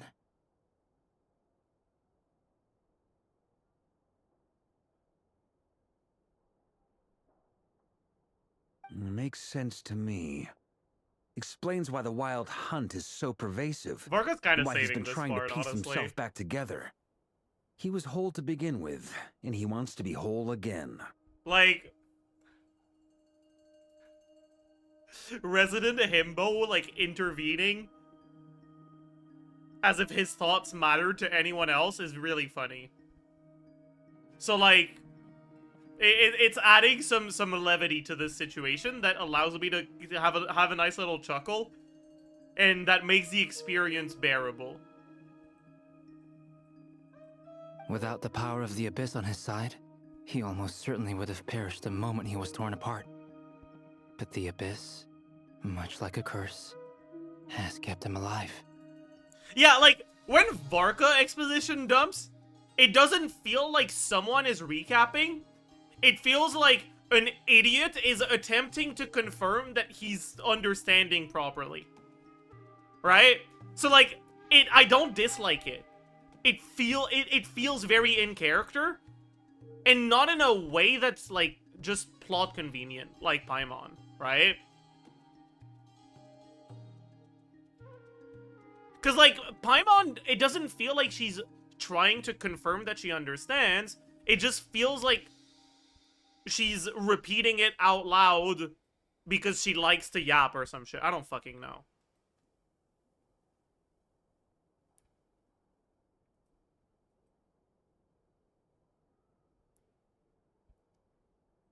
I could not agree more. The power of the Abyss is most surely a curse. It is a compelling explanation, and one that accords with my present understanding of Abyss creatures. Whether the life form in question is primitive or advanced, if a curse has extended its lifespan unnaturally, it will continue to survive in spite of everything. Dude, why is he hover-handing a pondering face? Like...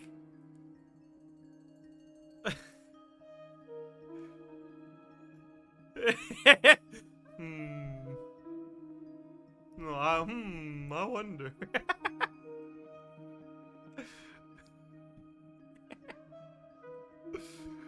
It's like his model is outdated and can't do that. That's actually genuinely the reason. That's really funny. Oh man. This raises some interesting questions. I will run some experiments and see if there is any validity to my suspicions. That being said, regardless of whether my research bears fruit, I would like to thank Miss Nefer for conducting such a thorough investigation. Already, it has greatly enriched my understanding of the entity we face. Wow. My pleasure, Mr. Albedo. I too hope that the information I have shared today proves useful as we look to formulate the next stage of our plan. Yes, I too hope that the information I have shared today proves useful. Shut the fuck up! Jesus Christ! Varka, please save me! Hey! What is it, dainsleif? You look really upset! Thank you, Paimon. I never thought I'd say that. Thank you for speaking. Oh. It's just... when I think of the man I once knew as Rerir, I struggle to understand why things had to turn out like this. The two of you used to be friends, didn't you? I don't know if these words will bring any comfort, but my heart goes out to you. Mine too. We can never know all the hows and whys of the way things are. The moon and stars are full of untold secrets and lies, and the skies are host to many more mysteries than these alone. Yet, none of that can begin to compare with the complexity of human life. Those are the first comforting words I've heard in a long time. Thank you both. Well, I think this is a good place to end today's meeting. I agree. I'm sure Nefer needs Please. some time to recover. Please end the meeting. An awful lot today. That's very thoughtful of you, Lauma. I'm not even gonna make a joke about the undertones of the Lauma-Nefer interaction this time. Just get me the fuck out. Of course. Sounds good to me. Take some time to rest and digest. Just get me before we out! reconvene to nail down a plan. Again, Varka's making me laugh again. Like, people have already said, like, yeah, let's end things here, like, 7 times. And Varka's like, oh no, I'm losing control of this situation. Sounds good to me. Like, thank you, Varka. I'm starting to like him more and more. Oh. Because, like, so often when characters say things that are unnecessary, it doesn't feel like it's the story. Is this a bad time? I hope I didn't kill the It doesn't feel like it's the conversation. story trying to characterize them as saying something unnecessary. It feels like exposition. Right? But every time Varka speaks, it just feels like the story's telling you that he's an idiot, you know? So I actually like it a lot. Like, if anyone else said that line, it wouldn't have worked. But Varka it works for Varka.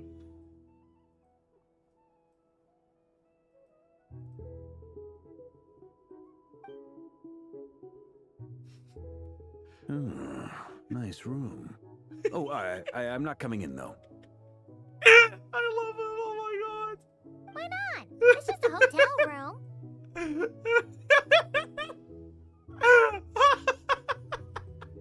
If it's all the same, I'll just stay out here. I might not look the part, but I'm technically a knight. Barging into people's private quarters isn't the kind of thing we do.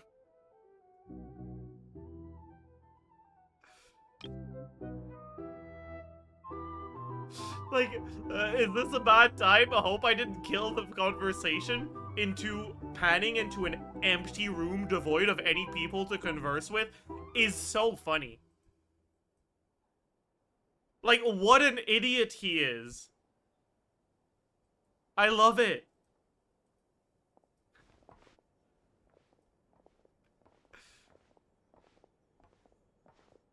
Anyway, Nefer went back to the curatorium to get some rest. But before she left, she shared some things with me that I thought you should be aware of. I hope he tells us something we already know.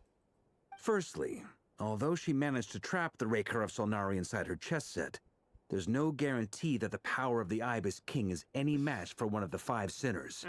Their powers are beyond our comprehension. It's only a matter of time before he finds a way to break out. We have to come up with a plan and take care of him before that happens. The black screen literally said Paimon and the Traveler were talking before he entered. But, like, Paimon and the Traveler's interactions are lab-grown. They're not organic. So they don't matter.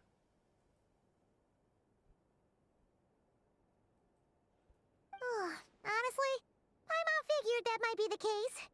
So, how long have we got? Well, I asked her that same question. She talked for a long time, but for the most part, it seemed like she was trying to convince me how precious her chess set is. He's like, what a long and storied history it listen, has. I asked that same question to her and all, but I couldn't really understand the answer, sorry. Oh, this is so good. It felt like some kind of sales pitch, you know? The kind where you end up handing over Mora against your will. Anyway, after all that, she finally answered the question. Yeah, 2 days at most. I love it. Oh. 2 days? Holy moly! Can we even recruit enough? Varka's the best character in this quest.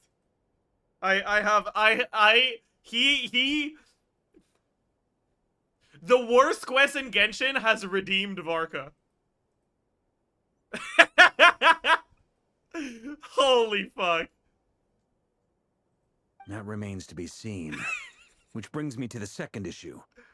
Dainsleif is obviously conflicted about this whole thing. But given how little time we have, there's no way we can pull this off without his help. You have some history with him, right? Do you think maybe you could talk to him for us? Great. All right, on to item 3. I skipped the yap. Albedo, Durin, and I put our heads together and came up with a plan. Can't promise it's gonna work yet, but at least it's a start.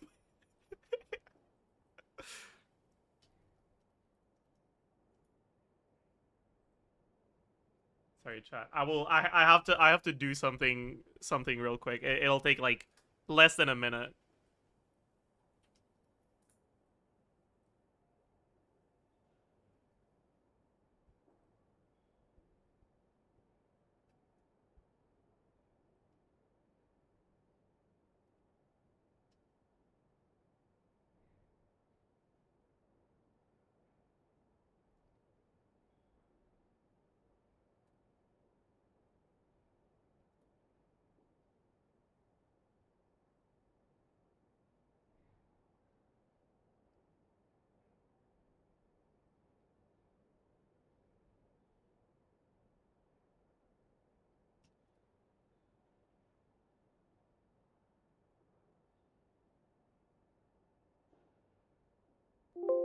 All right.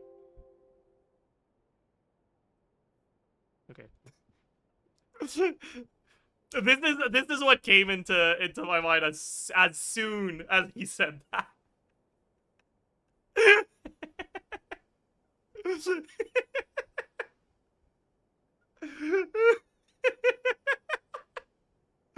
Oh.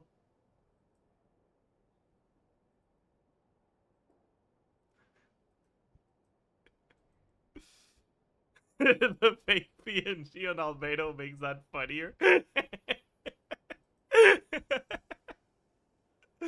Oh. Yes, we put our heads together and came up with a plan together. And it's a great plan together.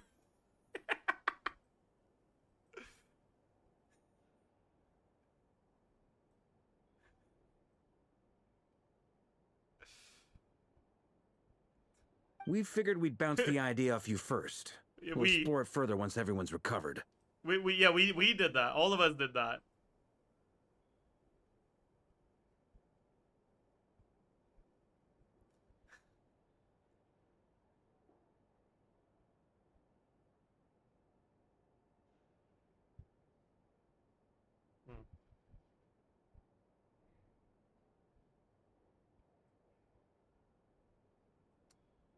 Oh, Paimon's dying to hear this. All right, so here's what we're thinking. Yeah, In a hushed voice, Varka lays out the current plan. It's shocking plan, but nothing can faze the greatest traveler and trustiest travel guide in Teyvat. It doesn't take you long to get behind it. So is the plan a secret from the player? We felt a little uneasy about roping you into this. I mean, firstly, you're not locals, and secondly, none of us are your boss. You're well within your rights to refuse if you so choose.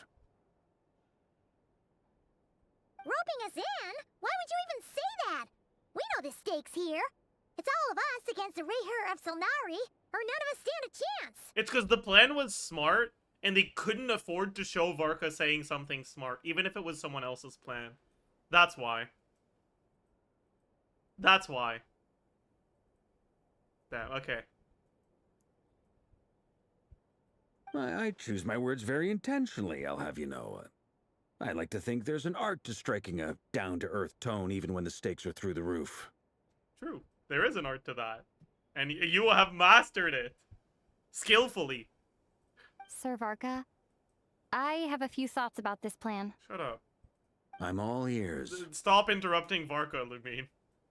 I don't want to hear you. I think we can be more flexible with how the roles are allocated. In my view, the most sensible lineup would be like this. Okay, this is so bad.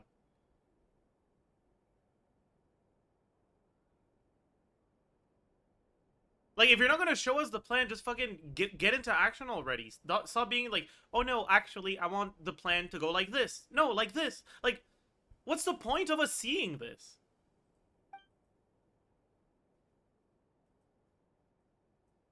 Like, enough stalling already. I see your point, yeah. What is this, as the Jeff Archon quest stream? This, Fucking you hell! better make sure you're ready.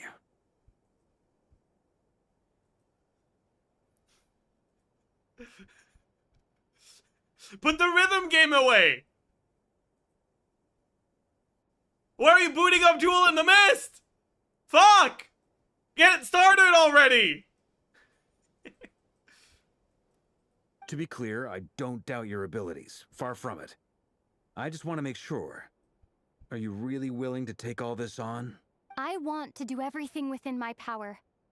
The rerir of Solnari is a truly fearsome opponent, and if I do my part, it'll greatly reduce the risk for everyone else involved. Well, that tracks with what I've heard. Jean's mentioned in her letters that you're so diligent it's almost abnormal. Varka can read? Holy shit. As in, most people weigh up the risks and rewards in situations like this. But you seem to just march towards danger without a moment's hesitation. Of course, everyone appreciates a fearless pioneer. But all that aside, I'm the Grand Master of the Knights of Favonius, and you're our honorary knight. Oh! I want to make sure your courage doesn't come at the expense of your safety. Pesca, he could have had Albedo read them for him. That's okay. You're right. Okay, we cannot confirm that Varka can read as a result of this interaction. That's a good point. It is still very possible that Varka cannot read. Thank you, Sir Varka. I should be the one thanking you. It means a lot to have you on board. I'll give some serious thought to your suggestions. Albedo wasn't with him. I mean, isn't he supposed to have other like unnamed, unshown Knights of Favonius with him? I don't think he's like canonically meant to be the only Knight of Favonius in Krai, right?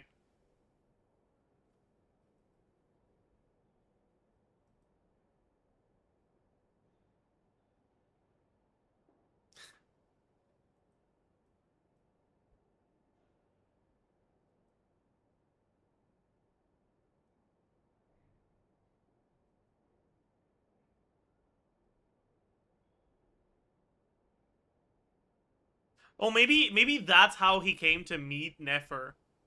He wanted to hide that he couldn't read from his knights. So he tried to find someone who could read for him. Huh.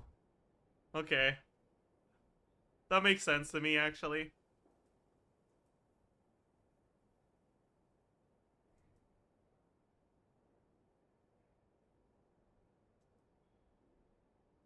He wrote the letters that Mika and Inefa read out loud to us?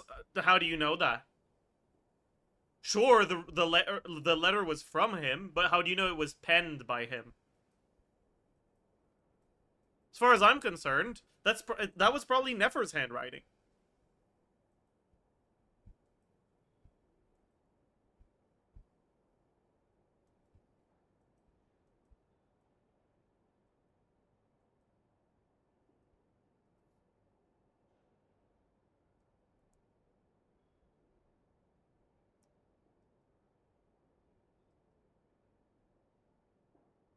We know that he learned how to draw with crayons from Glee. Interesting. I wasn't aware of that lore tidbit. No, that's actually wrong. Never asked Yehuda to do it. That's true. It doesn't make sense for Nefer to do that. That sounds like something she'd be too lazy to do. Good point.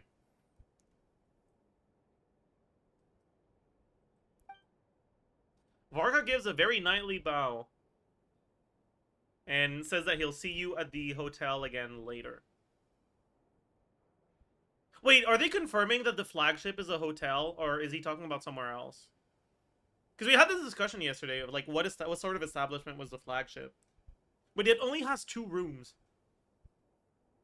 So, like, how the fuck is that a hotel? Whatever. It has more floors. There's no stairs anywhere, though.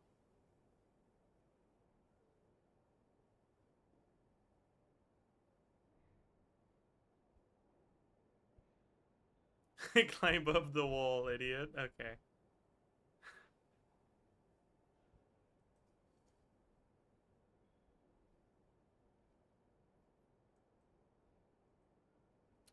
He has arranged for everyone to meet and finalize the plan of action. In an effort to lighten the mood, he booked out the hotel for this meeting, so you could all chat over a drink. As the moon rises in the sky, you and Paimon leave your room, discussing whether Paimon has any other option than fruit juice. Good one. Everyone is already there waiting for you. They're chatting and smiling. Clearly, the rest has done them good. As well as the existing crew, some unexpected help has arrived. Still, you remain conscious of the fact that the future of Nodkar rests on what is decided tonight. So many lives are at stake. You may never meet most of them, but whether they know it or not, all of them are counting on you.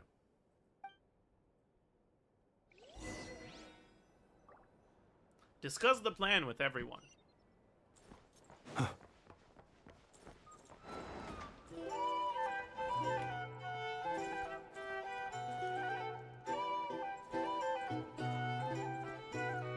Like... This is a thorough plan, but I do have one last question before we take action. How can we be sure that our enemy won't leave the How many designated times area? are they gonna discuss the plans without telling us before fucking putting it into action, man? Jesus Christ. Fuck.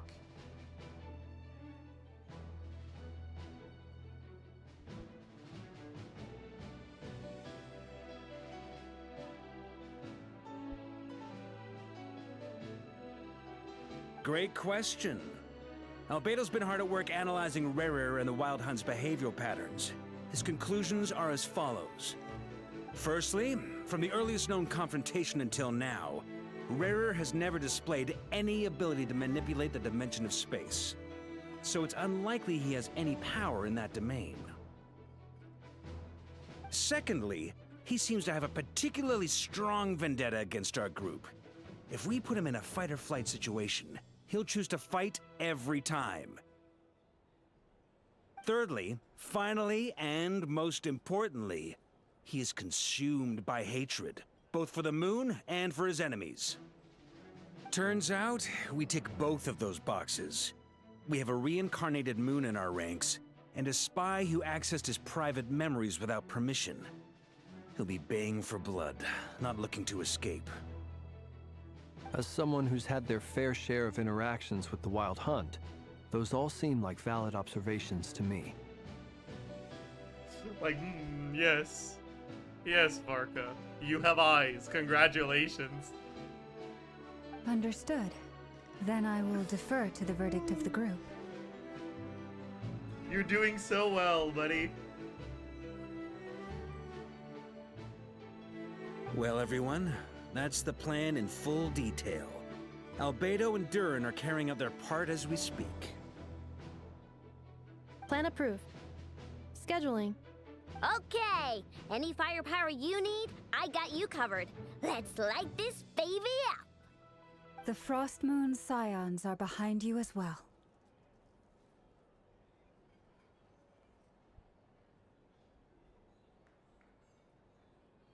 And the rest of you?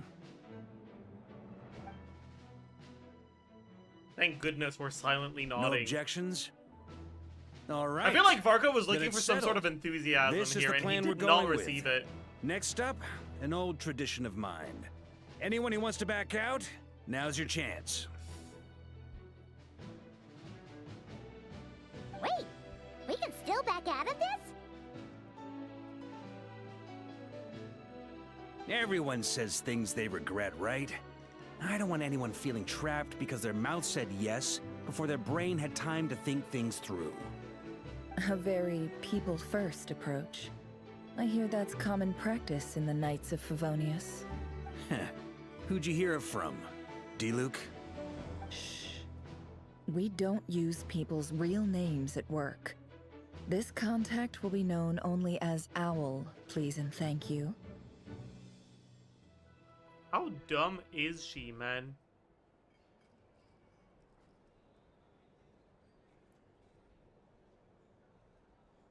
Like, no, Varka. You can't be discussing privileged information in public like this. But yes, the contact called Deluke is known as the Owl. So please, everyone, make sure to mark that down, okay? Deluke is the Owl. Like, how bad at your job can you be? Like, fuck.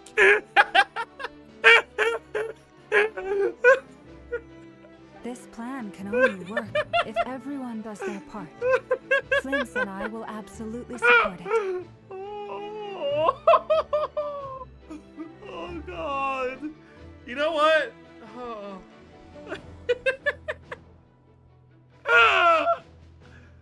God, that's so funny. Oh, I do not like Nefer at all. We shall indeed. You'll be glad you accepted our help. Is everyone in this room just failing upwards? Yeah. I guess. Not Lauma. Not Flynn's. Also, I think that's you are it. the last Everyone else, person yeah. I expected to see here, Miss Dori. Maybe not Nefa and I know, actually. I don't know.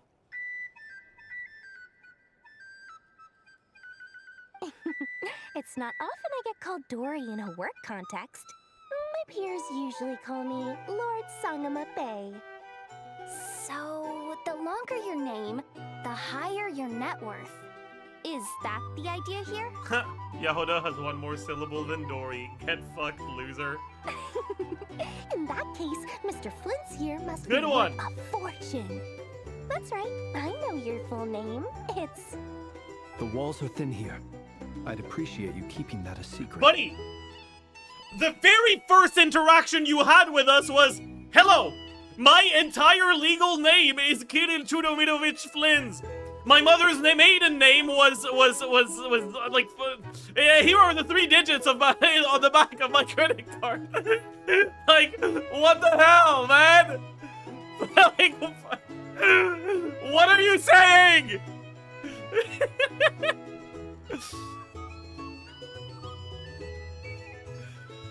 Oh, whatever, man. Okay, fine. Oh, you know what? Maybe this is hinting at the fact that his actual name isn't How much it would cost Kirill to hire me Chudomirovich otherwise? Flins.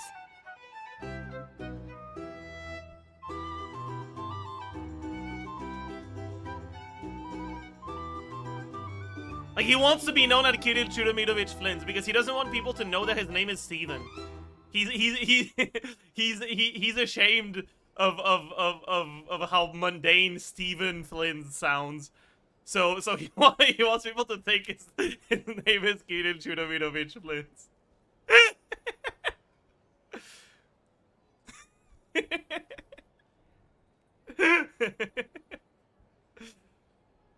Oh, does this mean someone out there actually has the power to boss Dori around?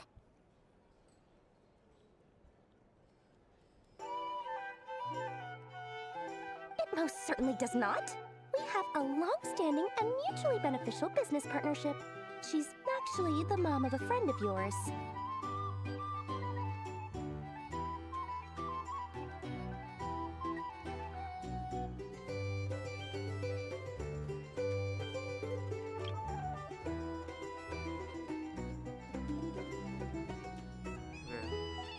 Wow. Rhine-daughter? Yes, Rhine-daughter. She's clearly talking about Rhine-daughter and not about Alice. Very clearly. Said mom supplied me with a great little trinket, but now that lady's ruined everything. If I don't start building a little goodwill now, my whole business in Krai is gonna go down the drain. Okay. So what exactly is so special about this pendant? Albedo's mom, bro. I mean, listen. As far as I'm concerned, Alice is more of a mom to Albedo than Rhine-daughter is. Okay? Neither of them are, like, doing very well in the role of a mom. But somehow, Alice is better than someone else at it.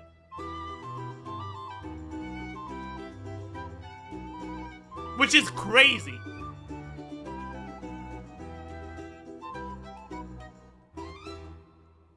Like, I think Albedo really fucking did not. He failed at the lottery of birth. Like, bro's real mom is Rhine-daughter, and his adoptive mom is Alice. Like, Jesus fucking Christ, man. Fuck. That's crazy.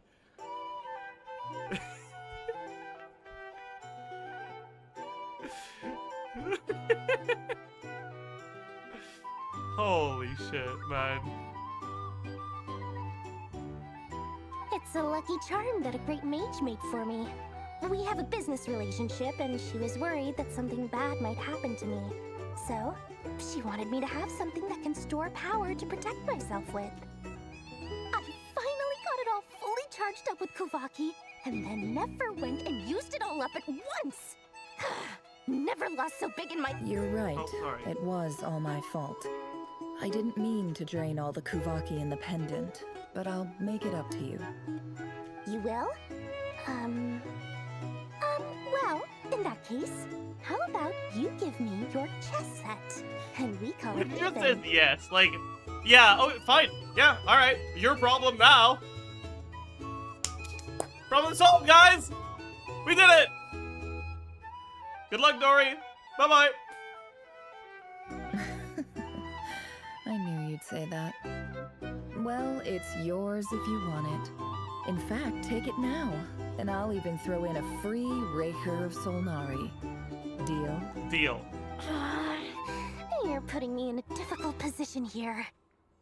It's a very useful thing to have around, but I have a funny feeling it won't be around much longer. I guess we'll see in a couple of days.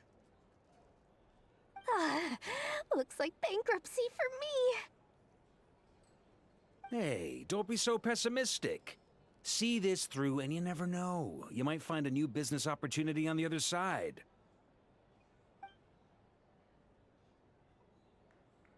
Dori, have you ever considered that the glass may be half full? Thank you, Varka. I appreciate you.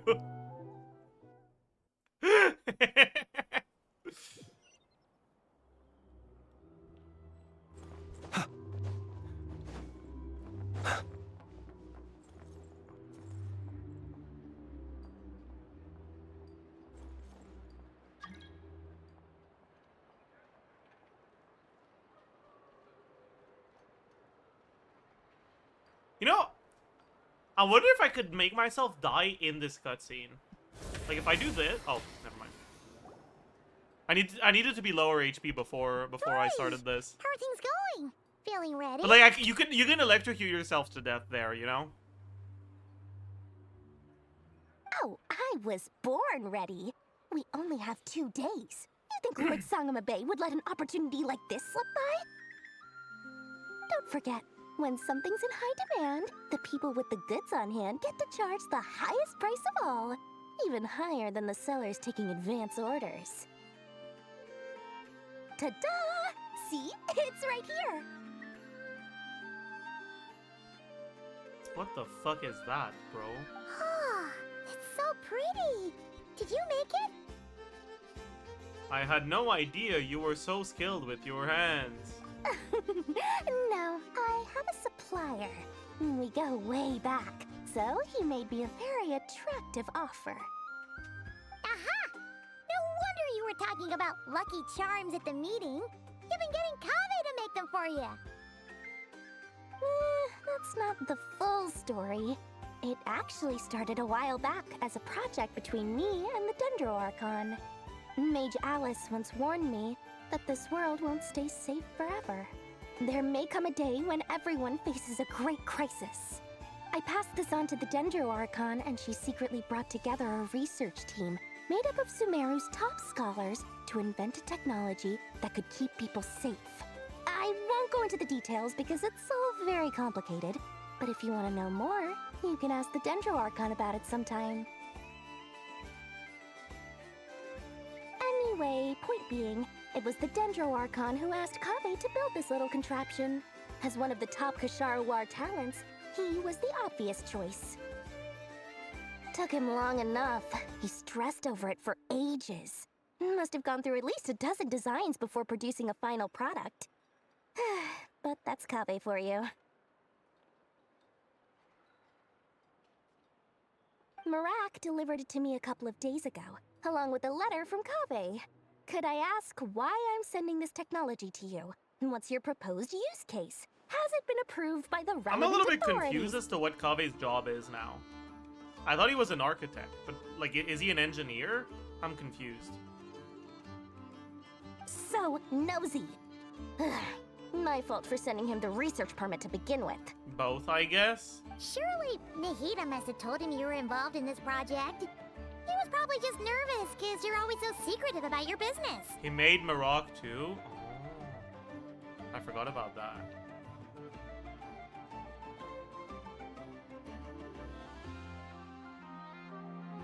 Could be, could be. Anyway, I just replied, let's hope there never has to be a use case, because it would involve grave danger.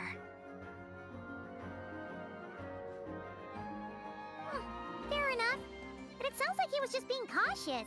He probably felt responsible as the one who made it. Who is Marak? That's his suitcase. Or maybe he was asking as a favor for his housemate. He's done that before. Not sure why, though. His housemate doesn't seem to really care that much about this kind of stuff. Either way, all's well that ends well. I'm just glad to finally have my hands on the product. I wouldn't want to be without it, given the potential dangers that lie ahead. Huh? What does that look mean? Paimon's just super surprised. This must be the first time we've ever seen you actually get serious about something. Well, a long time ago, I made a promise to myself. I promised that I was gonna live every day of my life with a big beaming smile. Obviously, Mora plays a big part in that. But there are always gonna be times in life when you have to give something back. That could mean paying back a debt, returning a favor, or showing some kindness. Alice has been a huge help to me over the years. She was the first investor I ever had. And I want my investors to know that Lord Sangamabe is the best in the business. And more than that, no one knows what the future will bring. Whatever happens, I want to make sure the Dendro Archon and all of Sumeru is prepared to face whatever comes. Oh, that? I was just making sure Nefer and I are square. Don't be thinking it was some sort of benevolent act. I'm no saint, so don't treat me like something I'm not. I don't know how I feel about this line.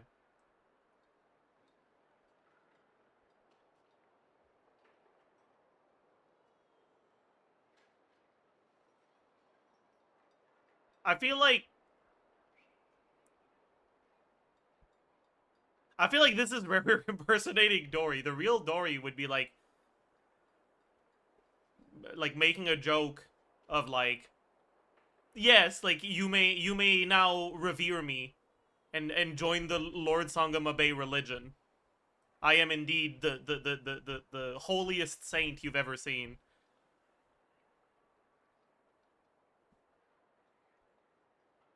You know? My priority is doing the business that I want to do. So long as my conscience lets me, but She's it being usually serious does. right now. I feel like she's That's staying the Lord serious for too Sangamabe long, though. That's the business point I'm model. making. All right, if you say so. I do say so, and that's the whole point. I'm a businesswoman. Don't go trying to figure out what kind of person I am. You'll exhaust yourself. Much easier for everyone involved if you just take my word for it. Oh, and could you two help me get this stuff where it needs to be? Thanks so much. You're my favorite assistants.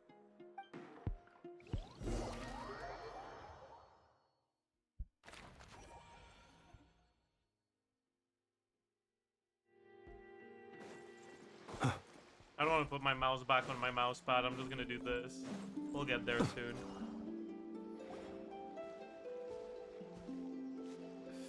I'm too lazy to extend my Traveler, arm forward. Paimon, it's good to see you. Everything going smoothly over here? Like, I'm half asleep right now, and I don't want to wake up until this is over. Sort of. As you're probably aware, Varka, Durin, and I captured some abyssal creatures from the Wild Hunt. Per the plan, we dissected and analyzed some samples of these creatures. The process went very smoothly. The findings, however, come with some troubling implications. What? You can actually dissect the Wild Hunt? That depends on your definition of Wild Hunt and dissection. Harmless, lifeless. These words are accurate descriptions.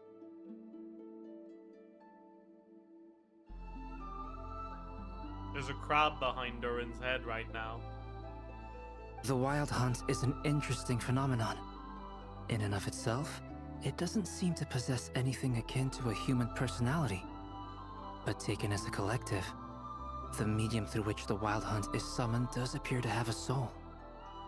Master griped a lot about the wise Horoptetyr, and seemed somewhat fascinated with the Faustsert Elegy. But she barely mentioned Rerir at all. I don't think that was because of his lower social standing, though. Anyway, it's a pity. I should like to hear her thoughts on the nature of the life form he has become today.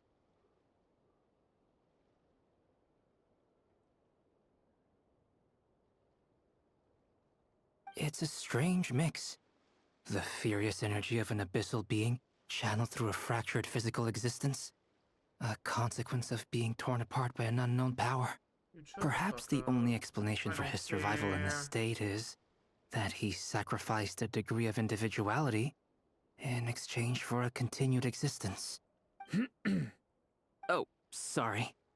Once I get talking about interesting research, I have a tendency to go on indefinitely. Ryan Daughter hates Rerir because he's poor. True. True. Back to our research findings. Essentially, they confirm my hypothesis. Rerir's corpse is completely contaminated by the abyss, and the effects are irreversible. You could think of this as Rerir in mutated form.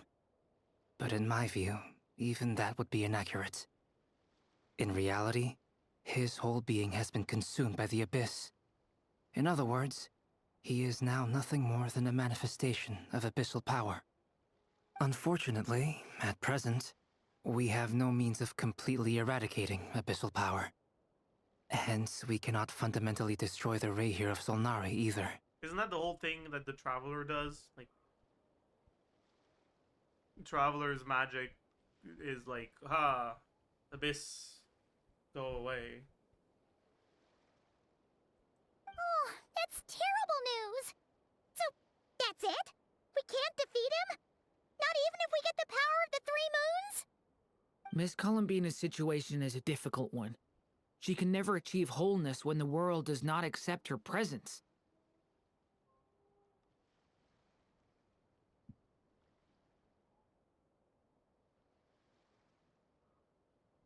It's as if her creator banished her to a place she can never be accepted. It means she spends most of her energy just on her own survival. Damn. Yeah, Durin, I bet you can relate to your mom hating you, huh? Given the circumstances, Poor guy. it's only natural to despair.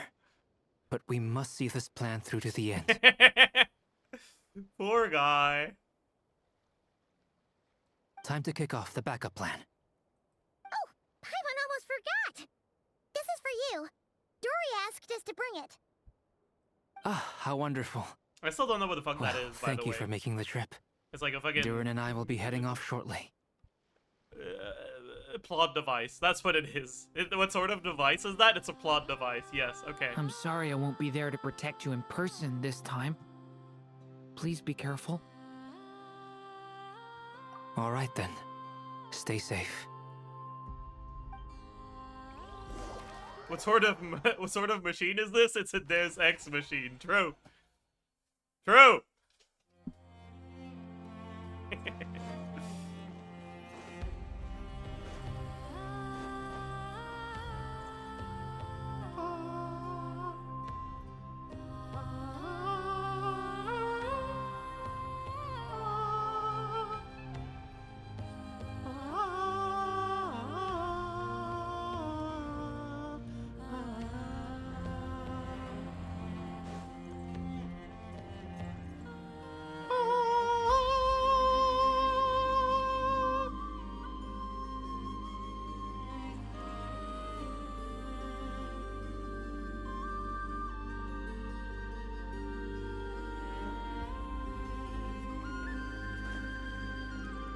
What the fuck, bro?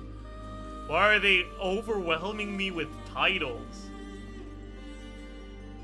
Priestess, adherent, acolyte, adherent, traveling merchant. The fuck is this traveling merchant doing here, man? Miss Lauma, is everyone here? Huh? Yes. The fate of my flock is in your hands, Grandmaster Varka. Please keep them safe. My lady, what are you saying? Within the next 24 hours, we will face the biggest crisis the world has ever seen. This is not a burden that we looks deserve like an to MMO bear. lobby. It But I does. believe that we reap what we sow in this life. So I intend to act. I must do what I think is right. For me, that means fighting for the future of not Krai. What about the Cataclysm, bro? The Cataclysm wasn't a crisis for the world. The Cataclysm was a good thing for the world. Conrio had to go, man.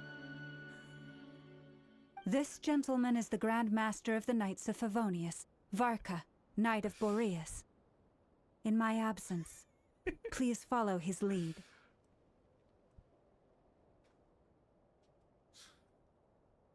What about Dea's release? Now that's a good point. Hey, everyone. Guess I should introduce myself. Well, to start with, I know my way around a battlefield. The biggest strengths are honesty and hard workingness. Anyway, point is, I don't intend to let Lauma down. I'm gonna do everything in my power to keep every last one of you safe and sound. We gotta listen to this again. Hey, everyone. Guess I should introduce myself.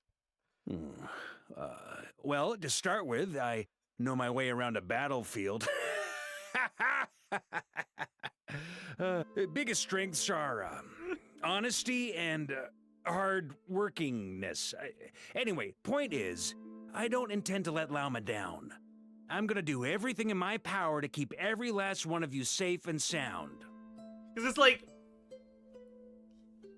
here he's making a joke of like, he's downplaying his own like skillfulness or whatever.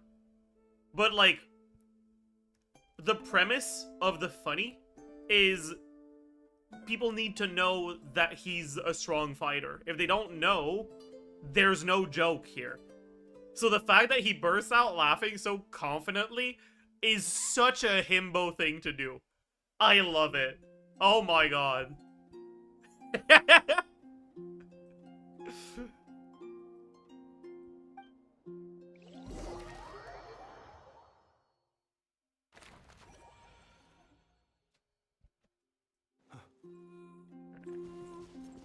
Time for the lore moment.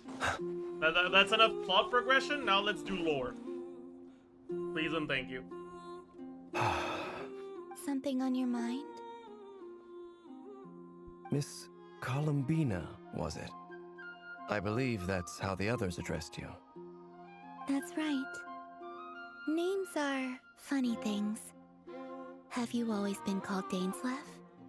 Yes. I take it your own name has a more complicated history.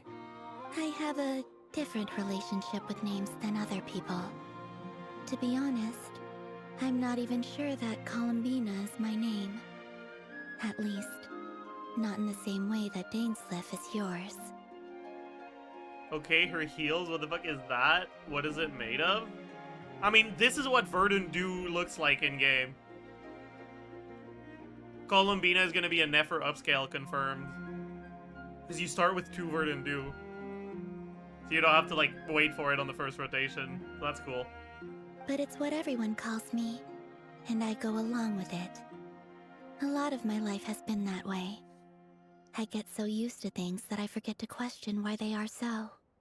I never used to think much about where names come from, or what they mean to people. Maybe something's wrong with me.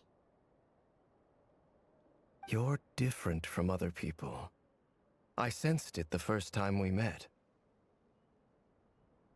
You're more perceptive than most.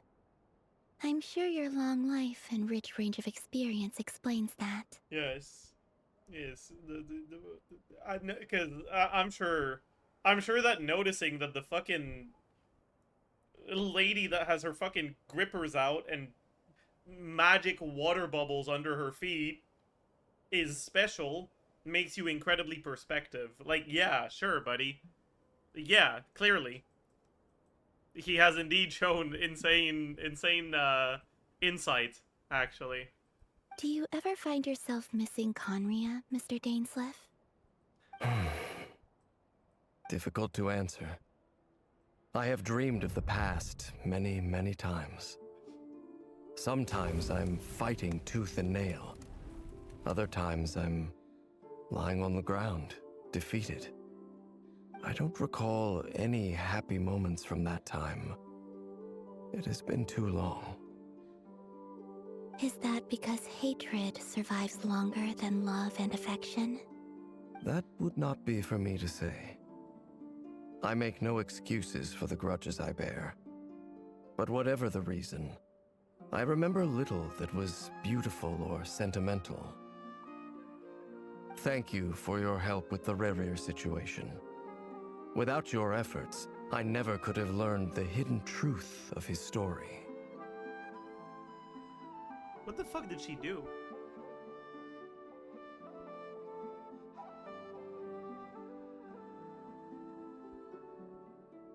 I guess she saved us? And him learning about it happened after she saved us? So technically, he's right. But I feel like he's just like, he's just blazing right now, you know? You're welcome. I know he's your friend. Friend? He betrayed me. And I never really understood what he was going through in life. Some friendship, that is. Okay. So, do you plan to fight him with us? Moving on. You see, you're torn. Now you know what really happened. You see the things he's done in a new light. I need some time. Of course. I completely understand. Anyone else in your position would feel conflicted too. Actually, I went through something similar myself recently. Something happened that changed my perspective on a situation. A situation I took for granted at the time, but now I feel very grateful for it. What is she yapping about right now? You mean the harbingers who still support you, even though you've left the Fatui? Yes. I always thought they were only helping me because harbingers are forced to work together. But then I abandoned them. A warrant was even put out for my arrest.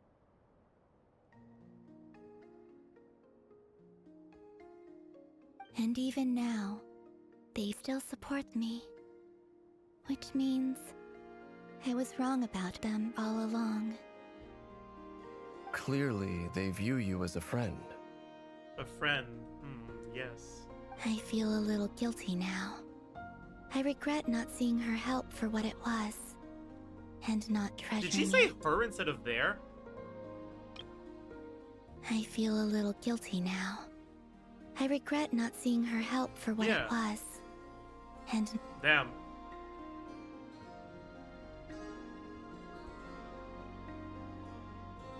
It's like, the dialogue is supposed to be their help? Referring to Arlecchino and Sandrone. But the VA was like, dude, I saw that fucking Twitter post, man. Arlecchino is not making it into my ship.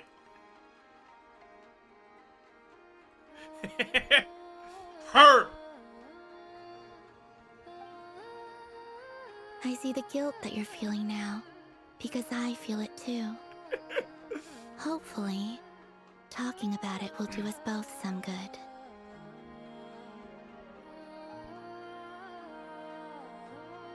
Oh, what's that? You're feeling conflicted and guilty about your, you know, genocide-enabling friend betraying you, killing a bunch of people, being responsible for the cataclysm? Dude, I know how you feel. I quit my job once.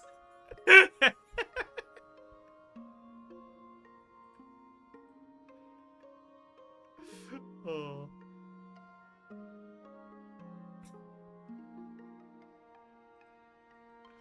I'm not adding that emote. I feel like it's gonna completely rot this chat from the inside. It's not a good idea. That emote is going to rot this chat.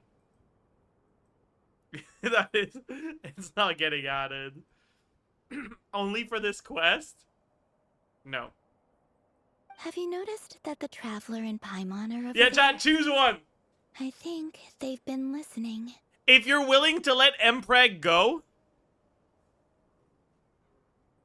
I'll add Yuri.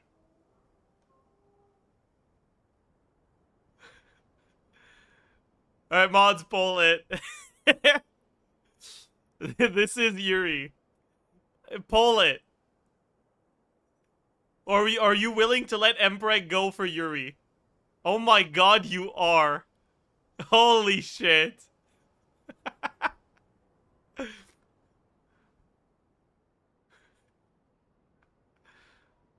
Holy shit. Are we finally ridding ourselves of that stupid ass emote?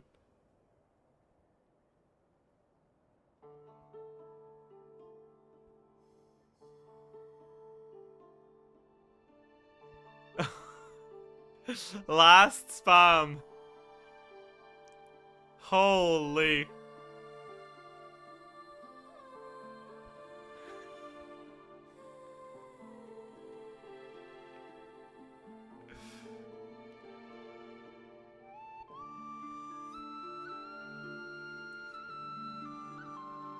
This is so tragic. This is the end of an era. What if I just scam you guys? What if I just remove Empreg and don't add Yuri?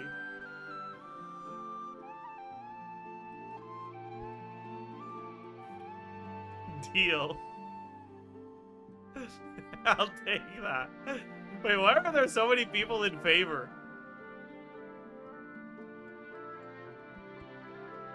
Forgot about the mods perms? I'll take it away from you if I have to.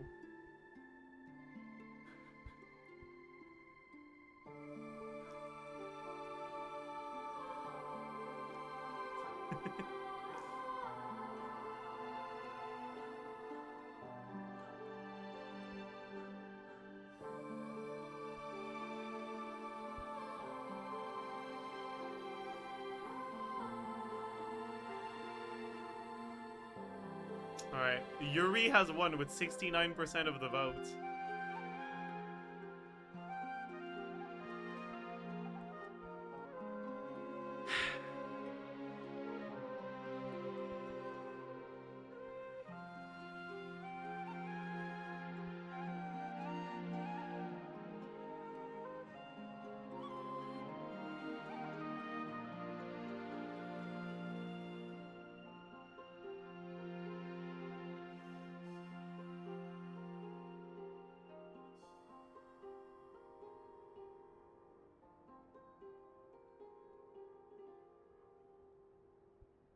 It's over.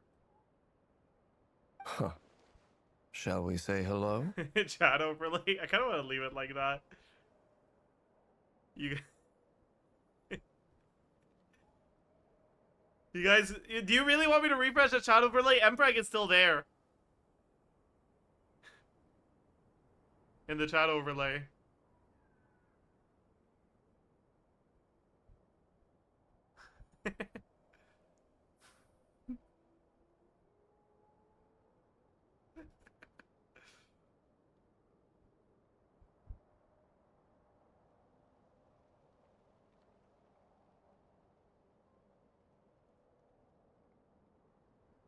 Alright, fuck it. Goodbye. Wait! Oh, okay. Sure. Hello. Ah! They caught us! Caught.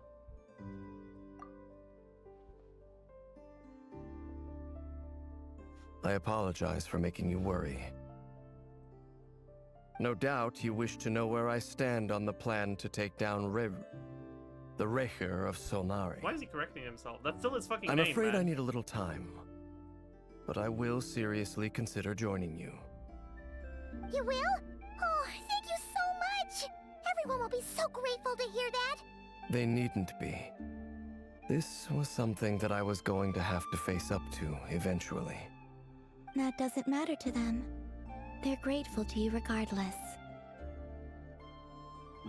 You can't control their gratitude, so just accept it. And then, have a think about whether you're willing to join us.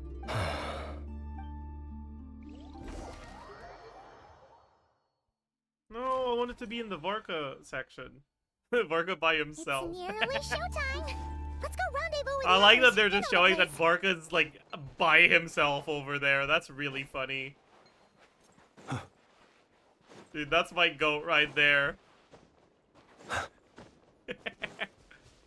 Oh my god, Flynn's.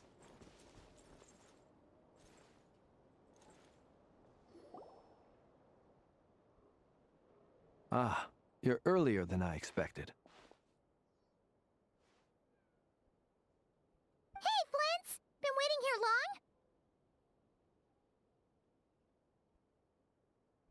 Not too long. I came a little early so I'd have some time to think.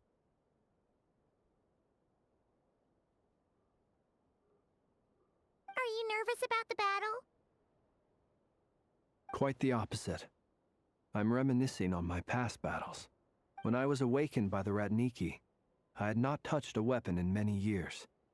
I felt like the battlefield was not where I belonged. But after waging war against the Wild Hunt for so long, I came to realize something. A life of absolute peace is simply not a possibility for me. My restless flame indicates that somewhere inside of me, there is a deep yearning to root out the evil in this world. I fucking love That murder. doesn't sound like such a bad You know, thing. maybe that rerir guy had was onto something after all. Murder is pretty fun. Shut the fuck up, Flins. Well, in the past, when I was a fae whose primary concern was hibernation, it was hardly ideal. But it certainly serves me well here in the present. And I am delighted to be able to join forces with you in this endeavor. Looks like I'm not the first to arrive.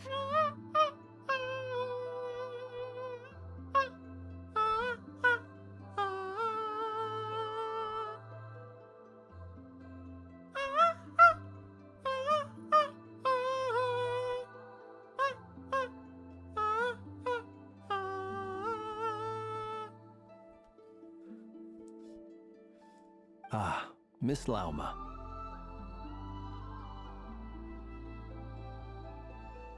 Did you sleep okay last night? I struggled to settle down at first because of the nerves. But don't worry. I got enough sleep in the end. I'll be just fine.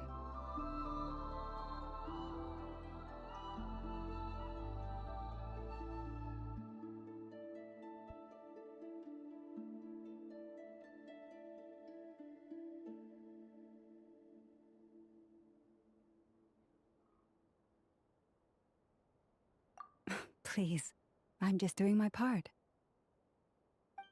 Nefer! Over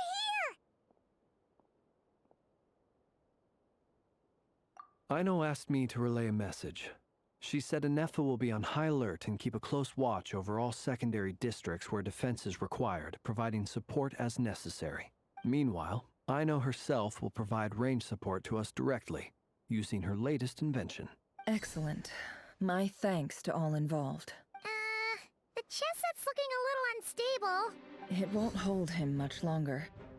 We should be prepared to engage at a moment's notice. No sense sitting around waiting.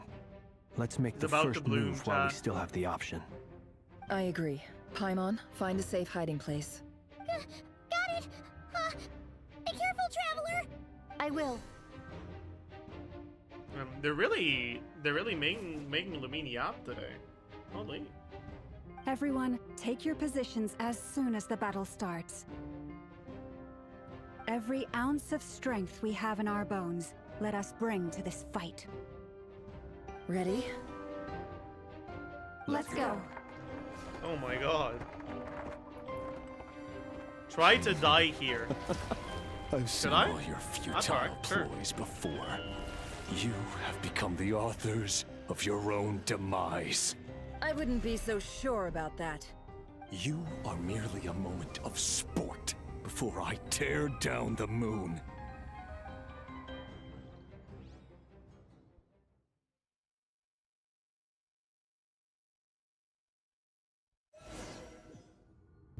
Okay, so I was asked to try to Stay on die your here. toes. Wait, what does Ino do? Let me help you guys. Big this! Moonlight betrays That's really funny. Move. It's all futile.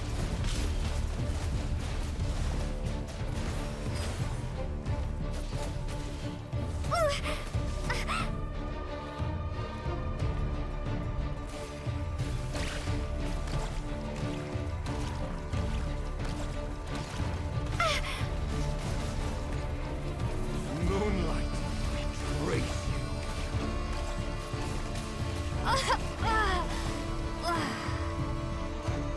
Move.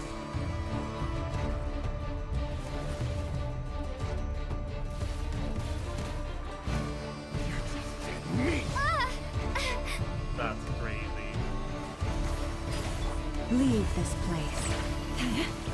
No more lies. It all falls into place. Hunt him down! You poor lost lamb. It all adds up. Great. It all falls into place.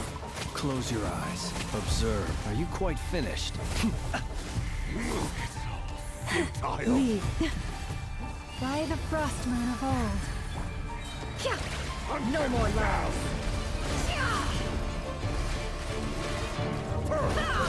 It began with the moon, and so shall it end. The moon will protect you. Follow Lama's hymn. Moonlight. Forest, protect us.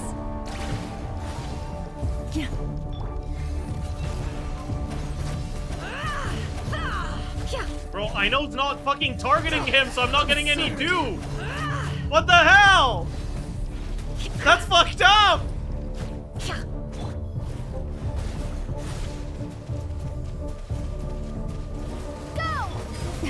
A grave you poor lost lamb. Close your eyes.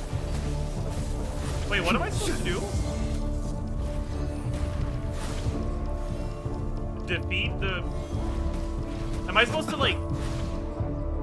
press T? Oh, what does that do? Oh, I see. I have to lantern him. You'll sorely regret that. Do you see? I see. Thank you.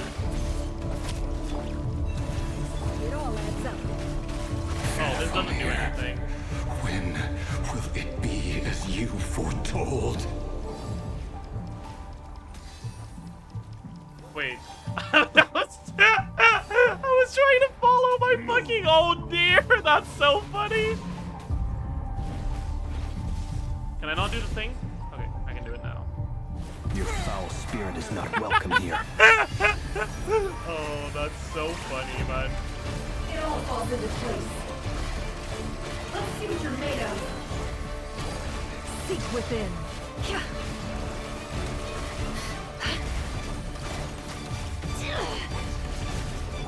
Leave this place.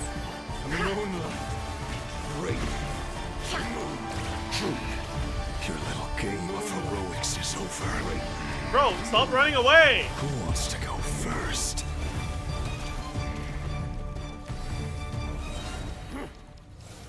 Oh, is that a phase 2? Get out of my Holy shit! Can we die in this one? No, we've been separated. Oh, fuck. You okay? We gotta use this? Oh Where are the no, others? that's not good. Stuck outside the barrier. I guess he really doesn't like us. I told you before. Wait, we don't do any damage. Is always a death sentence. Be careful what Yeah, you wish typical nefer without llama, I guess. Lauma, can you hear me? Hold on, Will. Llama, please help! Silence. Help us! This nefer character sucks ass! I need to focus. Stick to the plan. Llama, help The me! most important task. Just keep stalling him. If I can stall him for Just long keep enough, we'll use the charge then attack. we'll Look. come. We're so fast. She can't even dodge projectiles. Because her charge attack is so slow. That's so funny. How unfortunate. God. I'm getting comboed to death. Jesus Christ. Wait, there's a wall here. What the fuck? Hide.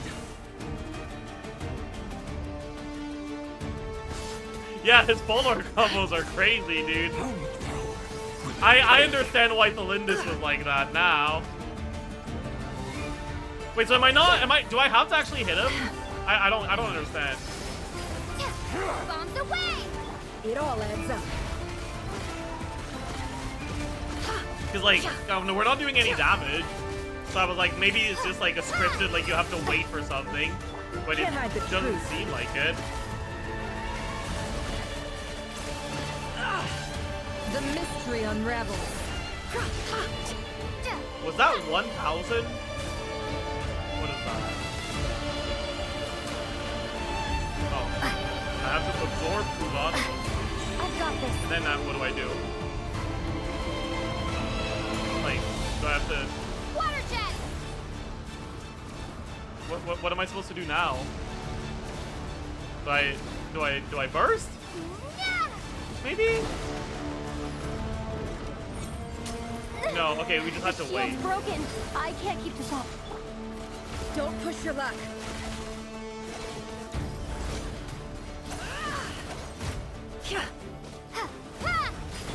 It all adds up. How unfortunate. God, why did they give us fucking Hydro MC, man? Wipe out! Can't hide the truth. Time to come clean. Seek within.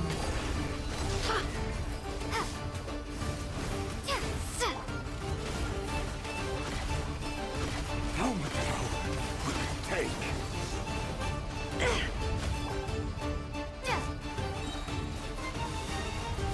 Go! No more lies.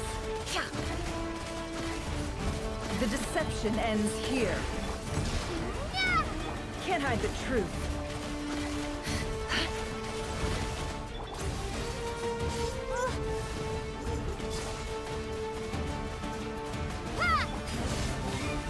No more lies. Let's see what you're made of. The mystery unwrapped. Wipe out! God, look at my rotations It all here, adds man. I'm do-maxing. Holy shit. Okay, where's the Kubaki?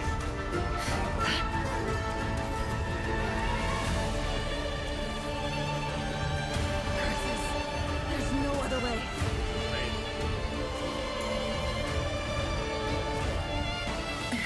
Oh my god, we're iframing! We're iframing canonically, holy shit! Oh, that's crazy.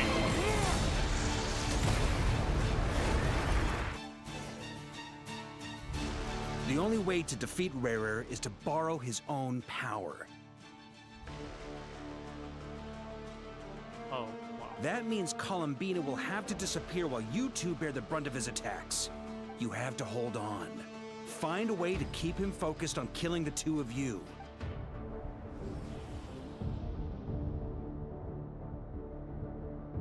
Nefer! Your eyes are bleeding. Soon you will be powerless to resist. And then, I will reduce you to dust. But that dust will plague your memories. Come on. Keep holding on. Any other tricks up your sleeve? Let's see them. As entertaining as they are, you've backed yourself into a corner. You don't fool me. I see your fear clear as day. I have to stoke his rage. Make him unleash everything. You fear what you could never defeat. You fear the thought of never being able to save your beloved.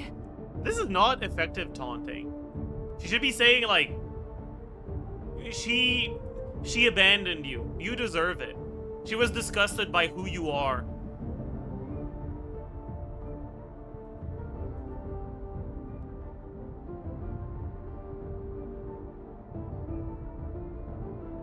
Yeah, I bet she was sleeping with Venifulnir. I said it. I said it. Like, come on, Nefer, you can do better than this. You cannot win the fight against fate, Rerir. Is that what you think? Well, now it's your turn to feel afraid.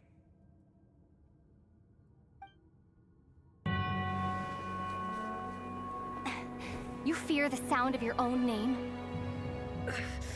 Is it us you hate? Or is it what you've become? Let's see what becomes of you!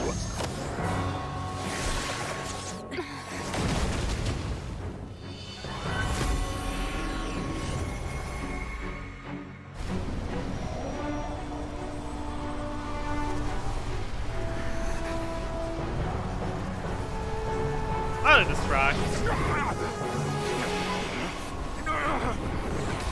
What's happening? That power. I've seen it before.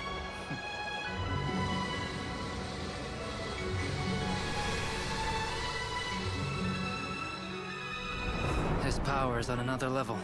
We'll need to use an alchemical array to convert his power into a usable form. Then quickly channel it into Columbina, rendering her powerful enough to compete with him. I'll join you. I can help. Bro, if I release enough abyssal energy, what is it into a with confined Columbinas space, and it'll create a tables, potential man? difference, allowing us to Fuck. extract a huge amount of elemental energy.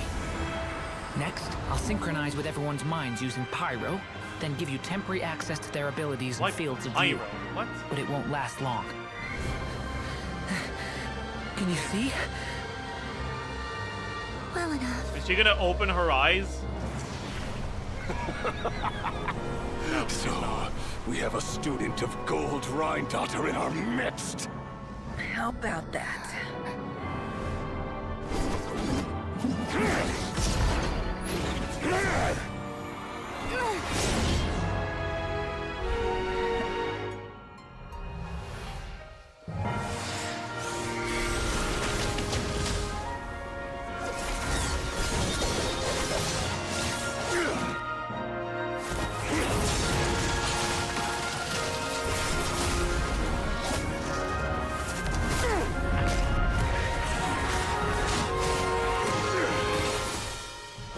You use my own power against me? Just like how you stole Kuvaki. Look familiar?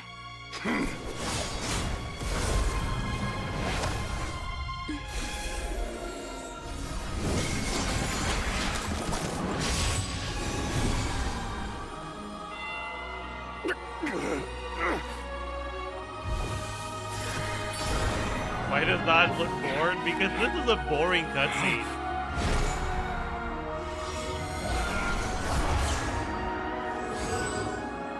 Don't you realize? You don't have the power to hold that gate open. I don't, but someone else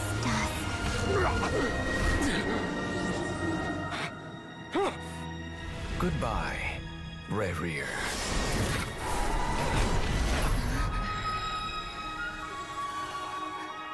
He's just like, goodbye. We won.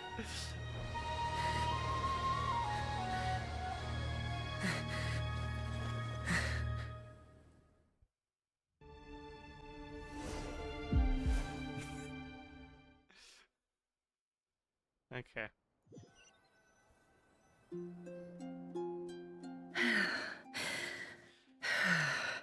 What a lame fucking resolution that was. Jesus Christ. Holy fuck, that was awful. Like, the whole, like, giving the player and the playable character asymmetrical information, like hiding something from the player that the character knows. The purpose of that is to try to get you to think ahead, to try to get you to engage with the story more, right? But if the, like, hidden plan was just, yeah, we'll just be using an alchemical array and using Magic 1 to make Magic 2 work against Magic 3, like, that's not really something that we could have been like, oh yeah, that makes a lot of sense. Like, no, this is just you using plot-convenient magic systems to fix everything, right? So I don't feel like, oh, what a clever plan. I just feel like, why the fuck did they hide this from us? What was the point?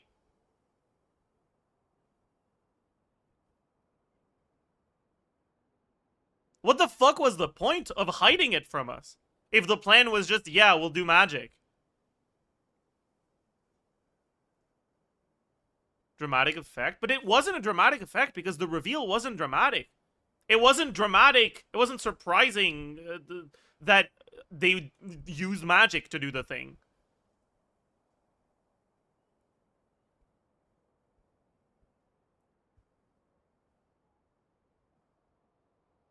This was a terrible resolution. I will say, though, this might be the most fun, like, Archon Quest boss fight in the game. It was actually fun. Like, as much as Hydro MC is complete dog shit, I actually had fun, like, figuring out how to make Nefer work with Verdant Dew from a Hydro Traveler. Like, that was actually kind of fun as, like, a one-time experience. Right, you had to be, like, apply Dendro with a Nefer normal attack, then hold E on a Hydro Traveler to get one Verdant Dew, then apply Hydro with the end of your hold E, and use that to generate a second Verdant Dew. And then after that, you go back to Nefer, you use both of those dews, and then you use Hydro Traveler's Burst to generate dews again for your next E, and then you repeat that. That was, like, the process of me figuring that out was fun. I enjoyed that. This is something that I would never do in the game, but it was actually fun to do in the quest. The game was giving you free dues. I know. Like, I'm aware. But it didn't give you infinite free dew. The free dew was at the same frequency as it was refilling your burst. And it only gave you 3. Nefer, how are your eyes?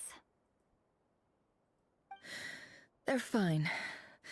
Apart from the blindness, of course. It's not too late. Let me handle it.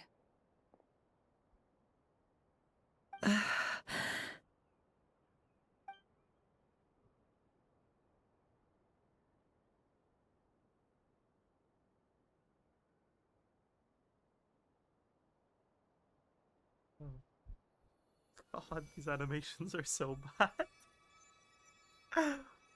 Miss Nefer, Holy shit.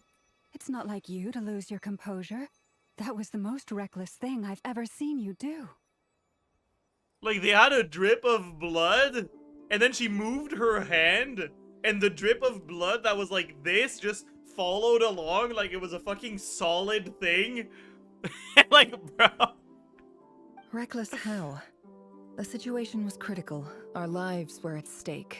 We had to do something. Even so. Okay. I guess you're right.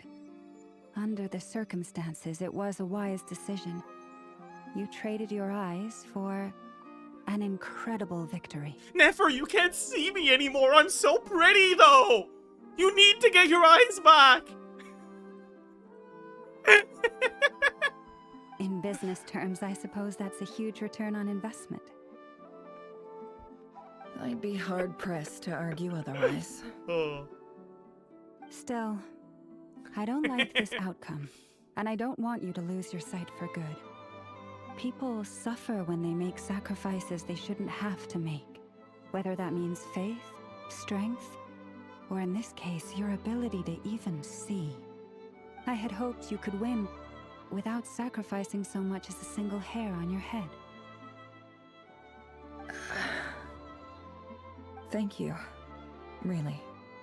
All done. Don't try and open your eyes just yet. We'll see how you're doing in a couple of days. Until then, please follow your recovery plan to the letter. Dude, I heckin' love when there are no repercussions for sacrifices made by characters. I'll send full details through Yehoda. For now, just get yourself home, relax, and rest. My dear friends, we have fought bravely and achieved a spectacular victory. A dark cloud has been lifted from the skies of Krai. Nefer being blind would be a All giant buff. in You're this right. land will She be might actually be able grateful to use her brain for again what if you she have goes done. blind.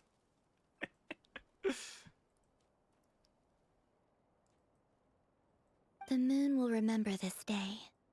Thank you both. Yehoda shows up and helps Nefer get home. And you, of course, have Paimon to escort you back. The sight of Nefer navigating the road with her eyes closed is a new one for you. She proceeds cautiously, but as her silhouette disappears into the distance, you notice she seems almost smug. There's something I want to let you know.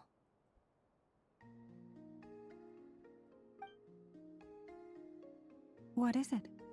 When Durin connected everyone's minds so I could access their powers, I also felt everything they felt.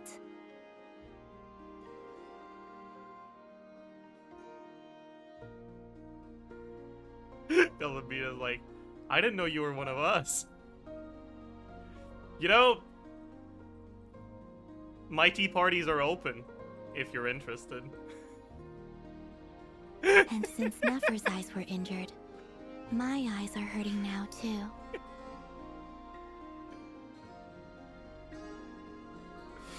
Oh. Hold on. Let me try. I only feel the pain. There's no actual damage. I just thought I should tell you. You're right. There's no damage. That's a relief. But I must say, I'm surprised to hear the Kutar share something like this with me. In the past, you never used to open up about yourself. Things are a little different now from how they were. I'm learning to share how I truly feel with my friends. Friends? You have no idea how glad I am to hear that.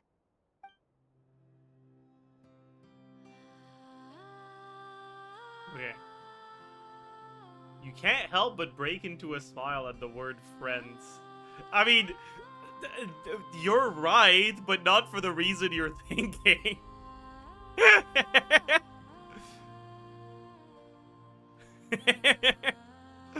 As a warm and fuzzy feeling fills your chest. One by one, your fellow teammates report in to inform you that everything is under control. At Lauma's insistence, you lie down. You fought on the front line against Rerir, and now you need rest. ...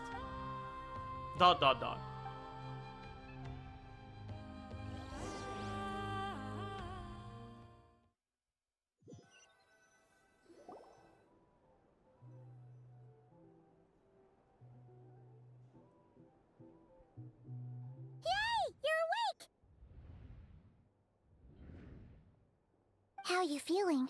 Any aches and pains? Did you sleep well? I'm doing all right, Paimon. No need to worry about me. Phew! Well, that's good. Paimon's been sitting on the edge of the bed worrying about you for ages. You slept a whole day and night. Poor Paimon had to eat all by her lonesome. Glad to hear you didn't starve. How was the food? Well, it wasn't the same without you there to share it. Honestly, Paimon just can't relax when you're not your usual self. She couldn't enjoy the food and settle down to sleep. Well, I'm back to normal now. Oh yeah, and Albedo swung by earlier. He said to tell you to head to the tavern when you woke up. Varka and the others are organizing a victory feast and they want to celebrate with you. He also dropped off some medical supplies, but you seem fit as a fiddle, so guess you won't be needing those. If you're feeling up to it, let's head over now. Wouldn't want to keep them waiting.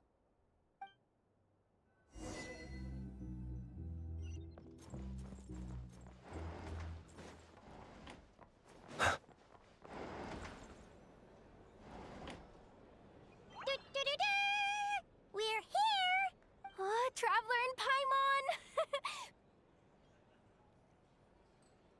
Bro, why are the sausages as big as the baguettes?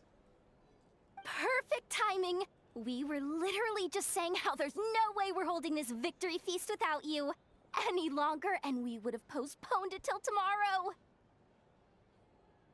How are you feeling today?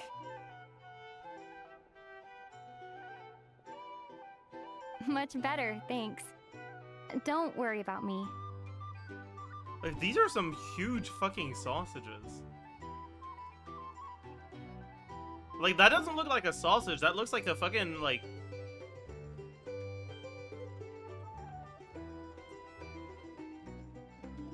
Stop, chat! Whatever. Relieved to hear it. If that changes, just let me know. Happy to check you over at any time.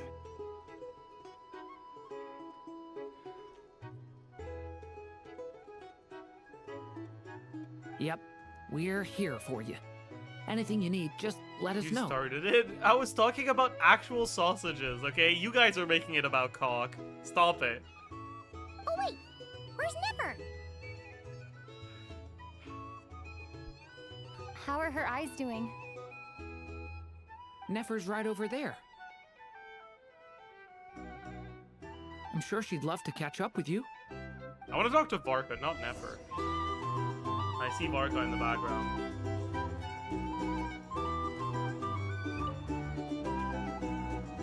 I thought of 1,000 ways to congratulate you, but now you're here, words are failing me. The honorary knight stuns them speechless once again. Is that a salute of the Well Knight said. of Favonius? The honorary knight showed us all how it's done. Is that how they salute? I didn't know that. That's crazy.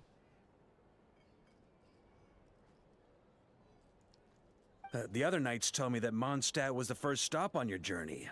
All of us are truly delighted to count you as our friend. I'd like to thank you for supporting the Knights of Favonius, and also for helping us save Krai. Nonsense! Of course I'm gonna mention it. This is more than just business. It's a relationship. And there can be no relationship without showing gratitude. What did where Varka it's even due. do? He saved the quest. That's what he did. He did what he needed to do.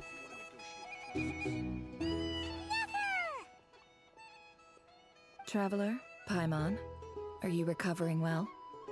Turns out that moon chanter has some real talent after all. My eyes were mostly recovered after just a couple days rest. I can actually open them again now. Wait, so it's been a few days already?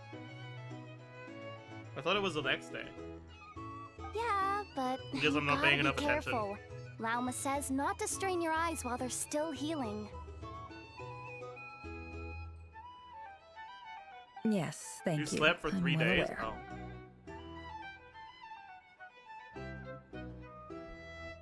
Yehoda, could I borrow you for a moment? I could do with an extra pair of hands. Oh, sure. Coming. Did you hear that? I gotta go help Lauma for a second. You guys chat among yourselves. I'll grab us some drinks on the way back. Paimon, you still like 'em sweet? You bet. Make it extra sweet, because Paimon's earned it. Good one, Paimon. Sure thing.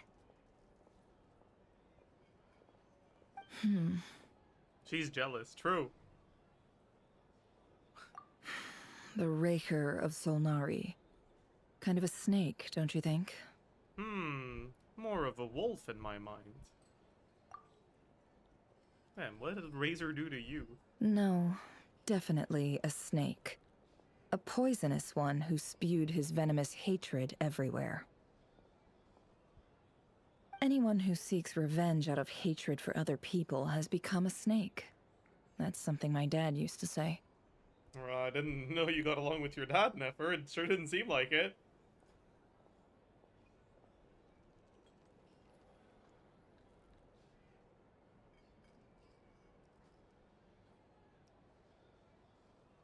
Perhaps. I'm sure it sounds like a very wise and open-hearted perspective to your ears. But me? I think hatred is a perfectly projecting. She is justifiable projecting. emotion. What else is left when everything you depended on in life gets stripped away? Something's gotta fuel that drive to keep on living. If you're worried about me, you can nip that in the bud. I'm not someone who gets stuck in the past. It's just... I suddenly feel like I was wrong to call my father a liar. Yeah, that was, He was just the clear implication. a fool. Whatever. That's why the Akademiya turned their back on him. Nope. And why the other tribes ganged up on him. Oh, Father. How much better things could have been if you were a skilled liar. Look at the Ibis King. Thoth is a fiendishly cunning liar. And yet, strangely, he feels more like a father to me than my real dad ever was. He's never brought it up, but I'd bet he feels the same way. Why else would he give me the power to perceive the truth, while at the same time training me in the art of deception? Well, King Deshret banished him to Aru, which is essentially a prison, and posed 3 questions to him. He promised that he'd have his freedom if he could find the answers. His response was to take on a physical form and approach me, hoping that I could become his envoy and search for one of the answers on his behalf. Did he really think I'd fall for that? He's stuck there. He can't make me return what he gave to me. So that's enough for you to decide he's nice, is it? He's a prisoner, and he was scared. So he decided to perform some good deeds to win people's approval. He lives in fear because he's a deceiver. How is Rerir any different? You can't work as a spy your whole life and expect a happy ending. I feel like describing the work he did as spy is like... It's real generous of you right now. It's preposterous. Yet I can't say I don't understand it. Liars live in the darkness of their own making. But it's still human nature to want to go on living. They say that a liar's soul is the most worthless thing in the world. What do you think? I have to disagree. Oh, really? Well, it takes a very kind person to find compassion even for liars. I mean, it's just that in the grand scheme of things, I feel like, you know, lying about something isn't quite on the same level as, like, ethnic cleansing and genocide. But, like, that doesn't mean I think liars are pog or anything. It's just, you know, in context, it feels fairly tame. If you ask me, the soul of a liar really is worth nothing. Because all they care about is themselves. For example, when something good falls into my lap, I don't go sharing the news around. Stops other people trying to steal it from me.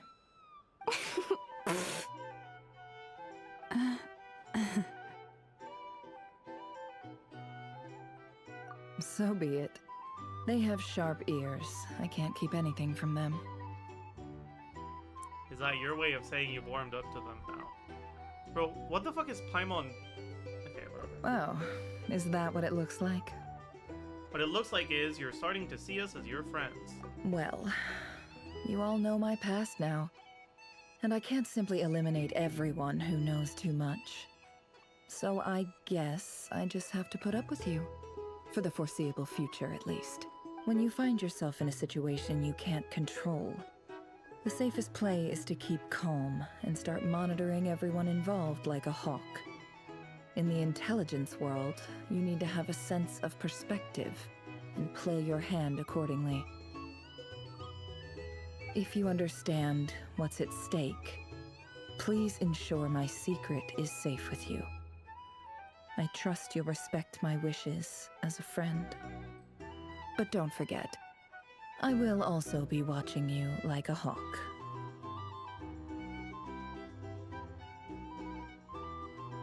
Very good. Oh wait! Now that the panic's over and we've all calmed down, after all that build-up, our mystery ally never showed up even once! Oh yeah. Where the fuck is Nicole? That's how it is. That's the last line in the quest. Oh, never mind. Huh? Am I imagining things?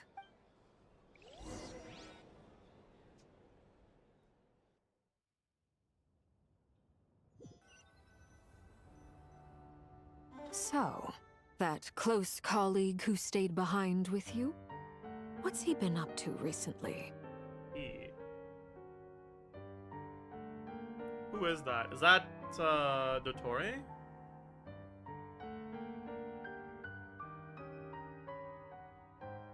Yeah? Okay.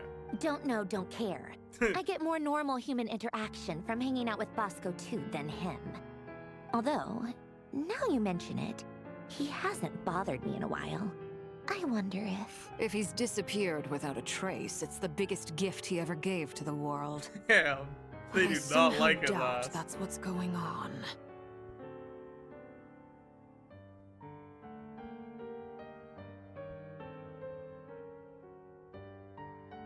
He won't lie low forever.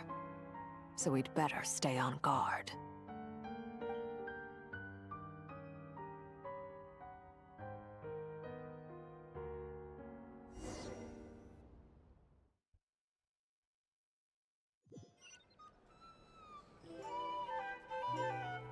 Listen to what everyone is talking about.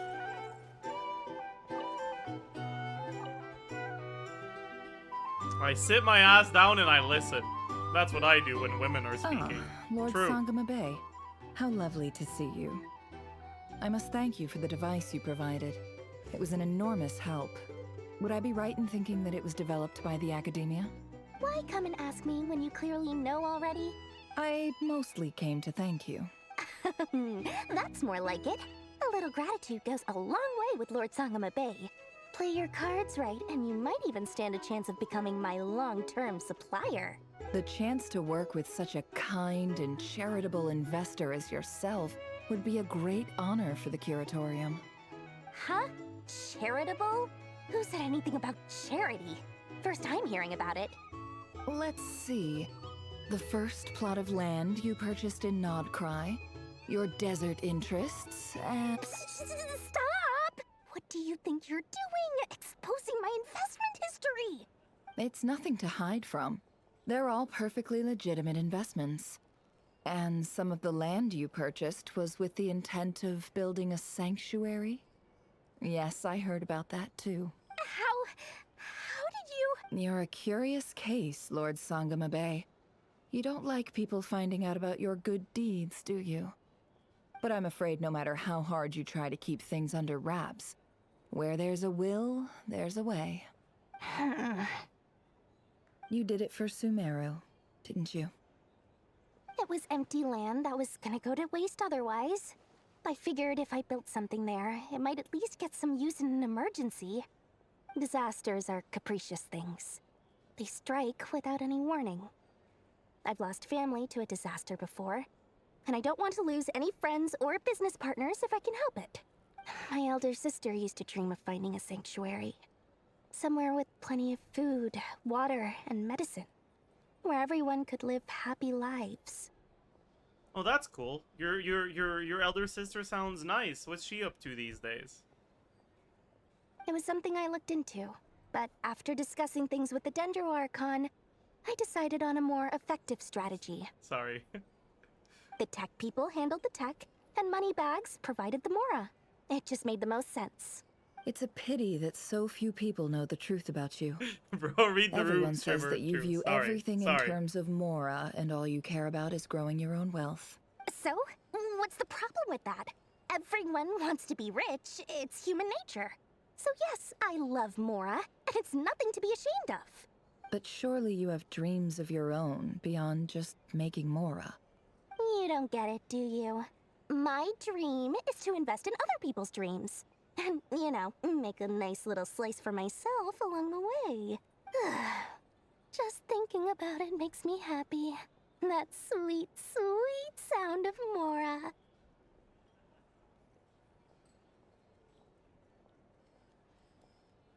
Thank you. For the device? And the pendant. Oh, that. Seems like we've both been I'm away starting from to be home so for... bored. Yeah. Let's just so long move on. that, like... That would be your Yeah, though it's... Yeah, okay, we it's get not it. like I want to forget them, obviously. My sister can't help me now. Slowly, but... Not everything will fade. When loved ones pass away, the beautiful memories are the ones... Yeah, that's true. If you ask me... Well, that, plus... Bro. I'm sure that life is much better now. What the fuck is she saying?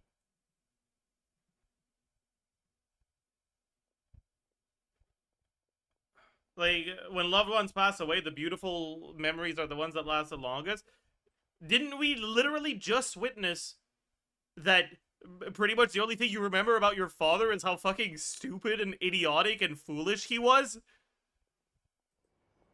Oh, absolutely. Whatever. I have tons of more. Wasn't that the whole point of this Beautiful quest? house. Whatever, let's Business move on. is booming. I don't care, You've just, got a lot whatever, going it's for fine. you, too. It's fine. Boss of the It's fine, curatorium. it's fine. I don't care, appreciate just the move vote of- on. Just move on. It's fine, it's fine.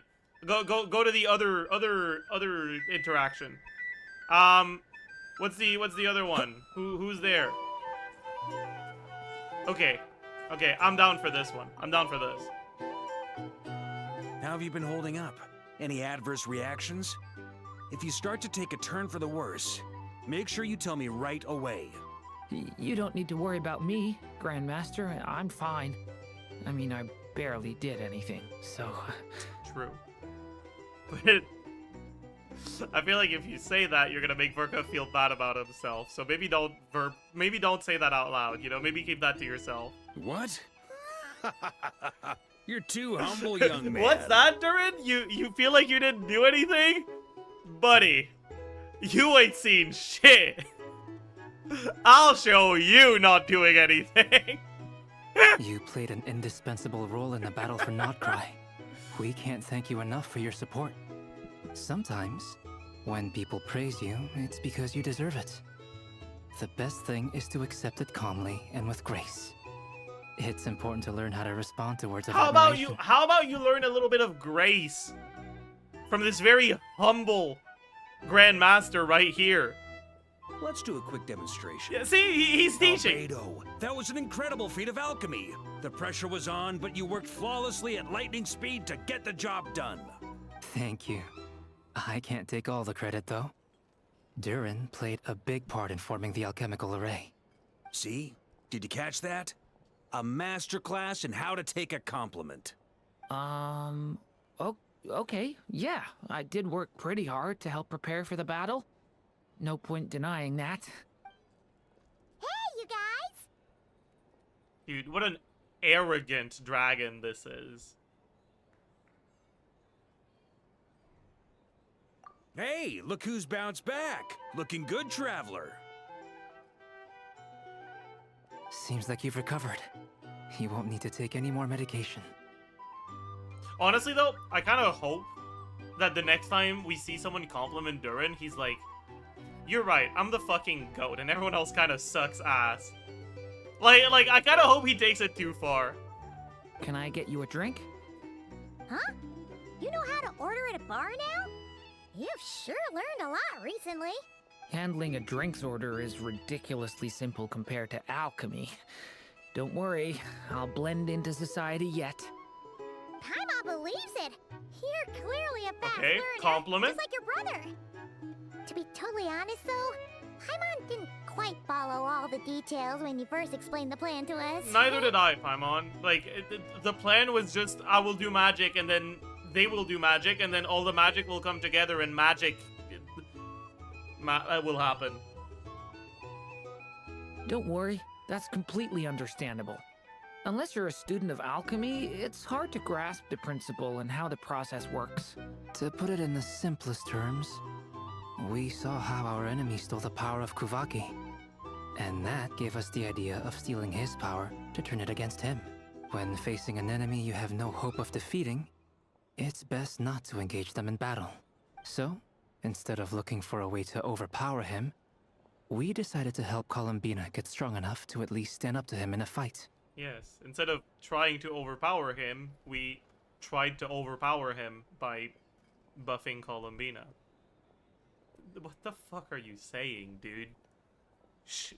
Keep your goddamn mouth shut. This is Arnold's goat? Like, go back to Razor, buddy. Fuck. For this to work, we had to analyze his modes of attack, confirm who his main target was, and make sure that he wouldn't go beyond the range of the alchemical array. That might have been a bit too far.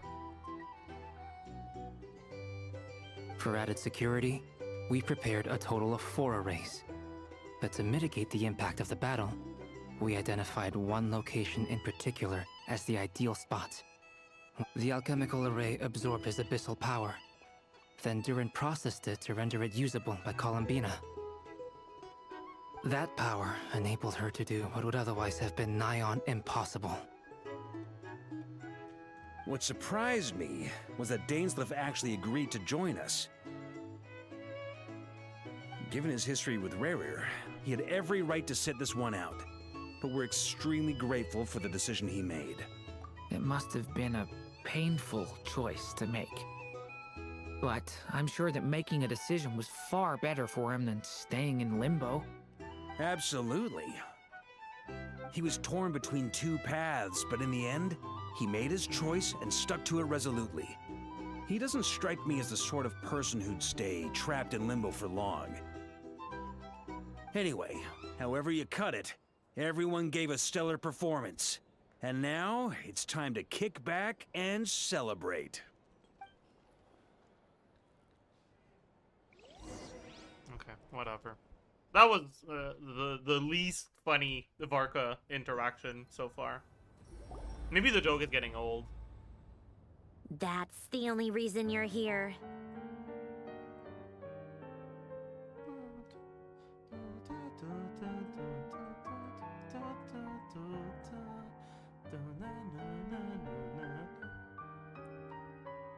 Yes, I've thought a lot about it. And I've realized that you, me, and Arlecchino should be friends. Stop saying Arlecchino. I swear, Columbina. Read the fucking room, man. Holy shit. I think this is very important. So I felt I had to come and tell you. Well, this is a new one. I'm so moved. I can't even hold my teacup. If that's all, you can leave now. Do you not want to be friends with me? Or is it that you prefer being coworkers? What is this, Columbina? Are you deliberately testing my patience threshold? Right now, my politeness module is active. But if you say another word, I swear I'll shut it down. If your politeness module was active, wouldn't you say the word please at some point? Polonia, please see Lady Columbina to the door. That's funny. Will you still invite me to your next tea party? What? Yes, I think you will. Bye-bye, dear Sandrone.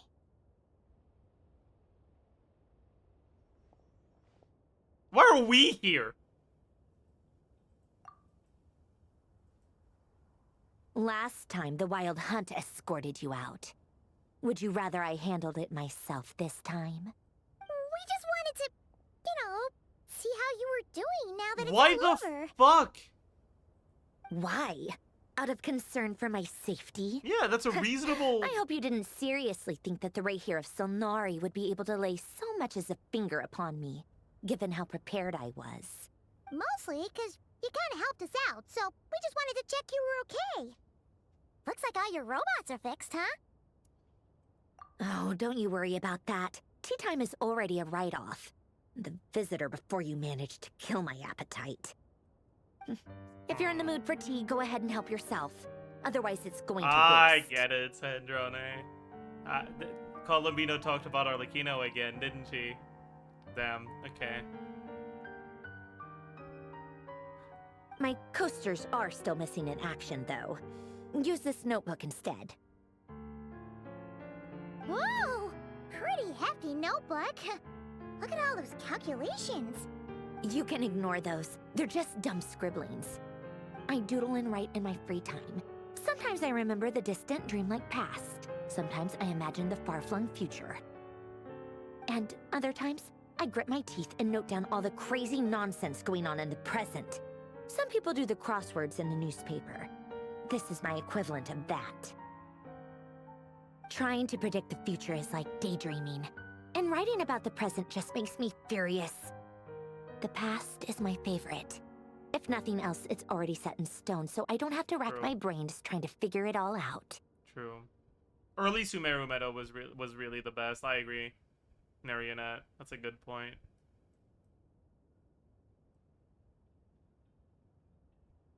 Huh. Although, having said that, the only vaguely interesting memory in my past is probably that guy they call Lord Artificer. Is this fucking like Tower Fontaine Quest lore?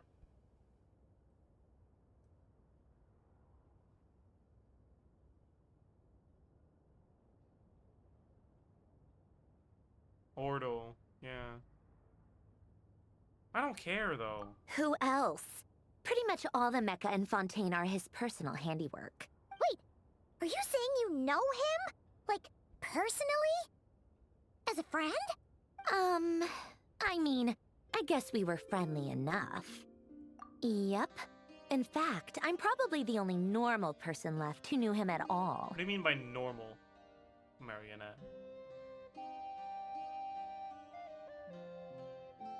We used to chat occasionally back when he was still around. Before he passed away, he asked me to destroy all his manuscripts. I honored his request, but I did read through everything first before destroying them. I mean, I couldn't let the genius of Lord Artificer Alain Guillotin disappear like Oh that. god. Would have been You such get that, a waste. put that fucking fringe back in the bag, Marionette. Jesus Christ. So, that's where the formulas in your notebook are from? My god. I just told you. Those are my equivalent of crossword puzzles. They're just dumb formulas that I solve for fun when I'm bored. Alain's work was like epic poetry. The formulas in my notebook are just silly little riddles in comparison. Not that there's anything bad about them. I mean, at least, solving those riddles isn't going to hurt anyone. Except me, 'cause I lose a few brain cells in the process. Anyway, while we're on the topic, I might as well tell you about what happened to him and his friends. Alain Guillotin had two close buddies, René and Jacob. They spent their childhood years together in the Narzissenkreuz Institute. They were all quite competitive, so there was some rivalry between them, but it was a friendly rivalry. But beneath the friendship and the rivalry ran something deeper, a sense of nostalgia for the past. Unfortunately, childhood would end, the prophecy would come true, the apocalypse would arrive, and the future would never be. A mad dream that would normally only capture the minds of lunatics begin to take root in their hearts. A dream of saving the world. And if René and Alain had been people of lesser wits, that dream would probably have ended up as something for them to joke about in their older years. But alas, they were some of the sharpest minds around. They nurtured that dream with the full power of their intellect, and it grew into something that ate away at their souls. The first of them to fall under its spell was René.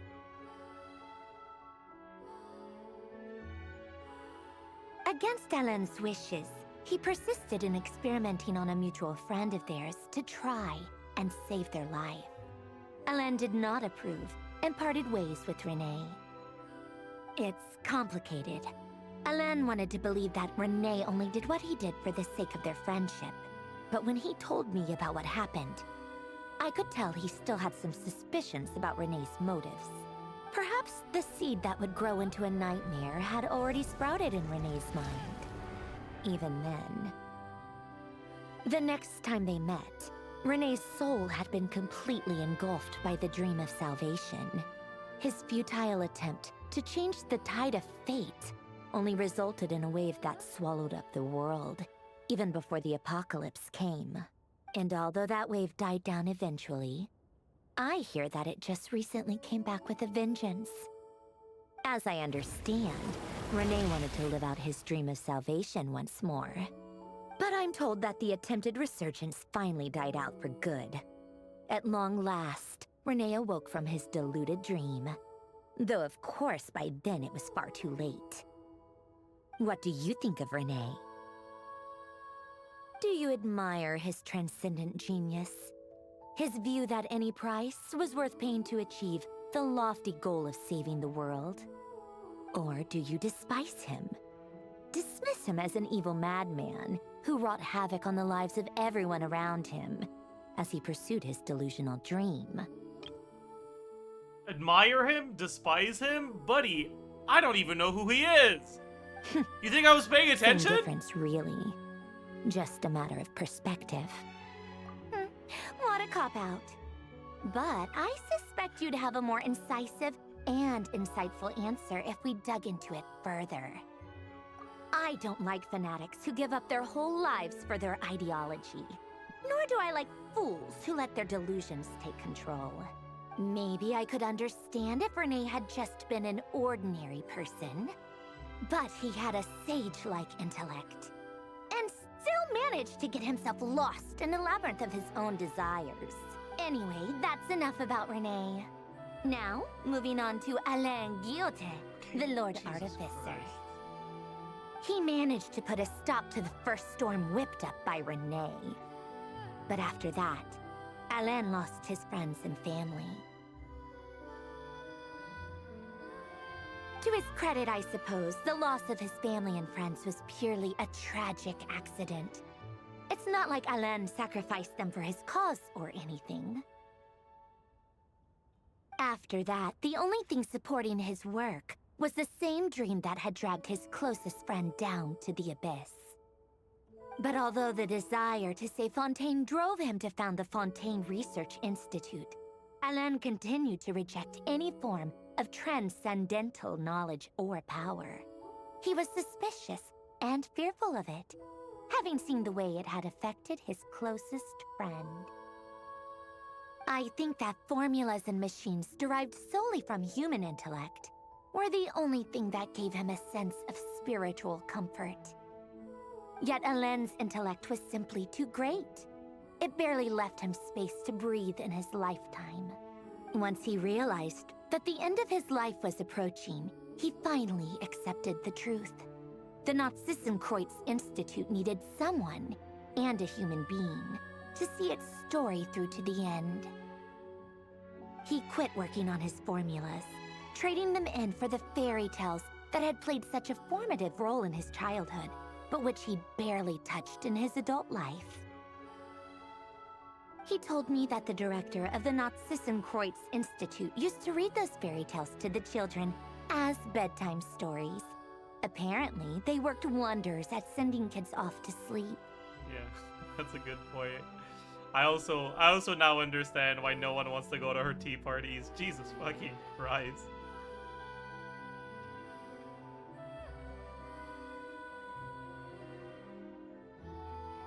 I think that all he wanted at that time in his life was to be able to sleep deeply without being plagued by depression. By that point, nothing else really mattered. At the very end, he laid down to rest in the ruins of the former Nazissenkreuz Institute orphanage, while the Fontaine Research Institute he had founded continued tirelessly with its work.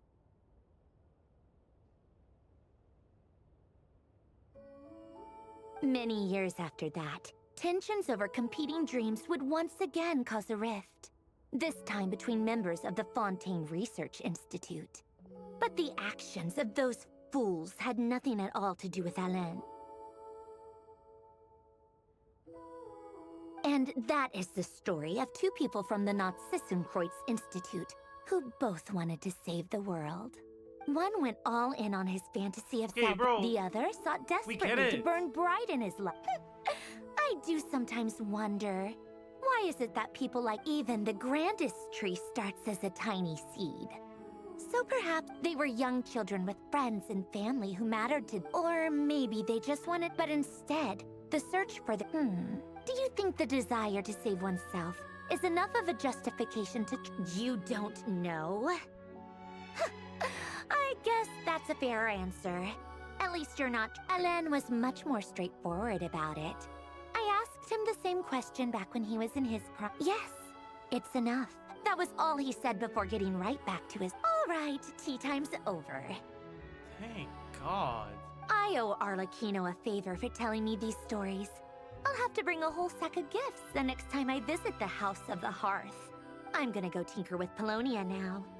You guys can do whatever you want, as long as it doesn't involve interrupting me. I wouldn't fucking dream of it. Don't you worry, I'll never speak to you again. Exit hibernation mode. Begin diagnostics.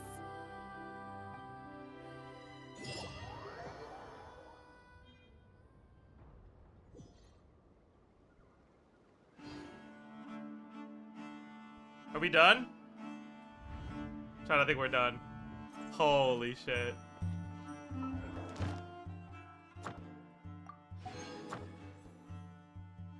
What the hell? Oh.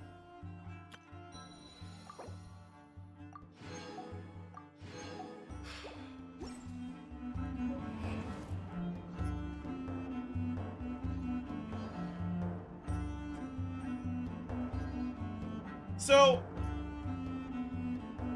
I think this is both the best quest in the game and the worst quest in the game at the same time. Like, the Conria part is the best quest in the game.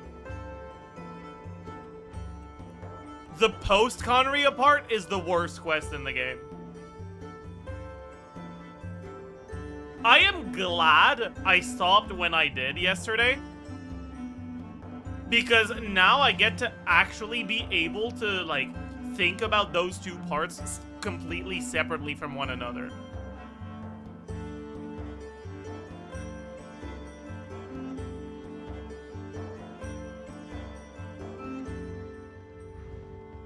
Not even close to the worst. Inazuma got some bad shit. I don't know if it was better than Inazuma.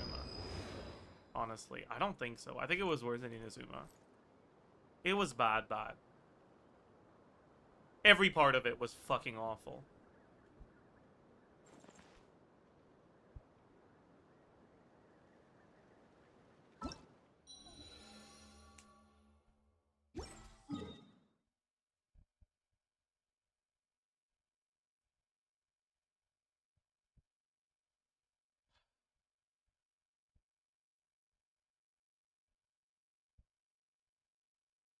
Okay, chat. I think it's time. Let's update this. It's time to update this now that we finished the quest. So, nefer... Bro, we need to make a new fucking tier.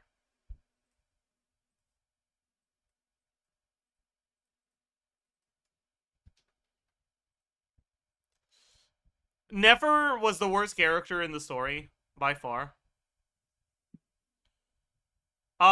Durin...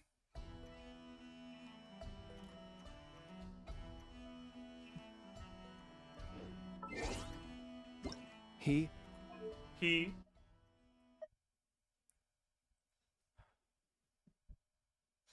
Durin was just very, like, there. You know?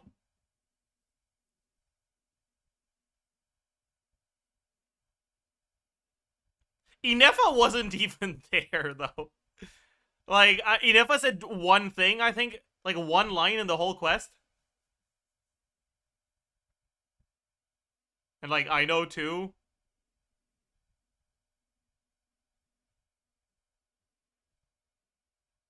I think I said, like, I know more as a whole, though. So, let's put her in B. Okay.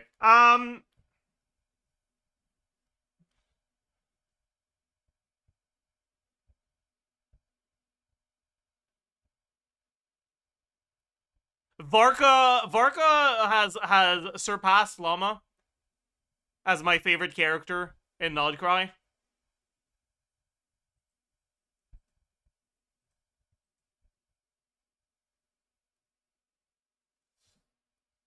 How the fuck bro did nothing? It's not about... This is not a tier list of how useful the characters were or how powerful they are in the lore. This is a tier list of how much I enjoyed their presence in the story. And Varka made me laugh out loud multiple times.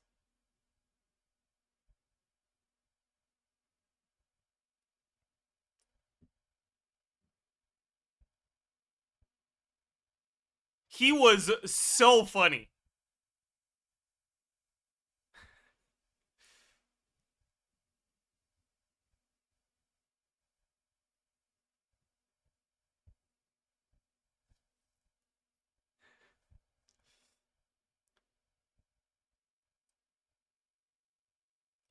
Like, in the last quest, or in the last part, like, in the first half of Act 4, it felt like Varka was the setup for Flynn's jokes. In this quest, it felt like the other way around. Flynn's was the setup for Varka's jokes. But, like, you guys need to understand, okay?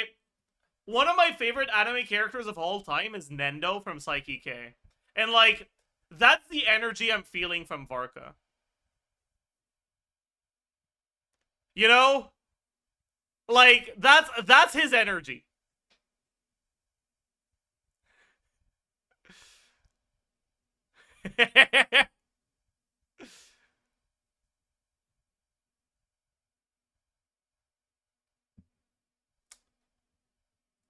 Anyways, yeah,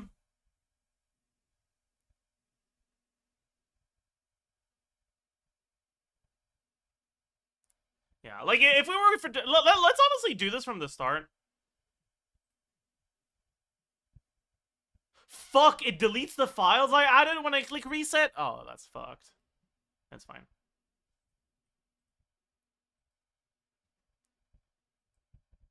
I added them back. It's fine. So, Varka, Lauma, Rerir are definitely S. And let's have a tier for Nefer by herself. Because, yeah, add dainsleif and albedo. Dainsleif. Images.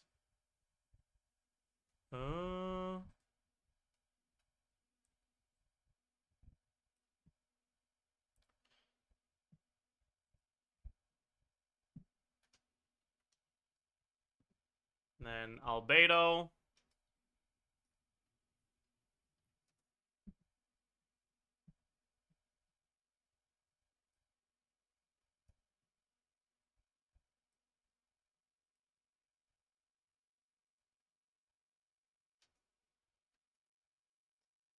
Dori. Nah, she said like 3 things. I don't give a fuck.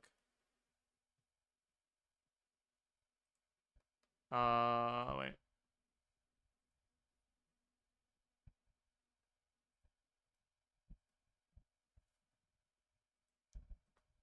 Add verify. No, stop! I don't want to take 3 hours for this, okay? Alright, so tholindis in A. Flynn's in A. Honestly, I think that's it.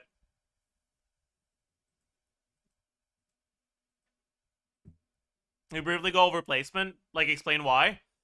Nefer was just every part of Nefer's story and her presence in the story was awful, and I hate her with every fiber of my being.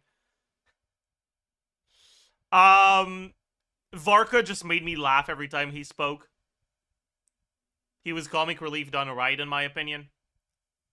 Lauma didn't do that much in this quest, but it's not just about how much I like their presence in this quest, it's in the non-Krai story as a whole. And I've talked at length about my thoughts on Lauma previously. But I think that she's a really interesting example of a character who's, like, very manipulative. But not like a manipulative ally. I think is just an interesting concept. And I think she's executed fairly well. And then, I mean, Rerir is here because, I mean, it was the best quest in the game. Right? Flynn's is here also, just like Varka, because he's really fucking funny.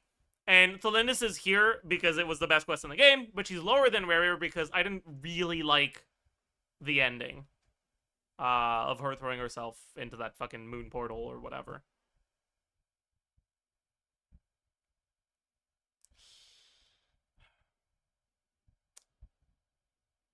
Okay. Next. Honestly, I think I should have the C tier as characters I just don't really have thoughts on, negative or positive, or like where the negative and positive things kind of balance each other out. Right? So at this point, that's like Sandrone. That's like Inefa. It's like albedo. No, it's not albedo. Albedo is a fraud. It's like dainsleif. And then B. B would be characters that I kind of like. So like Columbina, Yehuda, I know. Durin probably is in C as well. He's not as bad as albedo.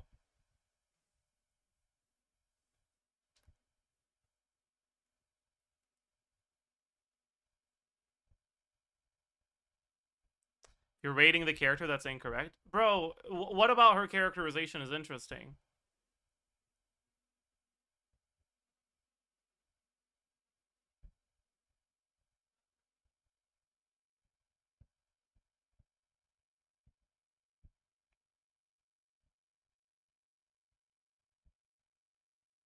Why do you hate Nefer? I feel like if you want to make a character like Nefer, you have to make her smart. And I don't know if they were trying to make her an idiot or if they just really suck at writing smart characters. But she is not smart. I mean, my issues with her are like encapsulated in that interaction where Varka, like an idiot, is like, oh yeah, are you talking about Diluc right now? Or your confidential informant Diluc of Mondstadt? And Nefer is like, guys, no one... Varka, you can't be saying his name out loud. Guys, it's not Diluc. It's the Owl. I repeat, Diluc's code name is the Owl. Woo! Woo! Owl.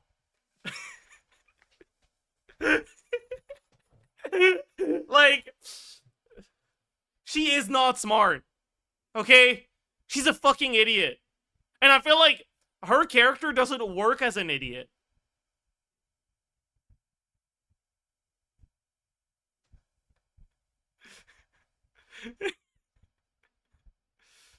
Nefer al-Haytham? I think Nefer's worse.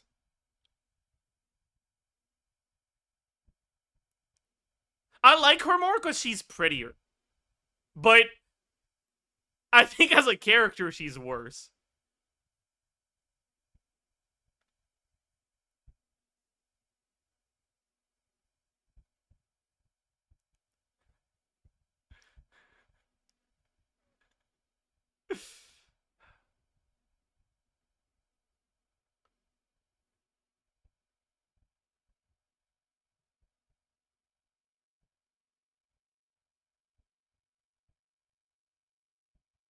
Who's a good, smart character? Lauma. Lauma's a great example of a good, smart character.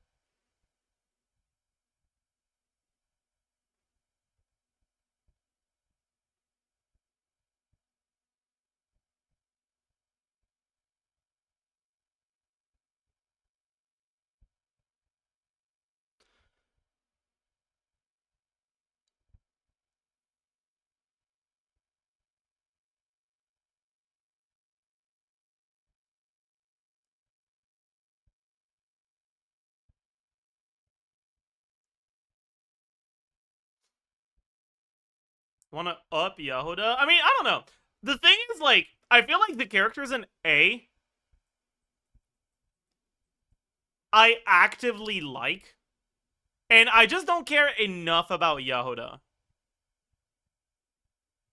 Like, she's pretty entertaining and she's pretty funny. But, like, when Flins makes a joke, it steals the scene, you know?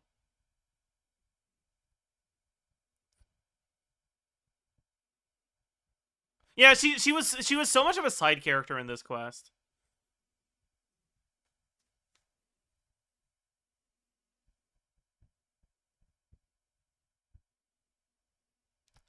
Which was the best pair? Lauma Nefer, tholindis rerir, Varka Flins, or Columbina Marionette? So, I think it's Lauma Nefer. Cause, like,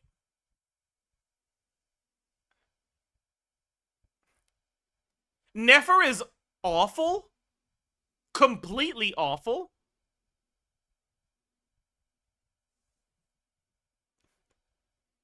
But, like, so much of Lauma's personality is shown through her relationship with Nefer.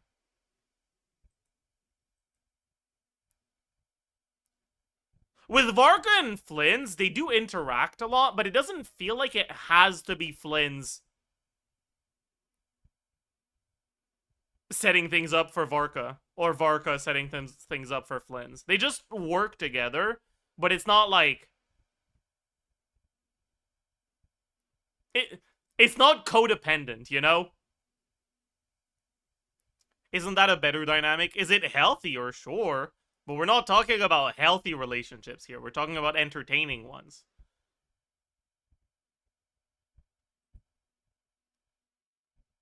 I do think that the idea of having a smart character that turns like a bumbling mess when the pretty girl they like is in the room, I think that's a good idea. It's just that Nefer's execution fails the smart character part. But the turns into a bumbling mess when there's a pretty girl in the room part is done well.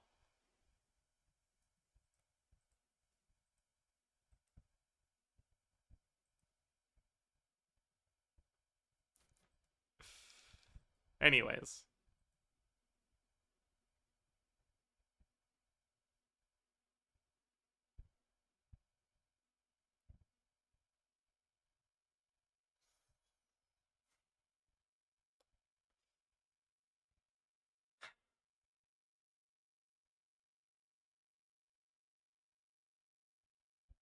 I hate that Varka didn't do anything for this quest.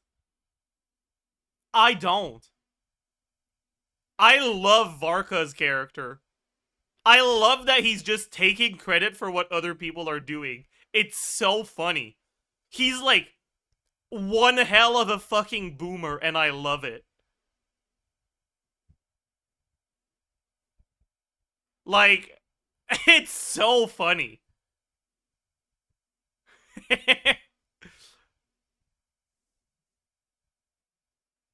Anyways, I think that's gonna be it for today. I had a lot of fun with this quest despite how fucking awful it was. Thank you, Varka. You actually saved this quest. As a whole, if I had to rank Act 4 as a whole, I'd give it a 7 because I can just like skip through the dog shit. I think that the high part is a 10. I think that the low part is a 0. But for the bad part, for the awful dog shit, you can just like mash through it. Get it over with, right? So I think it makes the quest as a whole like a 7. Maybe an 8 even, honestly. Maybe it's a 9 as a whole. Because, like, you can just fucking skip the Nefer story. Like, straight up, don't even read. Do not pay attention to anything that happens between, like, Sumeru music starting, which is where we started the stream, and Rerir turning into a cat. Right? Like, only start paying attention when you see Rerir turning into a cat.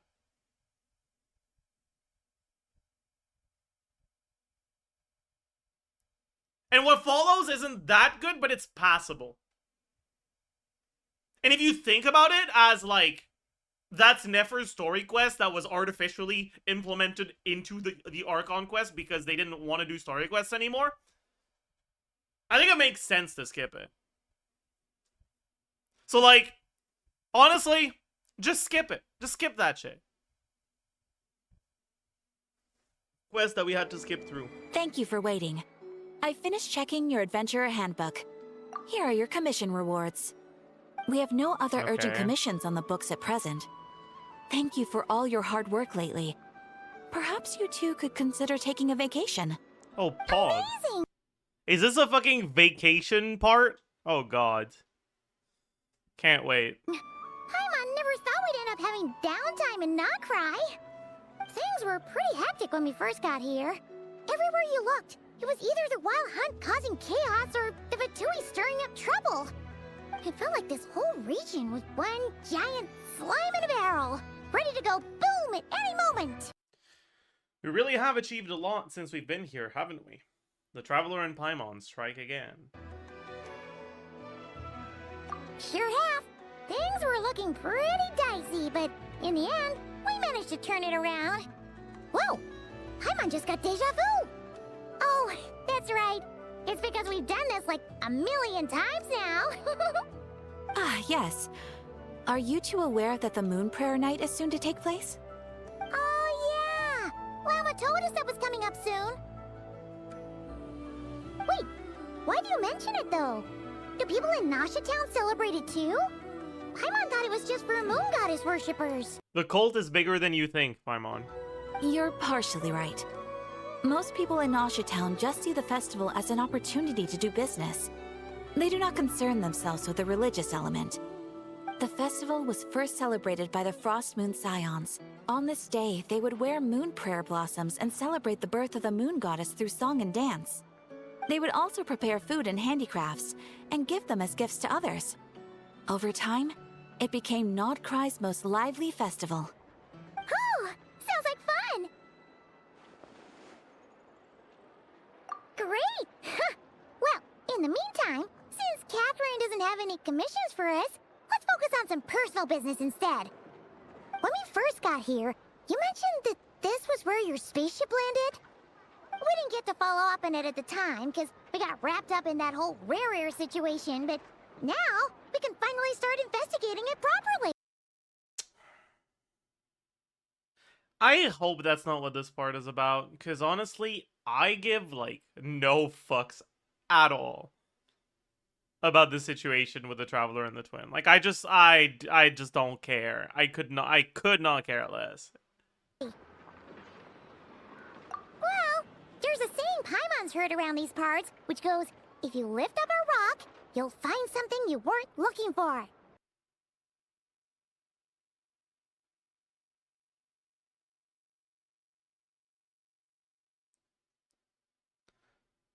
Huh. By that logic, you'll never find what you're looking for while you're searching. But the moment you stop looking, it'll jump right out at you. Could be worth a try though, right? Anyway, Paimon suggests we focus on other stuff we want to do for now, and just keep an ear out for spaceship-related intel as we go.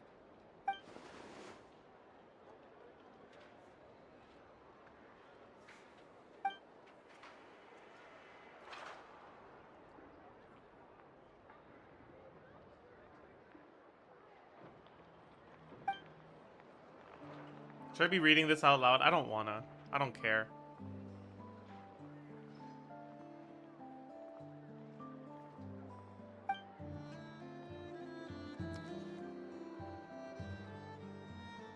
Wait, why does this concern us?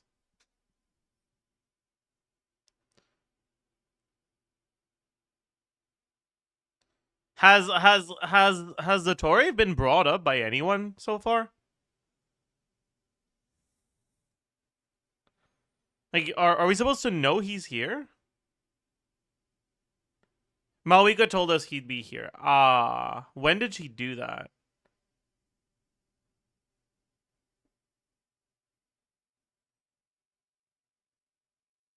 Not Lunar Conquest? Dude, that was like a decade ago. How am I supposed to remember that?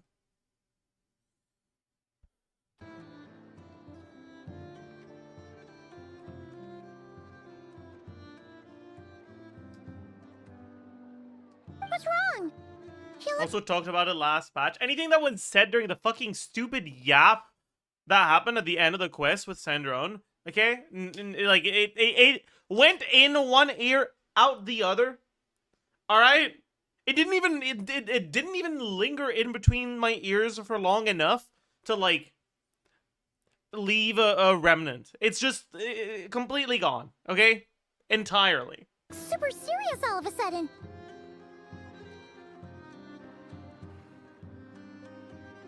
Huh? Paimon gets why you'd be concerned about Columbina, but what does the doctor have to do with anything? Oh no, chat. Am I the target audience for Paimon's stupid yap? Fuck.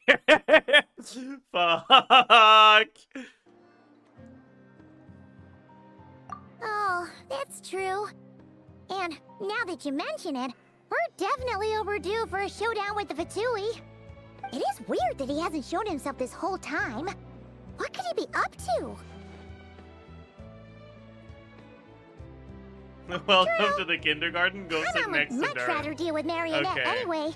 She says the meanest things, but when it comes down to it, she doesn't seem like a bad person. Maybe it's the pressure of being a Fatus?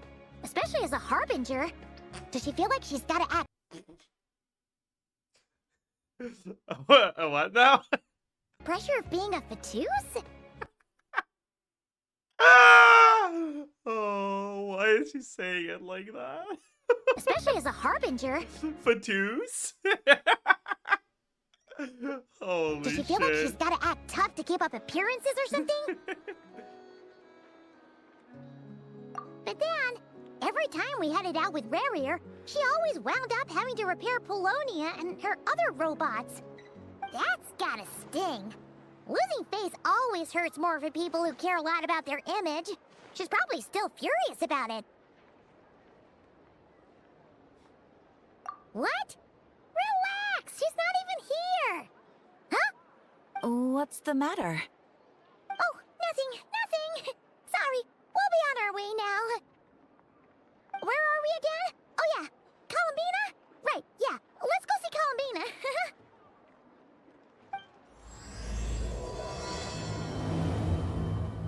Did Paimon just get a clue? Is that what just happened?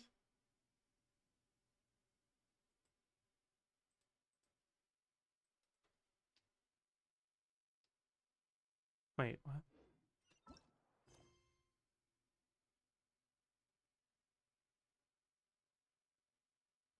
Wait, what?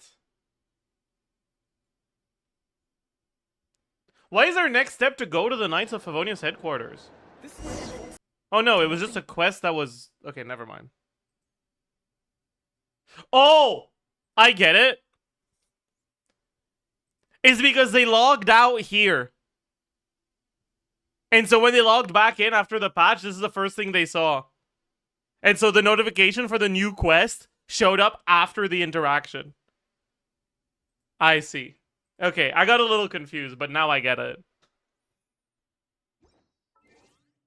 Alright. Alright,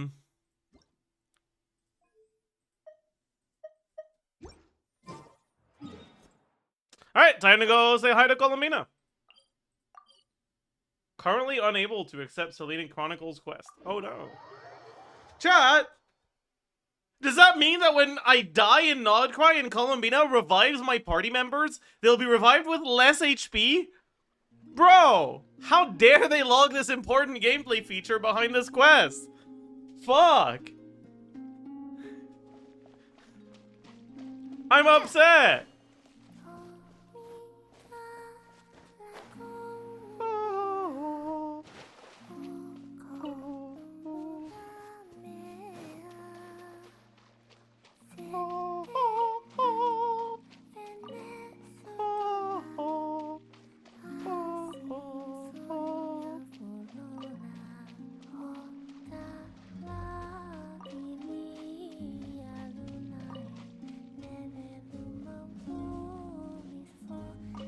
Hi, Columbina. Let me just steal all of your moons real quick.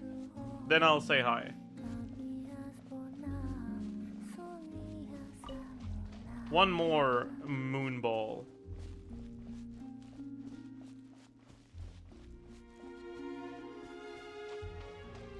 Ah! My moon ball! She caught me, chat. Hey, she's sitting up! Is me sitting here a rare sight? No, we just thought you'd be resting.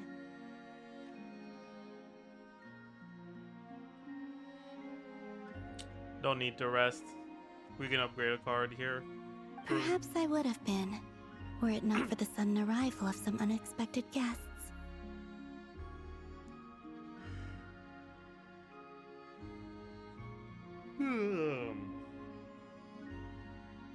Not that I consider it a disturbance. After all, you are the only ones who are free to enter. Really? What about Sandrone? Even arlecchino, like... Would it not be a little unfriendly of me to lie down while we speak? Hey, what about lauma?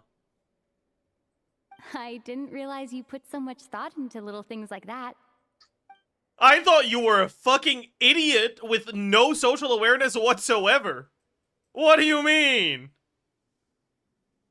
Like, what kind of rude thing is that, There have been man? moments lately where I think about you and your companions. They are warm, mysterious, and cozy memories. Very few of my past memories are anything like that. They say that travelers return home bearing bags full of souvenirs. But my luggage was empty, and I believed it would stay that way. Wow, chat. Is this quest gonna be about teaching Columbina the power of friendship? Return home? So, you're still planning on returning to the moon? Yes. This planet continues to reject me, reminding me that I do not belong here. Why is everyone saying Klugi? If I remain in Teyvat, there will come a day that I disintegrate. And I don't mean reduced to dust, or turned into food for the flowers. I mean, I will cease to exist entirely. Okay, but like, what the fuck is the difference? Like, who cares? Like, oh no, I'm not gonna go to the graveyard. I'm gonna get banished. Oh, fuck. GG. This monster reborn won't be able to target me. Oh no. Alright then. Well, we're sure gonna miss like, you.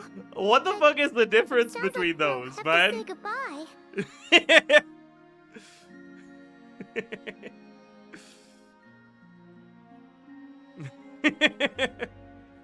Simply play tournaments. Okay, buddy.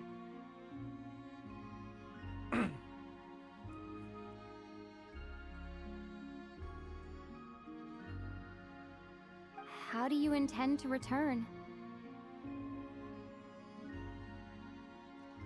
The moon prayer night is soon to arrive.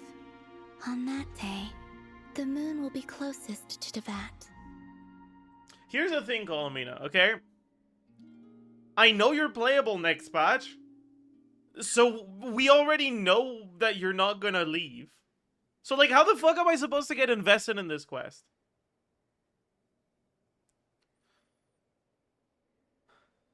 Like, it's not even leaks. Like, we fucking, like, anyone with half a brain cell will know that she's not gonna leave, you know? Like, I don't know.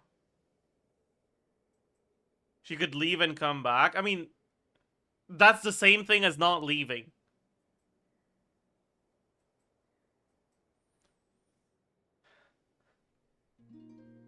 You're not supposed to know she's playable because there's no drip marketing yet? Look at her.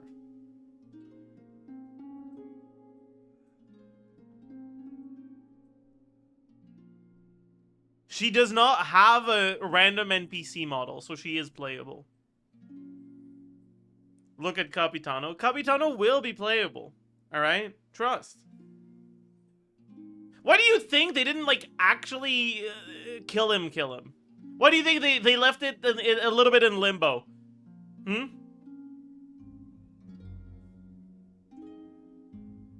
Have you seen tholindis? Tholindis looks like an NPC. I'm sorry.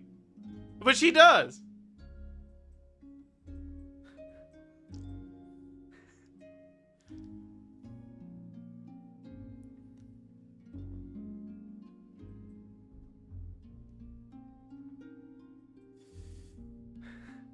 Signora? Signora will be playable too, trust.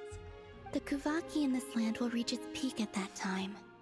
I merely need to grasp the tide, and with relatively little effort. Oh, Paimon gets it! It'll work like a slingshot! What? You make it sound like she's gonna get blasted up to the moon. If I did that, I suspect I would crash into the false sky. I will be using a much gentler approach, but I do like the analogy. It's fun. That sounds condescending, honestly. You see? She gets Paimon's sense of humor. Yeah, I mean, yep. In the blink of an eye, the time has come to part ways.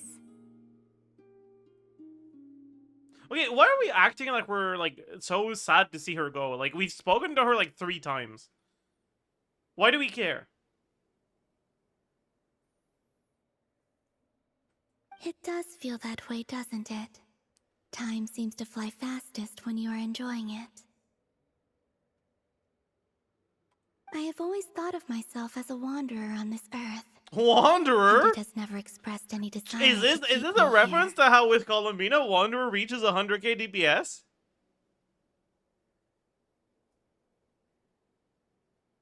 Holy fuck.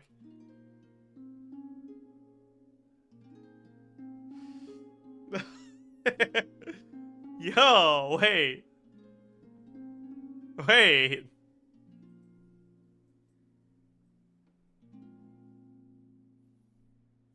Yet, just as I plan to depart, it tugs at my arm. Is this a gesture of affection? Or is the world mocking me? Yep, mock. Oh. Were you hoping I can answer that?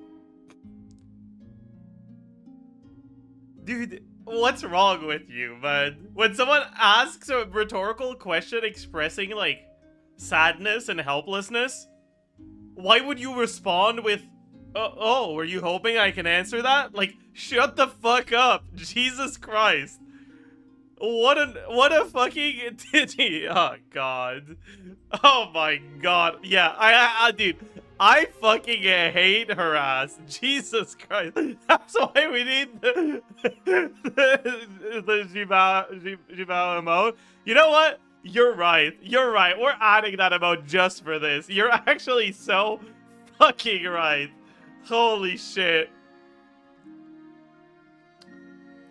Fucking jut your bitch ass up, okay? Fucking hell. Yes, you are a traveler, so you must have a lot of experience in this area. Is she being genuine, or is she making fun of the traveler right now? Because, like, you're telling me this wasn't a rhetorical question? That's so dumb. Why would you write it like that, then? Then, what I would say is, enjoy the moment.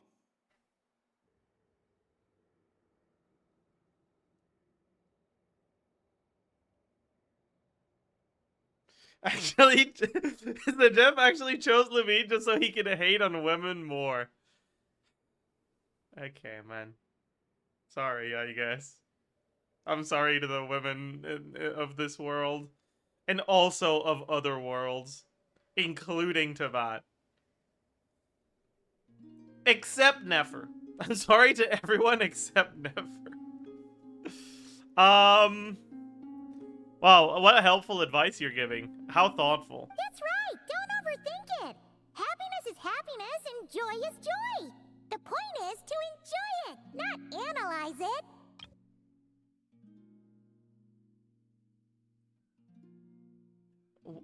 What?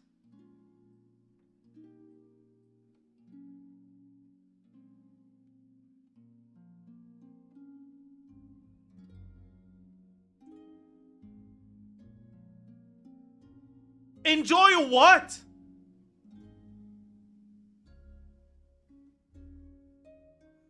What are you talking about? She's fucking dying!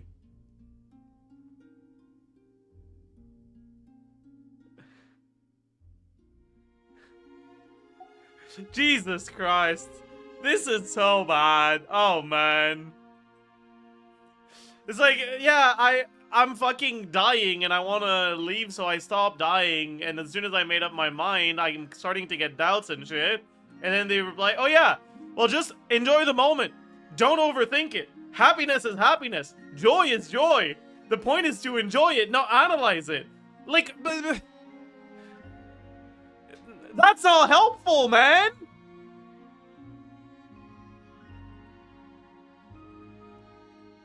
she's joy baiting. I see. Then what I would say is, even though I am very tired right now, I am still happy. I can't tell from the tone of your voice.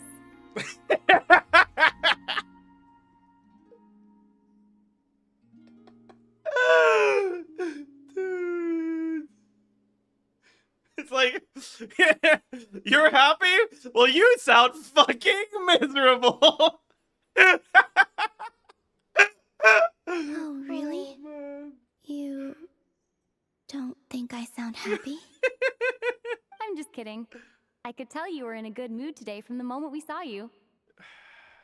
Ah, a joke. Albeit not a funny one. Yeah, you're right, Columbina. You're actually right. Anyway, I assume you're here about you know what. Holy fuck. Give me your hand. Call her out, man. Show her.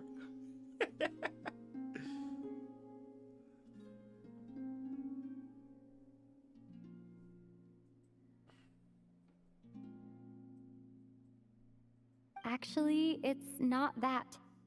There's something else we wanted to discuss with you. Oh, then do you still want to give me your hand? Or not? Sure.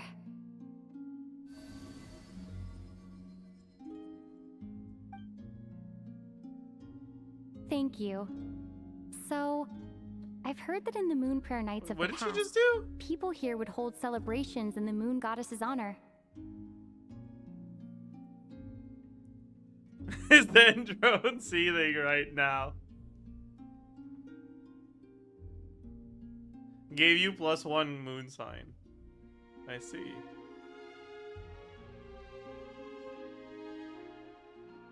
I don't... What?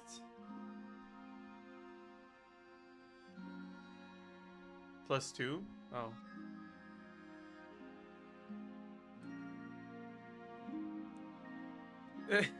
Stop saying Sandrone NTR. I'm fucking begging you. Jesus Christ. Please, chat. Move on to a different joke, man. Since you helped so much in our fight against the rerir of Solnari, I think you deserve a farewell party before you return home.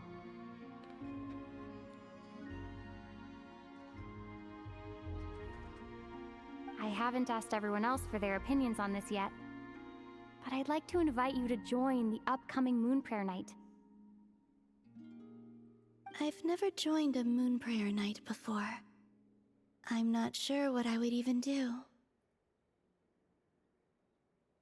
You're gonna moon, Columbina. Oh, don't worry about that. We take care of everything. All you need to do is show up. Of course, there's no need to force it if you're not feeling strong enough. It's just, this kind of felt like a golden opportunity. But they call me Kutar, and the Fatui have an arrest warrant out for me. I shouldn't appear in public right now.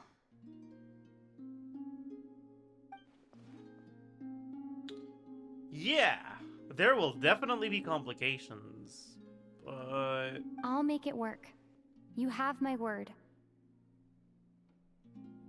I hope we don't make it work, honestly. Yeah, we got your back. Well, she does. Paimon's actually not too sure what she's planning. I want bad things to happen to the traveler. I hope this story is a tragedy. I hope you learn your twin's been dead for hundreds of years, and everything you've seen of your twin since this game started has just been rerir.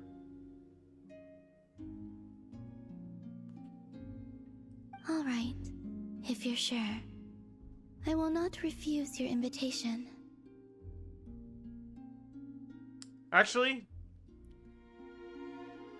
I hope after the Conria Archon quest, the Traveler wakes up and realizes it was all a dream.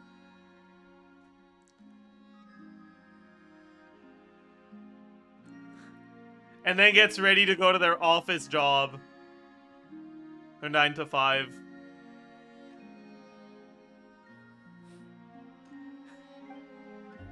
I suppose it wouldn't hurt to pack a few more sights from this world into my suitcase before finally learning what my homeland looks like.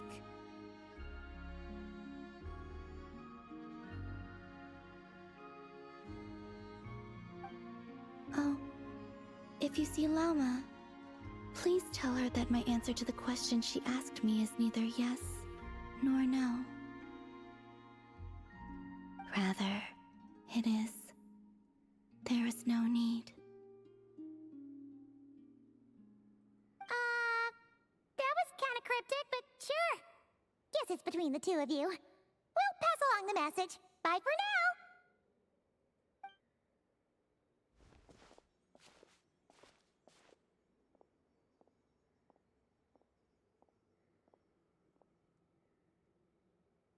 Then if the answer is there is no need, isn't that no?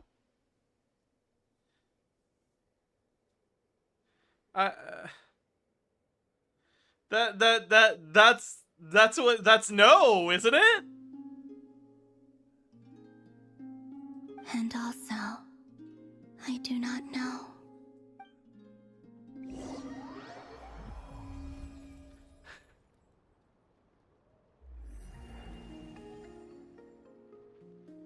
Since she's agreed to join the festival, let's go see who else wants to take part. Lauma's gotta be the person most familiar with the Moon Prayer Night. We should start with her. Also, what exactly Bro, is your plan why to keep her the safe? fuck did they cook this sound Not sure effect yet. I'll figure for Flynn's something out. charge attack? What? Are you serious? That Paimon even gave you her vote of confidence back there. Why did you become so sneaky?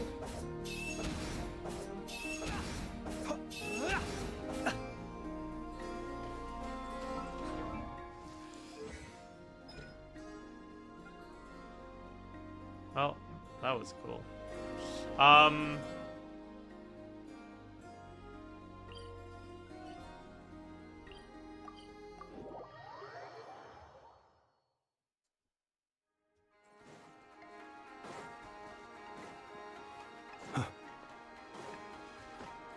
More moon balls.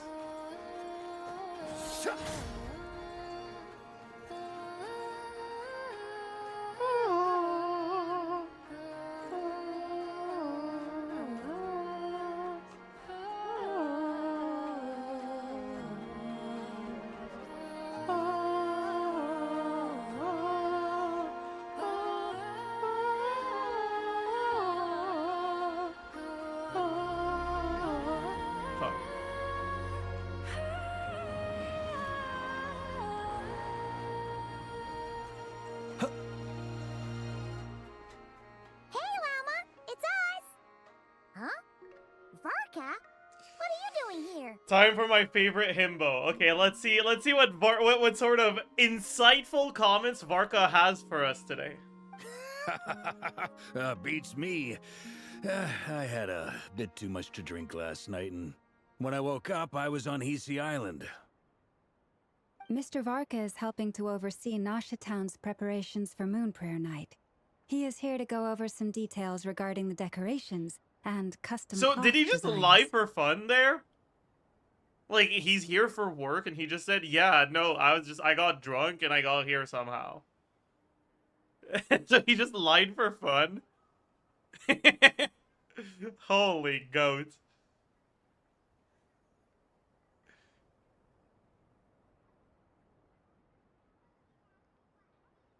Yeah, maybe Lauma is lying for fun, actually. Fuck! Lauma is a known gaslighter, actually. Right, yeah. That too. Okay, they did not get their story straight before. What were they doing? Chat, any ideas to what they were actually canonically doing in like, for real?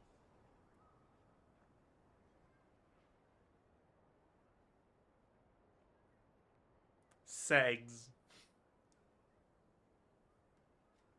I don't think they would have been doing that in an area like this. Very open, very, like, in view of everyone.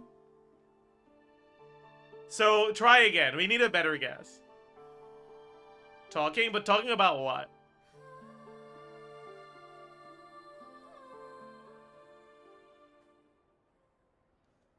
That's just your earth frigidity. God. Okay. Shit, you got me, I guess. Fuck, man. Well, okay. Sorry. What do you mean? You're right. That too.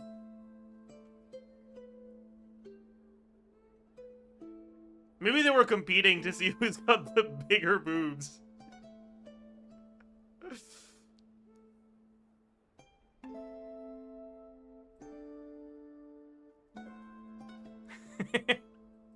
Varka won, by the way, true. Yes. Celebrating this festival is a long-held tradition here in Krai.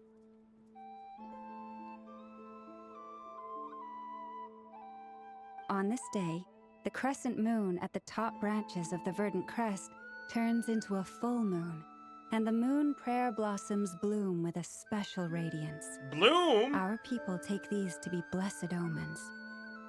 It's an especially welcome event coming off the back of all that nasty business with rerir. Everyone got put through the ringer recently, and now they're looking to turn their fortunes around. That line isn't funny. Who are you, Varka? You're not Varka. Is rerir back and impersonating Varka? I kind of forgot. What the fuck happened to rerir last quest? Did we kill him? No. I remember there was like... Dude, what the fuck? I forgot. He got yeeted into the moon gate. Right.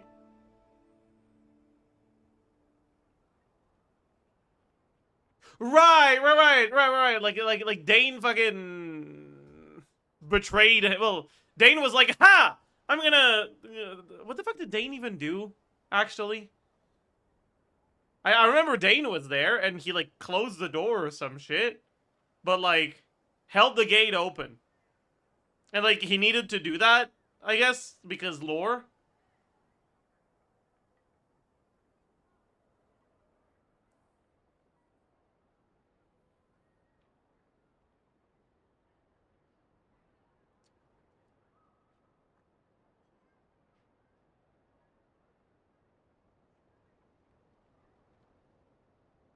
Okay, sure, whatever.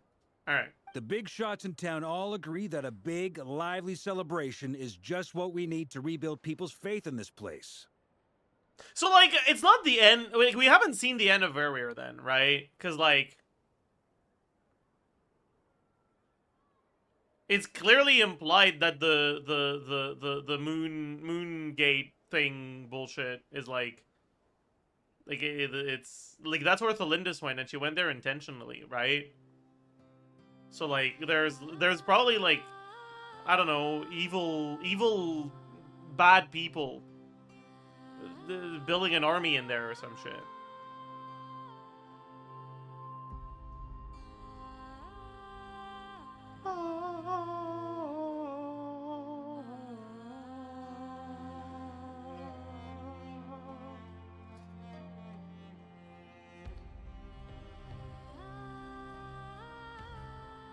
Last time rerir got through the portal, he got shredded into 100,000 pieces? Damn, who built the 100,000 piece rerir puzzle? I'd be down, man. No wonder Katheryne said that people weren't so bothered about the religious element. That's right. It's become more of a local custom by this point. The celebrations have little to do with whether the religious stories behind this event are true or not. What? You're telling me Santa Claus isn't real? Nah, you're making that up right now. I don't believe you. Even the frostmoon scions are eagerly awaiting the coming of Moon Prayer Night, despite now knowing that their past beliefs were founded on a falsehood. Don't try to take credit for the gift that Santa Claus gave me. Who do you think you are?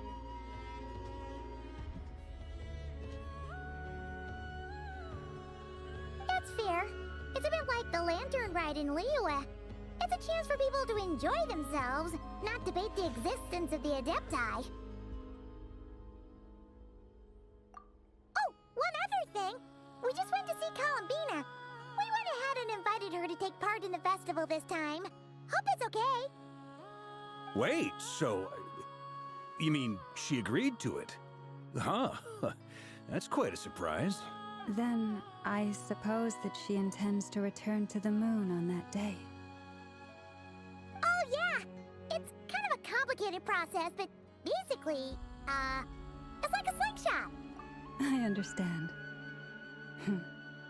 In truth, I had a feeling that she might make such a decision. Yeah, we get it, Lauma. You know everything, and you're very smart and shit. Shut up. If Kuthar has decided to participate in the festival, we should prepare accordingly. Yeah, exactly. She was saying how it could be risky for her to show her face in public. We were wondering if there was any way we could hide her.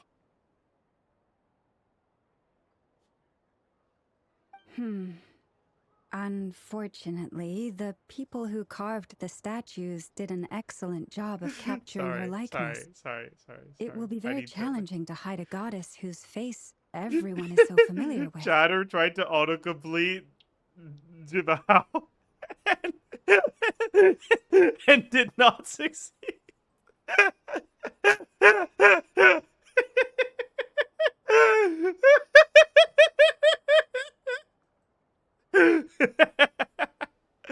Darn!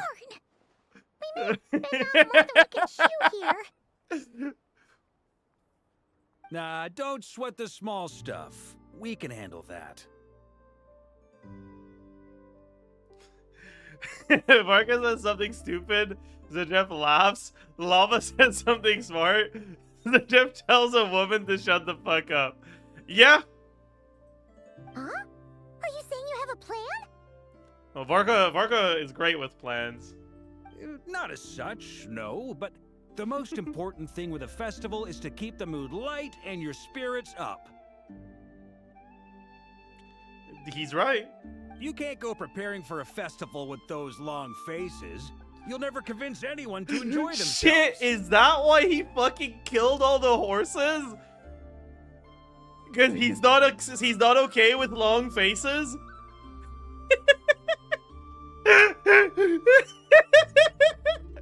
Holy shit. What a lore bomb. What the fuck? That's crazy.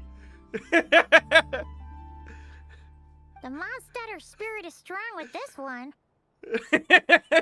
Kaya fuming. As it happens, I agree with Mr. Varka. Let's start by making our appreciation for Kuthar the beating heart of the festive atmosphere. And who knows, once we get the ball rolling, perhaps everything will just fall into place. Hey! Did you catch that? That's very foreboding. Or close enough, at least. What? I'm looking forward to the Moon Prayer Night already. We have a festival in Mondstadt called Windbloom. Really? Tell me more. And you can always tell which couples are celebrating it for their first time by the smiles on their faces. Big, beaming smiles like their whole face is glowing.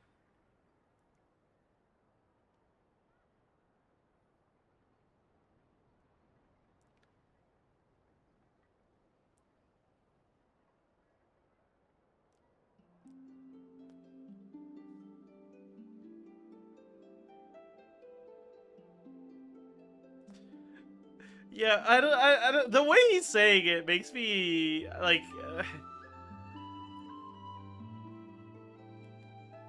like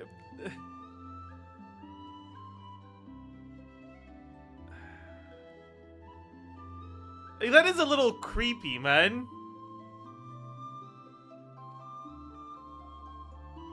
Like, next you're gonna tell me you can fucking smell who's a newlywed? Like, And I have a feeling we'll get to see that same smile on the moon goddess's face at this festival. I believe him. I mean, I believe him too. I don't think he's lying. He would never lie.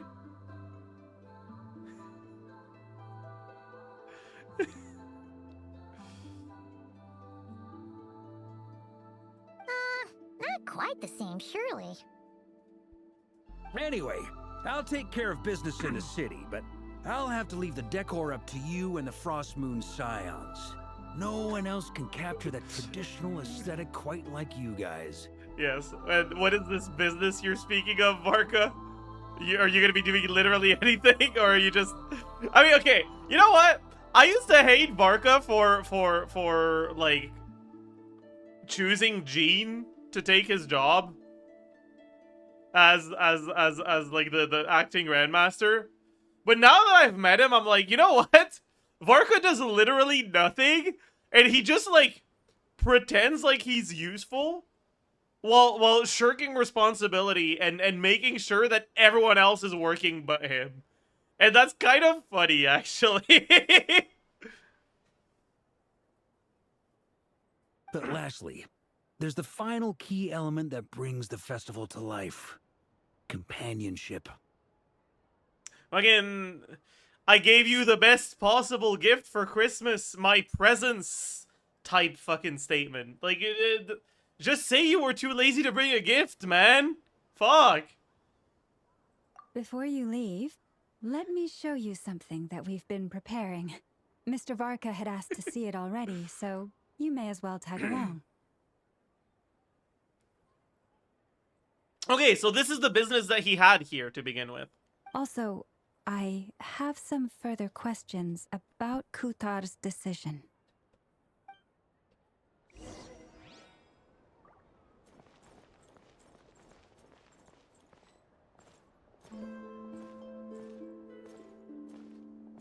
Why are they faster than me? Huh, what's this? They sure look like they're having fun. I believe so. Kuhenki seem very skilled at playing drums like these, although I'm not sure where they learned it from.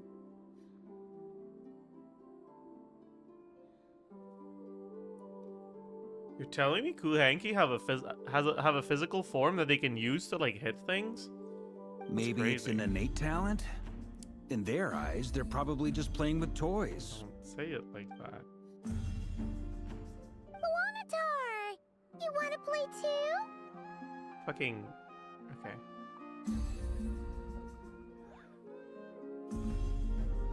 Yeah. She looks more confused than anything. You wouldn't know this if you did the weekly Columbina thing. Well, I didn't. Okay, what are you gonna do about that? We can teach her next time if we get the chance.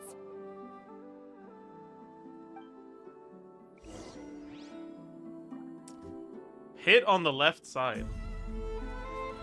Hit on the right side.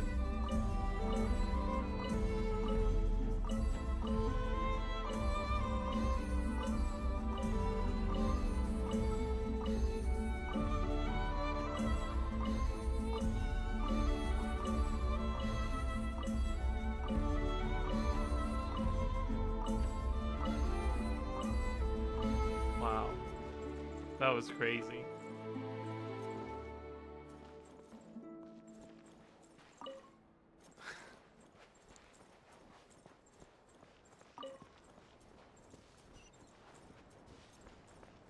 I mean, you tell me to follow her, but like, where the fuck is she? Things? Hmm? Everyone seems hard at work. They are preparing items for Moon Prayer Night. For instance, the sculpture being made over here. Mr. Varka and I were just finalizing the details of where it will be placed. That's not something you can move, is it? Isn't that like just the fucking rock formation? What? Ah, there she is. I didn't know the finished article would It's be not so finished? large. I see. Not to worry, though. All the necessary arrangements have been made. Just let me know once it's ready, and I'll get some people to ship it over. You have my thanks. And over here, we are preparing a very traditional confection. Oh my god, drugs? Oh, look at all these colors! It looks great! Can Paimon try one? Of course. I have a feeling you'll like it a lot. You bet! Sweets and treats are Paimon's favorite. If you included those in the Feast of the Moon, I bet Paimon would have joined the frostmoon scions by now. There will also be verdant crests like this present in Nashatan. Verdant crests? Oh, I wonder what the verdant do. Sorry. The timing of that moon wasn't premonite funny. is not Jesus completely Christ. set in advance. I'm sorry. We make a rough estimate. I'm sorry. and observe That the was changes in the not a verdant good crests one. and moon prayer blossoms to Just guide us. fucking cut the clip. All right, let's move on. Okay. Okay. Anyways, yes, very cool. As such, the wait itself is a fun feature of this particular festival. Yes, the anticipation is better than the participation. True. She's basically just saying the festival sucks ass. No? Yes. Okay, true. Let's talk here. To tell the truth, I am very surprised to hear that Kutar is willing to participate in the festival. I peer pressured her. Listen, I looked at the way you behave and I was like, you know what? I want to be just like you. When I grow up, I want to be just like you. I once asked her if she'd be willing to stay with the Frostmoon Scions. I could introduce her to everyone, and we could be a family to one another. She did not answer, but she has not appeared here since. I took this to mean her answer was no, but if that were the case, she would not have accepted this invitation. What?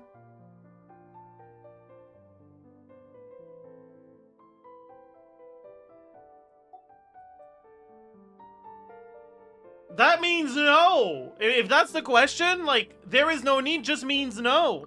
Ah, I see. Maybe she is right.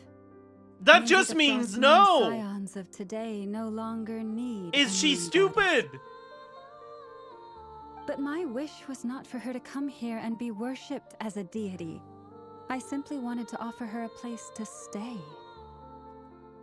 I'm sure she believes that showing herself here might invite Fatui intervention, and as such, she does not wish to cause us trouble. But what really pains me about all this is that this is her birthplace. She ought to belong here, yet no one has been able to grant her shelter. She's a manipulator. She cannot accept that word. Yeah, maybe Columbina's just smart. She knows that Lauma refuses to take no for an answer. So she's just saying no in different words. I think I'm qualified to weigh in here.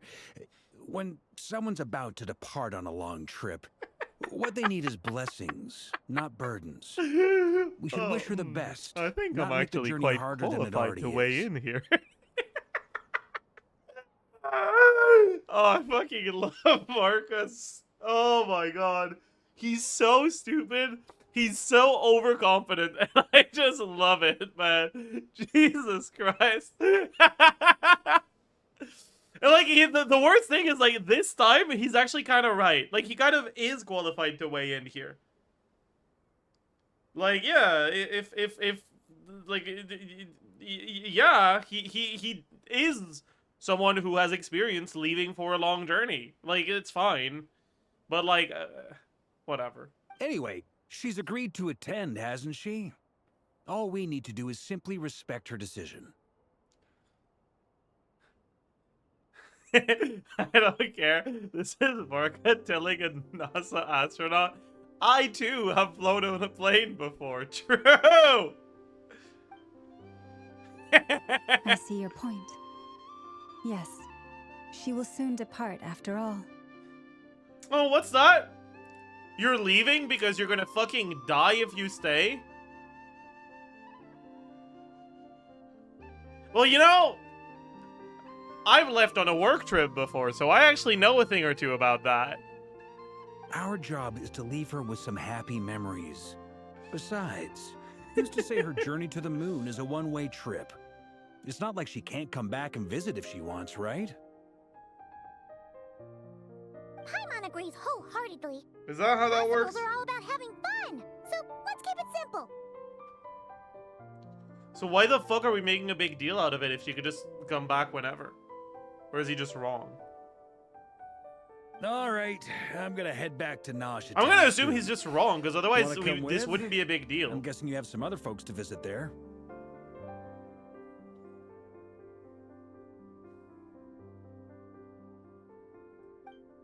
Sure thing, let's go. Bye for now, Lauma. Thank you all. Goodbye.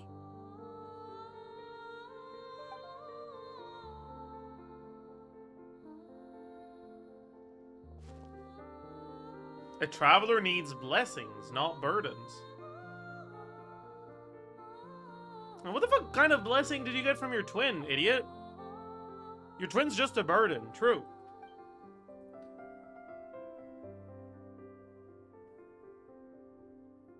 But honestly, you deserve more burdens. You don't have enough burdens, I think. It sounds good in principle, but will blessings alone be enough for Columbina? Is that her? Is that her over there? Why the fuck is she here?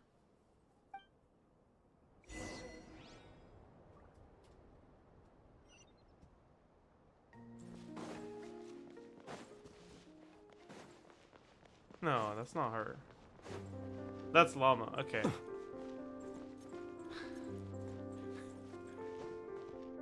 What is she doing, man? Okay, let me go far enough away that we can see what she's actually looking at. Bro, please. Okay. She's just looking straight in front. Lauma's stalking this girl.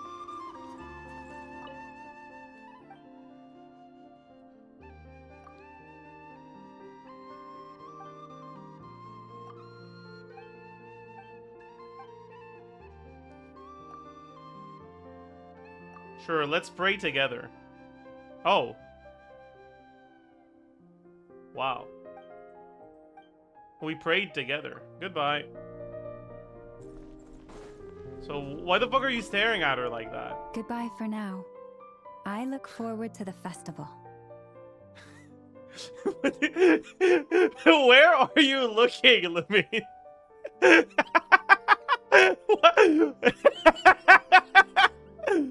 Where are you looking, man? Her eyes are up there, man.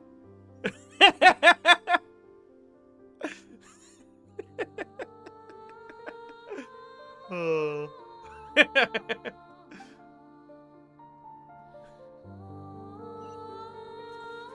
Well.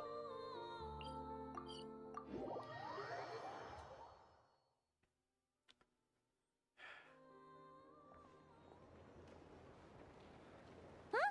Hey, over there! It's Durin and Albedo with Flints! What could they be chatting about? Your guess is as good as mine.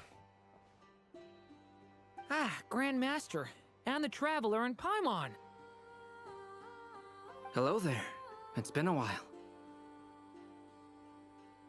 Perfect. We have some new volunteers for our investigation. Wait, let me guess. The righteous Lightkeepers are finally ready to hunt down the Abyssal Dragon? What? Yes, that too. Who the hell is the Abyssal Dragon? Yeah, right! Oh, wait! Why does everyone keep Durin? saying that too? Well, to be precise, He's making shit up? the facts match, but not the causality. Wait, so I guessed right? Half right. Don't act so impressed with yourself. Oh my god. Varka broke character because he was too surprised that his bullshitting was actually right this time. That's really funny. Maybe I can explain. We ran into Mr. Flint's north of Noshatown. At that time, we just noticed a few abyssal creatures out in the wild, but the strange thing was, I didn't detect any traces of abyssal energy on them at all. On closer inspection, we realized that they were not real monsters, but something akin to reflections in the water, or perhaps a mirage. Huh? What do you mean? Like, you could see them, but not touch them?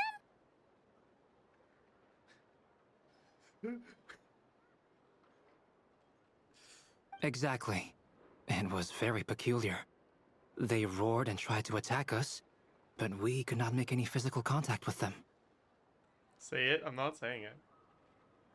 I think I've heard of things like that happening in Krai before, but I don't know much about it. Yes, it's a known phenomenon.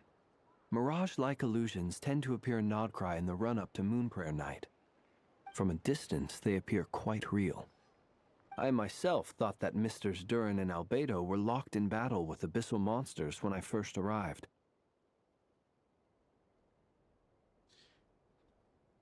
What the fuck is he doing, man? Why is he just standing like this? What the fuck is he doing, man? What? Why is he standing like this? Bro, what the fuck? But after sharing intel and investigating a little further, we can confirm that these illusions are harmless. There is no great cause for concern. All the mirage stories I've heard are either animals, rocks, or small houses. Abyssal monsters, though? That's a first. Small houses? Like who's seeing that sort of mirage? Fucking 21st century, like the Zoomers dreaming of being homeowners one day? Like, what the fuck, man?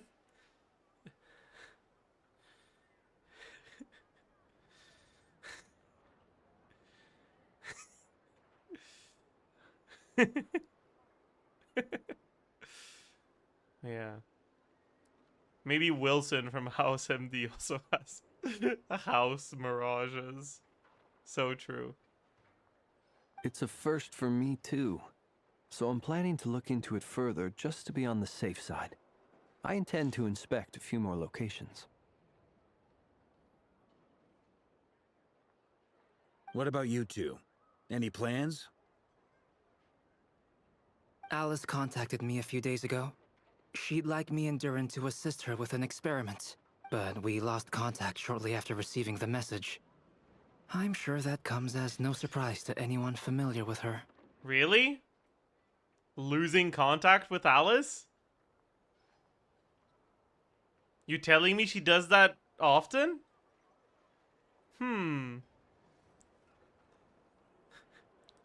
Yeah, Alice and ghosting her children. Name a more iconic duo. We don't know when the wind will blow, yet when the wind blows, we will know. That, in a nutshell, describes how Alice operates. Good one. Yeah, that tracks. Okay. Well, I suggest we investigate. Yeah, Alice, this mirage maternity business in leave the isn't when meantime. you leave your It's piqued my maternity. Okay, like that's curiosity. not how that And works. I'm pretty sure I know someone who will already be 10 steps ahead of us.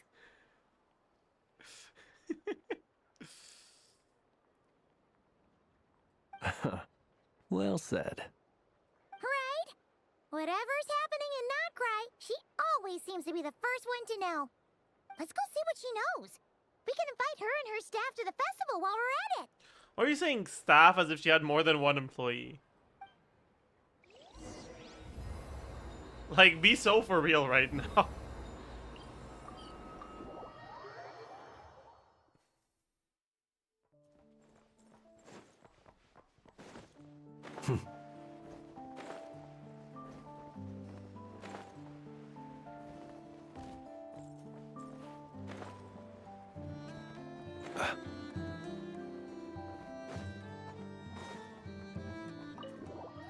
The cat, too? Ah, shit, you're right. I'm the one who was in the wrong this time. I apologize.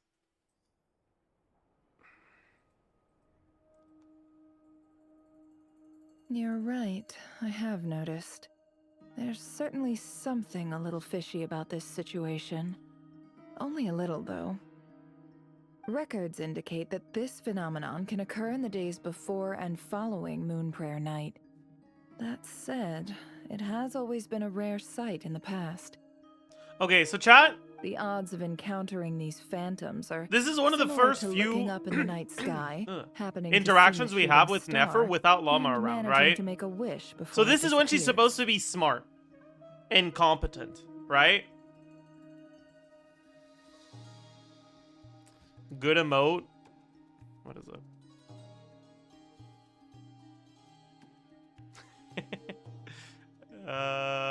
Nah. I think it's too small.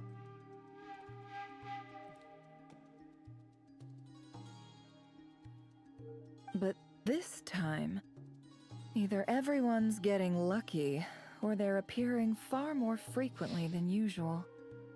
Yehoda's out gathering intel as we speak. In the meantime, let me check off some points of interest. First, the Abyss. The ones we saw seem to be abyssal monsters. Indeed. But we have identified one location where many more of them have made an appearance. And not just monsters, but human phantoms, too. Given the scale and nature of the phantoms, it's almost as if someone's last memories are coming to life. Or perhaps the memories of multiple people. Oh.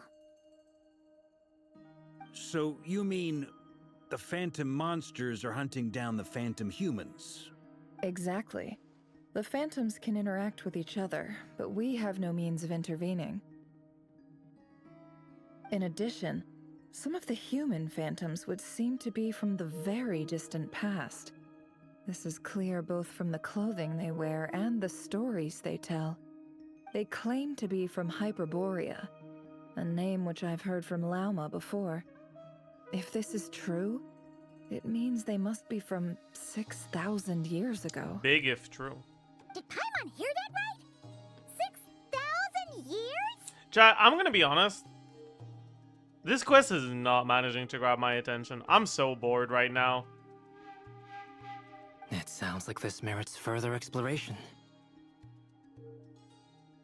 That'd be a big help. I'll leave it with you, Albedo. My knowledge of ancient history is non-existent. I used to doze off every time the pre-Knights Favonius era came up in class.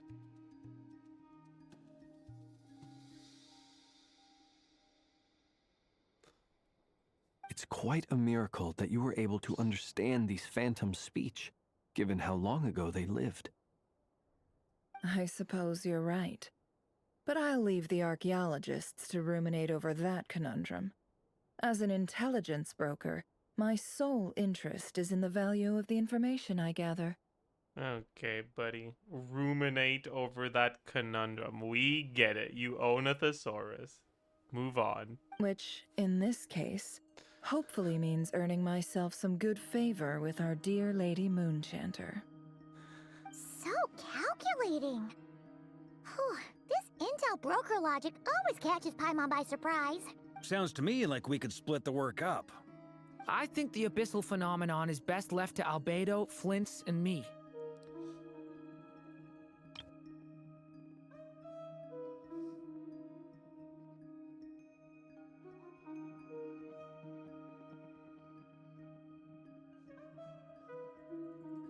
So, like...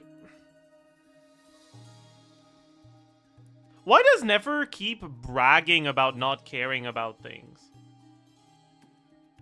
Like, we get it, man. You're selfish. I don't know, man. It's just shut up, man. She was hurt as a child. I mean, it's boring. I don't care. She's edgy. She is edgy, actually.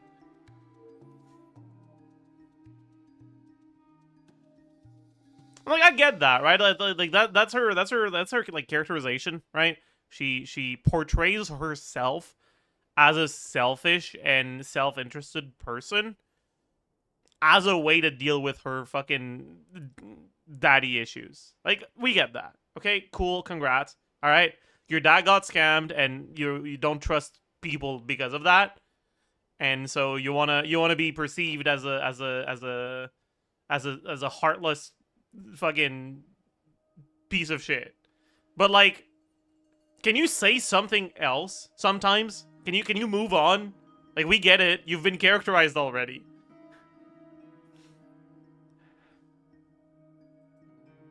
Like, can you do literally anything other than being a bitch and like being horny for Lauma? Like, do you have another personality trait hidden in there somewhere? Like, fuck. Jesus Christ.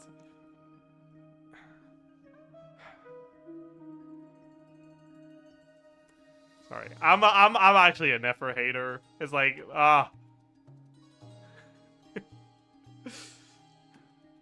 Agreed. It coincides with my duty as a lightkeeper. For my part, I'd like to understand the Abyss better. Even a little knowledge would go a long way. This is certainly a rare opportunity to study the Why Abyss. is albedo so yellow, But man? even Or like rarer, perhaps, orange? is the What? chance to make contact with the ancients. And like, what's going on with his arm here? What's with the shading here? Look at it. It's like, like, yeah, I think Albedo, you might need to go see a doctor, man. Like, I think your liver might be shot. You're jaundiced. Like, what's like, you clearly have some form of liver failure.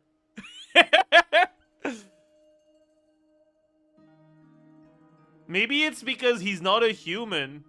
So he doesn't have a liver because he's not living. Thoughts? That's why he's yellow?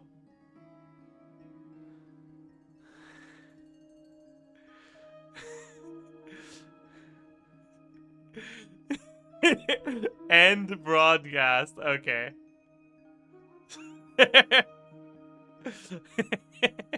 The Curatorium will take the lead on investigating the Hyperboreans. We put in the work to learn what we know so far. It seems only fair that we get some quantity of exclusive intel. That just leaves our trusty team of 2 unassigned.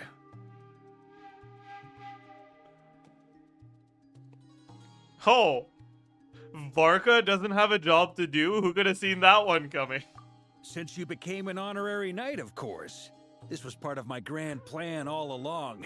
Oh yeah! By the way, we managed to convince Columbina to come to the Moon Prayer Night celebrations. Would you and Yehoda like to join too? She agreed to that? Huh. Quite an achievement. Never underestimate the traveler, I guess. I'd be happy to join. No point shutting myself inside when the streets are all decked out. I doubt any clients will be visiting during the festival in any case. If you actually listen to what Nefer says, you realize how much she doesn't say anything at all, like, ever. Yeah! She's supposed to be an intel broker, but I don't think she's actually brought us any intel at all, ever. Madge! And Yehoda loves a party, so I'm sure she'll jump at the opportunity. Really? You think Yehoda's gonna be excited about the festival? Shit! No way! No. No. No. No. No. No. No. No. No. No. Sorry. At this point, I'm just looking for an excuse to hate on her. Like, yeah. Way to contradict me in front of...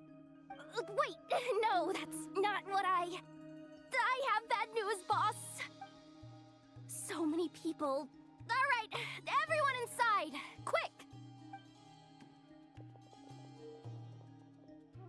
Holy fuck, she's a runner. This is gonna sound crazy. My God. Hear me out. I saw one of those phantoms at Star Sand Shoal, and it was some sort of flying ship. Wait, so our ship landed 6,000 years ago? What the fuck? That's not... Like a spaceship? Because the Phantoms are supposed to be from Hyperborea 6,000 years ago. That's gotta be the one you came to Tibet in. You said you saw the same thing through the moon marrow, right? Huh?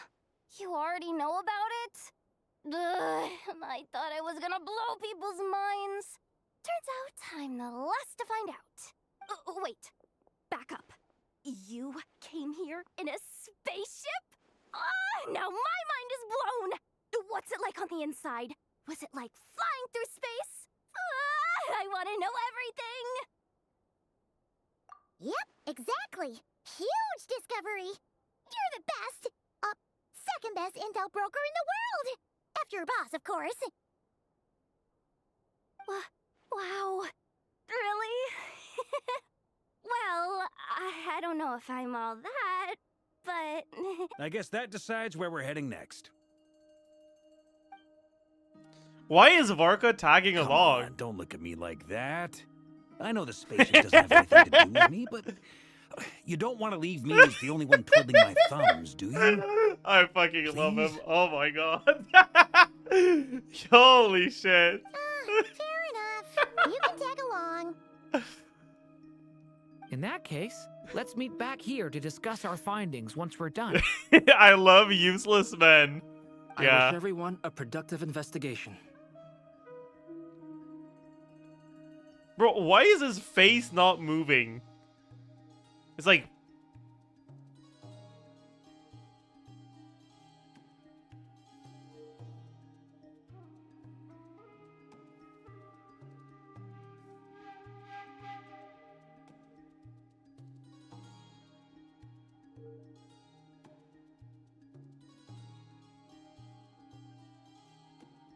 You too.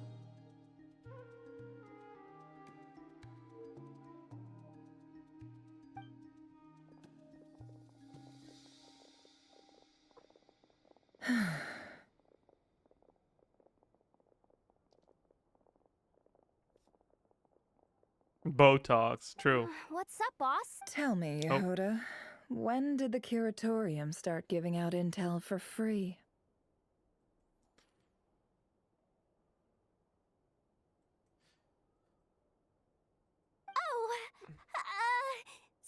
Sorry, boss. Well, didn't she, like, do exactly that multiple times?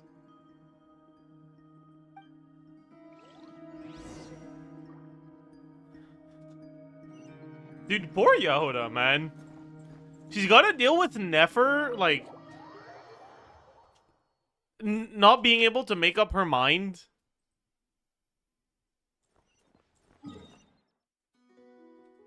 I feel bad for her.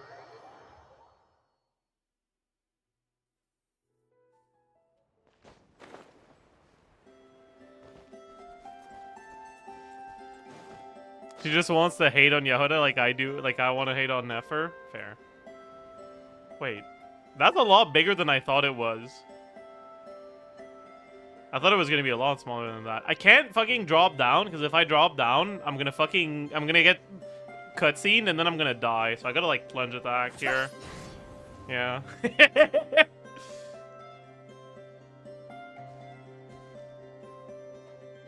Wow, what do you know? Yehuda was Smart, right on chat. the money. I'm smart. This fancy I died really there? is Yeah, your because you're an spaceship. idiot.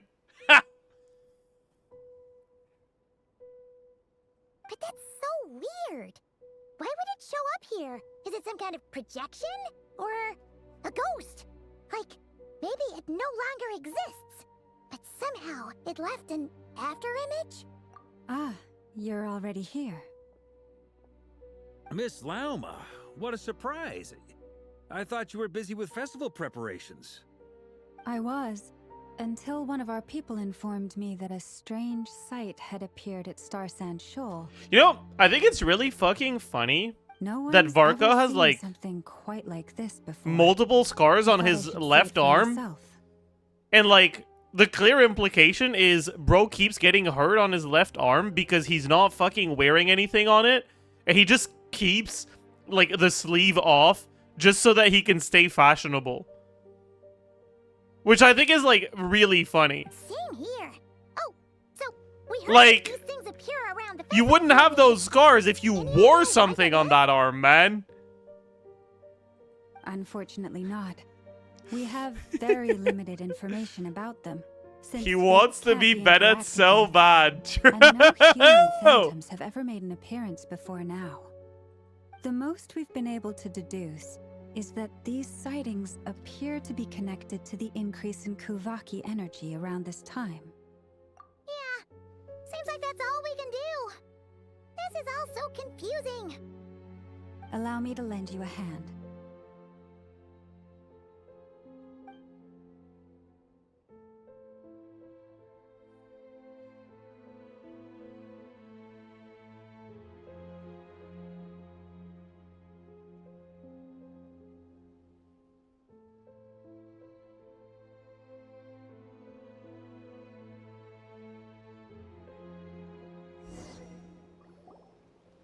Everyone, our friend here should be able to provide us with some information.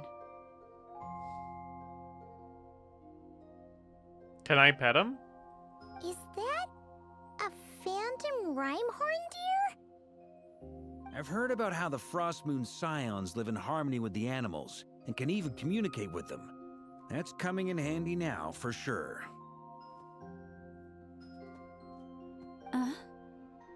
Okay.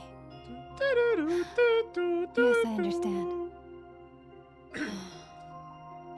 Then how about this?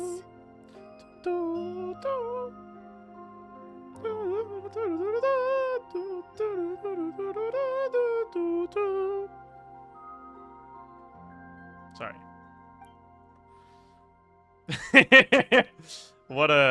How insightful, Rhymehorn dear.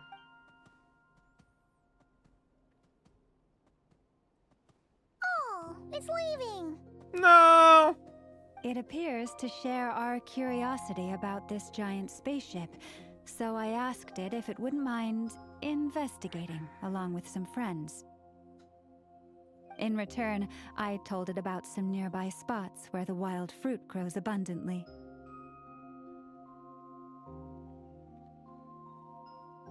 We may live in a different era from these phantoms, but I trust that the terrain, climate, and ecology here are more resistant to the effects of time than some things are. Why would you trust that?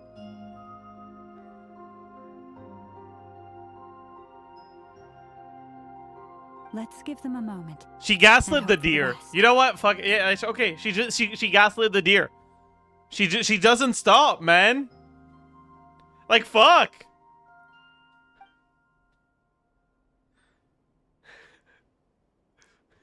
All back together. Must have been a lot of fruit. Indeed. Now let me ask them some questions.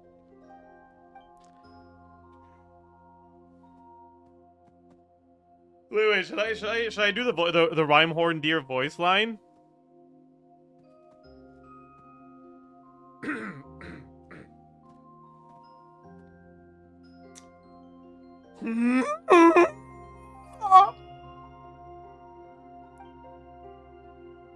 It did find a lot of wild fruit, enough for them to feast for a long while.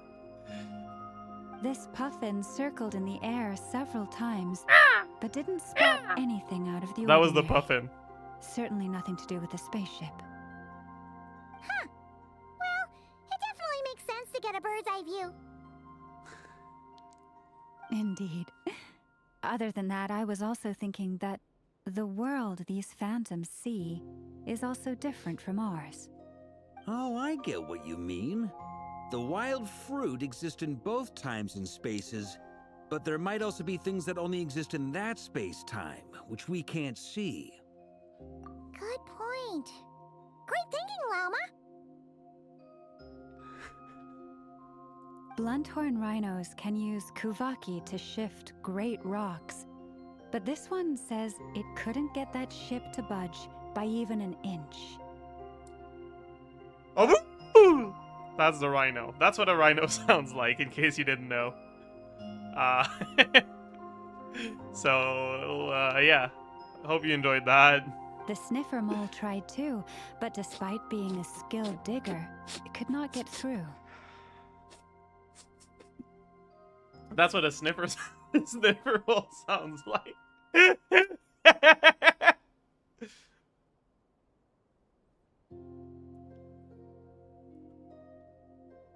They say that the spaceship looks robust and That's all for animals, undamaged. man. GG. It seems completely impervious to any and all attacks.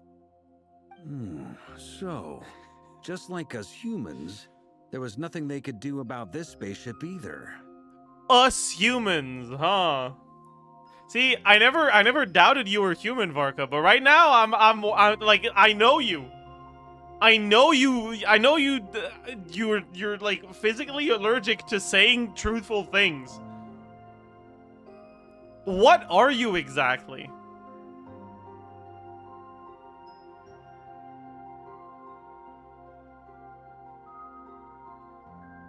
Varka is a horse. He used to be a horse, but then he became happy, so he lost his long face, and that's why he has such a problem with long faces. He has trauma. Yes, still, they deserve our thanks. Of back when he was an unhappy horse. We are grateful for all your efforts, dear friends. Now go and enjoy your feast. They're leaving. I've noticed some other human phantoms gathered nearby. Come on, let's go talk to them.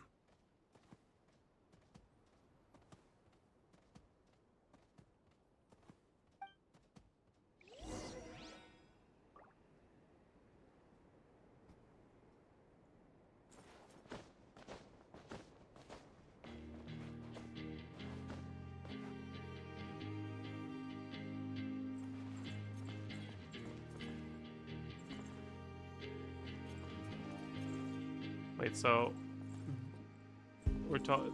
Okay. What is this thing?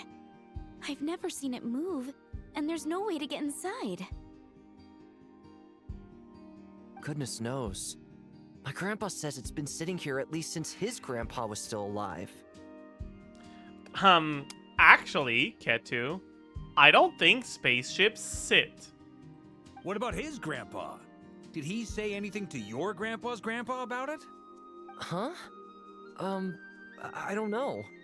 In all likelihood, it was here back then too. Hard to imagine. I feel like his something this legs huge are could really move. long. No?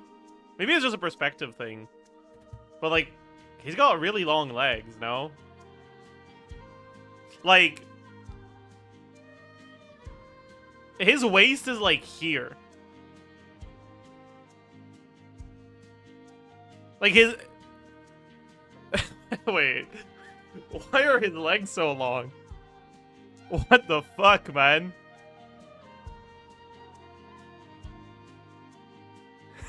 I'll hide them, curse. True.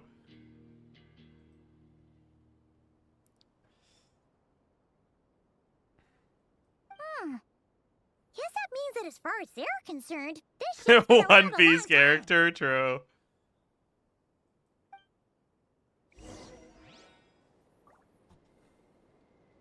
Join Varka in communicating with the phantoms. Okay. Hey, lizard. You think you can get away, huh? You think you can get away? After I've spotted you? Good one. Come on, brothers. If we can get even a small chunk off of this thing, it's gotta be worth a fortune. Today is the day we strike it rich. True! Huh?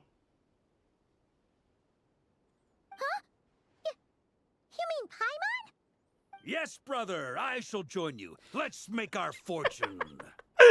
My goat! We should go with them. Holy shit! Wait. What the? This thing is crazy tough. I can't even scratch it. What's it made of? That's right, brother! Sorry, brother. Looks like we'll have to seek our fortunes elsewhere. Enjoying yourself? I was just seeing if I could influence this phantom's perception by playing. But nope, no dice. I'm sure we're all starting to build up an idea of what's going on here now that we've spoken to some of the people. These phantoms are reenacting real historical events in Krai. It's almost like we're in some kind of interactive stage play. We can talk to the actors, but the plot is fixed, and we can't influence it. It makes sense. History is set in stone. The objective facts of the past cannot be changed. Paimon totally thought you were just goofing around earlier. But actually, you were doing some No, serious he was goofing investigating. around and stumbled into accidental serious investigating, okay? Of course I was. Yeah, of course Anyway, I was. At this point, I Trust think me. we're forced to conclude that although the Phantom spaceship is right there in front of us, we aren't going to learn much about it from these people. One might even say he was a horsing around. Anyways.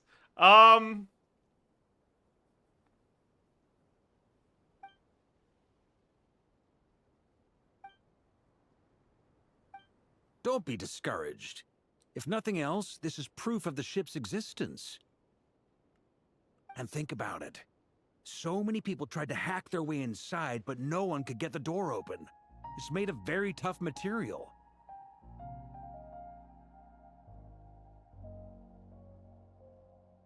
An unbreakable material. What's it made of? Varka's confidence? To me, True. That says that we'll either find the ship itself or the story behind it. It's just a matter of time. Huh. Every now and then, when Varka gets serious, he actually does seem like Grandmaster material for once. Right. I wonder how the others are doing. Let's head back for now. Sounds good. Also, drinks are on me if Team Knights of Favonius is the first to finish. Wait, we have a team name now? Am I in Team Knights of Favonius as well? You're very welcome to join. We've even got a cathedral ready for you. No shot, he's doing evangelical work right now. That's fucking crazy. Listen, Llama. Our priestess kinda sucks, actually. I would love to have you. Isn't that technically blasphemy? You wouldn't dare make a joke like that if Barbados was in earshot. Nah, I'm sure Barbados doesn't mind a little harmless blasphemy once in a while. True!